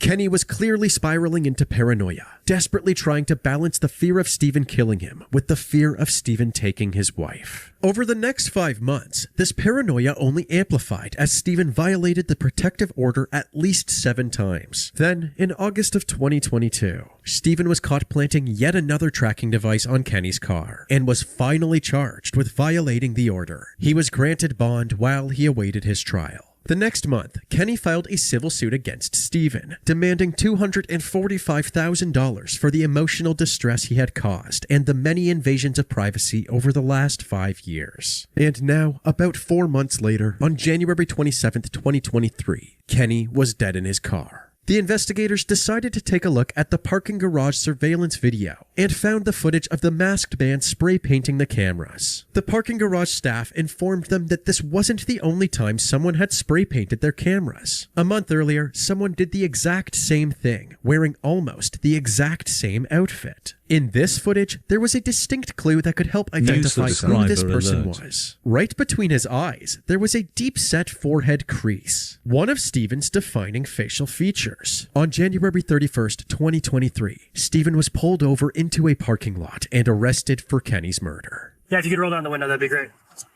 Hi, sir. I'm Deputy Davis, the Sheriff's Office. We're being recorded by my camera, so everything's going to be audio-visual recorded. You understand that? Yes. Okay, sounds good. Right now, you're being detained. We're going to have some investigators come talk to you, okay? Mr. Miller? Yes. Here, step out of the vehicle. Your hands behind your back, please. Following his arrest, Stephen was charged with second-degree murder and stalking, as well as violating Kenny's protective order. He was booked into the Washington County Jail and denied bond. While Stephen was in custody, the police noticed that he had poorly applied makeup on his nose, covering something up. When the makeup was removed, it revealed a small scratch, which the detectives believed was a defensive wound sustained during the attack. Unfortunately, this scratch, along with the rest of the evidence gathered thus far, was purely circumstantial, which could make it difficult to prosecute Stephen. So the detectives continued hunting down more evidence to strengthen their case against him. They executed a search warrant for his home, and they discovered what they called a shrine to Tanya. His bedside table was chock full of Tanya memorabilia, including framed photos of her, lovey-dovey post-it notes, cards from when they were together, and several pairs of her underwear. They also found a cardboard cutout of Stephen as a glistening, muscular man in jorts with a paw print tattoo on his chest. After a thorough investigation, the detectives were surprised to find out that the cardboard cutout had nothing to do with Kenny's death. Using GPS location data, they were able to trace Stephen's movements on the day of the murder. Hours before the attack, he was captured parking his white SUV in a Home Depot parking lot and getting into the maroon minivan that Kenny was later killed in. The minivan was then seen leaving the parking lot and heading in the direction of Kenny's work. On another day, about a month before the murder, Stephen could be seen once again parking his white SUV, but this time he got in. So she went and got a lonely man. She knew he was getting divorced, so he by himself. He gets some little attention from somebody, so He going head over heels for her. He like, oh, your husband beat. He basically wanted her. He like, well, he over there beating on you. Why you want to be with him? She might have been lying. That's why. She might have been lying. And then he put on makeup to try to hide. Okay. Shit, life without parole would be cool. That's it. Keep him alive so he can work though, y'all. To a blue Buick, the same blue Buick that exited the parking garage moments after the cameras were spray painted. He then parked the Buick in the middle of the parking lot, exited the vehicle, and started walking towards the Home Depot. He entered the store, and after a few minutes of shopping, he paid at the self-checkout and left with a new pair of sunglasses. The same sunglasses he was wearing when he spray painted the cameras. He was also wearing the same boots and potentially the same jeans. The detective's main concern now was finding the maroon minivan because it likely contained forensic evidence from the murder. It turned out that the van had been discovered abandoned on the side of the highway a few days after the murder, and it had been sold to a scrap metal company. When the detectives reached out to the scrapyard, it was too late. The minivan had already been completely demolished. Despite this Ooh, I wonder if they're gonna still find evidence in there. You said the cutout is comedy. Nah, Kim was kind of right. Older people said, from what I noticed is older people look at it like I lived my time, I did enough time, I don't care. And that's what they live by. Appointment, they were still confident that they had more than enough evidence to prosecute Stephen. His trial began in January of 2025, and the prosecution took the jury through the years of harassment that Stephen had put Kenny and Tanya through, including all of the incriminating surveillance footage. They also revealed that the crime lab found Stephen's DNA on Kenny's hands, which the prosecution believed was the nail in the coffin for Stephen. However, when the prosecution rested their case, the defense called Stephen himself to the stand, and he had an explanation for everything. He tried to justify his long history of stalking, saying that his affair with Tanya actually lasted much longer than she would admit. It was a romantic relationship. We know. I was very afraid of her by then. She seemed to have more bruises. She was, as far as I understood, trying to leave him, and he would just keep talking her into not. She couldn't. That's not what she said. Make that final break. In the beginning, I didn't feel or realize how dangerous he was. I would say the middle of 2000. Look, Steven lying, but nah, she ain't want to leave her husband because she ain't want to leave her life that she said. Yeah, she ain't want to leave her husband because she ain't want to lead the life she said. Her husband would have been cool with her leaving. Yeah, he would have been cool with her leaving. I think, man. Hey, let me shut up. 2018 is probably when I think a life started getting insurance very every concerned time. about it. I was trying to push them into breaking up. Even when she left Stephen's practice and excommunicated him, he said that he felt a sense of responsibility to protect the woman he loved. I still obviously cared for Tanya as a person, and it just seemed like she was trapped in this. What's up, Kendra? I was trying to push them over the edge to them breaking up. He confessed to the court that after several failed attempts to put an end to their relationship, he started following Kenny with the goal of getting him arrested and thrown in jail. I was going to try and catch Kenny driving when he got his DUI. I think he had lost his license, and I was trying to get him arrested. Why was it your responsibility? Hey, we had 101K views, y'all. I was trying to keep Tanya from getting killed. According to Stephen, January 27th, 2023 was just another attempt to get Kenny arrested. But when Kenny came back to his vehicle after work, he realized that Stephen was in the minivan, so he opened the van door and began attacking Stephen. Basically fought for a little bit. There was pushing and shoving. Eventually I was able to kind of push him up against the car and then shove him into the car. I was pushing on him. You snapped his neck. Chest, and I may have pushed on his neck. I don't know. It happened really quickly. I was in my van, and I jumped down, and he was attacking me. Oh, it was a fight. It was crazy and fast. I absolutely was not intending to kill Kenny Fandrich. The prosecution found this explanation to be extremely far-fetched. They believed that the idea of someone breaking their neck by being pushed into their own car made no sense. During cross-examination, they also highlighted Stephen's questionable actions following the murder. Where did you walk first? At Sunnyside Hospital. Why did you need to do that? I was getting rid of the car, the van. Why? because Yeah, they it need just to- drove it y'all to a need to place hit that where like somebody button. died. So you were trying to cover up that you were there, Yes. even though it was just an accident. After a 7-day trial, the jury deliberated for 6 hours before reaching their verdict. Right, there's our 12 jurors. Go and have a seat. I'm now reading the verdict forms. As to count 1, murder in the second degree, guilty. As to count 2, Guilty. stalking, guilty. As to count 3, it says guilty. As to count 4, it says guilty. Stephen was found guilty on all 7 charges, and his sentencing took place on February 18th, 2025. Are the parties prepared for sentencing? Yes, sir. But before Stephen's punishment was handed down, Tanya took the stand to give her impact statement. She used this opportunity to address Stephen directly. For years, Crime of you passion. tormented Kenny and me, leaving us as your victims. Now it is me standing here It's a in front of you. premeditated And crime hear of me passion. clearly when I What's say up, Wendy? I have witnessed your insatiable need to be seen as a hero, which you clearly are not. I will never believe that you thought my life was in danger. You needed a defense for the savage and brutal way you killed Kenny. I love Kenny. We were. Shut up. You ain't love Kenny. Females love when with their legs and between their legs. They don't what? And no.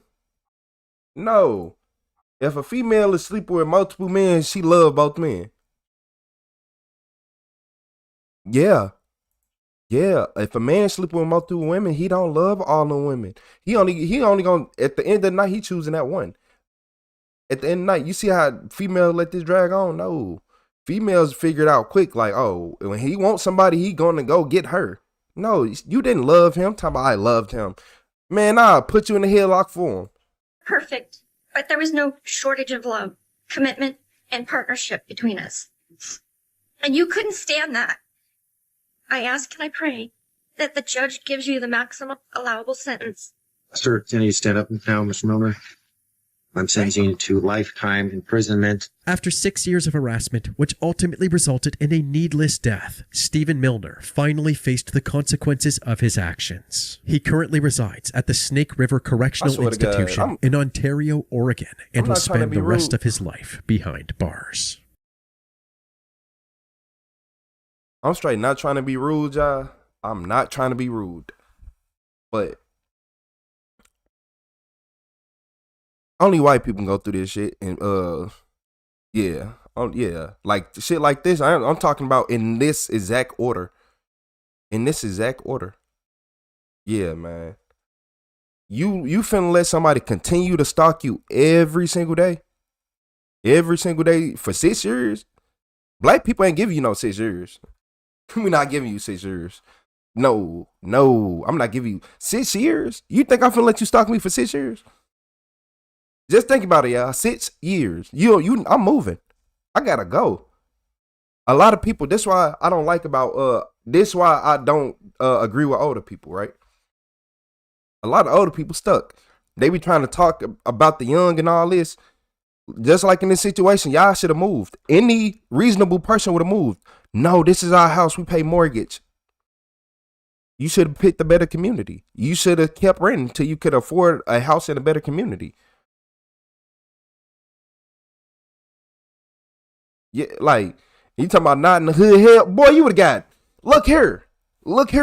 If he did this shit in the hood, the neighbors would have shot him. The neighbors would have shot him. I remember I had this lady named Miss Terry that lived next door to me. Somebody was back there trying to break into our cars at like 5 o'clock in the morning one time. Miss Terry used to be up at 4:30 sitting outside every morning. But they don't know Miss Terry keep a FN on top of the grill. So she would sit right by the grill and you couldn't see it, but it was an FN. Yeah, it was some people trying to steal cars. An old lady in her 60s pulled out an FN 57 and they ain't want no smoke. Because she was going to blow. And if you know her, she's shooting. And as soon as she starts shooting, I'm running outside. Because what? Hold on. Yeah, I hear shots outside my house. I got to go. Hold on. You never know. I come from a like a place where shit, it might be your friend outside. Hell yeah, I gotta make sure like you might be able to come save the day just in time. You said you need a life hater win in the hood.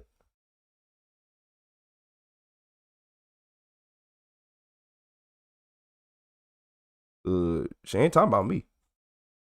Talking about we ain't in the hood. Shit. I don't like the hood, but I'm glad I can go to the hood. Yeah, I'm glad I can go to the hood. That's like, think about this. A lot of people can't go to the hood. I can stop in the hood, in any state I want to. Why? Because I'm gonna have a gun and enough bullets to have a shootout with 30 people. So what we doing? That's just my mindset. I'm the cool person, but I don't trust everybody. You got to be cool too. I can't just be the only cool one. So I'm gonna prepare myself for people who acting crazy. I'm gonna prepare myself to go fight the Avengers now. Yeah, man. Yeah, but shit, people get hurt everywhere nowadays. You can see they was in a good neighborhood. Look what happened. Good neighborhoods. Look what happened. Good neighborhoods. People don't got a spine in their back. People don't have a spine in their back in good neighborhoods. I'm sorry, but your fucking neighbor will watch you die in a good neighborhood. I'm just saying. Your neighbor will watch you die in a good neighborhood. And can stop it the whole time. Yeah, you can't trust nobody. Y'all trust everybody?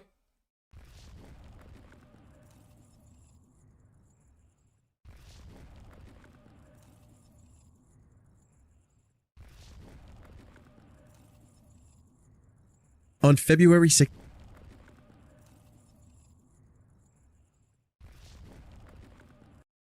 see, look, y'all, I'm so scared. What's up, 6927? I cannot say is it Bianca Benicia? You gotta put that in quotation mark. Yeah, you gotta have your Second Amendment. And like I tell everybody that if I was in New York when that dude went in that grocery store, I'd been a hero that day. You would have had to see me. What? Watch this. This your first? Oh, okay.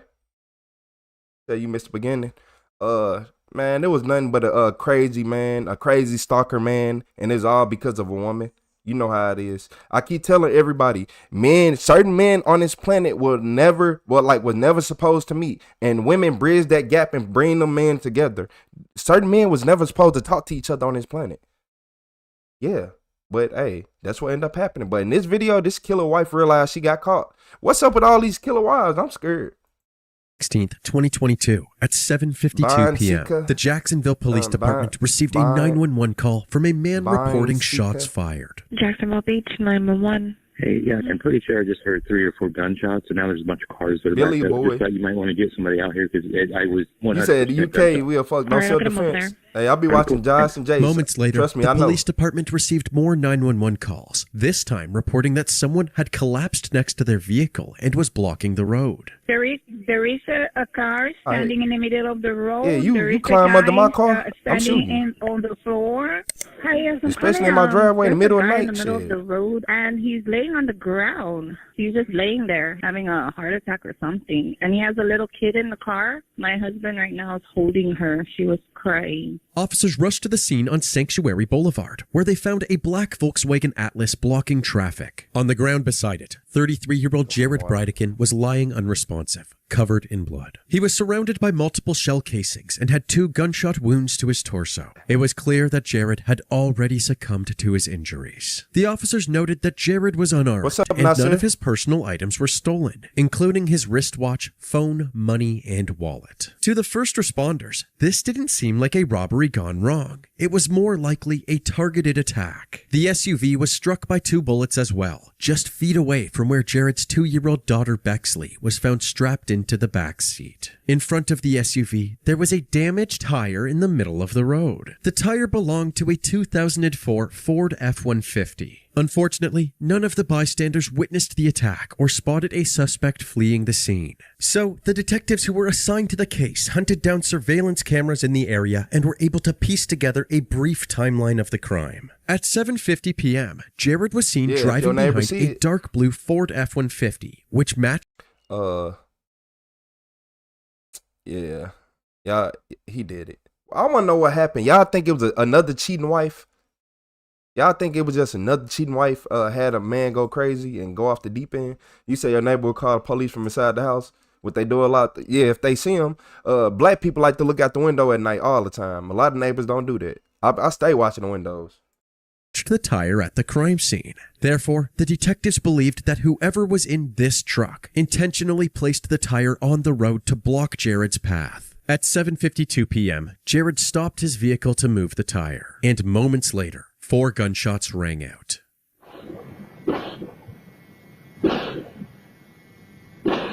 To the detective's surprise, the shooter didn't hop back in the truck and drive off. Instead, he fled the scene on foot. His accomplice had left him behind. Unfortunately, the surveillance cameras could only track the vehicle so far, and the investigators were unable to get a positive ID on the shooter. But they weren't at a dead end quite yet. They now knew what the assailant's vehicle looked like. They distributed this information to several media outlets and urged the public to be on the lookout. Meanwhile, investigators began interviewing Jared's inner circle, which included his ex-wife, Shanna Gardner. Jared and Shanna shared custody of their twins named Abby and Liam. They alternated custody every week, and on Wednesdays, the parent who didn't have custody that week would have a visitation with the twins for a little over an hour. The night of the murder was on a Wednesday, and why? It was the reason why it's more dangerous for females to cheat is because you are putting basically imagine a man is a gorilla and a female is just like a kitten or a cat or something. 2 cats would get along way better than 2 gorillas would. Especially, it don't work out like that.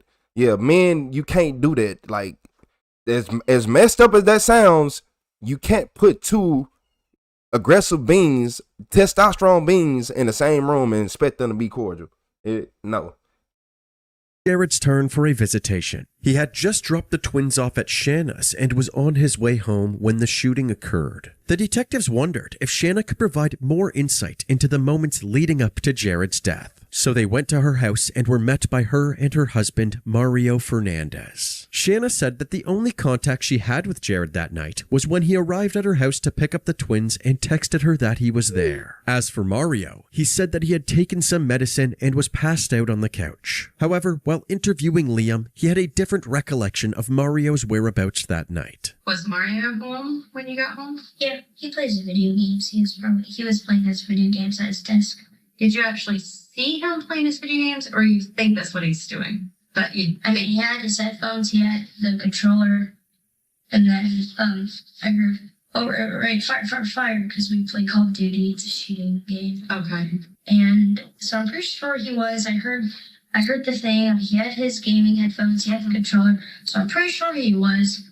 Okay. And I think I looked over one time. Liam could only say that he thinks he looked into the gaming room and was pretty sure Mario was there, so he clearly wasn't certain. However, both Liam and Abby agreed that they didn't see Mario on the couch that night. The police weren't sure what to believe at this point, but they found Mario's alibi suspicious, so they kept him on their radar while they continued their investigation, gathering as much information as possible. Several months went by without any significant leads. During this time, Shanna hired a criminal attorney and a PR team, then went radio silent. The only insight into her life came from her mom, Shelley Gardner, who ran a blog named So Shelley. According to one of her posts, Shanna wasn't invited to Jared's funeral, so they held their own celebration of life for Jared. In one of the photos from the event, Shanna and Mario are shown beaming for the camera. Soon after this celebration, Shanna and Mario took the twins on vacation to an all-inclusive resort. Due to Shanna's ugly history with Jared and her chipper attitude following his death, rumors were beginning to spread that she was somehow involved in his murder. On June 28, 2022, one of Shanna's co-workers and closest friends, named Elizabeth Smith, reached out to the authorities with information related to Jared's death. A meeting was arranged with Christina Stifler of the state attorney's office so that Elizabeth could give a sworn statement. She started by recounting something odd that Shanna said to her at work one day. You were talking about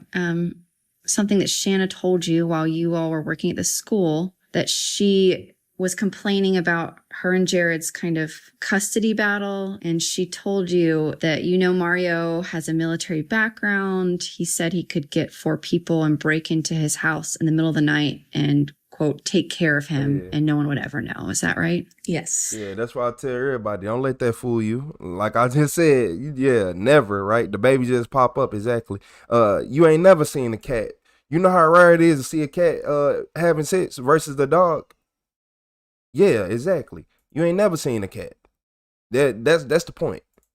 And Shanna said Mario said that in reference to Jared. Yes. What was her demeanor kind of when she was telling you this? Especially not in person. Very casual. There was nothing concerning from her. I mean, she kind of laughed it off. Elizabeth also had a strange interaction with Mario at a dinner around the same time. You and Mario were kind of having like a contentious discussion at this dinner. He was challenging you about your faith and you weren't backing down. Yes. Okay. And you said at some point he kind of looked at you and you caught it a stare down. Mm-hmm. And yes. What did he say?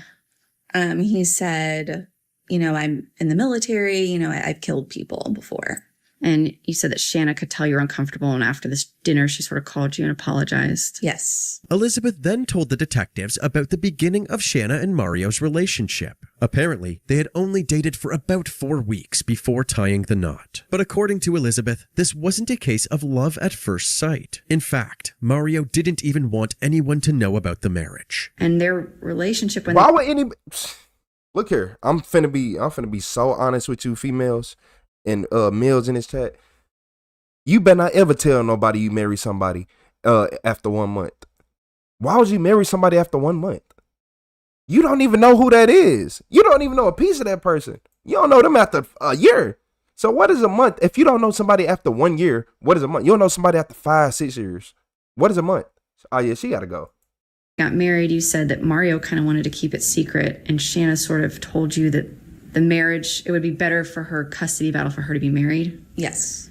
And that you knew that she got more money from her family if she was married because, they're very devout Mormons. Oh. Yes. Okay. Shanna's parents were multi-millionaires thanks to Shelley's extremely successful craft company, Stampin' Up. A large portion of Shanna's income came from her parents, and they gave her even more money as a married woman than if she was single. Their marriage appeared to be more of a transactional relationship than a testament to their love. And the several times Mario flagrantly cheated on her only supported this. She had found out and walked in on him taking photos of a woman that he flew in from California who had aspirations to become a and he decided to manage her. Okay.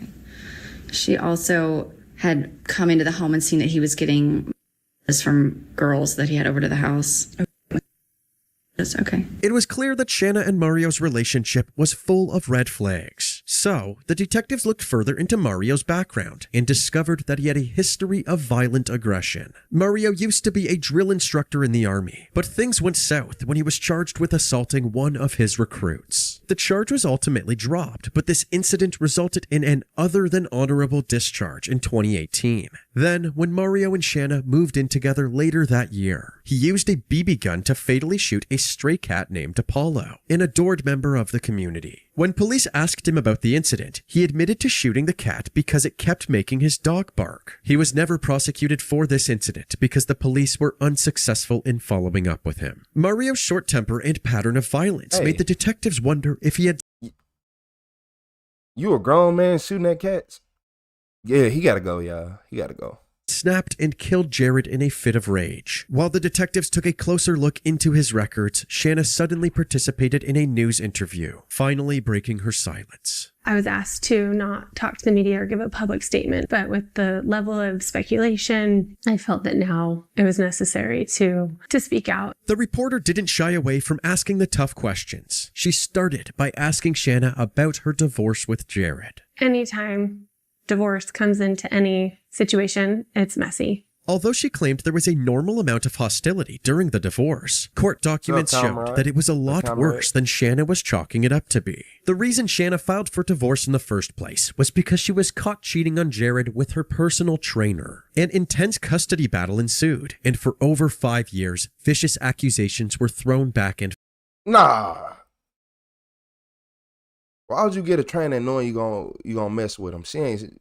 First place was because she was caught cheating on Jared with her personal trainer. Shanna filed for divorce in the first place was because she was caught cheating on Jared with her personal trainer. An intense custody battle ensued, and for over 5 years, vicious accusations were thrown back and forth. Although they were eventually able to reach the custody agreement we mentioned earlier, animosity between the two couples lingered. Regardless, Shanna was ready to let go of her shaky past with Jared. She even said that sharing custody with him was a blessing. I remember my son with a strong Tucking him man. in and him saying that it was a good night. She told the reporter that she was shattered when she learned that Jared was dead. I fell to the floor because I was devastated. Even though we didn't always get along, he was still the father of my kids. Did you have anything to do Yes. with Jared's murder? No, I did not have anything to do with his murder. Do you have any idea who might have done this? I do not have any idea.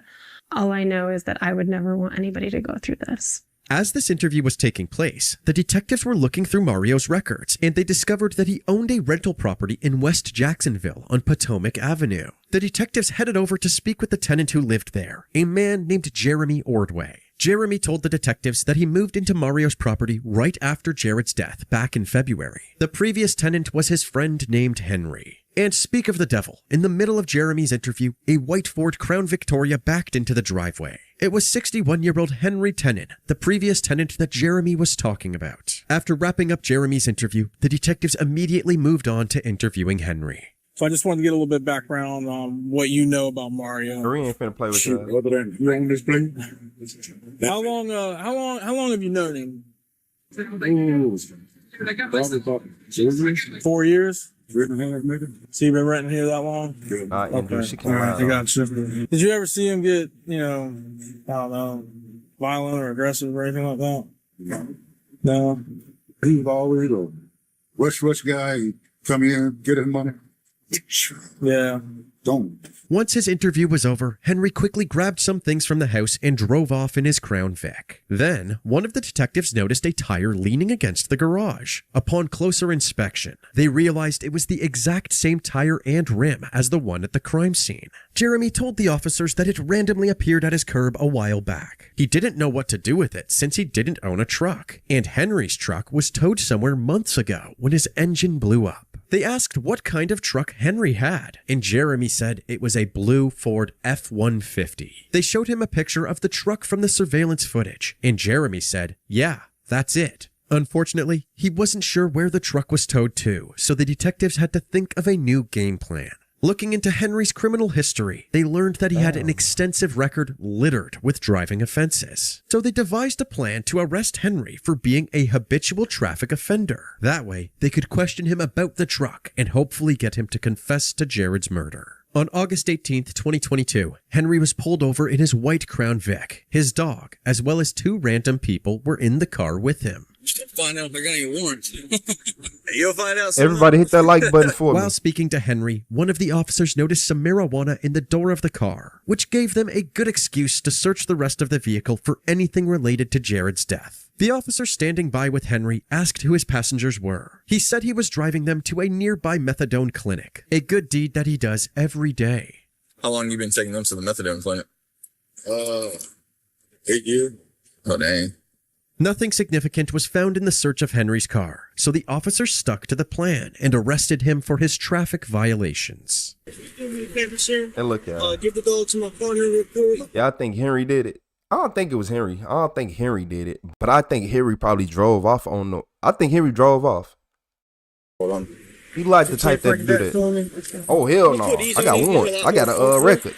They put him in the back of a police cruiser and transported him to the state attorney's office to be interviewed by the detectives. Now that Henry was en route for questioning, the officer spoke to his passengers to see what they knew about him. He's a good man. He really is. He's a good man. This isn't his car, right? No. No, it is his car. But it, okay, It's so not his name. it's not his name. Right. What did he drive before that? Bicycle. He didn't have another vehicle? Oh, gosh. No, bicycle. We've been driving bicycles. So he said he's been transporting or taking you to the methadone clinic for like 8 years. Yes, he's been taking me. So what's he been taking you in? Because I know he hasn't been in this very long. Okay. Yeah. These strange answers were only adding to the confusion. How did they not remember any other vehicle? Yeah, Brandon, you said she tried to take you out. Shit, you better than me. You better than me. She would have met Mike that day, and I ain't talking about Jordan. Vehicles Henry had driven them in. The officers wondered if they were covering for Henry, so they asked them to come down to the state attorney's office to be formally interviewed as well. But after a thorough questioning, it was clear that they were pretty clueless about Henry's involvement in Jared's murder. So they were free to go. Henry's interview, on the other hand, wasn't so easy. I can tell by them socks. He gonna give y'all a hard I'm time. Detective Cullen. Then my partner, Detective John. How you doing, man? You doing all right? So far. The detectives told Henry that they were part of a new department they called HOT. You asked what HOT stood for? Habitual Offender Traffic Task Force. So we work with habitual drivers. Okay? Okay. So tell me about the Crown Vic. How long you been driving? Since what, March, February of this year? Of this year. Okay. So you had the Crown Vic since March. What were you driving prior to that? And I know the answer to this too. My bicycle. No, you're in a different vehicle. You're on these real-time cameras, and I have pictures of all this too, and I'll show you. So you drove a different car before that. It's not a trick question. I mean, you've been doing really well up until this point. Henry doesn't realize that Jeremy had already confirmed that the truck in the man, they ain't confirmed nothing. I've been like, give me a lawyer. Surveillance video was his. After being called out, Henry immediately tried to backtrack by acting like he somehow forgot about his truck. Now I'm starting to get concerned why you wouldn't want to talk about this other car you drove. Is there... The only piece of... Oh, shoot, that aggravating ass truck I had. Okay, now we're getting somewhere. What kind of truck was it? What model? It was a Ford F-150. Okay. Larry. What year was it?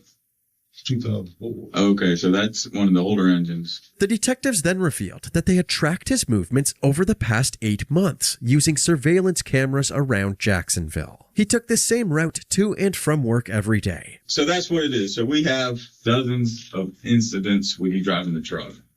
All these images we have and shots of you driving and going places, a lot of them are repeat places. It's getting you going the same places all the time because you're a creature of habit. You kind of stay in your spot, right? Yeah. But on February 16th, he suddenly decided to go to Jacksonville Beach right around the time of the murder. You don't go to this place a bunch of times. This is the only time we ever capture you going to that place, that the cameras capture you going to these places. It was clear where this interrogation was headed, but Henry continued playing dumb. So they dropped the guise of a traffic task force and got straight to the point. All right, Henry. So here's what's up. Today's the most important day of your life. All right? I'm going to shoot you straight. Yes, tough decisions to make, but there's really only one right answer. So we've told you a lot, but we haven't told you everything. It's way bigger than some traffic charges. Yeah, I don't figure that much out already. Okay, I just don't know what. Okay, well, this is a choice you get to make. You're at what they call a crossroads in your life, okay? One can lead to Henry still being... Yeah, how much y'all think she paid him? How much y'all think the wife paid him? Established timelines and locations going to get cooked. Yeah, I'm not establishing nothing for the police. Yeah, I ain't establishing nothing. That's Henry their out job. living a life potentially one day because we know what Henry's all about. He's not somebody that's going around doing violent things, doing vicious things to people. But somehow Henry got caught up in something, and now it's spiraling out of control because these other people involved, because this is your vehicle involved that you're in, are going to point the finger at you. And they've already started to do that because no one wants to go to prison for the rest of their life. Unfortunately, this straightforward approach wasn't working either. Henry told them that he just so happened to be at a restaurant in Jacksonville Beach on the night of the shooting, suggesting that someone else might have been driving his truck. But when they asked him who it could have been, he couldn't give a clear answer. Henry, listen to me. I know this is a lot to take in. I need you to tell us everything you can about what happened that night, and I need you to be honest. That's what we get to control, Henry. What's next? How am I remembered? How do I want to go out of this world? A man of character, a man who did what's right, or just some chump? No matter how much the detective pleaded with Henry, he continued to change his story and tell more lies. The detective then asked him why he was scared to tell the truth, and Henry said his main concern is always about the safety of his kids. When Henry was asked what he meant by that, he wouldn't elaborate further. Ain't nothing else I can give you. I don't think I need an attorney. Yeah, I would have been called for Since Henry invoked his right to an attorney, the detectives could no longer speak with him. Without a confession, they weren't quite ready to arrest Henry, so they transported him to his house and continued looking for more evidence. 2 months later, on October 14th, 2022, a random caller contacted the police saying they spotted a truck in someone's backyard that looked just like the suspect's vehicle. The police confirmed that it was in fact Henry's vehicle and spoke to the owner of the property, one of Henry's friends. However, it was ultimately determined that this friend had no ties or knowledge of Jared's murder, and the truck had no additional evidence inside it that could help prosecute Henry. They then looked into Mario and Henry's phone records and learned that the two had called each other 35 times in February and 30 more times in March. They then dug through Henry's financial records to see if there was some sort of payment for killing Jared, and it wasn't long before they found something. Henry deposited a handwritten check for $5,000 about a month after Jared's death. The check was from a company called First Choice Home Rentals, which was owned by none other than Mario Fernandez. Apparently, this money was meant to help Henry kickstart his own pallet recycling company, but the detectives found this unlikely since there was no evidence of Henry investing in this business plan. Shit, he could have got the money and changed his mind. I got gambling habits. I ended, yeah. I thought I was going to do it. But Mario paid him to do that and then going to pay him with a check? Like, make him use it. Y'all are idiots, bro. Y'all are idiots. I'm not going to Following the paper trail, the detectives learned that Mario directly funded First Choice Home Rentals using the money from Shanna's trust fund, which her parents would often make hefty contributions to. Something important to note is that Mario was the trustee of this fund, which meant that he had complete control over the money. This was done in order to prevent Jared from reaching into Shanna's pockets during their legal battles. We know this because there's a stipulation in the trust fund paperwork that says, "When our daughter, Shanna, shall have no further legal entanglements with her ex-husband, Jared G. Bridegan, she may elect to serve as the trustee." In other words, Shanna would have full access to her trust money once Jared was out of the picture. This was a crystal clear financial incentive for Shanna to have Jared killed. The detectives now wondered if Henry, Mario, and Shanna conspired to murder Jared together. They scoured through Shanna. Hold on, y'all.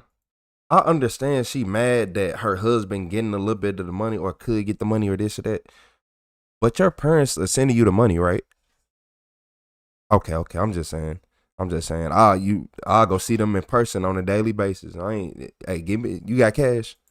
Phone records for any more clues, and they found damning texts between her and her close friend named Kim Jensen. In a conversation from 2015, Shanna said that she would be happy to see Jared get lethally injected. In another exchange from the same month, Kim said, "I could see you and Stupid taking a road trip next year." Shanna responded with, "Maybe a road trip that he disappears from. Lol." Shanna then said that she wished Jared would lay a hand on her so that someone named Matt would make him disappear. Kim replied saying, "We'll be dancing in the streets when he's gone." Interestingly, she said when he's gone, as if she knew he would be disappearing soon enough. Shanna then said, "Oh, I am hoping so badly for a casserole party." This was an inside joke they frequently made, implying they would make a popular Utah casserole dish known as funeral potatoes when Jared died. While these messages could be interpreted as innocent dark humor, there were many more messages that were harder to justify. In another exchange from 2016, Shanna asked Kim if it was too late for a hitman to take Jared out, following up with, "I'm serious, I want him gone."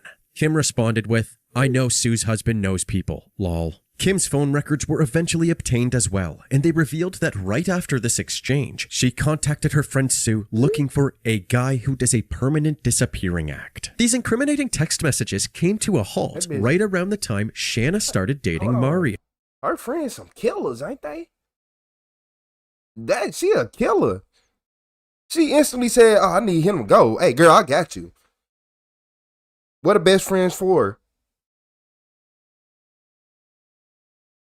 Hold on. These cats over here throwing stuff. How? Yeah. All of the pieces were finally falling into place. It seemed that Shanna was the orchestrator, Mario was the middleman, and Henry was the shooter. On January 25th, 2023, Henry was the first to be arrested. For almost a year, we have investigated this case, seeking the many questions surrounding Jared's murder, and most importantly, to answer the question, who killed Jared?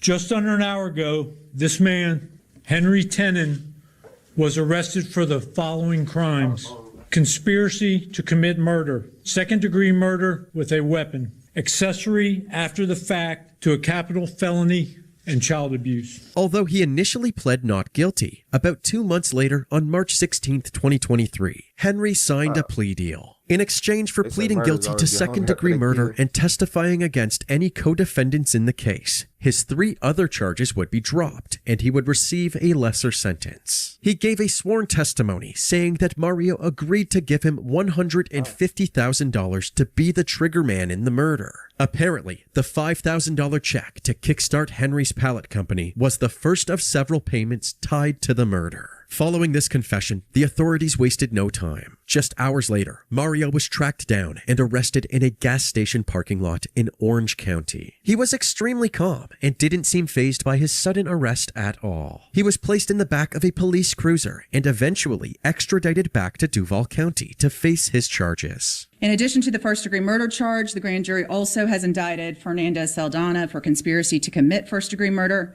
solicitation to commit a capital felony, as well as child abuse.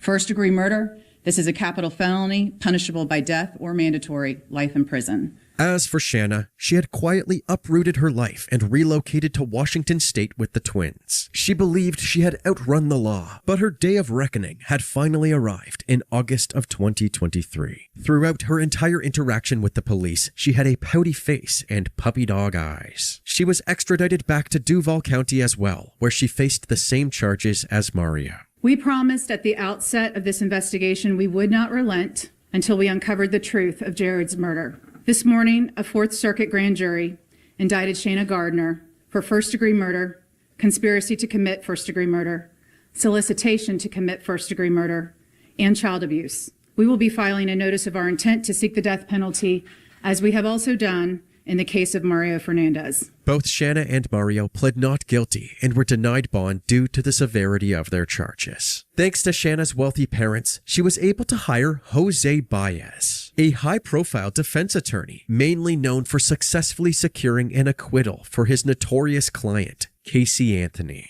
Over the next year and a half, the prosecution and the defense for both Mario and Shanna navigated through motion hearings, determining what could and couldn't be used in the trial. In one of those hearings, Detective Chris Johns took the court through all of the incriminating text between Shanna and Kim. He also revealed that Kim had been interviewed several times by both him and State Attorney Christina Stifler. When they confronted her about the texts in these interviews, she quickly opened up and described even more incriminating statements from Shanna. There were multiple conversations over a multi-year period about Mario killing or finding people who could kill Jared. There were times where he would watch his movements or, like I said, follow him and try to, develop patterns of what he did and where he went and what would be the best way to carry us into the plan. She relayed that there were instances where he was so close that he could touch him and Jared didn't know it. Just to be clear, Ms. Johnson said that Shanna disclosed to her things that Shanna Gardner and Mario Fernandez spoke about. Correct. Did you use any phrasing to describe these moments where he could have done something to Jared Bardigan? Missed opportunities. The defense, Julio, however, what's the wanted word? any discussion of Kim's interviews to be disallowed because they were never even recorded. So there was no way to verify that she had said any of those things. According to Kim herself, she never said anything about Mario wanting to kill Jared. The state was twisting her words. I told them that Mario had a very large personality. He was famous for shock value statements. I need to see her husband, boyfriend, and father. I ain't gonna lie to you. I need to see everybody. She needs to go to jail too, cause she tried to help. You don't be if I say I want to kill somebody and you go look up and try to find me a hitman, are you guilty? Whether you found one or not, you still attempted. Yeah, everybody double tap that screen for me. We got 500 people in here. Well, And that he had this one particular line that he would say repeatedly, which is, "Do you want me to take care of it? Do you want me to take care of it?" I believe it was Miss Stifler who said, "You mean kill him?" But those were her words. Those were not my words. I never said kill him. She also said that Detective Johns was knowingly Y'all heard using what Hawthorne intimidation said? tactics to make her say things she wouldn't usually say. He came in the room, told me how important this was, that they knew things that I didn't know they knew, that I was in a lot of trouble, that I had to tell the truth. Let me stop you there. Did you say he said you were in a lot of trouble? Yes, that I could be in a lot of trouble from this. Gave me some statute about if you lie to a grand jury, you could go to jail for 30 years. He told me that he knew it was uncomfortable and that it was very intimidating, but that was his job because when you're uncomfortable, you say things that you wouldn't normally say, I think is how he put it. The defense wanted all of Shanna's texts with Kim to be disallowed as well, because according to Kim, the hitman comments were clearly a joke. The hitman joke was a joke between Susan and I years before I even knew Shanna. What was their response after you explained this joke? So you're telling me that the next time I see you, it's going to be with your attorney and you're going to explain to a jury that this is a joke. The judge ultimately denied the defense's motions, so for now, everything was allowed as evidence. On January 13th, Hold on. Let that judge go back 20 years. I'm gonna have to find you, Miss London. his motions, so for now, everything was allowed as evidence. Yeah, on January 13th, 2025, ago? the judge scheduled a court hearing to check in with Henry because it had been a while since his last court hearing. It seemed that Henry was fed up for some reason, and he wanted to get something off of his chest. According to the transcript, Henry said, "Your Honor, may I say something?" The judge tried to tell Henry to talk to his attorney before saying anything, but they ended up speaking over each other. Henry continued saying, "I just want to bring to your attention that my testimony, false testimony." Both the judge and his attorney essentially tell him to stop talking, but instead Henry says, "I need another attorney." The judge told him he should have a conversation with his attorney first before asking for a new one. Henry agreed and left the courtroom. The defense jumped on this and filed a motion to dismiss the case since Henry's testimony was a crucial factor in Mario and Shanna being arrested in the first place. Then, at a court hearing addressing the outburst, his attorney provided his own theory on why Henry might have suddenly backtracked on his testimony. I told the state that I thought I suspected that there may be an inmate in the jail who was... Yeah, David, and she better get just as much time as the shooter. And the man, too. Both of them better get just as much time as that shooter, Dave. Influencing Mr. Tennant, and that it could have been that a co-defendant had gotten to him. That's my suggestion. Do you have information that's true? No. The judge decided to wait for Henry's next court hearing on April 15th, 2025, to give him the opportunity to explain himself. But when that time came, he hardly gave an explanation at all. Is there any need to go any further about his representation? Are you satisfied with him? No, it was just that we had a misunderstanding before. And so we kind of overcame that. You have? Yes. And with that, Henry's strange outburst was swept under the rug. However, it seems like Henry isn't able to make up his mind because on July 7th, 2025, the judge allowed him to get a new attorney, leaving the public to wonder if he is being influenced to change his story. As of today, Shanna and Mario are scheduled to have a joint trial starting August 3rd, 2026. All three alleged conspirators of Jared Bridegan's murder are currently being held at the John E. Goody pretrial detention facility in Jacksonville, Florida. In the meantime, Jared's family and friends continue to struggle with their loss. It's clear that Jared's death has had a long-lasting impact on them, especially Bexley, who witnessed her father die. What? Oh, hell nah. Man, I swear.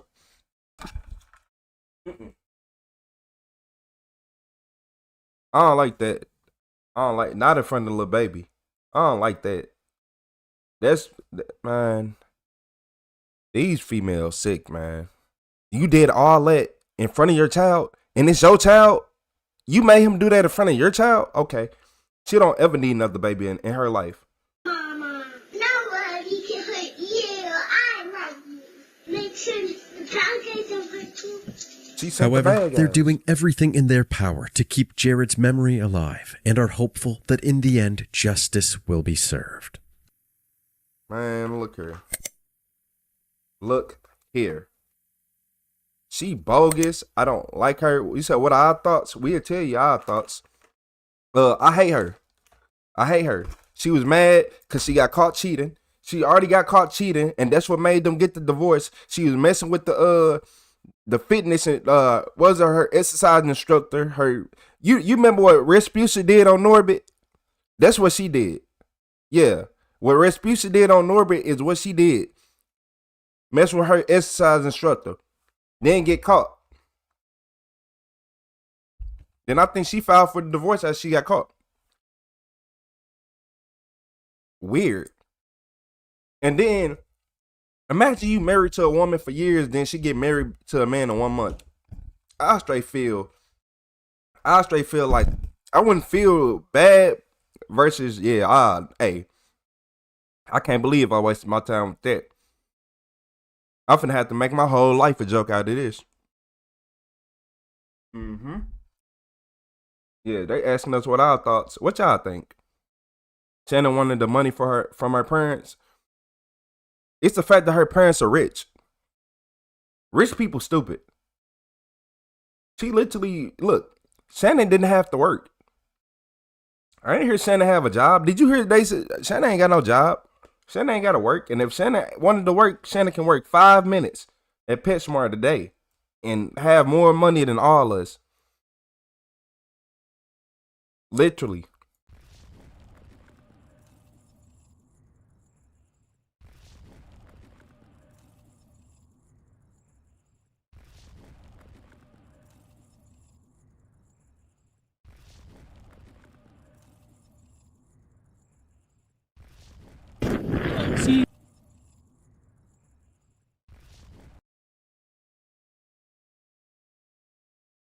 I ain't gonna lie.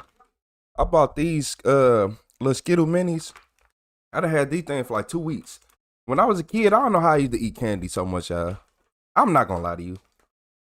And I'm grown. When I hear grown people say I got a sweet tooth, I automatically think you got like parasites. I ain't gonna lie. You gotta have a parasite. Oh, look, one thing for certain, two things for sure. Grandma and grandpa coming through for them kids. Grandma and grandpa coming through for them kids. Grandma and grandpa didn't do nothing. I wouldn't be mad at her parents because they didn't do that. They didn't raise her to be that way. She just spoiled. But in this video, this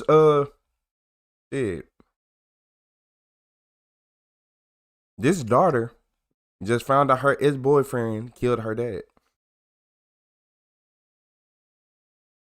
Yeah, take bug, you know. Who all lives with y'all? Me and my 3 kids and my dad. That's his car parked in the driveway. Okay. Oh yeah, it's changed drastically. Was he okay? This is 30-year-old Amber Carter. Minutes from now, she will learn that her father is the latest victim of a serial killer. Ma'am, someone in the house is deceased. No, don't tell me that. Ma'am. For the past 2 weeks, a gunman has terrorized Dallas, leaving 8 people dead or injured and an entire city on edge.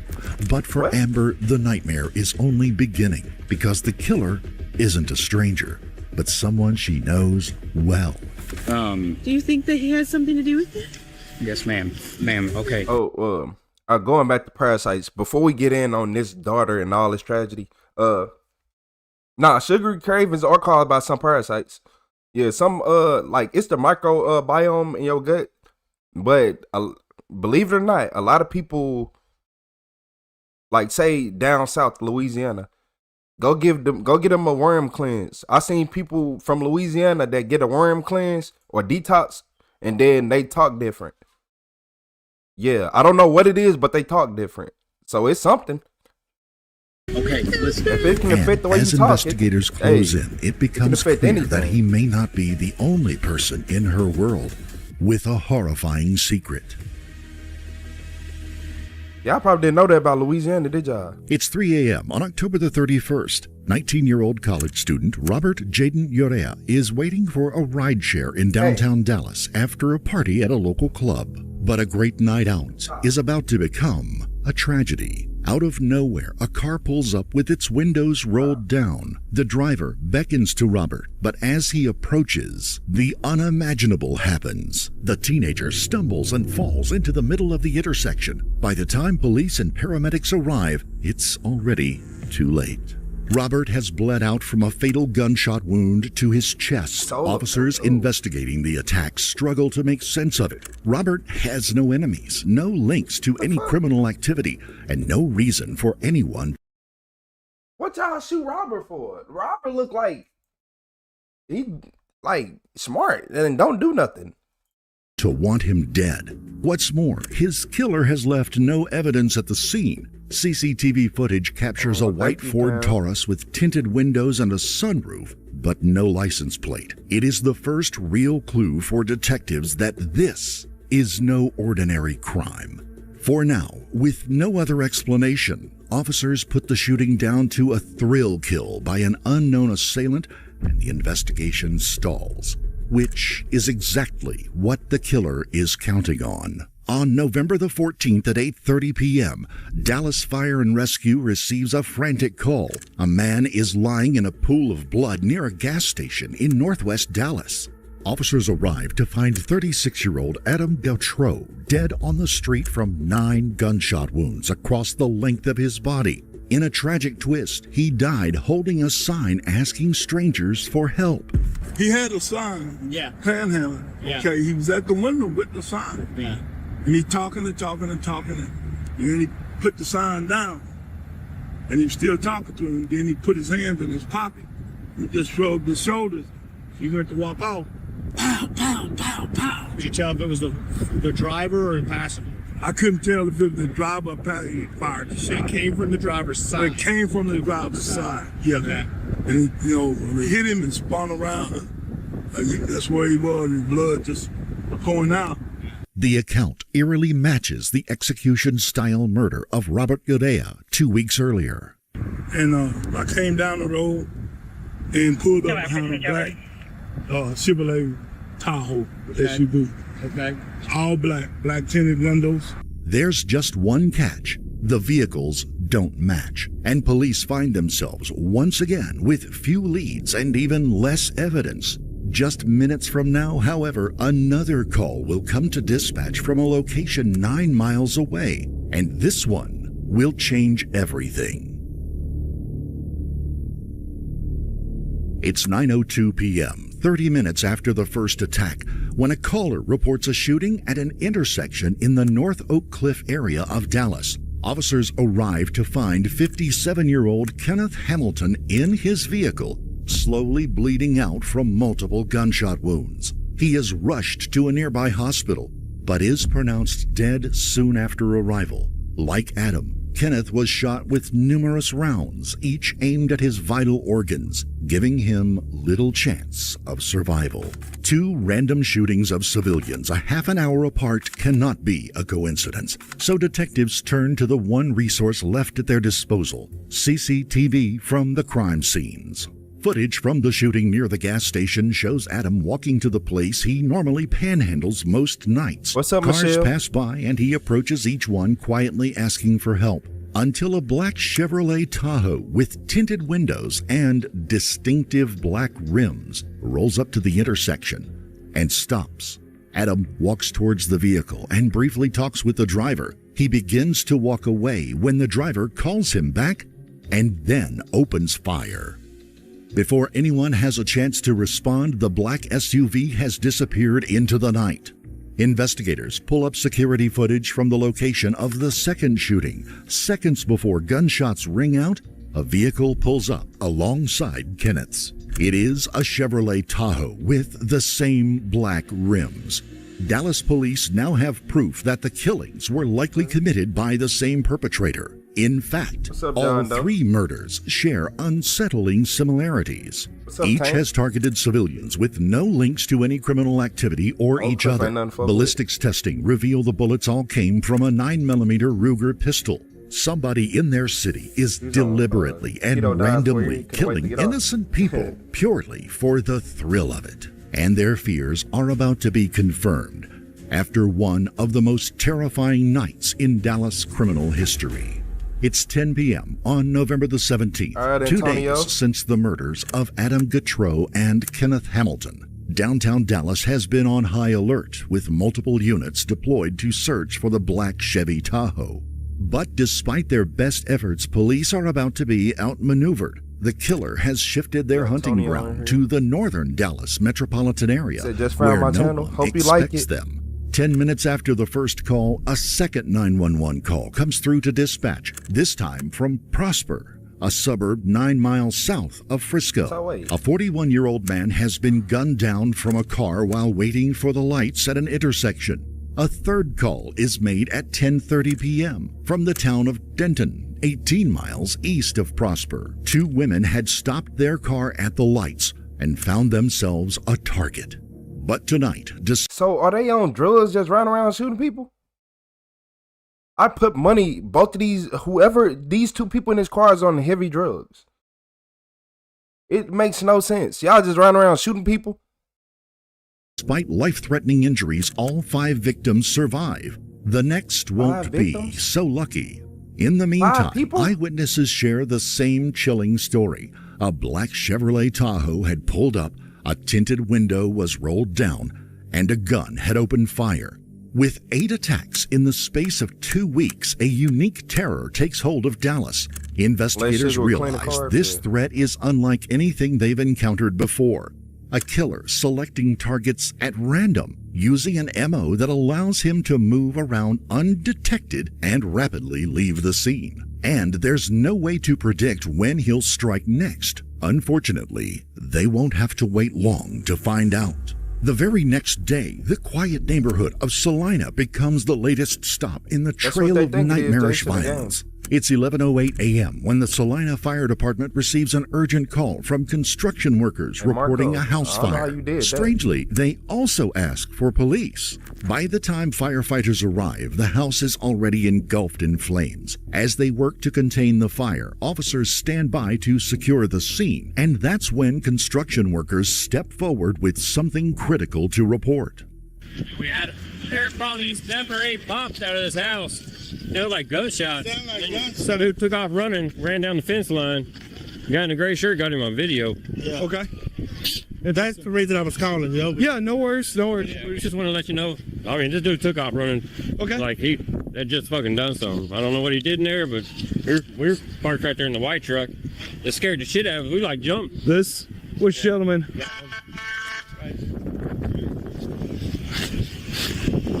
You have video? But before we get to that, while most of us never expect to be caught up in something as extreme as if you have a claim, a recorded video already playing for him. It captures a man running from the burning residence, dressed in black, carrying a backpack. He appears to be fleeing the scene before emergency crews arrive. The video evidence is crucial, but the workers have even more alarming information to share. What's that? I look, went in on the fence over there, and he shot like 10 times. Shot 10 times? Yeah, he shot him. He shot him like he's wearing red. So he's shooting as he's running? Yeah, he was running that way. Shooting as he was running? What? Apparently, this guy came to the fence here, shot about 10 times, then left, and this fire started, ran this way, headed south. Shooting's what they said. So we probably got a crime scene. As firefighters continue to battle the blaze, one exits the residence and approaches an officer. He is about to deliver information that will confirm what investigators were already beginning to suspect. There's a fire in this hallway right here, this main hallway. Yeah. That's independent of the bigger fire in the back. Gotcha. So, it's been set. Yeah. My personal opinion. Fireworks? Yeah. No. They went off? Okay. No. What's there? So, someone's just burned down their own house. Well, so those windows right there busted out. Yeah. So that's probably what they heard popping. It might have been. And then the top windows, I broke those out with my hand. Okay. So I didn't really do it. I brought them out. They are. Did anybody get the license plate off the car? Okay. Yeah. With the fire extinguished, investigators are finally cleared to enter the residence, where they are about to make a horrifying discovery. Getting all the firefighters in, start filling it out. Yep. Okay, can she get with Casey? In the middle of the living room lies the burned body of a man. The fire has not done enough to conceal the 4 gunshot wounds in the man's torso. Around him, 9mm shells litter the floor.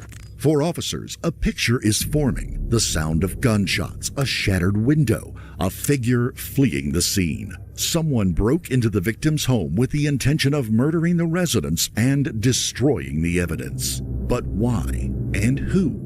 If home surveillance cameras are still operating, they hold the answers. And a black SUV is pulling up right now with a driver who can help them with this very thing. Is he okay? He's not answering his phone. Okay. And you was inside the house? I mean, that's his car in the driveway. I'm assuming so. I haven't checked. I don't know. I haven't checked with the fire department. I would assume that there'd be an ambulance here if he wasn't okay, right? Correct. But I just got here, so I don't know if they took some of the... Well, yeah, I do not know that, okay? Everybody hit that like button for me. And it's just you, your double kids. Double tap your screen. Just double tap. Okay. So your dad... This is at 4. Like okay, so your dad's the only one supposed to be known. Yeah, I saw this morning at breakfast, not to my kicks to school. This is Amber Adele Carter. She doesn't know it yet, but her dad, 60-year-old Blair Carter, is the man police have just found inside the burned house, with 4 bullet holes in his body. She is also unaware that, had she been home at the time, she could well have been the second victim. Not that I know of. Like my baby daddy, we've stopped contact with him months ago. What? Why? I appreciate it, Michelle. Because of family violence and him, we were on and off for 6 years. He was just... What's his first name? Jeremy. But he doesn't even know where we live, or he's not supposed to. Jeremy? Yeah. What's his last name? Harris. What's his date of birth? And his best friend lives down in Central Texas, down in Waco area, and his house just got shot up a week ago. Okay. Where does he live? I don't know. The last I knew, he lived with his girlfriend in Red Oak. Hey. What? Okay. Well, I don't really think that right now, but I understand. It's I'm getting there. Bye. What? Okay. Listen to me, okay? How violent was he with you? He was really violent. Okay. He got our kids taken away at one point. We were on and off, tried things. He just got out of jail maybe a little over a year ago, this last time, for family violence. Jail or prison? Well, state prison, yeah. Okay. All right. Ma'am, someone in the house is deceased. No, don't tell me that. Ma'am. Amber names the only person she believes could be responsible, her ex-husband and the father of her children, a man by the name of Jeremy Harris. A quick background check on 31-year-old Jeremy uncovers a shocking criminal history that includes multiple convictions for violent offenses, including an assault on a family member, burglary, and drug possession. And judging by Amber's reaction, Jeremy may have been even more dangerous than they think. In fact, with Jeremy on the run, the rest of her family could be a target. Collins, we got her identified, right? No. Oh, okay. I mean, Aiden, it depends. It depends, Aiden. I don't know who it is, but someone in the house is deceased. Okay. Now the reason why I'm asking you all this, okay? Because hold on, Julie. You must be new here. Julie asked, "Why are you laughing?" Julie, I'm reading the comments. You do know your comments come in like a few, like I'm not watching at the same point of y'all. I am before y'all. Y'all are at least 20, 30 seconds behind me. So whenever I see y'all comments, you say something funny, I'm laughing. Either way it go. You think I care about this being a serious situation? I'm not gonna laugh? Okay. is we're trying to figure out what's I going should have on. stayed home. Maybe I shouldn't have. Or my kids are at school for sure. What school do they go to? My 8th grader goes to. Oh fuck! Do you think he would have picked him up? At this moment, the officer realizes that Amber's kids could be in grave danger. 10-4, can you make contact with those officers and tell the school those children are not supposed to be released to anyone? Anyone except. And if they are gone, to advise us, but they should not be released to anybody. Please make sure they're Okay. gone. Okay. What does Jeremy drive? The last I know, Okay. he How much you drove fucking like a camera? big black Suburban. Gory. Like an older one, like a 04 or 5 something. I don't know. To truly keep the family safe, however, police will need to apprehend Jeremy, and fast. And the more information they have on him, the better their chances. The vehicle Amber just described is an exact match to the SUV linked to the drive-by shootings that have been terrorizing Dallas. At this moment, however, Salina police have no idea the man they believe killed Amber's father could be at the center of a citywide manhunt. Nah, you okay? I'm and just that be won't playing, change, Julie. even in I'll the be face trolling. of this next chilling comment from Amber. He doesn't even know where we live. The last time I talked to him was maybe Halloween, and he was like, pretty much, where do you live? Where do you live? And I was like, no. Okay. But the kids don't even know that I talked to him that day, you know? Hey, Tavonica, you hilarious. It's the only person that I would think. What? You can go. You said, you suck, you smooth brain. I bet you my IQ higher than yours. And you older than me. Does he hang out at home or? We haven't seen him since September, since... Okay, but you last that spoke was to him at like- Halloween. Yeah, briefly. I mean, we were both pretty intoxicated, and it was just kind of like... The conversation didn't really have any substance. Texting or phone? No, phone. And then he was like, where do you live? Where do you live? Where are you? And I wouldn't tell him, and I hung up. And that was Halloween. It was Halloween, yeah. And then the next thing I know, last week, my friend from down there, where he's from, Central Texas, tells me that his best friend's house got Hey, I shot love up. this chat. I In ain't gonna Central lie. Texas. Yeah, in The Rosebud. trolls, the good people, the bad. I love everybody. Where he's his hometown. Do they know who did it? No, they don't. And I didn't want to think that he would have it. Like, it didn't even cross my mind until his ex-wife, Come his with other your baby dress mama, thing. Yeah. told me that he said him. I'm like, why would he shoot up his own best friend's house? Why would he have something to do with that? And here it is a week later in this. Okay. On the night of Halloween, the same night Robert Urea would be gunned down on his way home Mine from a smell party, good. Jeremy had begged Amber to give him her address. She refused, What's up, big and in the smiles? days and nights that followed, she kept refusing, as the city was gripped by a terrifying murder spree. By now, however, detectives have achieved their objective, and they have a suspect in this homicide. Amber shares one final detail with the officers. Your camera's not hooked up to that stuff? No, I just get an alert when when there's somebody near the doorbell. But can you see what's on the camera? No, it just sends me a Let's do text and it says. When was it Hold last? on, cheers, clink. Let's do it. We can have an IQ test any day. But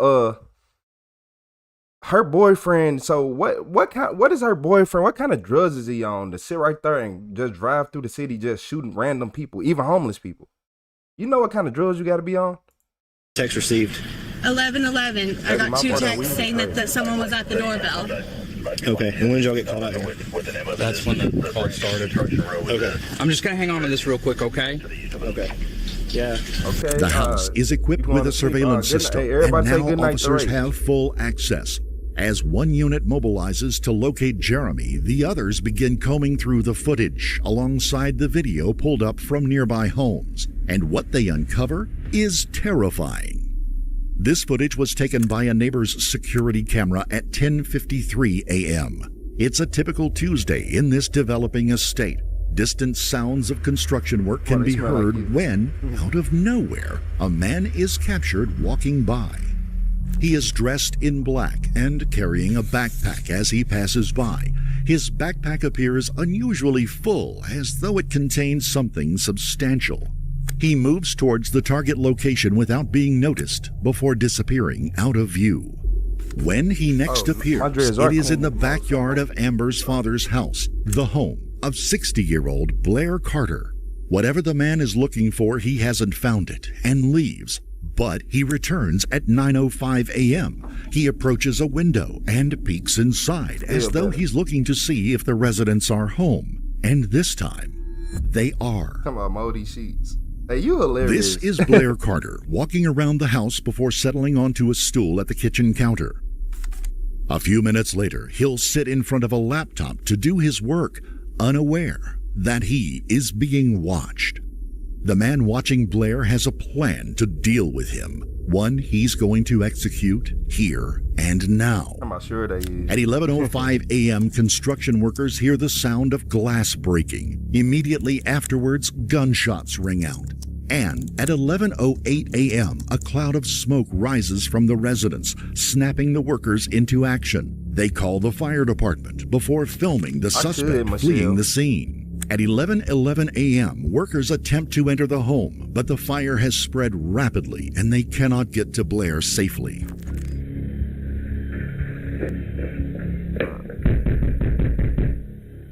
I don't like putting people on timeout.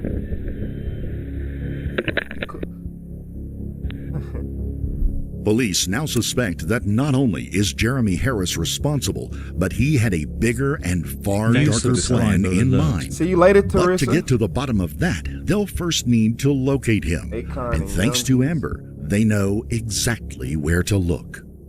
At 2:20 p.m., officers wait outside his apartment in Salina as Jeremy steps out.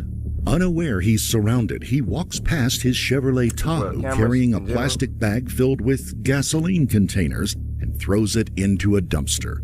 Moments later, officers move in and detain him. Investigators have finally connected the dots. While Salina police were closing in on their suspect, a citywide bulletin about a homicide was picked up by detectives working the drive-by shooting. Hey, thanks for the sub, One Jim. detail immediately stood out: the description of the suspect's vehicle. By the time of his arrest, Amber's children have already been taken under police protection, Jeremy's phone subpoenaed, and a search warrant obtained. With him in custody, detectives begin combing through his apartment. They recover black sweatpants and a hoodie matching the suspect seen in the surveillance footage, along with the black rims removed from the SUV parked in his driveway. Inside the vehicle, officers uncover more evidence: an empty 9mm ammunition box, 2 unfired rounds, and 3 pistols, a Taurus, and 2 Rugers. I appreciate One of you, them Natalie. has been taken apart What's up, Hera? and then burned. The evidence is stacking up, and it all points to Jeremy Harris as the man behind Blair Carter's murder and the string of drive-by shootings. But the case is about to take a turn no one saw coming.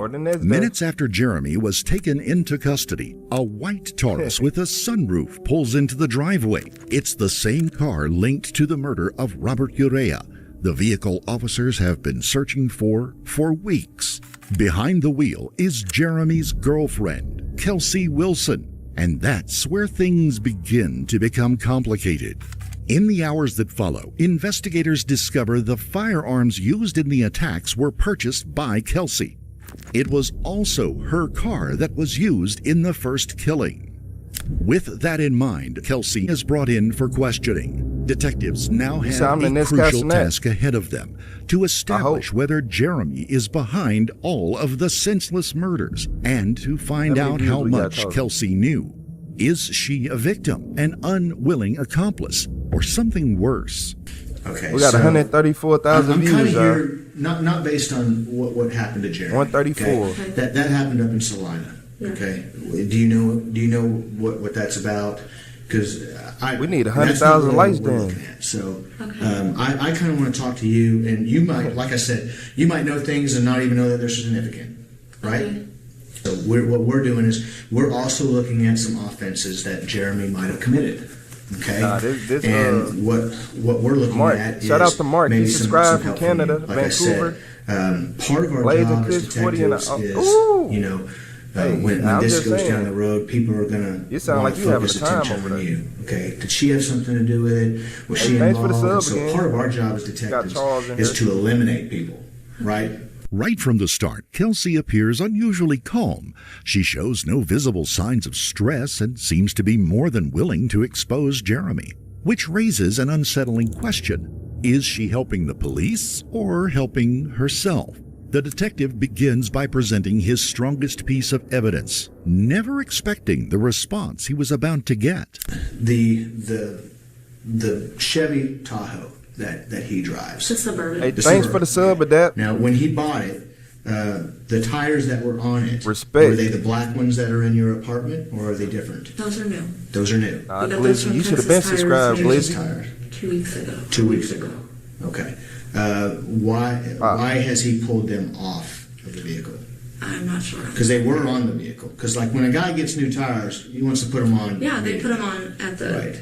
Yeah. Texas Tires. Yeah. Oh, okay. So they put them on at Texas Tires about 2 weeks ago. Yeah, Okay. And Texas Tires is where? Help me. that's in Waxahachie. Okay. He pay cash for them. No. Okay. And this is something I'm actually very pissed off about. Oh man, you ain't gotta mention it. He We love you too on this channel, Mark. let's say that, he talked me into putting him on my credit. Everything good. So they were Michelle. finance, and I actually called today, and I can't return it. So it's $5,000. Oh my gosh. That's a lot for tires. I'm 25. I shouldn't be in What debt. does he do for a living? Nothing. What do you do? I work at Medico MD. Medico? It's medical and dental offices. Okay. Okay, so they put him on his truck, and to the best of your knowledge, when did he take those off?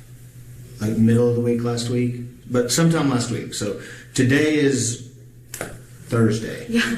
Yeah. Today's Thursday. Hey Jim, did you go to my other channel? Did he take them off this week or last week? It could have been this week. Okay. And where did he do this? At my apartments. At the apartment? Yeah. Where did he get the tires to replace them, to put on? So his stock tires. Those were his stock. So he kept his stock tires. Yeah. Okay.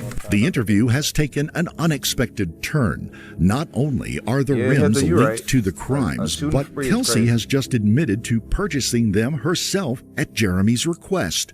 Either Jeremy went to great lengths to cover his tracks, or Kelsey is more involved in these crimes than she's telling the officers. Hey, did he don't tell you spoil why he it. was Don't taking spoil those it. off? I don't ask him questions. Okay. And And why? I told Chad this as well. He is he can be very secretive. You was and, 330 we had an second like. incident to where he had harmed I me. appreciate everybody who hit that like button. And so after that, I never said You had an incident where he harmed me. He harmed you? What did he do? We were actually talking about bills and that it's not working. And Yeah, because you're working, he's not. so I meant this as, I want to say this first. I meant this as another guy, another dude, just another, like a sponge, a leech. Yeah. And I called him another. And whenever I said that, he grabbed me by my head. I appreciate everybody for subscribing to both And channels I too. had dishes in the sink. And he slammed my head into the sink. I have a scar on the back of my head. He broke 2 plates, and then from there I went to the floor, and he choked me until And them I lights was just jumped unconscious. up like crazy. And that happened 2 more times. And when did this happen? This happened.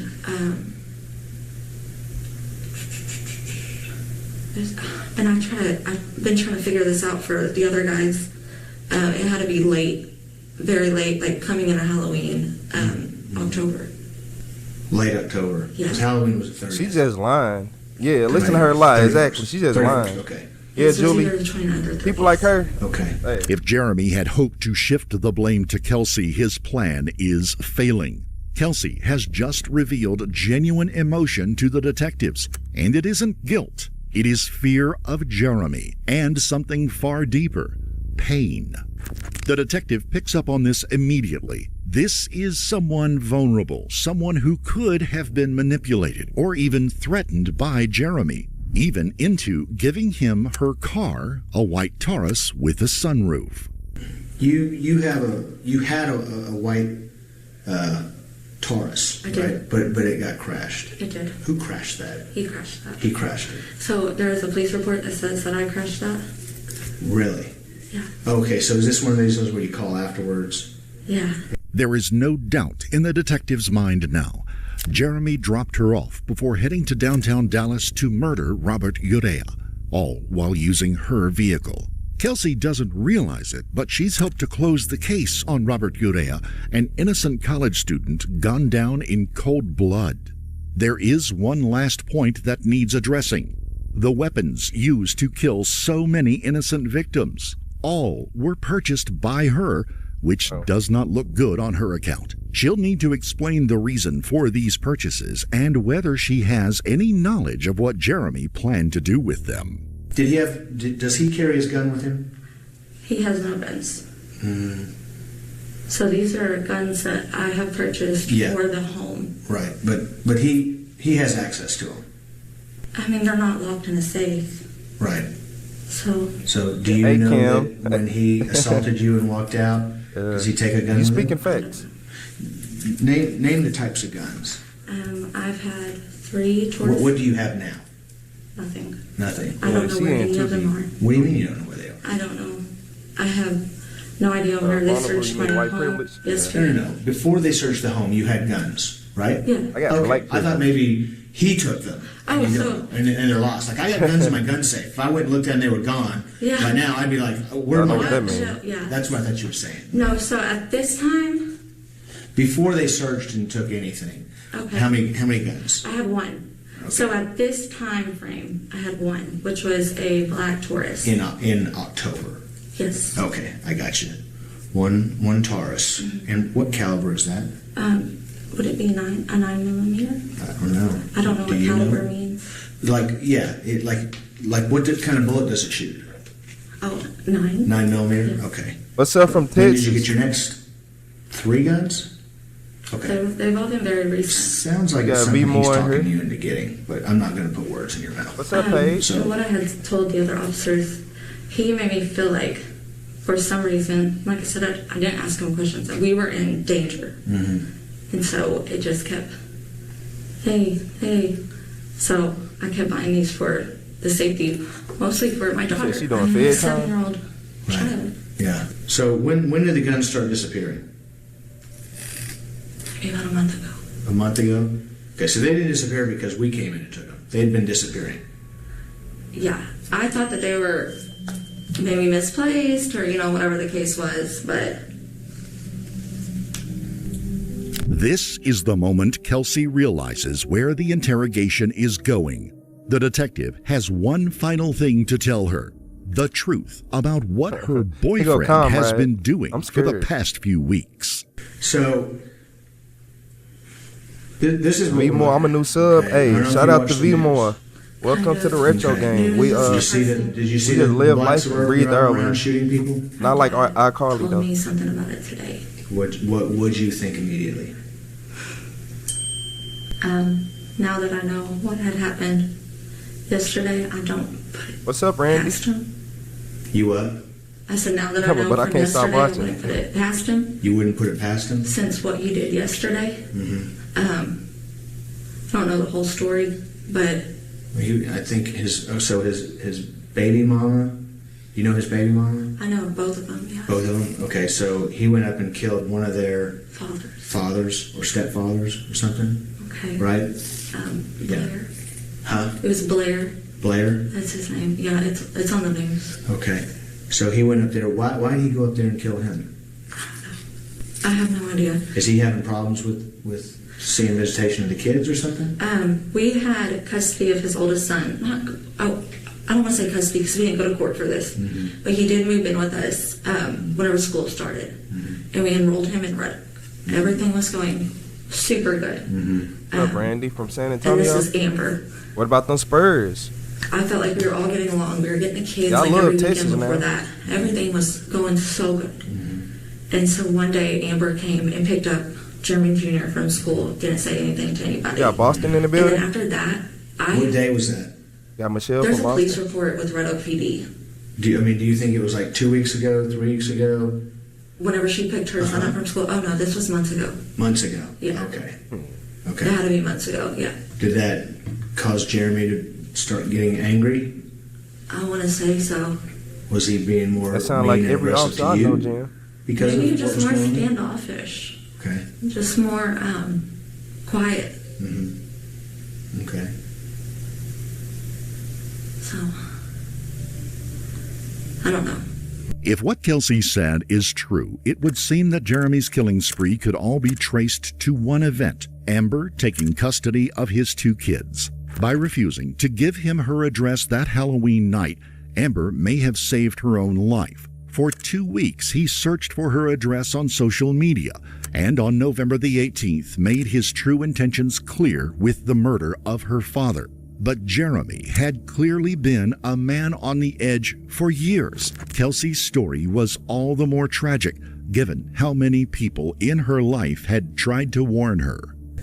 So, What's you're up, saying 38? your dad's telling you. Now, why do you think your dad is telling you? Living in charts? My dad was at the house with me yesterday, whenever they were all there. And then I had called him after tracking. But he told you, he put something in your head before we came and talked with you about the black SUV. Yes. So, because he's a dad. I love y'all like, loves me, I love New Orleans live street view camera. But she need to go to jail. I feel like, I don't think she need to go to jail for life, but at least 3 years. Because I ain't going to say she need that much time, because obviously the other dude is controlling her. If he did that to her father, then what was she going through? You know, if she do that to, like, come on. He just did that to her dad. That's supposed to be the man that protect her. Yeah, so I wouldn't, yeah. And he wants you to be safe. But she lying, though. What does your dad say? My dad is, you can tell in his eyes that he's upset with maybe the witness they need. The choice. Because Jeremy had left for a week, and I had seeked family and friends, and that's where I surrounded myself for that whole week that he was gone. And I started coming back to Kelsey. I was around myself, and my dad told me last night that that's where he started seeing me come back, and then Jeremy came back, and then I just quit talking to everybody again. Yeah. So when you're with Jeremy, you kind of ignore your family. We got Mile High City in it. Because they don't like him. Troy. And he doesn't, he's not a fan of them either. Aragon. And he's not a fan of them either. Aragon. So you can't be Troy friends with Aragon. both. Right? Was her dad killed the garage? And I should have listened to I don't him. think that was the garage. I think he was in the house. That didn't look like the Jeremy garage. had trapped her in a cruel choice. Him or her family. Heather, yeah. Her relatives tried to convince her to leave, but she stayed, either blinded by hopelessness or trapped by fear of what he might do and what he would do to 9 innocent people. And this is where the detective decides to tell her exactly what he's done. So this is what we're looking at. We're looking at an individual who drove around in a black Suburban with dark rims on the 14th. And the first thing he did was he went up to an intersection at North Central, at 35 and Empire Central, and we've got video where just this poor white homeless kid, 25-year-old kid, is begging for money, right? And the individual in the black Tahoe or the black Suburban shoots him for no reason with a 9mm. Okay, that we know is not a Glock. It's like a Taurus or a Ruger. Okay? Then he drives off. And the witness behind describes it as being an all blacked out Tahoe or Suburban with black rims. Right? He drives 20 minutes south to Oak Cliff to another location. He pulls up next to this 50-year-old black man just sitting at the red light in his car who's got a wonderful family. Okay? A wonderful family. And Jeremy pulls up next to him in his black Tahoe, okay, and just unloads on that guy and kills him. And then drives off, okay. Then 2 days later, okay, so that's Saturday. So Sunday goes, the 15th, then the 16th, Monday. Tell me where Jeremy was Monday. Like around midnight. I would have been asleep. You would have been asleep? I would have been asleep. Okay. I got work. So Jeremy comes down Grand Avenue in a black Suburban, we've got it on video, okay, and pulls alongside this man and this woman and shoots at them. Luckily, they don't die, okay. So all those cases, those 3, we've connected because the shells are from the same gun, okay. We've connected them. The detective has one last murder to tell her about, the one involving her own car, the car Jeremy took that fateful night of October 31st. Okay. On the 30th, when he crashed the car and he left, that car was downtown Dallas. That car, I don't know if you've seen the news, but that car we've got on video, this is your car, on video. And it's going fast, that's why it's blurry. But downtown Dallas, and he pulls alongside of that SMU kid, and he shoots and kills him.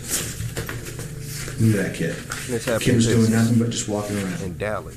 You got kids, right? Well, that one, Yeah. he was shooting people everywhere. Now, what I want to convey to you, this is, yeah. It's another location. This is when he kills the black Hey, man. we got 142,000 views. Hit that With the like interrogation at an end, detectives leave Don't make no Kelsey to sense. process the terrible information she's just been given, all while detectives deal with the monster in the next room. A man who had orchestrated every one of these horrors and who will now have his chance to show remorse for what he's done, or so the detective would like to believe. I hate people Let like me, him. let me just get a little bit kind of about you. I hate people like him. Are you from Ovilla or Red Oak? Look here, I hate people like him. I could tell by the way he's sitting in that chair. I could tell by his haircut. I can tell by his facial hair. I can tell by the way his arms is. He just slow. He's just dumb. He not tough. He is not tough. I promise you, any amount of money without guns, he get hands put on him and be on the ground like in a room full of grown men. He is not a man. Yeah, I can see it already. Talking about she's very calm. She know more than what she letting off. That's why, cause she know him. She know how he is. She know he act like that. That ain't his first time. That ain't his first time shooting nobody. And she know that. Can I ask you a Hell question no. before you say goodbye? Yes, sir. When you started the interview process and showing the What's up, Blues? How do you say again? Yeah. Do you really get the information? Just get the information? Sure. So we're investigating some shootings that happened in Dallas that have a vehicle that is similar to the one that you were arrested in. Okay, so you were arrested in like a Suburban, right? Like a black Suburban, okay, with like silver rims, black tinted windows. I don't know if you watch the news, but we've had a black Suburban drive around Dallas shooting people. Okay, I'm working one of those cases. We got notification that, you were arrested in a black Suburban. Okay, like I said, I'm not here to talk to you about what happened up there. I don't even really care. I'm just trying to figure out if you're involved in something that I'm looking at because you were arrested in a black Suburban. Does that make sense? Okay, so... Oh, no, you good, I have James. been charged. Huh? I have been charged based upon the black Suburban. Have you been charged? Yeah. That's what I want to talk to you about. Okay, that's what I want to talk to you about. If you're going to be filed on for charges drop the in soap? the house. Okay.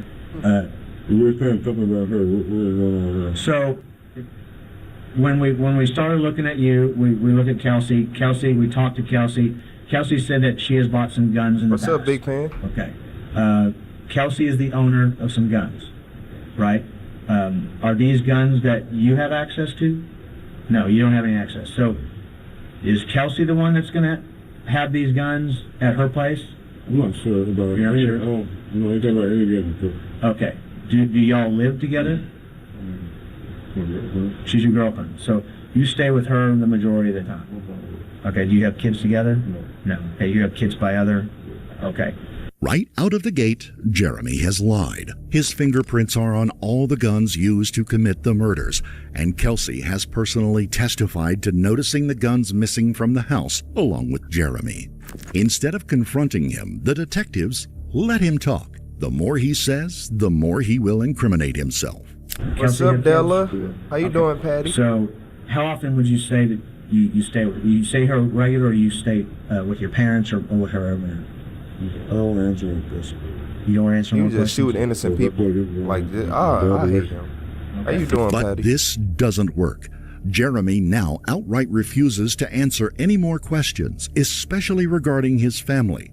The detective decides to push him, this time using a more aggressive approach. The detective now lays out all of the evidence they have against him. The cars he used, the weapons he fired, even the cell phone data that matched his movements, placing him at the scene of every murder. For any criminal, it would be a hard position to get out of. But for Jeremy, he'll continue to believe in his ability to talk his way out of anything. If it's something simple as explaining why you did this, or if it's something that... Oh yeah, he should have been stopped the conversation and asked for a lawyer. Look, he know what he in. Like, he know what he did. It ain't even just that. He know what he did. Why are you even trying to talk to detectives? Because first off, he is just dumb, weak, and probably, I still think he was on drugs the whole time. I'm just saying. What's up, Amy? How you doing, Amy? You feel bad for, and you at the very least on himself for real. Apologize and show some remorse. That makes a difference in what happens from here on out. Don't you think? Throughout my life, I ain't gonna accuse something I didn't do. Well, I can book on best part SUV. What's up, Dragon? Well, the SUV isn't that common, okay? And I don't know if you know much about, TxDOT and license plate readers. They're all over the city, right? They're all over the city, okay? We know that your girlfriend's car, okay, it's got a black box. You know what a black box is? Yeah, what does that have to do with me? Okay, you're driving the car. I'm driving any car. Jeremy, your cell phone is at every location, okay, when they happen. Okay. Like exactly the time that the shooting happens. And we've got video of your black Suburban. You have video of me? Yes. Of me? Yes, Jeremy. No, sir, you do not. Yes, Jeremy. You do not. There's no way in hell you don't know. You don't know that we don't, Jeremy, do you? I don't. I know you. Okay. I do know you. And listen, Jeremy, what I'm trying to explain to you is when you catch somebody who has done something and they continue to lie about it, for me, I don't care. Juries love that. They love it when somebody doesn't show any remorse, any grieving whatsoever, because you know what that tells them? They tells them this guy isn't even sorry for what he did. There's an SMU student who was doing absolutely nothing but just trying to walk back to his car, and he gets shot. You have a black guy doing nothing but a black Suburban, and he gets picked up. Because his girlfriend does what? There's a 58-year-old black male. What about me? Who was shot. What about me, sir? Jeremy, you got picked up. You just told me I have 3 or 4 different charges based upon my vehicle. Based upon my vehicle. It's not based on your vehicle. It's based on your cell phone location, too. Your cell phone is with the vehicle at the time of the offense. Do you understand? Like, if somebody looked at my cell records, it would show me in here. Jeremy simply refuses to believe that they could have video recordings of him shooting his victims. Partially, he's right. His face is never visible during the murders. But it also reveals something important about Jeremy. He takes pride in believing that he's smarter than the police, even now while cuffed in an interrogation room. But if police think he's going to give up now, they're mistaken. Jail? What would I look like? I would be a liar, right? So you're calling me a liar? No, I'm saying that you're not prepared to explain I ain't calling you a truther. why you did this. I can't give you an answer to something that's not true. It is and I'm giving you an answer that's truthful answer. You're not wanting to. How do you explain your cell phone being at all those locations? That cannot be true, sir. That's not true. It is true. Okay. You think I'm lying to you? Okay, you have to be lying to me because I know it's not true. You think that I haven't committed anything. I haven't done anything, but somehow I've been cool about the whole situation. But you think this is all bullshit? You better blame someone. No, Jeremy, I'm not blaming someone. I can't put a warrant out for somebody that I don't have evidence on. Okay. I mean, they put a warrant out on you for what happened up there. Okay, they had evidence of it. No, what is the evidence? They sat there and they watched you take evidence and throw it in the dumpster. Okay. They found evidence on the crime. All right, so what are you talking to me for? But you keep saying that you didn't do it. I didn't do it. So you can make evidence out of whatever you'd like to. And what I'm telling you is that's not going to benefit you. That just helps my case. By all means, don't say anything to make anybody feel bad for you or think that you have any kind of heart in there. All right, sir. Because right now, you're giving me the appearance that you don't have any kind of conscience whatsoever. You're accusing me of being something. You're accusing me of being something. You rode around shooting homeless people and innocent people for no reason. Probably because you was mad because a female didn't want to be with you. Because you are a lame. Jeremy, I promise you, put me in the cell with Jeremy. Just put me in the cell with him. I swear to God, I will ball your ass up. Look at man. No, I'm not.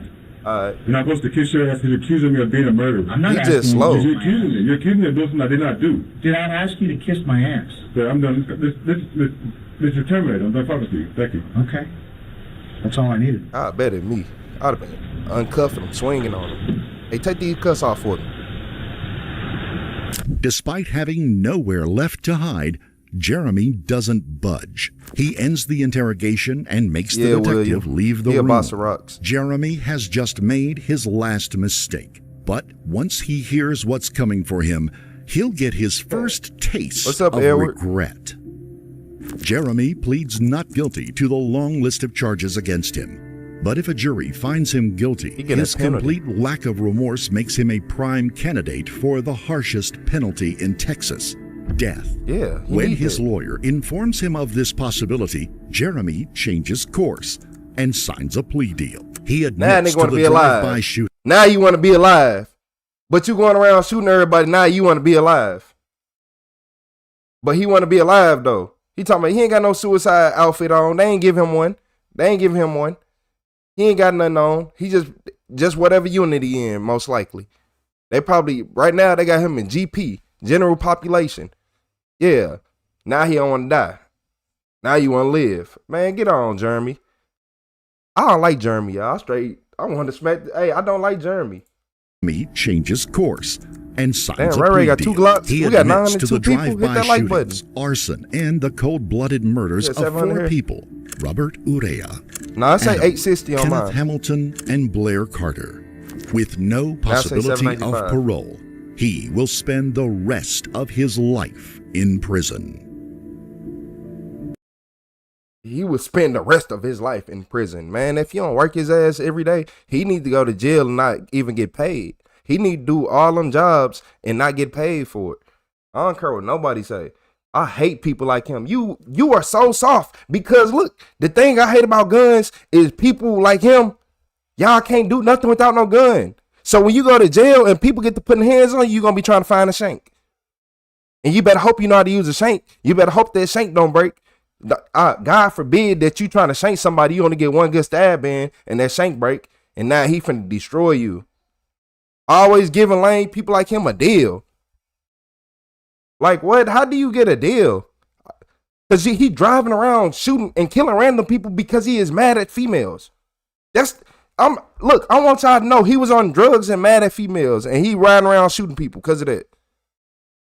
Yeah, everybody hit that like button for me. It's slowly but surely going up. Hey, get us to 1,000 likes. We should have been at 1,000 likes. That's kind of wild to me. We got 150,000 views. How we ain't got 1,000 likes? Because everybody keeps saying they don't know how to like. So double tap your screen. So keep tapping your phone screen. It's not going to pause the video. It's not. Just keep tapping it. Yeah, he's smug too. Oh yeah, okay, man. He very smug. The most smug. What's up, Stavelli? Stavelli? Stavelev. What's up, Steve? Yeah, 251. What's up? What y'all think about this dude? Talking about John Thick. Y'all hella funny. I ain't gonna lie. Like, what is that name? Like,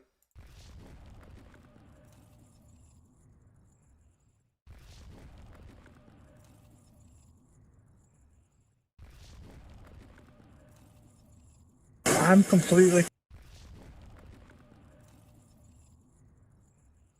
I ain't gonna lie to y'all. I'm not gonna lie to y'all. I can tell by their shoes. That this finna be a good video, y'all. I'm not gonna lie to y'all. Yeah, this finna be a good video. So what ended up happening was this family discovered a father's shameful secret. I wonder what he have to hide. Comfortable talking to you in front of your wife and your son, but for your sake, I think we should probably have a conversation alone. So here's the deal. Do you know her?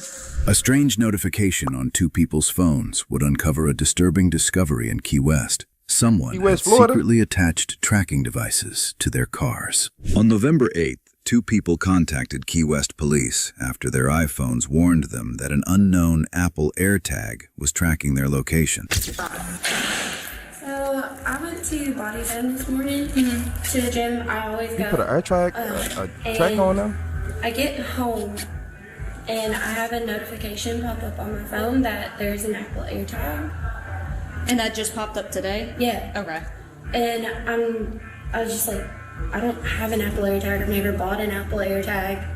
And I'm sitting in my car and I appreciate play the it, sound, Edward. but I can't hear anything in There's the a little car. button that says play sound on it. And then I step outside and I'm at my apartment at this point. Even? And I play it again and it was a really faint. So I go, my car's right here. Are you the white black one? Hyundai. Yes, ma'am. Okay. I go to the back end of the driver's side because that's where I thought I could hear. That's where I first could hear it super loud. And Couldn't find it. I couldn't find it. So I was like, okay, maybe I just bumped up near something. And so I go about my morning. I get ready for work. I go from my house on Big Harbor. I live on 16 Aquamarine Drive. I go to the tax collector, and then I go and park for work at Orpea Cisterns of Cardinals on Simonton. And then I leave work, and I'm going to the southern. Yeah, man, he was stalking her. Yeah, he was stalking her. I need to see what his wife look like now. He was stalking her. I'm so just standing up listening. I'm like, the more she talked, he was stalking her. Yeah, he thought he had one. To meet with my friend, and when I turn from Caroline onto Duval, it says that there's an AirTag moving with you. Okay. So when I get to my location, I parked, I went in, I grabbed my friend, and I was like, hey, I can hear this thing, but I can't find it. So then we pinpointed it on the back end of the passenger side. All humans tap W in the chat. The driver's side or the... So it got super loud on the rear passenger side. Yeah, she literally went under there and found it. I was like, okay, I can hear it super loud. So I pull over into the parking lot by the Butterfly Museum, and I crawl in under the car. And it's literally right up in under my, under the wheel. But it's a V is crazy. Right here. Yanola. I haven't taken the tag out, but it was literally where I wouldn't find it. Was it already duct taped? I don't know, Steven. You seem AI. I wasn't able to find it, and I did crawl under on my hands and knees and get it. And sure shit, that's what it is. And now I'm a little freaked out because they now know where I live. They know where I work. And I live by myself. She's saying she doesn't have any idea who would do this. That was going to be my next question. Do you have no earthly idea? And you got that notification today. So what time did you get to Body Zone this morning? I got to Body Zone between 5:45 and 5:55. This morning? Yes, ma'am. I'm talking about W. Hey, John. And I was in the gym. I was in Body Zone doing my workout until about 7:05, and I walked out with my friends. Okay. We're thinking it's on the passenger side underneath the car. Hey, I appreciate everybody typing W's in the chat. Some people putting double V's and W's. Come on, what is a bot? A bot is AI. A bot is AI. Like Google Gemini. It's like way under there. You literally have to, get on your back and get under there. This is a bot. Okay. They looked, but they couldn't find exactly where it was. Damn, I hit the wrong button. My bad. It's really loud here. Yeah. It should reply in the chat. I've got it. Is it under the tire? It's right here. Don't touch it. Okay. Yeah, Don't touch Right it. there. No, that's where it is. It's right here. No, but it's right under the tires where it's coming from. Yeah. Play it again. You said, how do we send Yeah, money just a or second, super let's- chats or whatever it's called? My Retro the Supervillain channel. If you send anything on the Retro Supervillain channel, it'll pop up on this live right now. Yeah, this channel not monetized yet. I don't know why. Black tape on it, right? Yep. It's the exact same. If I just blinded you, I am so Oh, no sorry. worries. Where's it? Oh my god. You have a Smells like cool night. magnetized as well. God, I Hey, can see you later, Randy. I'll come here.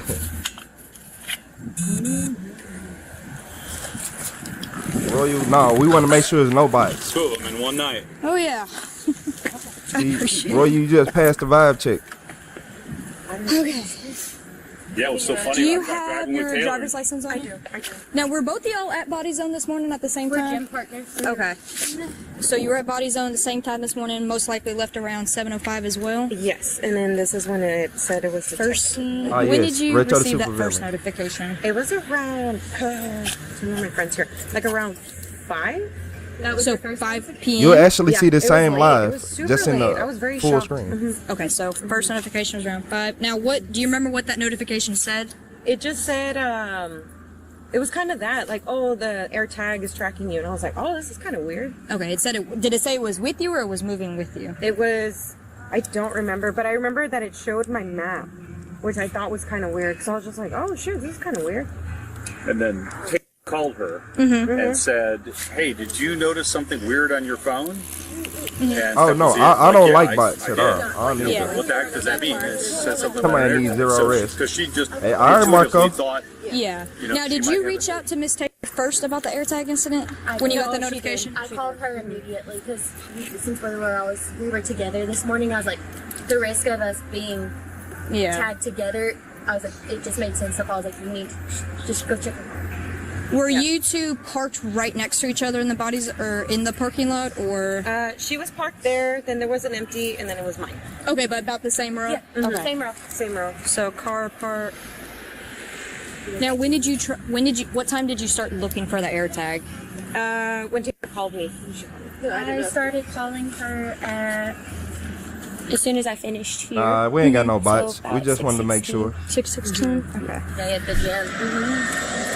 Do you think this gentleman would do anything like that?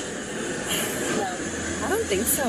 No, he literally looks out for us every time. Like he's just like really nice, yeah, friendly. super nice. Has never given any creepy vibe. No, nothing. Has always been like, please Very be safe, please be respectful, careful. yeah.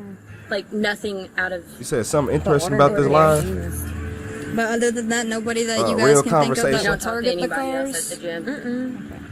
Do you think it would be somebody from the gym? No. So look, the crazy part is, imagine. So what was the father doing? Why was he putting trackers on a car? What was his true motive? He going to jail. Yeah, he going to jail. Yeah, we get real conversation over here. We ain't no bots, and we not no fake YouTubers who don't like talking to their chat. I don't think anybody. I don't think so, but that's the only place that we would have in common at being at the Yeah, exact I don't like same bots in time. my chat, but a lot of famous people There's do no it. other cars around us. And there was nobody around. There was nobody hanging out in the parking lot around our cars at any. Because I know it's got like all those open like view windows and stuff. Yeah. So There's no there was no one around. There was no one around our cars when we all walked in. When we walked in together, and there was nobody around our cars when You all guys three of us left. left the gym at the same time. Okay. And we were all three parked within spaces of each other. Okay. Does the other gym friend how well do y'all know him? Gym Besides friend. just seeing him Gym all the friend. time. That's it. How much later? Do you have his like information or anything that maybe he may have received an Apple AirTag too? He hasn't said anything to me. We don't normally talk to him. I think I might have his number, but we don't. It's a, you know how like you Roy, go and you have like your people your act like gym they can't friends? see. That's literally it. Okay. How much later did he come in? Hey, Della, I don't blame you. Oh, dang. Like 10. I want to see this 5 dad. minutes. He thought he was finna get some yams. Together, 5:30, 5:45. Yeah. He literally came in 5-10 minutes after us, and he was just like, "My friend's dog died." No, you're And, not, like, Marco. He was like, he literally caught up with us for like 5-6 minutes, and then he goes and does his workout, and then we all meet back up at the end of our workouts and walked out together. Okay. Nothing shady. He didn't hang around. He was just like, same thing was, bye, have a great weekend. We sat and talked in the parking lot for like 2 minutes, and then have a great day. See you next week. That's it. Viewing the glory. But other than that, no idea of God, who would possibly what's do up? that to you all. No. God bless you. We don't man. talk to anybody else. Hope he bless everybody in this chat What right about now. like outside of the gym? Like people that may not get along with, like, do you guys have any other friends that are in common with you too? No. I mean, it's our normal friend group, but we haven't seen them all week. Okay. But they wouldn't do anything like not that? at all. Not at all. Just because I knew we were together and like with it saying 7:10, That's around the time we were leaving the gym. So Yeah, because yours was 7:10, hers was 7:11. You said you sent 50. So, Somebody like, got top it. we walked out. Melly of the gym sent at 50. 7:05. We Melly sent sat in 50 the parking lot yesterday. for 5 minutes, So y'all neck and together, neck. Said our goodbyes, got in our cars. Right on started for the 50 driving. though. I appreciate it. Immediate. That's when Blizzy the I got home. Gremlin. And both of you went directly home afterwards? I did. I passed her on my way home. If you did on the rest of the supervillain page or Key West detectives It should've began popped working up. with agents from the Department of Homeland Security. Investigators traced the subscriber information connected to the AirTags. That information led them to this 52-year-old man of Key West. Hey man, how you doing? I'm Detective Boyd.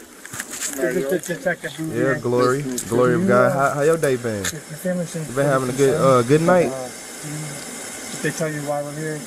Yeah, my son told me about an AirTag or something, yeah? Yeah. Oh, yeah, he did I that think this shit. is probably a conversation you'd rather have in private. Do you want to talk somewhere else? Yeah. Away from them, or it's up to you? Yeah, talk here, but you're okay talking in yeah, front of them? because I don't know what Would you like to get home? Some masked haters. We could talk here, if that's okay. Do you know what an AirTag is? Yeah. My son I told him it's like it's the AirTag that tracks. The tracks wallet, yeah. Look, I'm. So now you act like you don't know what an AirTag is, but you putting it on the back of people's car. All right. Completely comfortable talking to you in front of your wife and your son. What's up, Dee Dee? But for your sake, I think we should probably have a conversation alone, and then you decide if you want them here or not. If you're tracking. He helping you. Okay, if you want to talk to me on... If you want to sit in the front, maybe you sit in the back and we'll just talk in the car real quick. Okay. All right. Are you sure you understand? Okay, all right. All right. What I'm trying to say is I have what's called, are you familiar with probable cause? Okay. I haven't. You said, how do you know if somebody put an AirTag on your car? If you got an iPhone, your iPhone to keep telling you. Yeah, he know he bought that, and I bet you they got a picture of him they got probably him on video, his car, of him pulling in, putting it on there. And if you see his face, he did it. Shit. Yeah, look at him. You don't think he did it? I ain't being rude. I ain't judging people before I know them, but it looked like he did it, don't it? Okay, then. Enough information based on my investigation with these AirTags to arrest you without you saying one word. But you may be able to tell me something that makes sense, and I don't have to arrest you, right? Okay. So here's the deal. Do you know her? Yes, it's yeah. Does your wife know about her? No. Do you know her? Yeah, it's oh my God, I forgot the name. Yeah. Okay. We was in the gym with my friend. Yeah. Okay. Do you know about AirTags? Yeah. Touchdown, yeah. No, I don't have here any. Have you ever had any? They knew it. Before? I understand. Yes. You have. All right. How many AirTags do you have? I think 4 in the package. When? Sleep. 2 years ago, maybe. Okay. 2 girls in Calvin who has access to the cameras say that it was just you Razor here Ashon. and the gym worker there that morning, nobody else. And that's their names. Stopped working out recently. Have you seen them at the gym lately? Yeah. When? I don't know. It's months ago. Okay. Maybe more. All right. So we know what we're talking about. Yeah, I text later after she both not coming. I text to. All right. So look, I just wanted to make sure that you were aware of what's going on. But you about to go to sleep, Glory? Questions? I'm going to read you Miranda. Oh, you about to go to sleep? Okay. You could decide to continue talking with me. Hey, make sure you hit that like and subscribe button. See you later. Here or not. But based on what I've got so far, I have enough to arrest you. I'm hoping that you're going to be able to tell me something that will say, oh, that makes perfect sense, and there's nothing criminal here. All right? Okay. But I have to read you Miranda first. All right? Okay. Do you have a Miranda card on you? You have the right to remain silent. Anything you say can and will be used against you in a court of law. Do you understand each of these rights I have explained to you? Yeah. All right. Friendly. Do you know what that is? That one is this. Do you know what this is? AirTag, yeah. That's an AirTag. Yeah. You know what this is? I don't have idea. That was underneath both of their cars. Okay, I not play. I tell you true. Okay. I put that one. Why? Why? For joke. What do you mean? I want to I always joking. You can ask my friend. Name one person in the hood that play like that. Smoked them over $50. Yeah, they sound like Big Worm. He like Smokey trying to lie to Big Worm. I did it as a joke. What is a joke about you stalking women? What's funny about stalking a woman? Oh no. Oh no. You say he would fold, no pressure needed. He just did. Yeah, Aiden, he just did. True. Okay. I put that one. Why? For joke. Ain't no damn joke. I want to I always joking. You can ask my friend. I joking with this girl in the gym. Yeah. And I know it's any sound I send for my phone and for confuse her, you know. It's joke. What do you mean? It's any beeping. I appreciate After you, Glory. Send like they try to find something. Mm-hmm. This AirTag is beeping. Yeah. And I want to confuse this girl for the, you know, put that one and just for the funny. Look at, I'm relieved. You understand? Mm-hmm. I'm relieved. This is why. Because they're younger and you're older, right? So I don't know you. I don't know how. But hold on, hear me out. Okay. I come here, I know nothing about you. I come here, I see you have a wife, you have 2 kids. Yeah. You know, I didn't expect that. That's why I asked you to speak in the car and away from them to respect your privacy. You know, in case there's something was going on, I didn't want them to know. But, you know, everybody has their own sense of humor. It's just a joke. But myself and these girls included were worried that this was like sex trafficking or something like that, you know, or like you wanted to find out where they were. A joke? And they, What's up, they Kimberly? They were scared, right? They didn't know who put it. Oh man, Apple. you said, can you join? Of course you could join in. Kimberly, what's up, Michelle? Weird, Tom. What's up, Tom? I ain't seen you all day. He said that was a joke. See, this was wrong with people. This is what's wrong with people. It's a joke. What was the joke about you putting the AirTag on this woman's car, under her car? Not, I would say inside would be a little worse. I ain't gonna lie. Inside the car, like, cause why? That's even worse. But both of them terrible. Gave me the Hey, thanks return for of the the sub, devices, Michelle. and that's how I came up with your name. You talk to this girl? I do talk to them. We have a really very good relation. I know that she tell me where she work, where she live. I know have a sense for the tracking these girls because I know everything about both. Yeah. And same, she knows everything. Did you put the AirTag on both cars? Thank you. You became one of the members. For joke, for the. I appreciate you. I sent should have from popped my up on phone screen. this beeping. I need to For reset the, it. you know, she go outside and something beeping under my car. It's just my idea. How long did you keep it on there? Just one day, you know. Just I try make like A good that. spirit, And that's I it. The next appreciate day, that. I'll try. my plan was laughing with both, you know. Yeah. And she both said, "Oh, I love you. Oh, I miss you. Oh, when you coming to the Michelle became a member. I appreciate you for But becoming I one of my channel received members. For my wife, you know, see that one, you know, because I know this girl's play. I don't have any bad intention for this girl. This thing here, do you buy this or do you make it? I don't even know. Like, what is this thing? No, it's a magnet for the oh my god, hook and for the towels or something. A word. Why y'all ain't tell me it was a black police officer sitting in the back seat this whole time? Word. How did you see him? That man is blending in. Yeah, it's a strong black fellow sitting in the back seat, y'all. And what is this line on my screen? Is it do y'all see like an invisible line, or am I tripping? Do I have a line on my screen?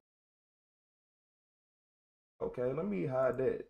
I got a line. It's a black dude in the back seat, y'all. A black officer. I didn't see him the whole time. For a towel? Yeah. Okay.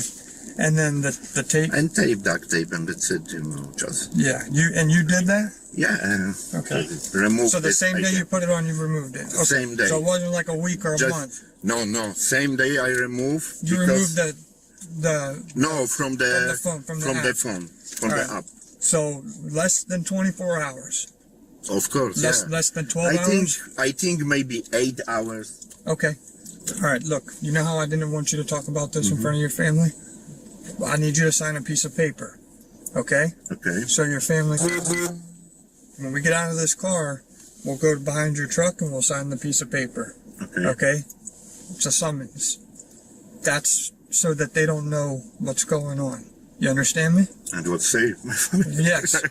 So let's get out, let's sign the piece of paper, all right? I'm going to talk to the girls. All right, and we'll go from there. Come on. And say, Bob, I'm sorry, but it's all right. You got a pen, Randy? So the software that we use. Y'all ain't see the line? I guess it was just on my OBS. The password without you giving it to me, but it goes to FDA, the Florida Department of Law Enforcement. They plug it in. If they don't know the password, and it'll sit in their laboratory in Fort Myers, while the phone goes through every single 4-digit combination that it can until it cracks it. And that could take months and months and months and months. So I'm taking the phone, I'm seizing. You should have threw that phone. I feel like if you're going to do a crime and you stupid, get rid of your phone. Because a lot of people be too hell-bent on keeping their phones. Yeah, if you do dumb stuff in life, you better get rid of it. Hey, that's just me, though. He needs to go to jail. He needs to go to jail. Yeah, he needs to go to jail. I don't know. Stalking people was and I'm going to crazy. get a warrant. If the judge approves it, we're going to send it to FDLE. We could do it the easy way and you give me the password, or we could do it the hard way and your phone could be up there for however long it takes to crack that 4-digit code. You see what I'm saying? So it's a lot easier if I just have the passcode. And if the judge doesn't think give you my passcode, it's no problem. All right, what is it? All right, man. Well, look, I appreciate you being honest with me. Okay. We're going to make sure that this was as innocent as you say it But is. I can talk to my son and wife for 1 second. Well, you'll be able to call them when you get out there. Okay, he going to jail. Good. This is why. Because you talk to them for 1 second, you want a hug or whatever. No then hug, start just pulling. hug, just help or leave my truck. I don't have a problem once we get you in the car and buckled in. If your son wants to come up and speak to you through the window, roll the window down. You can talk through the window. Oh, okay. So, is there anything else you need from me? So, yeah, okay. And here, give me 1 second to put him in the car, and then you guys can talk to him, okay? What you gonna do with that Lexus truck? You don't need it. Have a seat. Give me 1 second. So you want your family to have all this? And Yes. do you want to take your wallet? You want them to I have don't it all? know. I need something from this wallet. Yeah, your ID and stuff like Oh, that. Yeah. yes, ID Okay. is there. Yeah. So I'm gonna leave this with me. I'm gonna give all this to your family. Okay. All right. Damn, you as cook. But yeah. He just said stalking your own shadow is weird. Shaking my head. Why do people do this? You not lying. Yeah, if I see somebody stalking their own shadow, come on, y'all. If you see somebody stalking their shadow, what you gonna think? Okay. So as long as he's cool, he doesn't know. He said he doesn't know your number by heart, so yeah, he wasn't joking. I'm gonna write your number down. I'll give it to him just so he could reach out to you. Okay. Okay. So he'll be calling soon. This is all his stuff. He wants you guys to have this. This your first time here, James? You need to do something Hey, with the what's truck. up, There's a James? work truck in Nice there. meeting you. Take back to work. Yeah. Okay. Give me 1 second. Let Gregory. me said, let me do a couple things, and I'll George. wave you over, and you can come talk to him. He's on the Gio back Royal. side. He's in the back It's not a joke side, anymore. right? It never was. He was charged with 2 counts of installation or use of tracking devices. Each charge is considered a Hold on. That boy got charged with 2 counts of installation or use of tracking device. I never got heard nobody getting charged with that. Have y'all ever heard somebody getting charged with this? We did a lot of body cam videos. Even the people that just been here for a little short amount of time. We ain't seen no 2 counts of installing or using a tracking device. This a new one for me. Each charge is considered a 3rd-degree felony in Florida. If convicted, he could face up to 15 years in prison. He was later released from jail on a $70,000 bond. $7,000 on a $7,000 bond, huh? That's all he paid with that 10%. He ain't paid the whole thing, y'all. Come on. But So it wasn't like a week or. Wait, hold on. The crazy part is, this man was sitting in the back seat the whole time. I'm like, damn, why is the back seat blurred? Like, you know. He said, hey, what's going on with your channel? Which one? Which channel you on? I think you on Retro the CEO. What's up, man? What's up, Scripture? How you been? I think I'm good. That's a new law to me. Yeah, what about exactly? What about stalking? Look at him. Me? Mario, look at that. Yeah, you. Talk like Mario and shit. Like, boy, yeah, you. You say you gotta go to bed. Hey, man, good night, everybody. Good night, everybody who gotta go to bed right now. What was this at? Scripture said, hey, what's going on with the channel? Hey, sir, I lay channel now. Did you follow the channel, James? Is that what that mean? Did you follow the channel? The wifey, tell wifey the truth is going to be funny. He didn't, yeah. You talking about my guy paid $700 for a, you know how the U.S. is. You know how the U.S. is. So that's 7,000 to 70K, right? That's still $7,000. Shit. Who got $7,000 be letting people out of jail?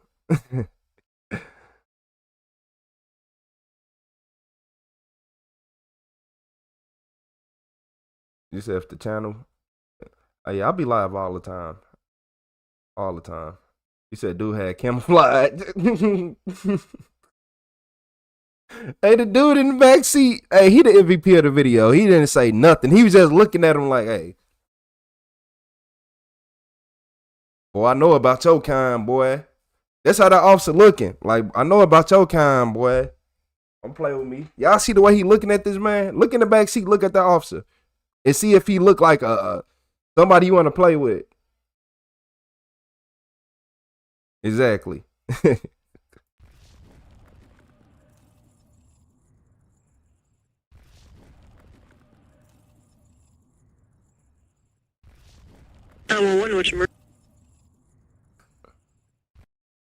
He talking about it was a joke. It was a joke. It was a joke. A joke. Boy, what was joking about that? Hey, Tom, yeah, people like him need to be watched. Nah, Steve, you laughing, I'm for real. What's up, Jan Pooler? I've been seeing you on here all day. Yeah, Jan Pooler been in here for a while. I know Don Julio just, Don Julio, you still around here? Della hit the subscribe button. Shout out to Della. Hey, y'all, in this video, this killer got caught 23 years later. 23 years later? Man, I ain't gonna lie. If I got caught 23 years later for a murder, I lived enough on the outside. Look, I had 23 years to go to Spain or Brazil and get me a wife. I ain't gonna lie to y'all. Emergency. We didn't have a call from an employee. We just walked in the door, our husband and I, and there's blood. What's the word, comrade? And it looks like something possibly happened. This 911 call was made in 2001, and for more than 20 years, this case sat there, unsolved, until... See you later, Kim. See you tomorrow. Very bewildering, very strange. There's no tears coming out of your face. Oh yeah, Miguel, we still going. Stay with this story until the end, because the way it finally comes together is not how anyone expected. Giselle, you still in here? It all started on June 18th, 2024. Eugene Gligor stepped outside his apartment in Washington, D.C., thinking it was just another ordinary morning. He was walking along when a U.S. Marshals task force suddenly surrounded him. Billy cutting off. All right, we'll adjust it. We'll adjust it. Okay. Hold on. They're not made for comfort, but we'll make it. I get it. Yeah, we'll make it. We'll ease it up on it. Yeah, no problem, man. I ain't got nothing personal wrong with you. Yeah. Before he could react, They took away his phone and placed him in handcuffs. Do you go to the office, or what do you do? No, I work from home. Okay. What were you doing out here, just chilling out in the fresh air? Just having some coffee, yeah. Okay. So you didn't know anything about this warrant? Okay. Our boss will tell you everything about it. It's nothing big. I'm going to take him. Hold his arm. I'm not. He was driven straight to the station. The marshals didn't put him in a cell, but brought him straight to the interview room. The handcuffs came off. At least he's not under arrest. But that hope went away when the ankle restraints went on. This wasn't a casual conversation. At this point, Eugene still had no idea why he had been arrested. The detectives let him sit alone for a while, stuck with his thoughts, until 2 investigators finally walked in. They had traveled a long way to talk to him. Hi, Eugene. Hello. I am Detective Agustin. This is Detective DuPoy. Hey there. From Montgomery County. Okay. What's up, the final grind? I'm sure you're wondering what this is all about. I would really like to know. This has been really, final grind really hard. Whatever's Sure. happening. Well, we're going to get through all of that with you. So look, this guy got caught 23 years later. He got caught 23 years later. He killed somebody. It could have been a girlfriend. I think it was his girlfriend. But we have so many people in this chat. Please just keep tapping the screen. Just keep tapping your screen until it say like, till the like button just appear. Some paperwork real quick. Yep. From the moment the marshals cuffed him, Eugene had been complaining about the handcuffs. Tied you to the kitchen chair. Before asking anything else, the detectives checked on how he was doing. Before we can talk to you about anything, we have to read you your rights. So I have some of this filled out already, but what is your physical condition today? Do you have any injuries? Are you feeling okay? I'm feeling a little bit caught off guard, and from the handcuffs, seems to be a lump on my hand. I don't know if I've been holding my hand above my heart. We going crazy tonight, Giselle. Hopefully it helps to heal. All right. Nothing that's clouding your mental judgment or anything like that, though? No. Okay. He gave them a long list of his issues, but physically he was fine. But this sudden arrest took a mental toll. And are you sober right now? Yeah, I'm 100% sober. Years back, he had struggled with drinking. He wondered if that was why he was here. But as it turns out, these are just standard questions. I've been sober for years. We ask everybody. Yeah, these are just the form questions. Mm-hmm. What is your highest education level completed? High school. Eugene was now living in D.C., but in the 90s, he lived in Maryland with his mother, where he attended Chevy Chase High School. That's where these detectives came from. Do you speak any other languages? Type school name is that? Not fluent. Okay, so English is... What's up, Emmett? Okay. His last name, Gligor, came from Romania, though he didn't speak the language. After confirming basic details, the detectives read him his Miranda rights in English. Once the formalities were finished, the detectives finally explained why they were there. So now that that's out hey, of the way, Dingo, for real, my wrist hurt. Montgomery County, we actually work in the cold case unit. We investigate crimes that have been unsolved for quite a period of time. Mm-hmm. We investigate homicides.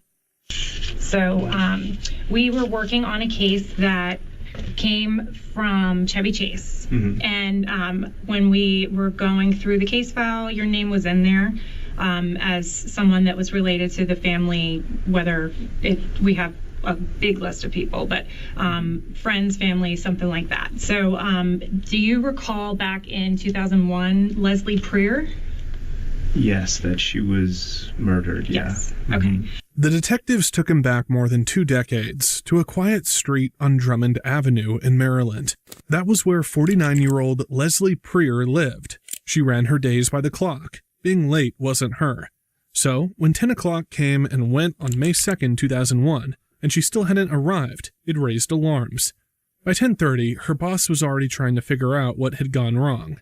The first call he made was to Sandy, Leslie's husband, who said she had been getting ready for work when he left the house. She should be at work by now. Something was wrong. Both headed to the house immediately. By 11:30 a.m., Leslie's boss was knocking on the front door. No one answered. What's Soon up, after, Yo-Yo? her husband arrived. The front door was already unlocked. All it took was a step inside. Blood covered the entryway. Furniture was out of place. It was obvious a struggle had happened right there. And look, they said, oh, it's obvious a struggle happened right there. And they was probably pointing fingers at him back then and was like, it wasn't enough evidence to hold him. They always do that. What's up, Idaho? Chubby Chase High. That's some shit there, dog, for real. The final ground, not gonna lie. Gil Gore sounds a little racist. What's up, Nature Dad? What's up, said watching you? Hey, that's too many words. There. Leslie's boss called 911 my fault for watching while you? Sandy began searching through the house. Something? What's emergency? I'm at 4824 Drummond, Chevy Chase. Mm-hmm. I work for a company, and we didn't have a call from an employee. We just walked in the door, our husband and I, and there's blood, and it looks like something possibly happened. Okay. So, You're not in the house anymore, are you? We're in the house right now. The husband's looking around. You hadn't heard you're with the husband? What's up, I'm Scott? with the husband, yeah. What's up, NBA? Sandy Preer had last seen his wife around 7:45 that morning, just before he left for work. When was the last time it... Hold on, yo. I said hi first. I think. And the husband saw her was 7:45 this morning. Okay. Well, What's up, Wayne? Did she have a car or anything? No, she was going to walk to the What's bus. up from Albuquerque, New Mexico? There were no signs of forced entry, but the blood at the doorway meant whatever happened started the moment someone came inside. Is there a lot of blood? What's up, Nicole from Alabama? But it looks like there's possibly, maybe a struggle, a couple things. Yo, knocked down. Capo. Okay. While Leslie's boss was on the phone, Sandy made his way through the The fuck house. you mean? That What? was when he found the dog locked in the basement. Well, with husband... Boomer. Hey, Tyler. Yeah. Yeah. Is that a dog? Is that a dog? Yeah. Okay. And you said some things were knocked over? Yeah. By that point, Sandy had checked the first floor and the basement. Leslie was nowhere to be found. As he prepared to head upstairs, dispatch told them to stop and wait outside. Can I ask you guys to step out of the house? What's up, Sadi? Are you on a cell phone? From Cali? Yes. Okay. Police took over from there. And then Upstairs, we got in the Boss. master bathroom, they found Leslie. She was face down in the shower, the water still running. Her life had ended right there in her own. Who just said something about face down? Who just said face down? That's how they prefer. Yeah. What's up, No boss? subscriber What's alert. up, boss from Phoenix? Yeah. Whoever in this chat, I'm calling the FBI on y'all. Who said that? Home in 2001. And now, nearly 23 years later, Eugene Gligor was sitting in an interrogation room in 2024, being asked about her murder. The case that we are investigating. You went to BCC with her daughter at the time? Correct. Is that correct? Okay. And what was your relationship with Lauren, the daughter? We had dated. Lauren and Eugene had been high school sweethearts. They lived just 10 minutes apart, and back then, they were rarely apart at all. And when did you guys date? Do you remember years? Exact dates, I'm not entirely sure. Were you in high school or was it after high school? Yeah, it was high school. On the grind. I'm not exactly sure. Maybe You from like Texas, comrade? 1994 to 1997 or something around there. Okay. Eugene spent his teenage years in Maryland, but by 2001, when Leslie died, he was 21 and had moved to Washington, D.C. If this murder happened in Maryland, what did it have to do with him now? Leslie had suffered 7 deep cuts to her head. There were clear signs of strangulation around her neck. She had been beaten, choked, and then dragged upstairs into the shower. Someone had tried to wash the scene away. Forensics later found large areas of the foyer wiped down, but the cleanup incomplete. There were still swipe marks on the door, the floor, and along the stairs. Whoever was cleaning up left in a hurry, probably when Leslie's boss started knocking on the door. And What's up, Antonio? From your dates of birth, I can see you're Oklahoma? a little bit younger than Lauren. Shit, you from Tulsa, Oklahoma, the home of the first 48. Yeah, you need to be the one hosting these videos. But I want to know what drove him. He don't look like he's a bad person now, but you never know what he was like. They say he used to be a drunk. He probably was on drugs, because drugs usually lead to drunk people usually lead to drugs anyway. So, am I lying? Was she already graduated from high school, or were you guys both still in high school when you guys were dating? We were both in high school. She had finished high school. Norbit. And I believe we had dated for a few months while she was in college, but that was it. Okay. Forensic teams found blood that didn't belong to Leslie at the crime scene. It came from an unknown male. That blood was near the dining room window, more at the kitchen doorway, and a streak along the back door. Whoever killed Leslie was bleeding and ran away through the back door. The same unknown DNA was also found beneath her fingernails. She had fought back, and now, decades later, that unanswered question resurfaced. Was that DNA the reason Eugene was sitting there now? Eugene and Lauren's relationship had once felt unbreakable, but college changed things. They went to different universities and drifted apart long before Leslie was killed. They both moved on. So, why was Eugene being linked to a crime from a life he had already left behind? So what's up, James? Back then, when you guys were dating, where did you live? Yeah, what's up, James? You said big respect to this channel, though, little bro. I appreciate it. With my mother in Rockville. Okay. Do you remember? No, if he changed, he should never did what he did. Yeah.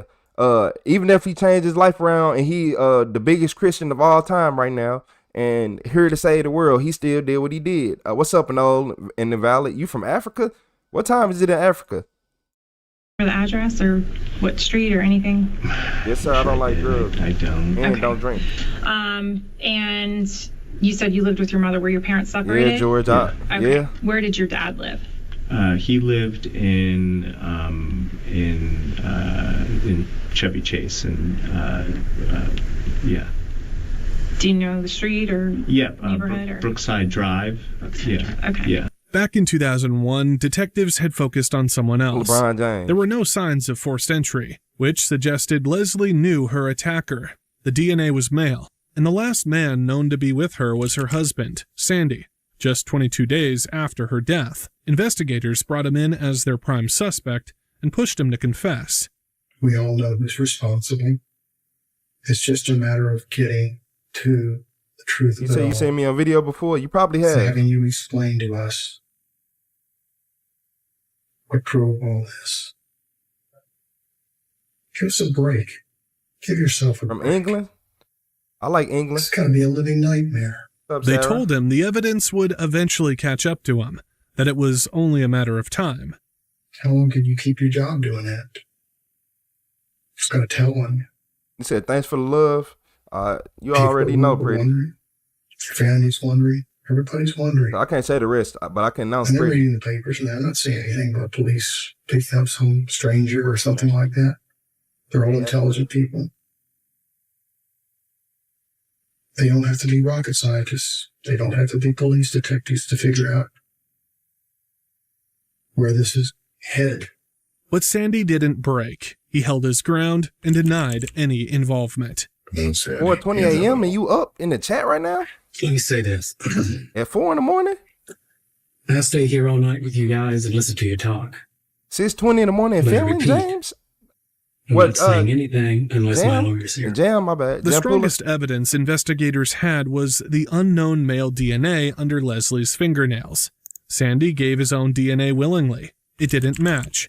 Sandy was innocent. From there, detectives cast a wide net. Every man connected to Leslie was checked. Family members, friends, neighbors, co-workers. One by one, they were ruled out. No matches, no arrests. Time passed and the case went cold. A year later, Leslie's daughter Lauren reached out to detectives, asking if there was anything new. Well, first of all, I guess you called me and you said that you wanted to come by and talk or so forth, so here we are. Go ahead. Well, basically it's me. I haven't really had much contact with you guys. And I was just wondering what I should be doing or if there's, where things stand. Well, we followed, a number of leads, in reference to the revelation some time ago, I guess, 4:20 a.m. is crazy. Towards the end of last summer, where we found some material, DNA material that looked like it was from someone else.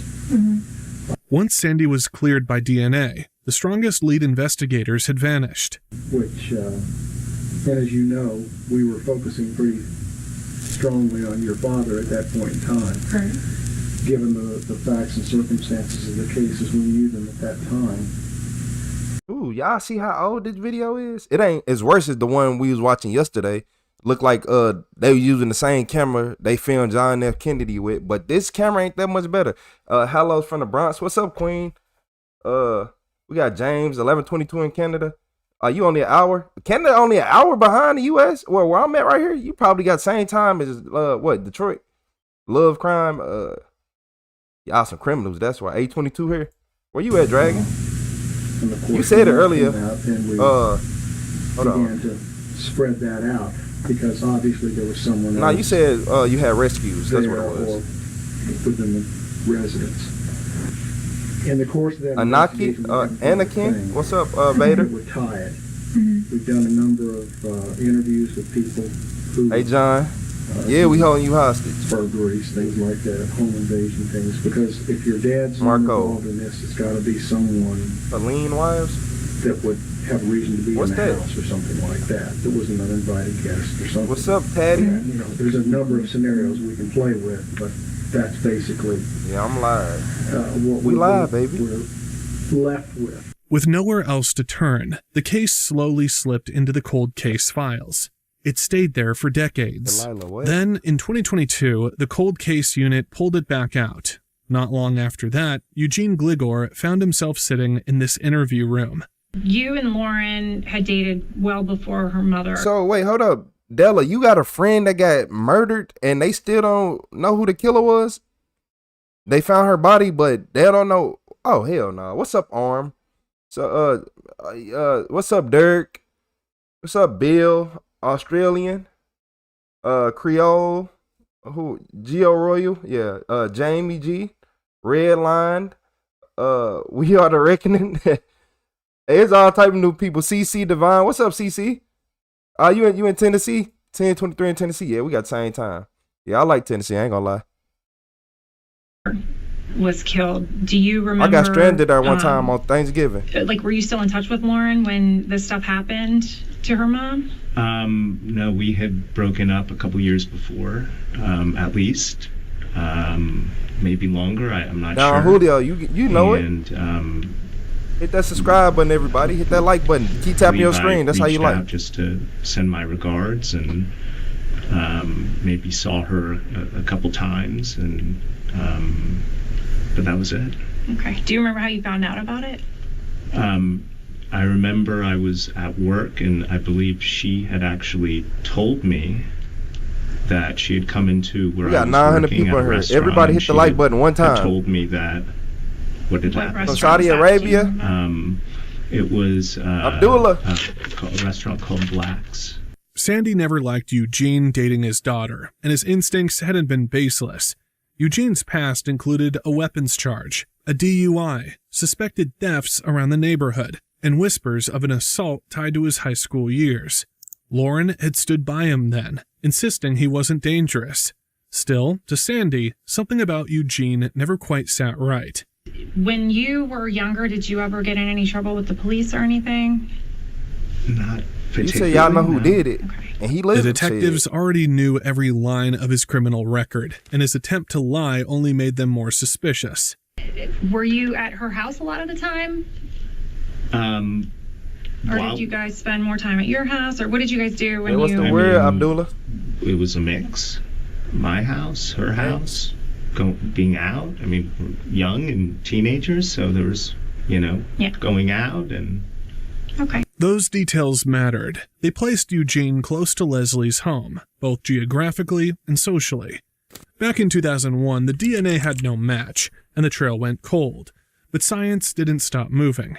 By 2018, a new forensic method emerged, one that could trace suspects through distant relatives. It had already cracked hundreds of cold cases. Leslie's case was next. When you found out about Lauren's mom, do you remember who you were dating at the time, or were you dating anybody? I don't recall who I was dating at the time, but yeah, no, I'm not 100% certain. I mean, I had been dating. What's up, Johnny, from the Netherlands? Eugene was never a suspect, so he was never interviewed or DNA swabbed. Then in September 2022, the unknown DNA was sent to Othram Labs. What came back wasn't a name, but a connection. A distant relative in Romania had unknowingly uploaded their DNA to a genealogy database in search of family history. That single match cracked the case. Detectives spent the next 2 years building a family tree, narrowing it branch by branch. Eventually, all paths led to Eugene Gligor.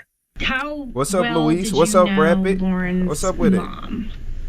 Like, was there ever any kind of a weird relationship between you two after Lauren?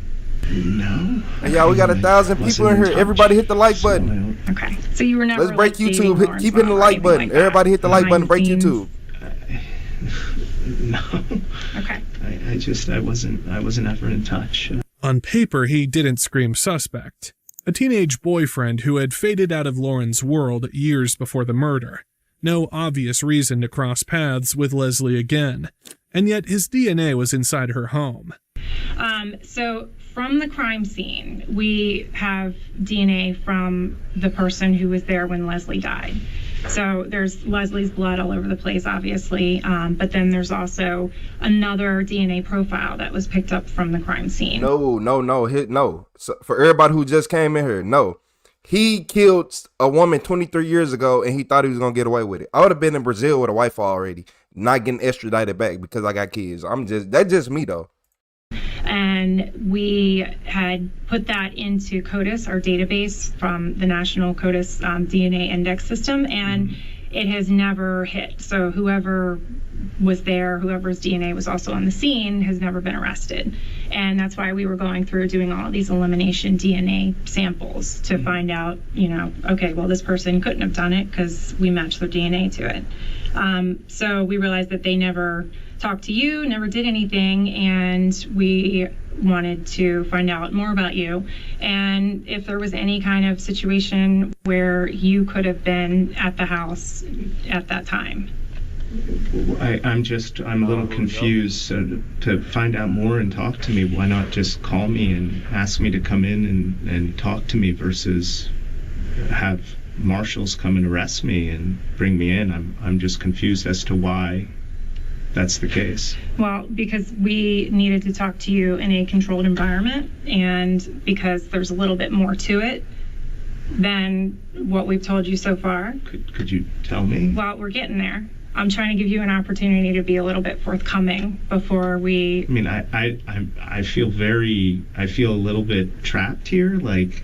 Well, you're under arrest, so you should feel trapped. Right. And so I think, I mean, probably asking for a lawyer is my best course of action at this point. Okay. Instead of doing any more discussing or talking about it, it just doesn't seem.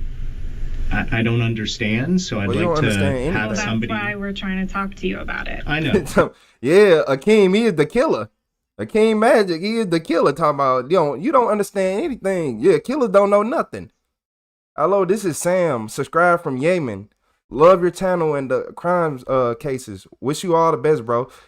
Hey everybody, Alisama, how you say that? Alisama. Shout out to Alisama, man. Shout out.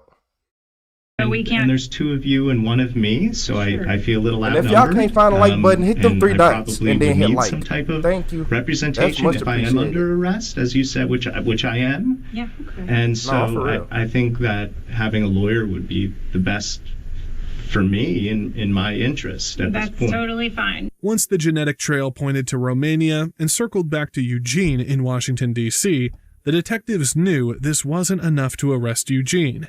They still needed his DNA. And the way they got his sample was nothing short of a movie sequence. On June 9th, 2024, detectives began their covert operation. Eugene returned from a trip to Europe and landed at Dulles International Airport. Undercover agents guided him into a secondary screening room. He was left alone with a row of bottled water on the table right in front of him. Eventually, he grabbed one, took a drink, and tossed it away. That's what they wanted. agents recovered the bottle and rushed it to the lab. The DNA matched. The unknown male was Eugene Gligor. I'm trying to let y'all go to And sleep. we I'm don't trying have to ask you any more questions, but we are going to just tell you some stuff. Okay. So from Hey, the let's crime go up scene, another the 100 likes. DNA that was Let's go up taken, another we 100 actually likes, have y'all. a sample of your DNA, and it was compared to the crime scene DNA, and it matched. So we know that you were there at the time appreciate y'all. when Leslie died. But I never gave a sample of DNA.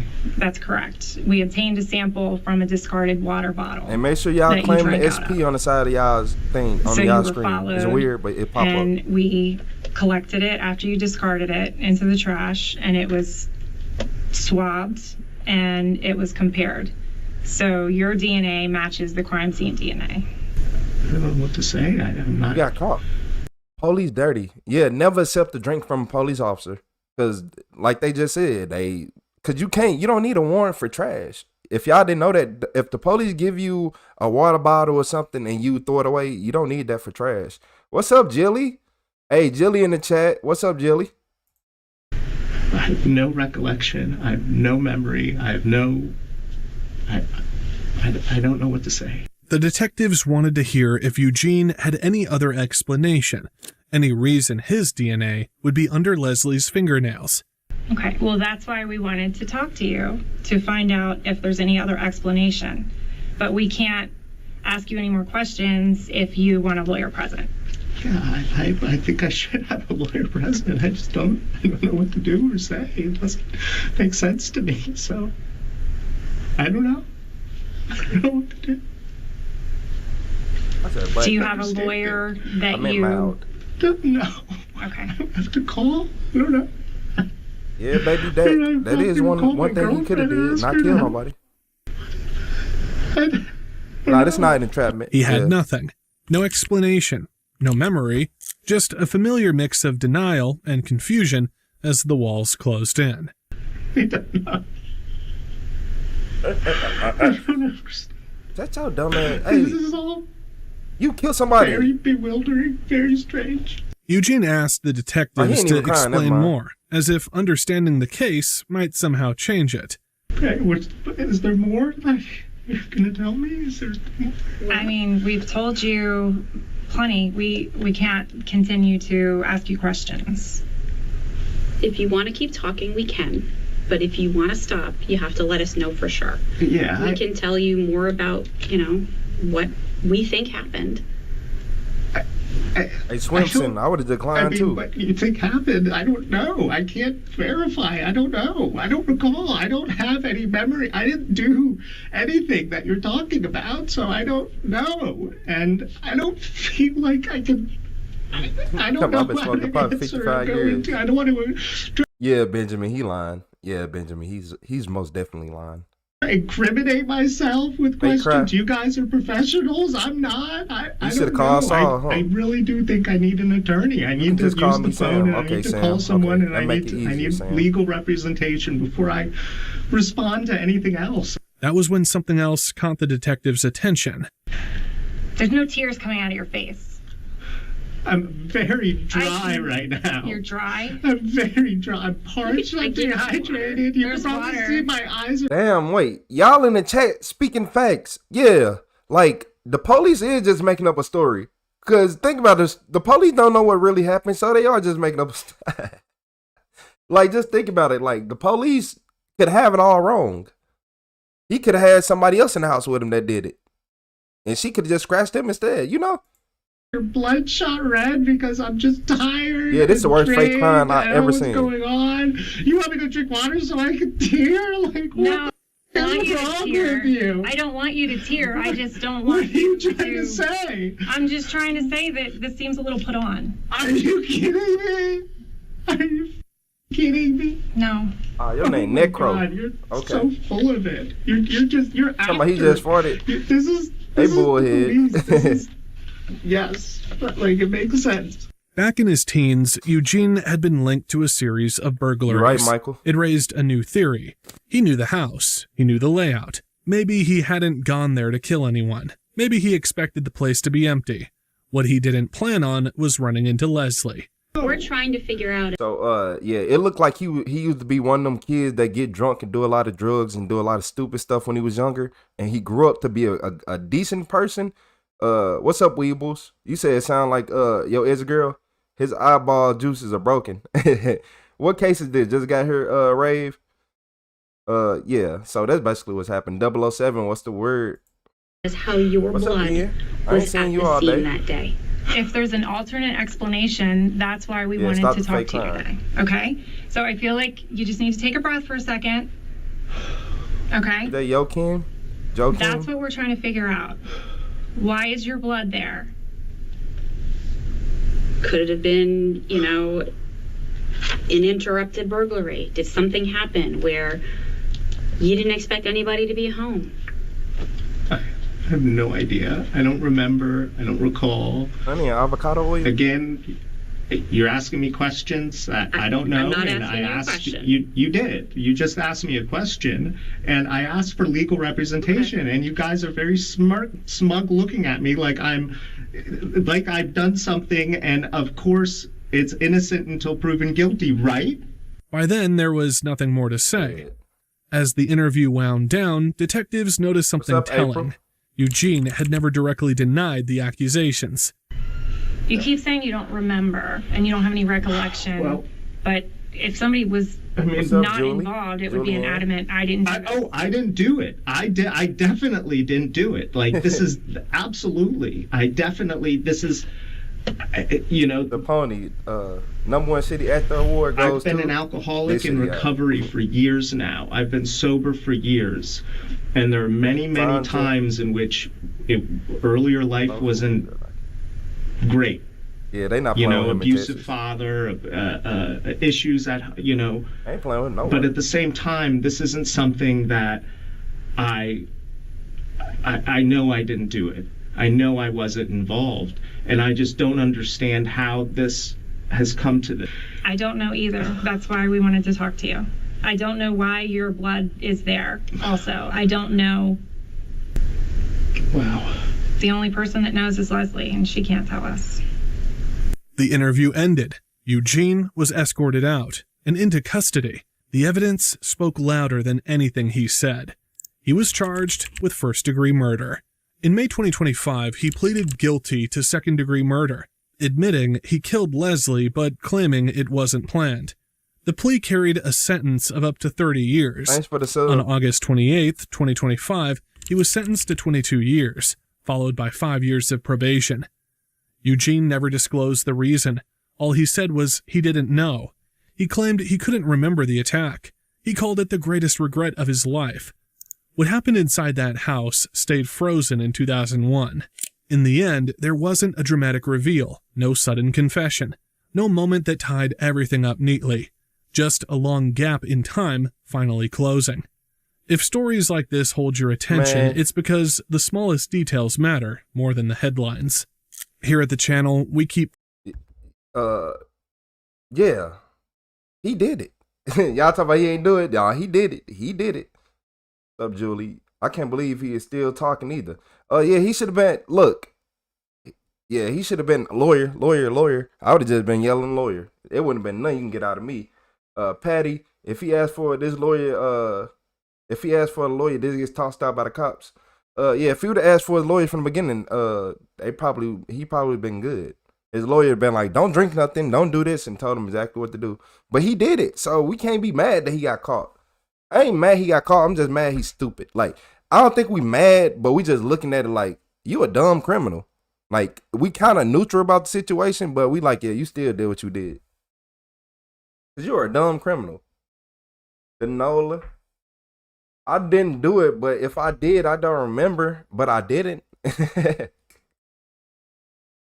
What's up, Betty? Yeah, Betty, boom. Joe King, let him go free. Man, keep him in there. Tick Tick Music. Watching Jeffrey Dahmer or Ted Bundy. Nah, he was like, he wanted to be Jack the Ripper. What's up, Bullhead? Boombastic. He won. He took Xanax that night. Hey, I would believe if he said he did that, it make more sense. That'll make more sense.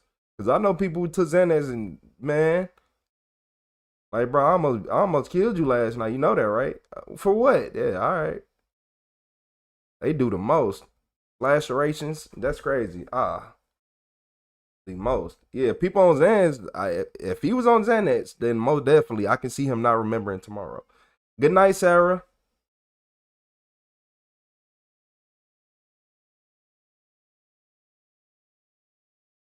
Like, I feel like if he went to jail back then and then came out and act like this, he'd be cool. He know how he's supposed to act, because you can tell he done changed up his whole life. But he probably was a crazy young teen who didn't listen to nobody. We are the reckoning. Yeah, you can't trust cops. That's why I always ask for a lawyer. Police ain't your friend. They want to see you in a cell, but police be scared to go to jail. Yeah, police be scared to go to jail, y'all, but they want to see you in a cell.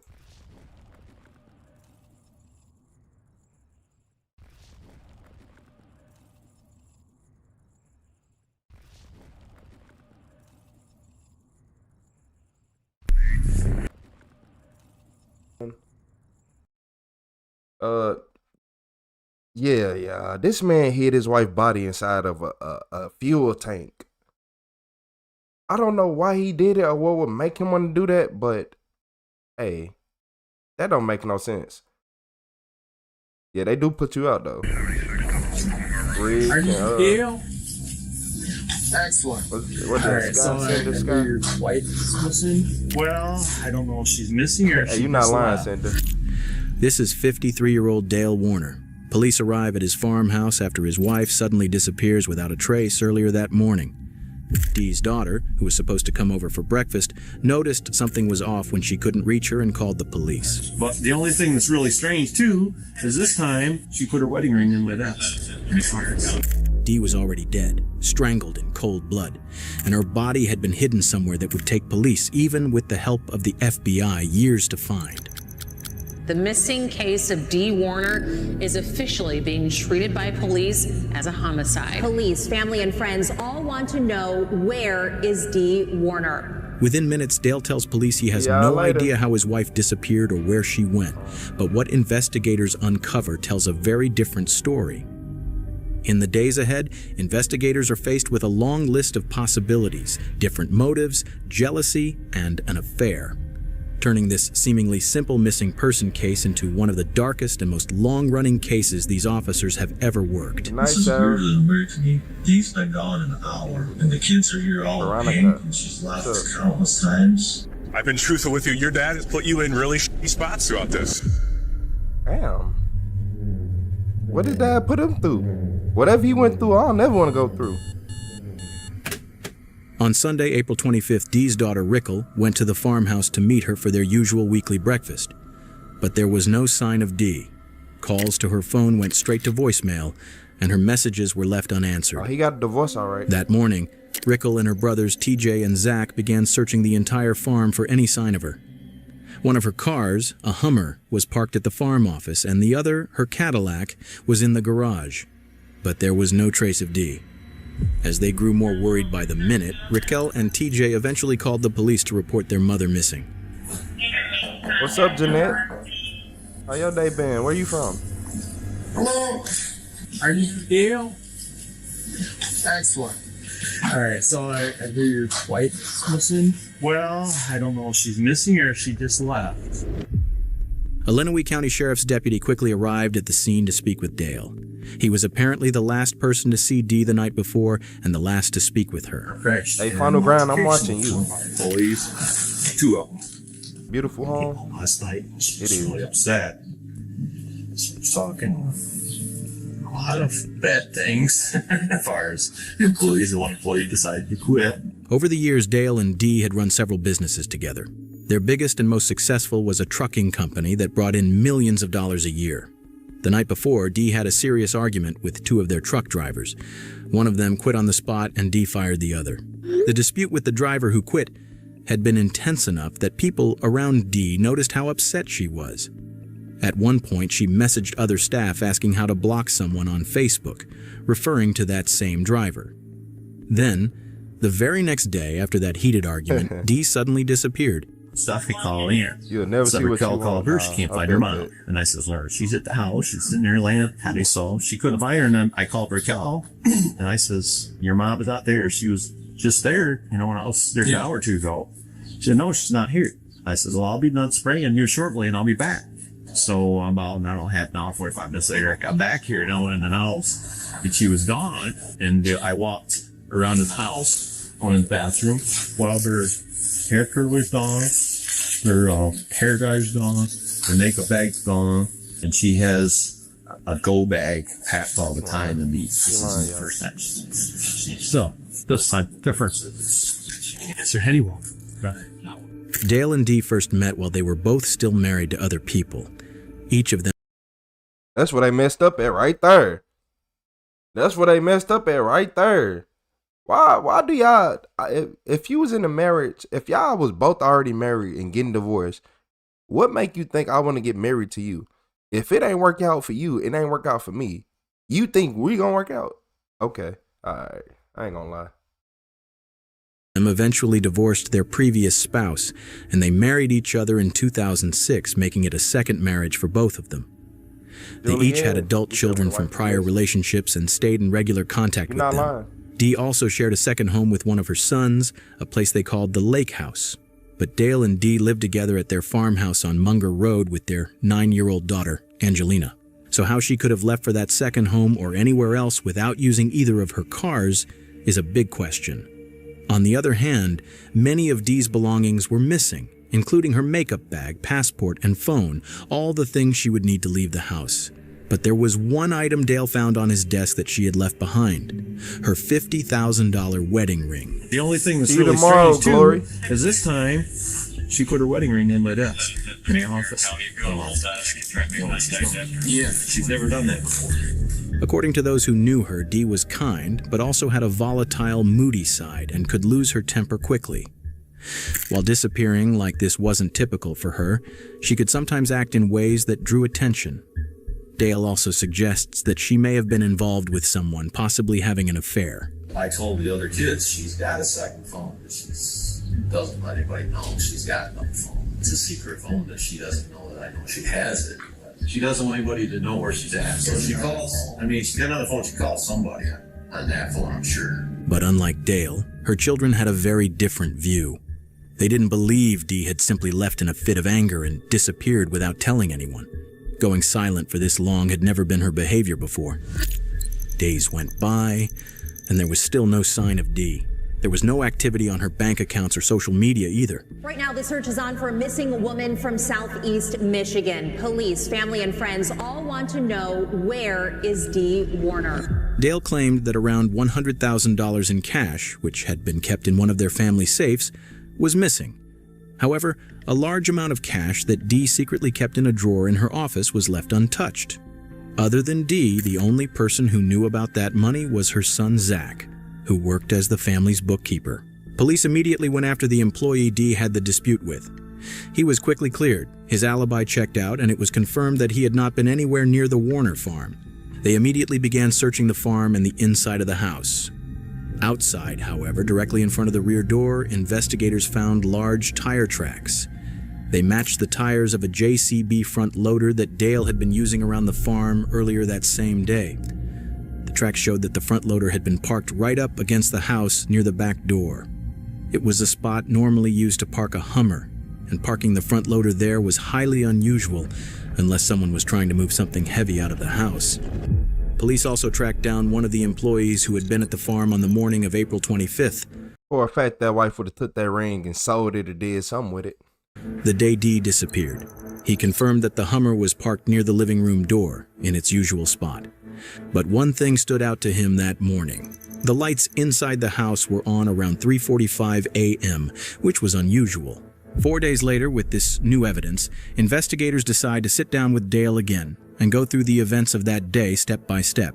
Dale explains that they had been arguing that night and that Dee had decided she was going to leave him. And that's when she says, well, I'm all done. We're fucking selling everything. We're done. And she hung up the phone, and I had no more contact for the rest of the day. I tried calling her several times, and she wouldn't answer phones. She was insistent on trying to start a fight. She says, "You don't care about me, nobody cares about me. What does it matter if I'm even here?" Apparently, Dee had already made up her mind over the weekend that she was going to have a serious conversation with Dale and leave him. When her sister-in-law, Amy, arrived at the house to pick up Angelina, she noticed Dee looked extremely upset. Her face was red, and she looked like she had been crying. Dee planned to tell Dale about her decision that same night, and expecting the argument to escalate, she wanted Angelina out of the house. Now, Dale confirms the argument himself and gives investigators his version of what happened. According to him, that fight is the reason Dee decided to leave him the next day. And I says, "Dee, you can't talk like that." She kept saying the jabs. After hindsight, I look back, I think she was trying to get the meds so she could have a fight so that she would have reason to leave that night. Dale believes that when Dee woke up that morning, she grabbed her bag and other personal belongings, got into the Hummer, and drove to the office, where the vehicle was found parked later that day. According to him, she also left her wedding ring there before leaving without telling anyone where she was going.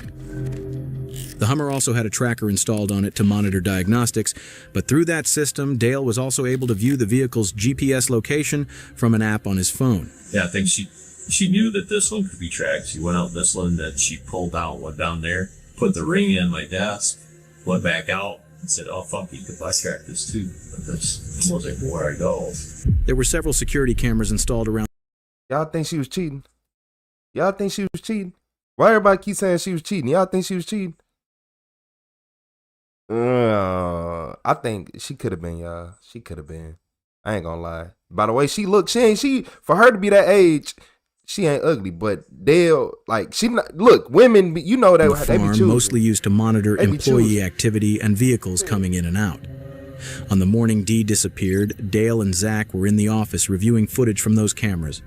None of the footage showed Dee leaving, going to the office, or any suspicious activity. In fact, there was no sign of Dee or any unknown person or vehicle anywhere on the property. But the cameras did capture movements from Dale around the farm. According to Dale's timeline, he woke up around 6 to 6:30 a.m. and went outside. At that time, he says Dee was still asleep on the downstairs couch. After that, investigators can trace his movements through the security footage. Around 7 a.m., cameras show Dale moving liquid fertilizer around the farm. To do that, he was using the same JCB front loader that investigators later determined had been parked beside the house around 7:30 a.m. According to Dale, after parking the loader, he walked into the living room, and that was the last time he saw his wife asleep on the couch. After that, Dale leaves the house and continues with his normal farm routine. At 7:48 a.m., cameras show him leaving the area in a sprayer. He later returns, then leaves again in the same sprayer around 8:40. While he's out spraying near the house, Rickle arrives at the farm to see her mother. Well, according to Dale's timeline, if it was true that Kim had the two phones like he said, this why he did it. And the fellow farmhand, you think she was messing with them farmhands? That's why he fired him? Man, I ain't gonna lie. That's the only thing I can see. She got two cars. She got a Caddy and a Hummer. Like, yeah, what? This is when he first realizes Dee is missing. Around 9:30 a.m., after Dee's assistant calls him to say that nobody has been able to reach her and she's not at the house. Unlike Dale, Dee's family had a completely different view of the situation. They didn't believe, under any circumstances, that Dee would secretly walk away from her entire life and disappear. Meanwhile, Dale took control of managing all of the family businesses, including the trucking company, which was solely in Dee's name. He also told Zach to stop issuing paychecks to his mother. Dale's next move was giving his 24-year-old son, Jaron, power of attorney, along with temporary guardianship of their daughter, Angelina, in case it was ever needed. About 6 months later, in October of that year, police carried out more searches at the farm in an effort to find Dee. This time, the operation was much larger and included help from the FBI. Investigators used police dogs and ground-penetrating radar technology across the property to identify areas that needed a closer search. Some parts of the farm were even dug up, but after all of those extensive searches, they still found nothing. I spoke with community members as they drove by asking what happened, and they told me they want answers. They are happy that some work is getting done, but they may have to wait for those answers, Melissa and Jeff, because authorities haven't said whether they found anything. But we do know that they'll be back at it tomorrow. The next round of large-scale searches began 5 months later in March of the following year. At the same time the searches began, Dee's brother, Greg, announced a $50,000 reward for any information that could lead to finding his sister. Dale Warner was questioned by police once again. This time, he insisted that the most suspicious behavior had actually come from Dee's children. This is weird. She would've got half his stuff. Dee's been gone an hour. Like, Dale, why do you have to do this? You could have just kicked her to the curb. We could have went down to the club. We could have, I could have got you right, Dale. But no, you want to sit right here and strangle your wife. For what reason? I know she cheating on you if she had a second phone. But still. 2 hours. And the kids are here all in a panic, and she's left countless times. And then Zach's in the office going through the security cameras, trying to figure out where's mom and dad. He wasn't going through the security cameras. He was conveying shit off the cameras because he picked his mom up and he wouldn't know trackers. So. But by this point, investigators were starting to see things differently. They believed Dale was the one hiding a major lie. Once again, they went back over the events of the morning of April 25th with him. According to Dale, the last time he saw Dee was around 7:30 a.m. after parking the JCB front loader beside the house. He claimed she was still asleep on the couch at the time. The exact parking spot of the loader was confirmed through the tire tracks, and security cameras also showed Dale driving it around that same time. Investigators had already determined that this was the exact spot where the Hummer had normally been parked, including in the days leading up to the morning of April 25th. Dale had told police he believed Dee was the one who moved the Hummer that morning and drove it to the office, where she supposedly left behind her wedding ring. But if Dee had already moved the Hummer and left the property, then how could Dale have seen her still asleep on the couch after parking the loader in the Hummer's exact spot? Based on the timeline, if the Hummer had already been moved by then, either Dee had already left the house or someone else moved the vehicle. But the even stranger detail is that whoever moved the Hummer that morning appeared to deliberately avoid the security cameras and clearly knew exactly where they were located. The fact that the Hummer never appeared on any of the footage suggests the driver took an unnecessary route around the property instead of simply driving direct. Because he was hiding from the cameras, but now alimony is crazy though, ain't it? Like, how are you gonna get used to living a lifestyle that I provide? And we not together no more. Like, that really what blows me about marriage. Alimony, y'all just made me mad thinking about that. What y'all think about alimony? Imagine you the one with all the money and you gotta pay alimony. From the house to the office. By the time of this interview, investigators had also reviewed Dale's phone and vehicle data. They discovered that earlier that morning, Dale had tried accessing the farm's camera system through an app on his phone. Before 9 a.m. and before receiving the call from Dee's assistant telling him she was missing. I never accessed them in the office. I didn't have the code kid, but... Yeah, when you did access the cameras, what were you looking for? I know it's a silly question, but... I was looking everybody keep hitting that like button. We almost at 250K views on this live. I didn't look at anything other than Zach was there because they had me locked out. I couldn't get into it. I didn't access them. Zach already had him on the screen.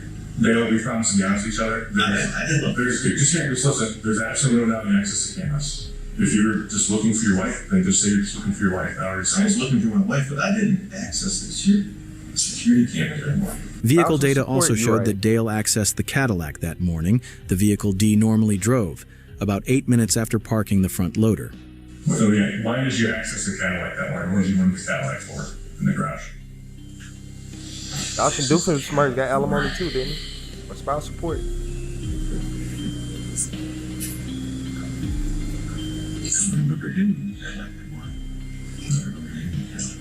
You can't do prenups no more because she's just gonna say that she signed it under duress or you weren't gonna marry her. Most of the time when you do prenups, you have to be you gotta basically record her doing it without her knowing that you recording it from a secret location that can show everything. Like, yeah. You access the Cadillac. You didn't do why you would have done that. Oh, I'm like, if she cheating, he should have. Your Honor. What are you there for? What's up, Yaya? I don't access it. I got him. I look at it on my app on my phone. I'm not certain we did physically with the vehicle, but we had access. Now, I don't like the fact that talking about what'd you say? Yaya said it depends on if he assisted. She'll stay at home mom to raise the kids and all that.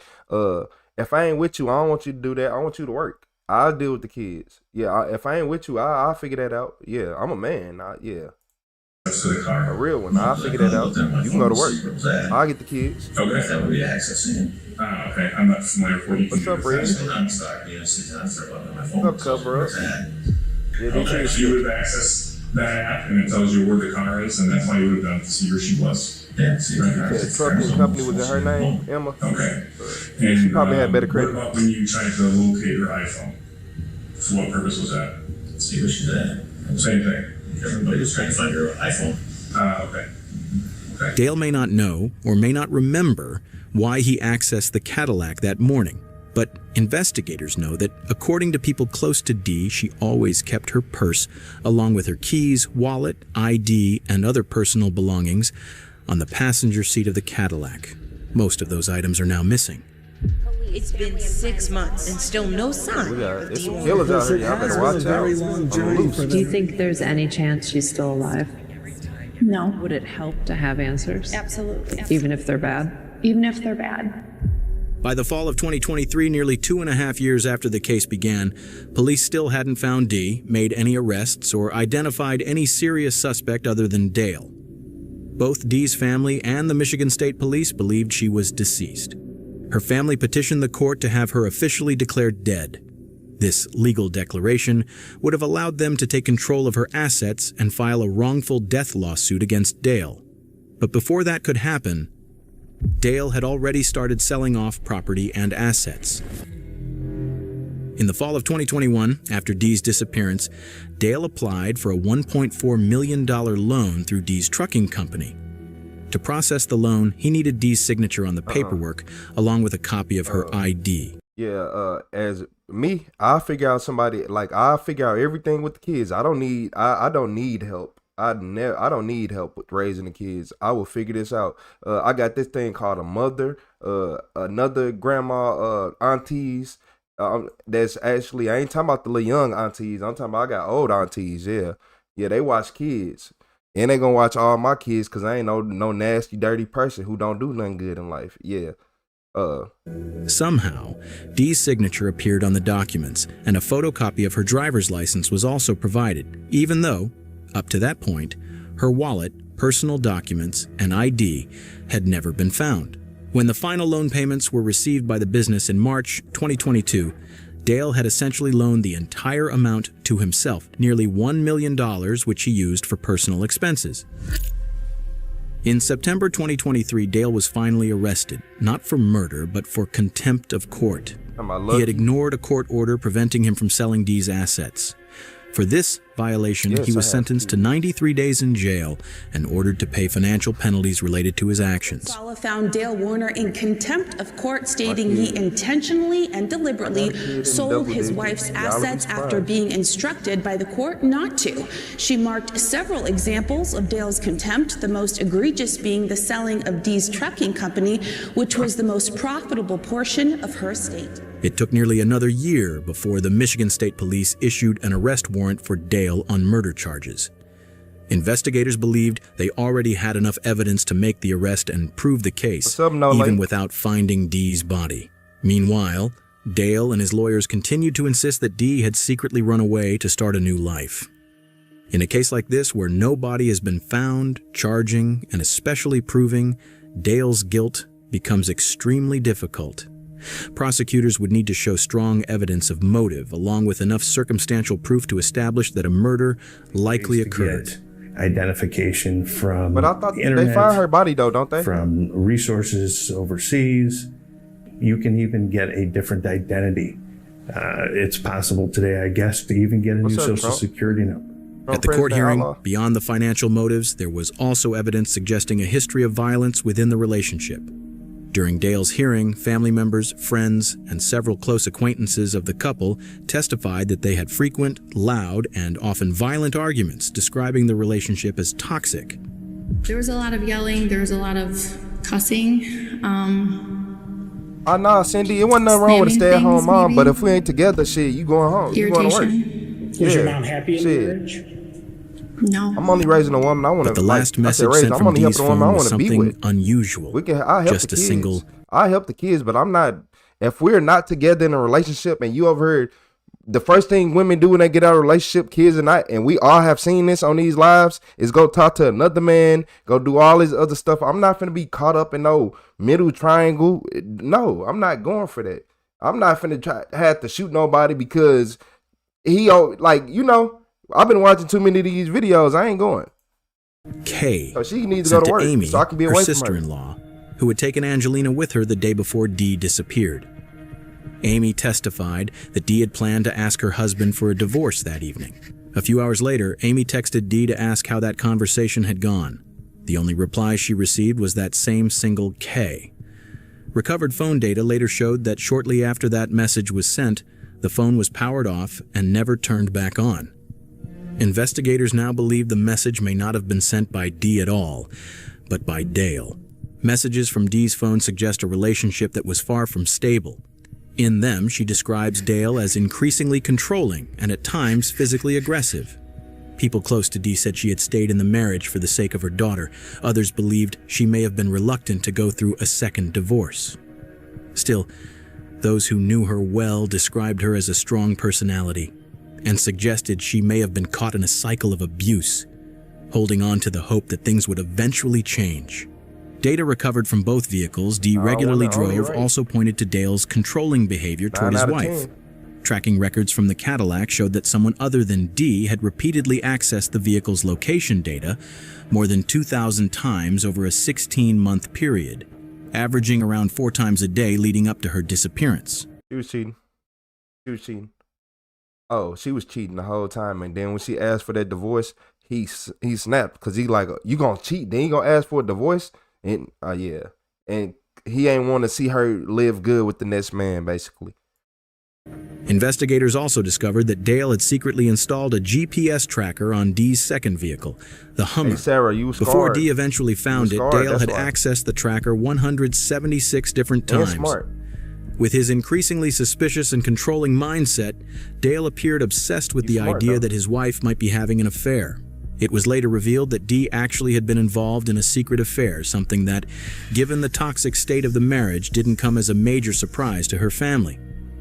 The identity of the man was never publicly released, but investigators stated that yes, I told y'all she was having an affair. Left your kids' fathers in 2020 have been with another man. When I see that, I see because y'all got to remember this.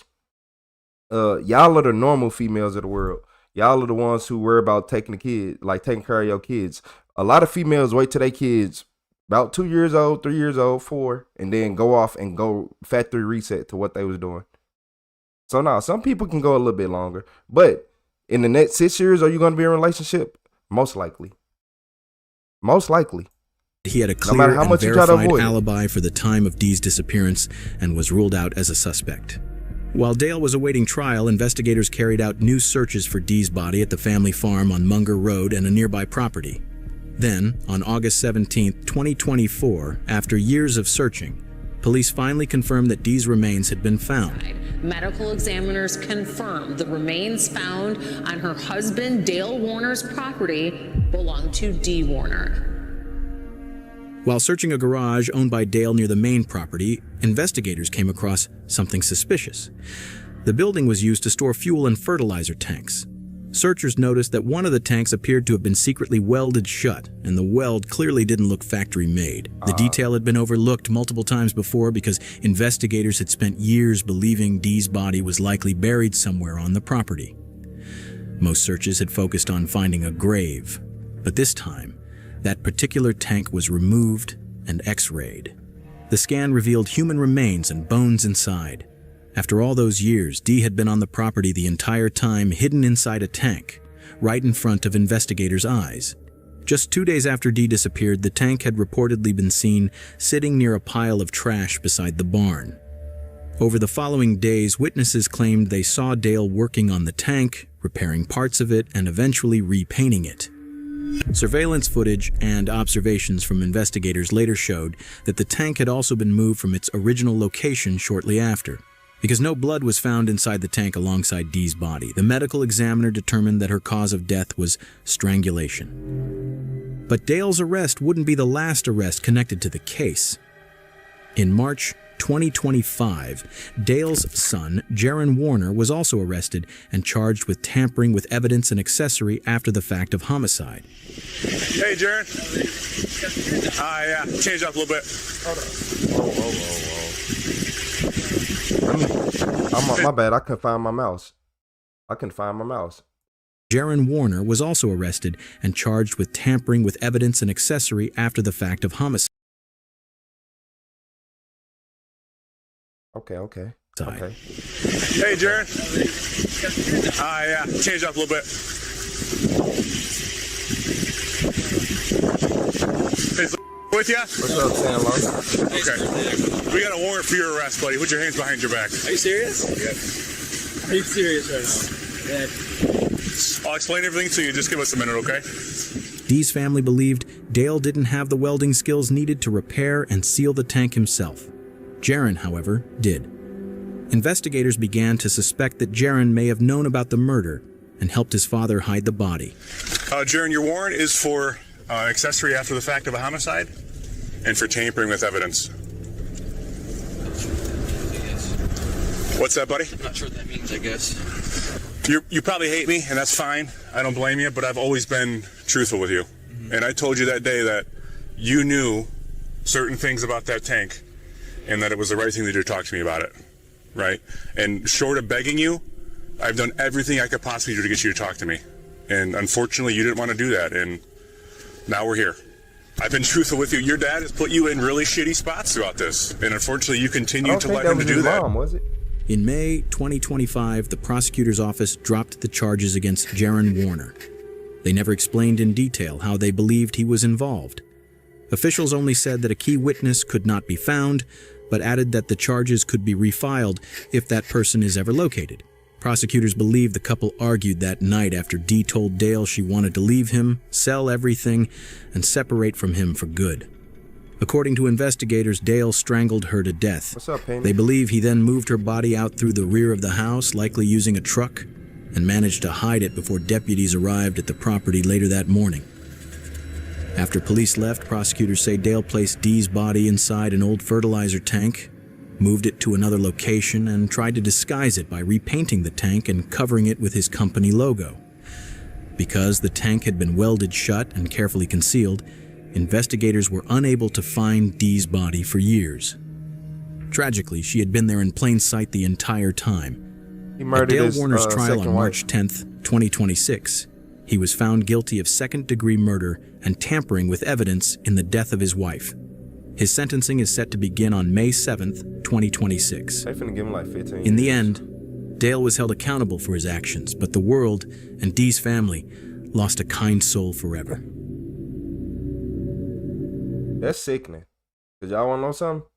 If y'all don't know, I'm finna just tell y'all, let y'all know, whenever it got anything to do with relationships and husband and wife, courts don't look at that the same.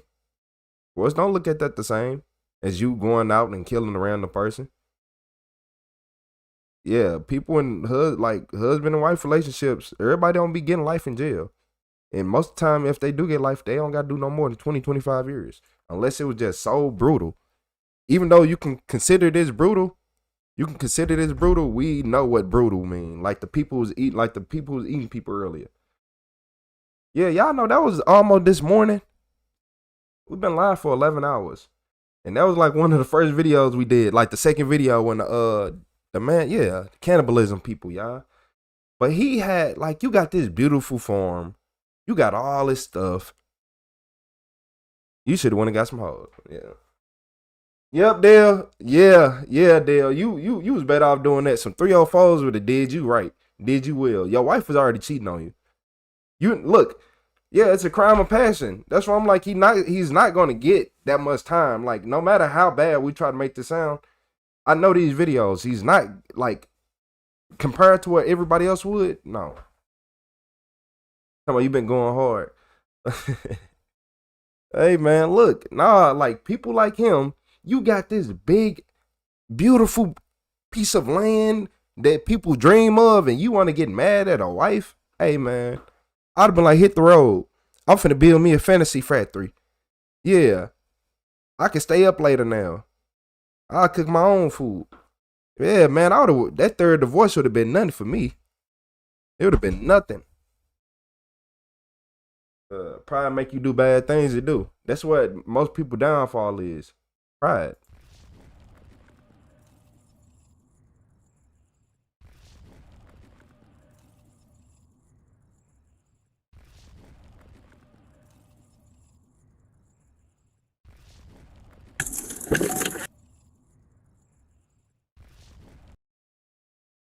Whew. You said crime passion doesn't make sense. Yes it do. I want a divorce. That's enough passion for me. He look, you gotta remember, this is why they call it crime of passion. If a husband found out his wife was cheating and he killed her, they consider that a crime of passion. Do y'all not remember the one man who shot his wife that was recording him? Y'all don't remember that sentence? Because it wasn't life in jail. Okay. Even if he did, like, he's getting out regardless. I cook my own food. Oh yeah, man. She ain't look like she had no skills on the grill and the kitchen and nothing like that. You know. Yeah, it said they both had kids from each other. They were cheating with each other to begin with. Yeah, talking about they divorced. No, y'all was cheating with each other. And man, you know how it go. We're not stupid. How come everybody who like didn't we deal with this earlier? Heat of passion. Didn't we just deal with this stuff earlier? Hey, but look, y'all wanna know something? This Facebook message had led to a missing man's gruesome murder. Yeah, I don't know. I love your show, Testing from Lake Worth, Florida. Oh, we got a Florida woman in here. I see you, Julianne. What's up, Skin? Said scenes first. We'll make it 3 o'clock. I'm scared for my life. Go ahead. All right, yep. Whatever she said, she lied. You can't sit and tell me you don't know anything about it. It's under your house. Dude, I never thought that this would be my life. All from a man that I just should have stayed far, far away from. I am required to read you your rights, okay? Oh, like, what the hell is it looking Saturday, April 1st, 2023, Aurora, Colorado. Aurora, non-emergency. This is Ethan. How can I help you? Hi, Ethan. My name is Kyla Duberstein. I'm actually calling from Phoenix, Arizona. I'm calling about my son, who lived here in Phoenix and moved to Denver a couple of years ago. And he went missing around Mother's Day last year. What's your son's name? His name is Carl, K-A-R-L. And my last name is Dean, D-E-N. Oh, we've been going from like 1,000 to 1.4 to 1.5 to 800, back to 1,000. I talked to him. I created a missing persons page on Facebook for him.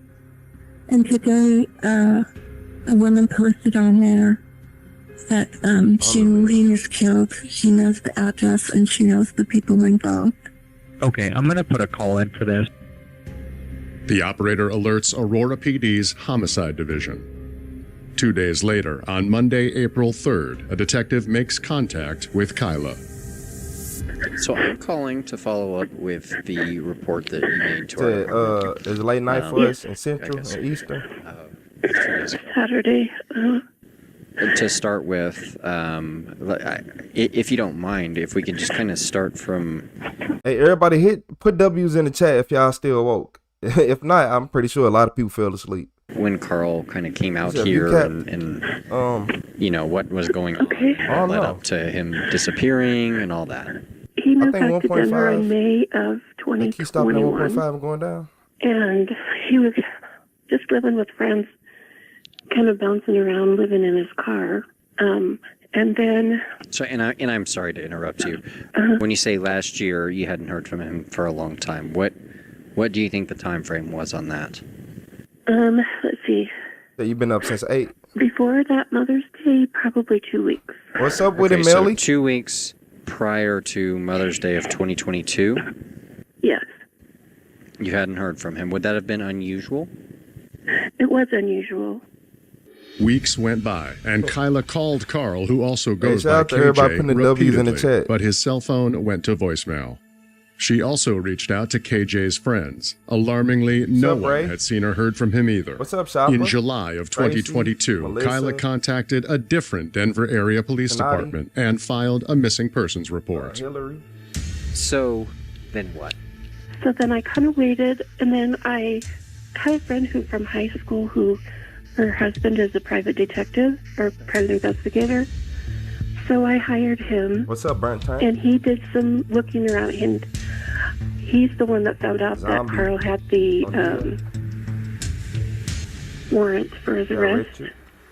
According to the warrant, in May of 2022, the same month he went missing, Carl and another man had been caught trying to steal catalytic converters in nearby Thornton, Colorado. And Cali, yeah, it's when early I in Cali talked to still. the detective about it, he said that DW7? they picked KJ up and he took him to the police department and questioned him. B. Morris? But at that On the time, midnight they didn't shift? have proof. Graveyard so shift in they the had to let building? him go. And then I guess a day or so later, they got a video that showed him doing it. Okay. And it was at a park and ride in Hey, Miguel, you North need some Thornton sleep. somewhere. And so, I don't know. Then I had some of his friends are telling me, because he does have military training, and that they said, if KJ wanted to go off the grid and hide, he would be able to do that. And so I kind of thought maybe that's what he was doing because he had the warrant. And maybe that's why maybe he was hiding from it. Still, her intuition told her something was wrong, so Kyla took action. With the help of one of KJ's friends, she created a Facebook page dedicated to finding her son. A few days ago, she finally got a lead. The tipster's username was Nope Try Again. I appreciate that, Skin. And 11 hours in. She said, Good night, Jill. I'm so sorry to tell you this, that KJ was killed and sorry. And so, I freaked out, and so I said, how do you know this? Can you tell me more about it? And so then she sent me a long message later in the day.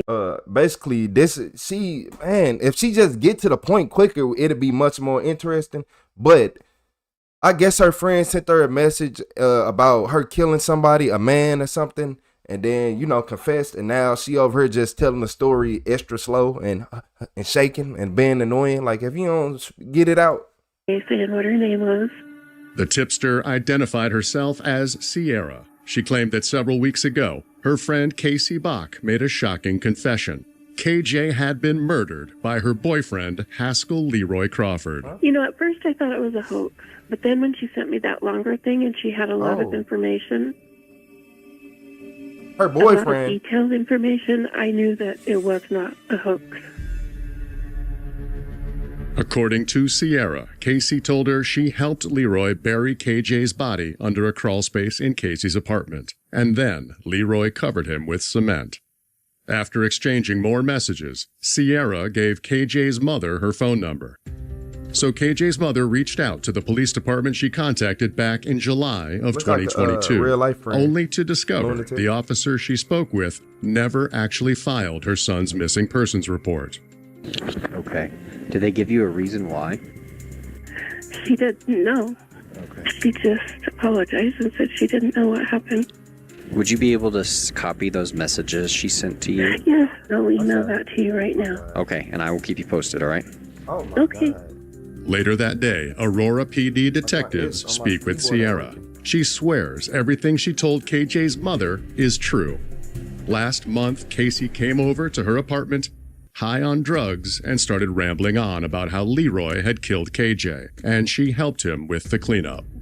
At first, Sierra didn't believe Casey. Then she went online and started looking up information about KJ. When she stumbled upon the Facebook page his mother created, Sierra was horrified to realize that Casey might be telling the truth. Scared to go to the police, she decided to message KJ's mother instead. After speaking with Sierra, investigators do some more digging and make a crucial discovery. When KJ was arrested back in 2022 for stealing catalytic converters, he was arrested alongside none other than Leroy Crawford. That gives detectives a direct link between their alleged... These really do like catalytic converter thieves. This is what catalytic converter thieves look like, y'all. They ain't my color. Victim and his alleged killer. Do other stuff. Shut up. Leroy is also no stranger to violence. In September of 2022, months after KJ went missing, Leroy was arrested and incarcerated in Jefferson County on an unrelated attempted homicide charge. April 4th, 2023. The next day, police head to Casey Bach's apartment with warrants in hand. Take a hand there, please. You have a warrant for your arrest, okay? I'll explain it to you here in just a second. I'm going to take your backpack off. Grab your stuff. Okay. Grab your stuff here. Is it Casey or is it Cassie? Okay, Casey.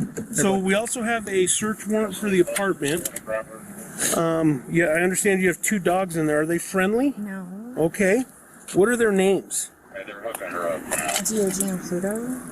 Okay. So let me just get you situated here and then we'll explain more what's going on. Casey tells police her 2 children also reside in the apartment.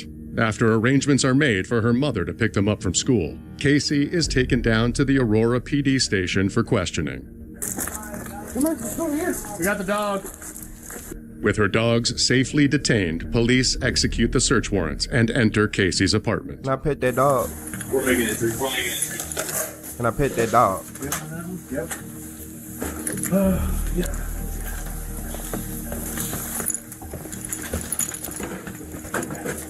Police need to stop doing it. That's how Larry Davis shot all y'all cricket police. But if you guys push past them, then we'll have someone clear the closet. Yep. Inside one of her closets, police find what appears to be a trap door rigged with locks. When they remove the door, they discover a crawl space underneath. Inside the crawl space, a foul odor fills the air. It's coming from a large, suspicious concrete mound. When police peer through cracks in the mound, they spy what appear to be human remains. Based on what Casey reportedly told Sierra, police believe it's the body of KJ Beeman. However, they won't know for sure until the remains are excavated and the coroner's office makes a positive identification. One thing is for certain. Casey's apartment and the crawl space are now... Boy, did you ask me to turn on court TV? Hey, Dizzle, you just got here? How you doing today, though? You said he's sleeping. What's up, zombie? Bethridge. The fact that, yeah, they going to jail. I can just tell by how nasty that apartment is, and they don't clean up, and they clutter, and they hoarders. Yeah, they going to jail. Now officially a crime scene. There's too much stuff in that house. It ain't enough room. Back at the police station, detectives sit down with Casey and confront her with the evidence they've just found. I'm like, well, we just left your house, and it was nasty. Is we did make it into the crawl space, and we found more or less what we thought we would find. And I understand you were a little upset with some of the things we were saying. But we would like to come back and speak to you and just not be confrontational, nothing like that. We just want to talk to you, okay? But as I mentioned, our other detectives were over there and they did go into the crawl space we were talking about and you found a dead body on my floor? Well, that appears to be what we found. Yeah, you did that. Yeah, Tony, and she don't clean up. I could tell by her nails. She don't even wipe her ass right. That's kind of up to you. That's why we're coming here to talk to you. She don't wipe behind her ears, and her ear holes And stink. we're kind of to that point where, obviously, we're going to have an ongoing investigation, right? There's a lot of work for us to do. This, but now she basically look. She basically admitted to her friend on Facebook that her boyfriend killed another man and buried his body in their apartment, and told her exactly where everything was. So, and the friend told the police. You know how I go. What's up, Sherry? It's your time. Okay. What's up, Now Harry? is your time. I don't. What's up, Eric? To what I land say on? your piece. My piece. To try to give us, because you're not going to have. it would be unlikely that you're going to have another opportunity to give us your side of the story. I don't even know anything about this. How would I have to say my piece with what? The detective calls her bluff. He tells her a witness came forward to police and repeated what she said Casey had told her, that KJ was murdered and buried in her crawl space. And Casey, here's the deal. We're trying to be very respectful to you because we don't think that you're the primary person involved in this. We don't. Like That's why we're being, for lack of a better term, we're being soft. Okay? Because we don't think that you are the person who created this whole mess. Okay? But we do think you know about it. And we do think that maybe you were somehow involved in getting this under here. So this is your opportunity to decide where we're going to go with this. I don't know anything about this. Okay? Well, that's the problem. You can't sit and tell me that you don't know anything about it when the whole way we got here. Hold on, Chad. You for real? She got a pentagram on her neck, y'all? She got a pentagram on her neck. Don't worry about it. Is by you telling somebody that this is what happened. You talking too much. Yeah, we all of that that's made up because I didn't say that to anyone. Right. Well, that's not made up. Wait, hold up, John. Wait, I just thought about John. Fuck you. Hold on. I forgot I got free will. Who are you talking to? What the hell is that? Hey, y'all, you tell me. It's under your house. John seen the looking ass on. That looks like 2 pieces of wood, dude. Like, this, you're right. That you are absolutely right. This looks like 2 pieces of wood. What is this? Do I look like I'm a criminal? Did we say that? No. We didn't say that, did we? I'm not saying you said We that. never accused you of being a criminal. We haven't made any comments I would like my lawyer then. Despite her proclaimed innocence, Casey Bach isn't going anywhere. She's charged with being an accessory to a crime and thrown in jail. At approximately 7:44 p.m. that evening, police receive a call from a man identifying himself as Casey's new boyfriend. He says Casey just called him from jail and said she's ready to talk. Detectives meet with her again. Hey, accountant, I ain't trying to save her. She got a pentagram on her. Hey, damn! Thank you. Bitch, you the Antichrist. Yeah, that ain't no peace sign. I've been afraid to put my nails. All right, Cassie. Well, we were contacted by your boyfriend, and he told us that you would like to speak to us. Yeah. I just want to confirm that that is correct, that you would like to speak to us. Okay. Do you understand that before you asked for an attorney, right? Yeah. And do you understand that all those rights still apply to you? Yeah. Okay. With that being said, would you like to speak to us now? Yeah. Okay. What can we do for you? How can we help you? Or what do you have to say? No, you probably can't help me. I just know that I don't want these charges placed on me because I did not do this.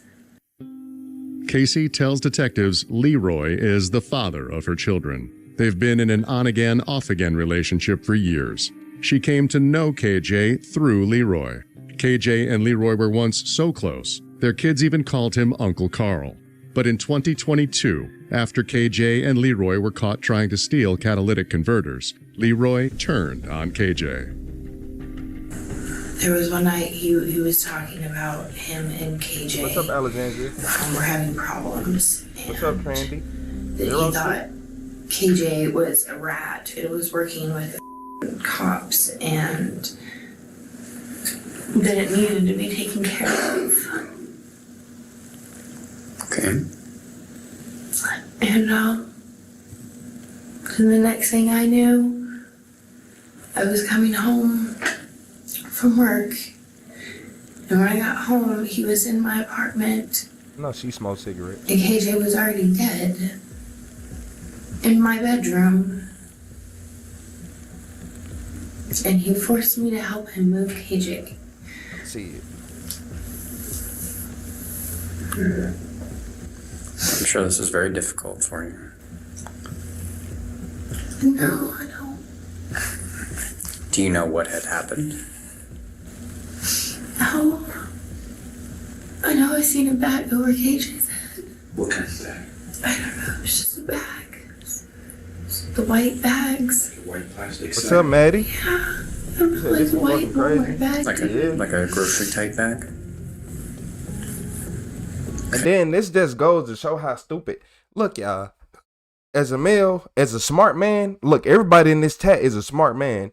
We not gonna put female. If we kill somebody, just say we did. We not finna go tell a female all about it. She went and hopped on Facebook and told her friend everything. You think your friend ain't gonna say nothing? What's up, Tracy? What's up, Pam? You know, What's up, Princess? Crypto? Paul? It's okay. Take a little time. I don't know, dude. I never thought that this would be my life. I never thought that anything that has unfolded in my life would be my life.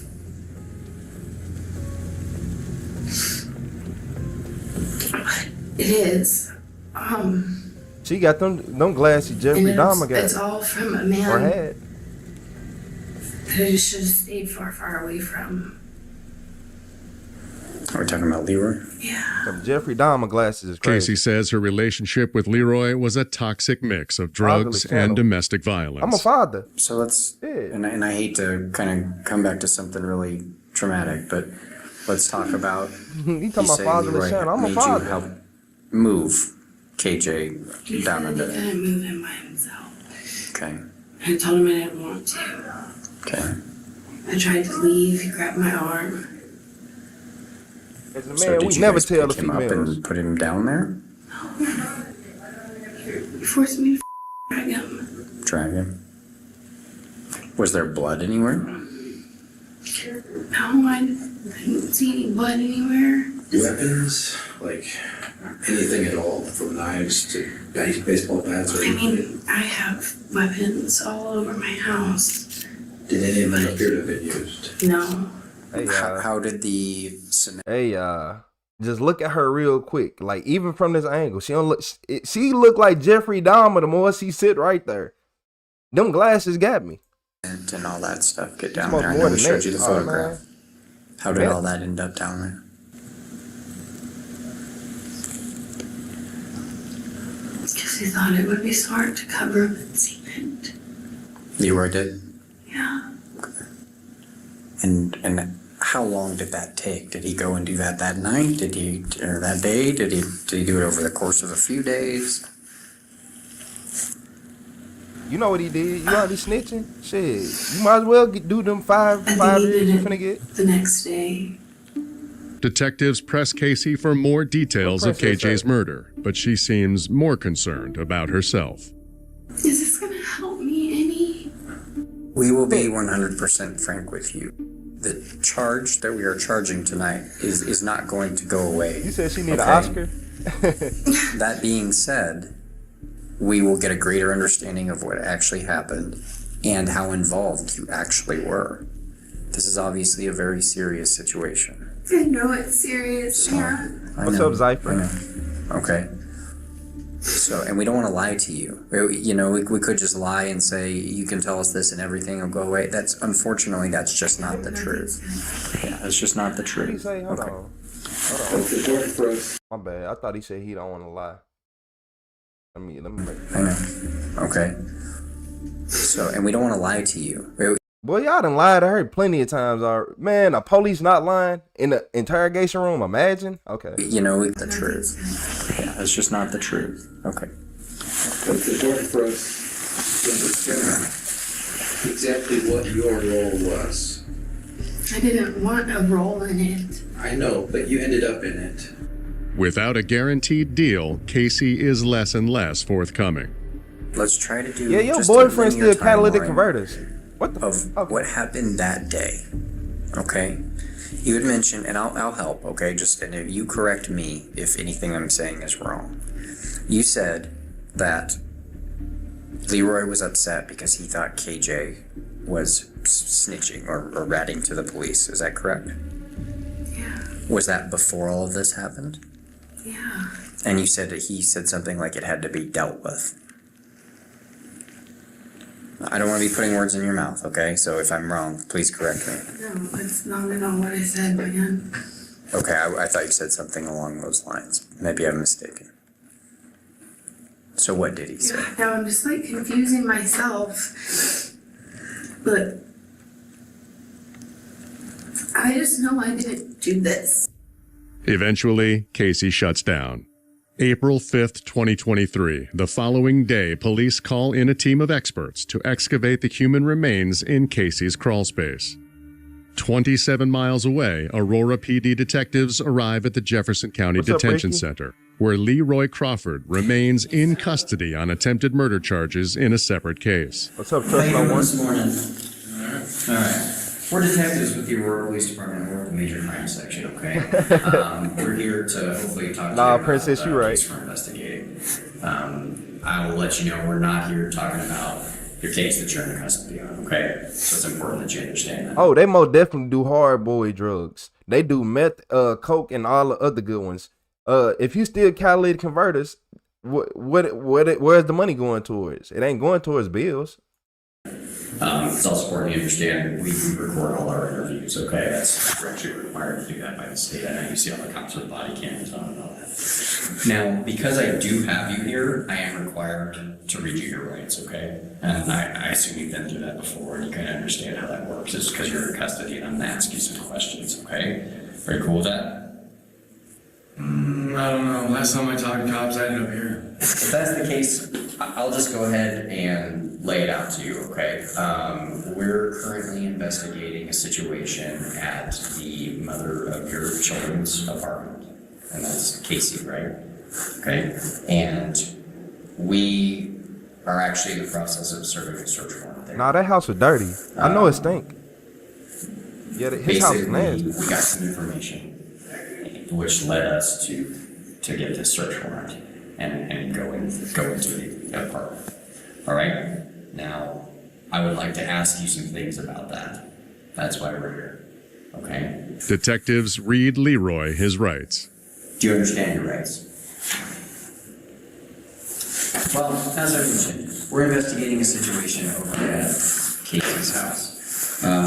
What I would like to do to start with is, if you don't mind, I'll just show you a photo of somebody and tell me if you can tell me who it is. Does that sound okay?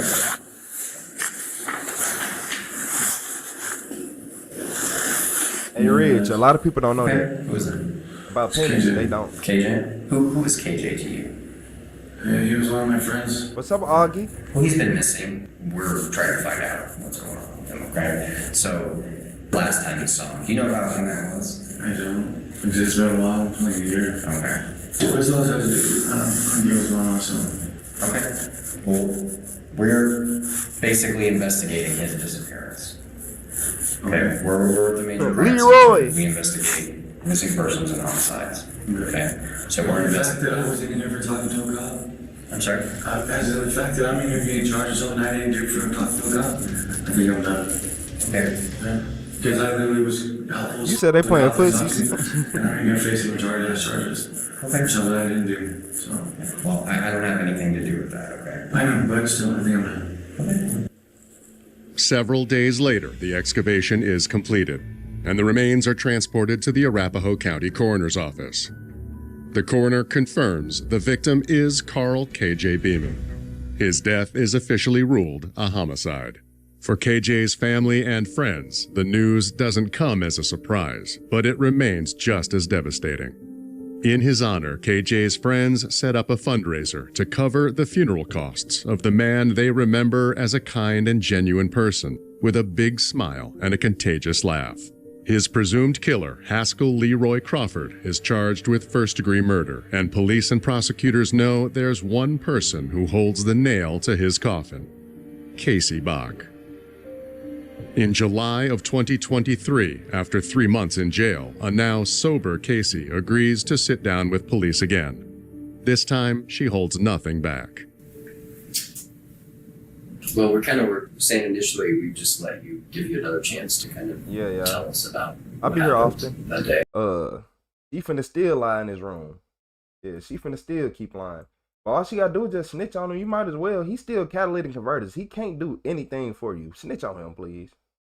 Yeah, please snitch on him. My bad. I'm confusing myself. what would you say? How often do I go live? I usually start like 11 to 12:30, and I've been live. I've been on here for 11 hours now, almost 12. And then from there, we can ask some more questions. I don't remember why KJ was coming over that evening. All I really remember is that Leroy had a 9mm on him. And he pointed it at me and said, I'm going to do what he said. So Leroy pointed a gun at you, the 9mm, and said, you're going to do what he says. Okay. So you answered the door for KJ. Yeah, he told me to bring KJ inside. Okay. Was Leroy hiding? Was he in the back? Was he? Come on, snitch. He was hiding in the corner because they entered through my back door. Okay, understood. So Leroy's hiding here. All right, and then KJ comes in this sliding door. Yeah, he told me to let him in and to lock the door again. Okay. And then what? And then I brought KJ in, I'm pretty sure. I'm just like, hey, do you want to smoke? 20 years. And 20 years. that's when I walked past Leroy, and Leroy had my 20 gauge in his hand. Okay, so now at this point he doesn't have He didn't have the 9mm anymore. Yeah. He's got a 20 gauge shotgun. And it was, remind me, that was also in the apartment, wasn't that? Yes, that was mine. He brought KJ back, told him not to do anything stupid, and told him to get out of his hands and leave. So he's pointing the gun at KJ. Okay, and what is KJ doing when he's doing it? Kind of just standing there, and Leroy walked around and got behind him in the living room, so I just back in bed. And is that your bedroom? The one that's all the way at the end of the hall? Leroy Jenkins. And I know this is probably really hard, okay? But after they went into the back bedroom, then what? Pretty much just like tormented him for hours. Okay. Did you see any of that? That's the same girl. That's the same girl. Where did he hit? Exactly. See, look. I knew Oh. there was music playing. Did you hear? Oh, guys, you want to know why it's so hard for you to recognize her? Is because when people start to sober up, they skin start to look different. They body looks different. They talk different. Yeah. KJ scream, yell. They ain't learn a thing. Did Leroy come and go out of the room, or was he back there the entire time? Okay, I'll ask first. Did you ever hear any gunshots? I'm pretty sure he hit KJ with the gun once before the hammer. And what makes you think that? I just remember that. Okay. So you saw that? I'm pretty sure, yeah. Like I said, obviously, I was really high. Do you recall what kind of things he was saying? I think he was trying to get out of him. The KJ was working with the feds. Okay. So Leroy thought that KJ was working with the government or the police or something. Casey says for hours, Leroy tormented and tortured KJ inside her bedroom. As the sun rose the next morning, it came to a stop. Okay, I walked back there, and all I see was KJ on the right side of my toilet, and Leroy had a wire wrapped around his neck, and he was pulling on it from my bathroom with my shower. He was wrapped around the shower. Okay, so KJ is being pulled around the neck with this wire, and that wire is wrapped around the shower head, the shower curtain, shower door. Okay, so at that point, did KJ look like he was still alive? No. All right. And what made, and I'm sorry, I know this is tough. What made me think What made you think he was dead? Or how did you feel? That's what Leroy wanted that night, was to kill him. Leroy ordered her to help him clean up the crime scene. Casey felt she had no choice but to obey him. He just killed his best friend. I was pretty scared. I was scared for my life. And sitting there telling me he was going to Oh, that was rape his best me. friend? And all I'm thinking about is my children are about to wake up, and he's making me clean up blood from his best friend. So I was pretty scared. What's up, Gabrielle? Casey recalls Leroy wrapped KJ's body in a white mattress cover, then forced her to help him move KJ's body from the bathroom into the crawl space. Then Leroy took off. Okay, so now KJ is under the crawl space, and you said Leroy left and didn't come back for I think initially you said a couple days. How long do you think it was? I really can't remember. I know that Man, hold on. it was like You was living 2 there? or 3 days until You was living there? When last time you mopped and bleached and washed the dishes?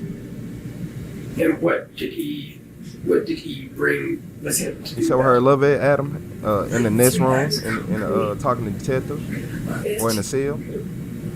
And his work was already at my house, so I'm pretty sure everything he needed was already there. So after he did that, and do you know about how long that took him to do it? Did he say anything to you after that? What was his demeanor after all that? He just said that we're not going to talk about this. Did he make any threats then? Yeah, he hurt me. He found out. And he said people were What's up, watching Child me, Life? and people knew. What's up, Archie? He said, did let anyone know. Do you have a decent, and I don't expect you to be able to point to a date on the calendar or anything like that, but now that we've gone through all this, do you have a decent idea when this occurred? Obviously you said it was summer. No, I don't really remember. This was a while ago. Like I said, it was a lot of drugs, so I don't really remember. For all the people coming in late, she texted her friend on Facebook that her boyfriend killed his best friend, described everything to the girls, told her exactly what the body was, and of course their friend went right to the police, and now they are here. As the interview comes to a close, detectives ask one final question. When we spoke to you the second time, last time when we were taking you over to the jail, and you gave us kind of a better account of what happened. It's got you hilarious. Why not give us the whole story then? I'm so scared. Okay. I'm scared of what?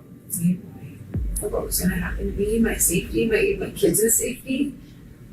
I still know where my kids are at, and that didn't really put me past him, that he wouldn't do something to hurt them.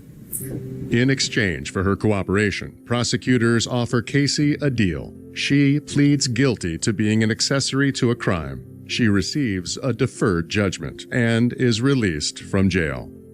As his trial approaches, Leroy decides not to roll the dice. He pleads guilty to second-degree murder. In April of 2025, he's sentenced to 30 years in prison.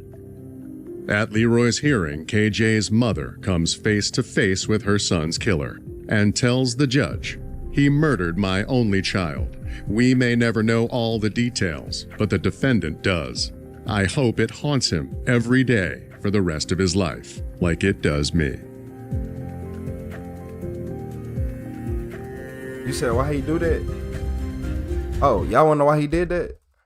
Y'all wanna know why he did that? Cause y'all ain't even peeped this. Y'all ain't peeped this?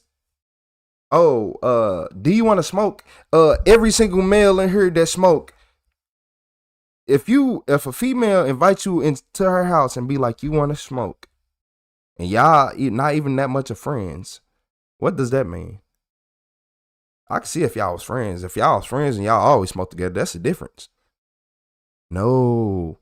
It seemed like he ain't know he was there. Look, think about it. He didn't know he was there. He come over there, think he only seeing her. What you think he think finna happen? Oh, okay. Yeah, she set him up. But she not, that's why she lying, y'all. She not trying to say the part where, oh, he was trying to, I was trying to seduce him. She don't want to say that part. Because that's a guaranteed life sentence. And that's why she not trying to snitch on him, y'all. Because if he say that, then police got now you charged. Yeah, it started to make sense. You seduced him into wanting to come over there. He wanted to smash. She knew what was gonna happen. He wanted to smash, but she knew how everything was finna play out. She knew he was waiting. Just think about it. They not on good terms. He like, oh, he turned on me and all this. They not on good terms, and you finna sit right here and try to. Okay. She knew what she was doing. He already said it. I can tell by his name is Leroy. I know he told her before she did it. And they was in there doing meth together. Talking about, you want to smoke? Smoke what? You ain't smoke what? Yeah. What were they smoking? Because she said, do you want to smoke? She ain't put a name on it. Yeah.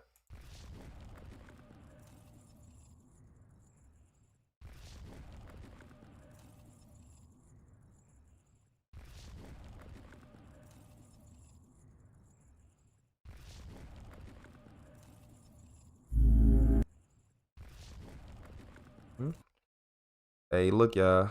It ain't no such thing as a perfect son. I'm lying. Let me stop playing. Hey, that's a good intro though, ain't it? But nah, look. Police found this in Wisconsin. All this happened in Wisconsin, but they found what they called the perfect son killer. So I guess he was the perfect son that was a killer. Her Salmon. A-Tom V. What's up, Augie? Not Bud, that's for sure. Hey, yeah, hey Augie, she wasn't taking no Bud. You know it. What's up, Daniel? Daniel, no matter how afraid you are, when your adrenaline kicks in, you could do anything. A woman could lift a car to save a baby out of God's strength. You not lying. Let a woman see her child under there and she just act instead of trying to scream. Boy, it be over with. I'd have seen 50-year-old females move. When little grandbabies finna hurt theyself. Grandma, you can move that fast? Yeah, they can. They can.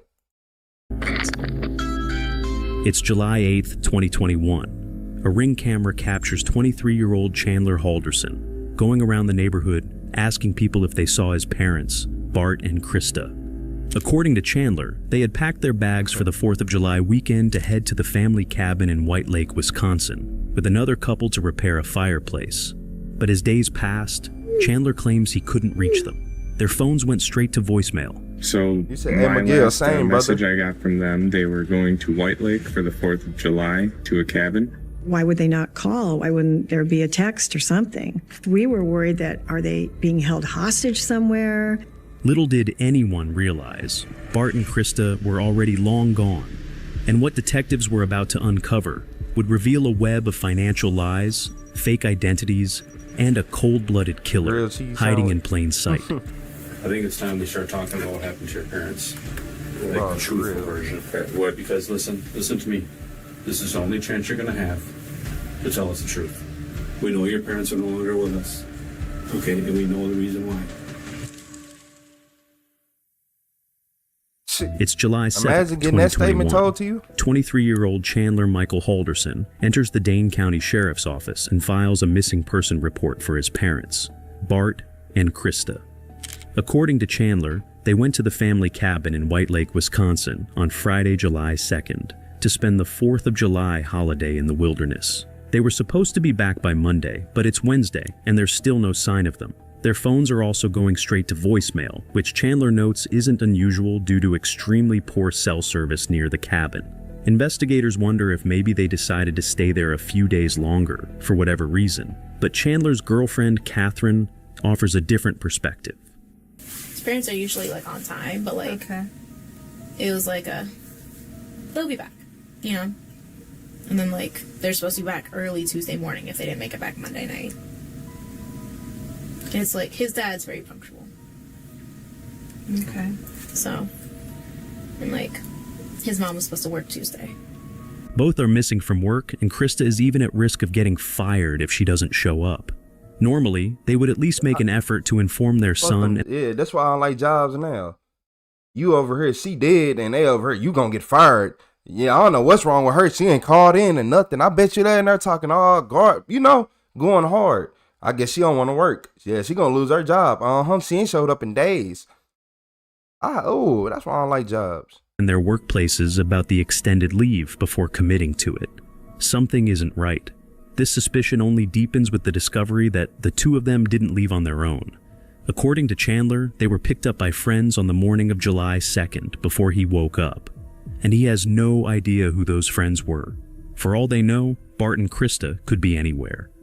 What the investigators don't realize is that Chandler knows a lot more than he's letting on. Something that'll become increasingly obvious as the investigation goes on.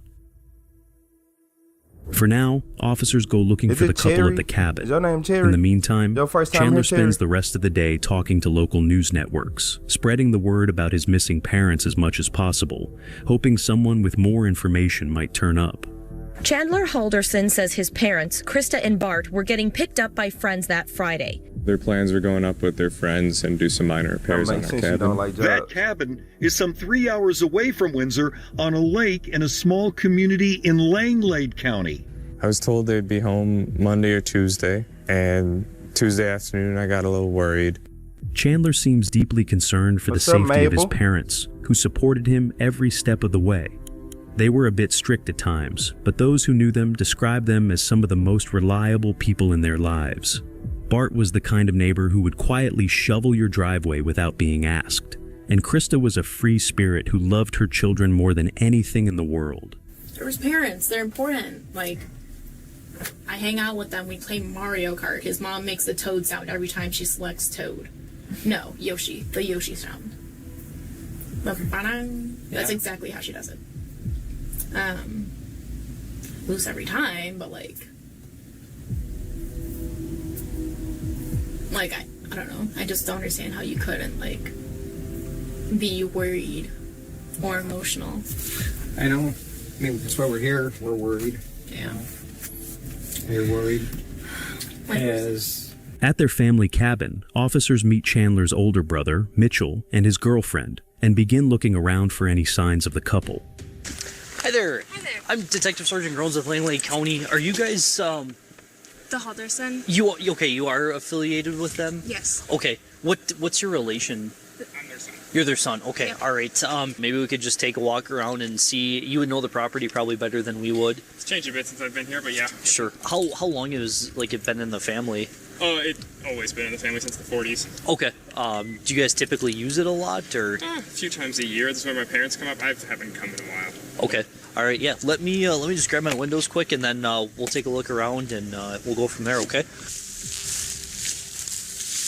Ardo, what's up? Every taco looks perfectly the part, yeah. Well, he's tricking everybody Do you right guys have now. a boat Seem like or the anything up perfect here? guy. Yeah, that's what I wanted to try to get in there as well to see if any of them are missing. Boathouse? Okay. Yeah, that's the boathouse there. I mean, everything looks still pretty closed up. For now, nothing seems suspicious, but officers still haven't entered the cabin. It's locked from all sides, forcing them to break their way in, hoping to find any clues that indicate where the couple could be.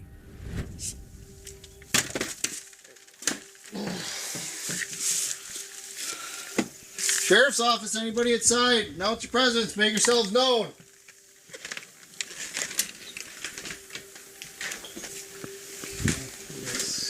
Pantry.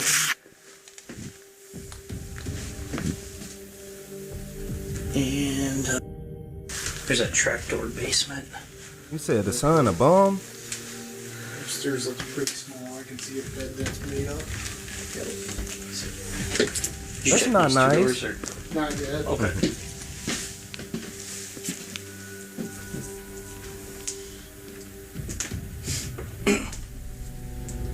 The cabin is surprisingly empty. The dust covering every surface is completely intact, there are no fresh supplies, and the foliage surrounding the cabin is completely undisturbed.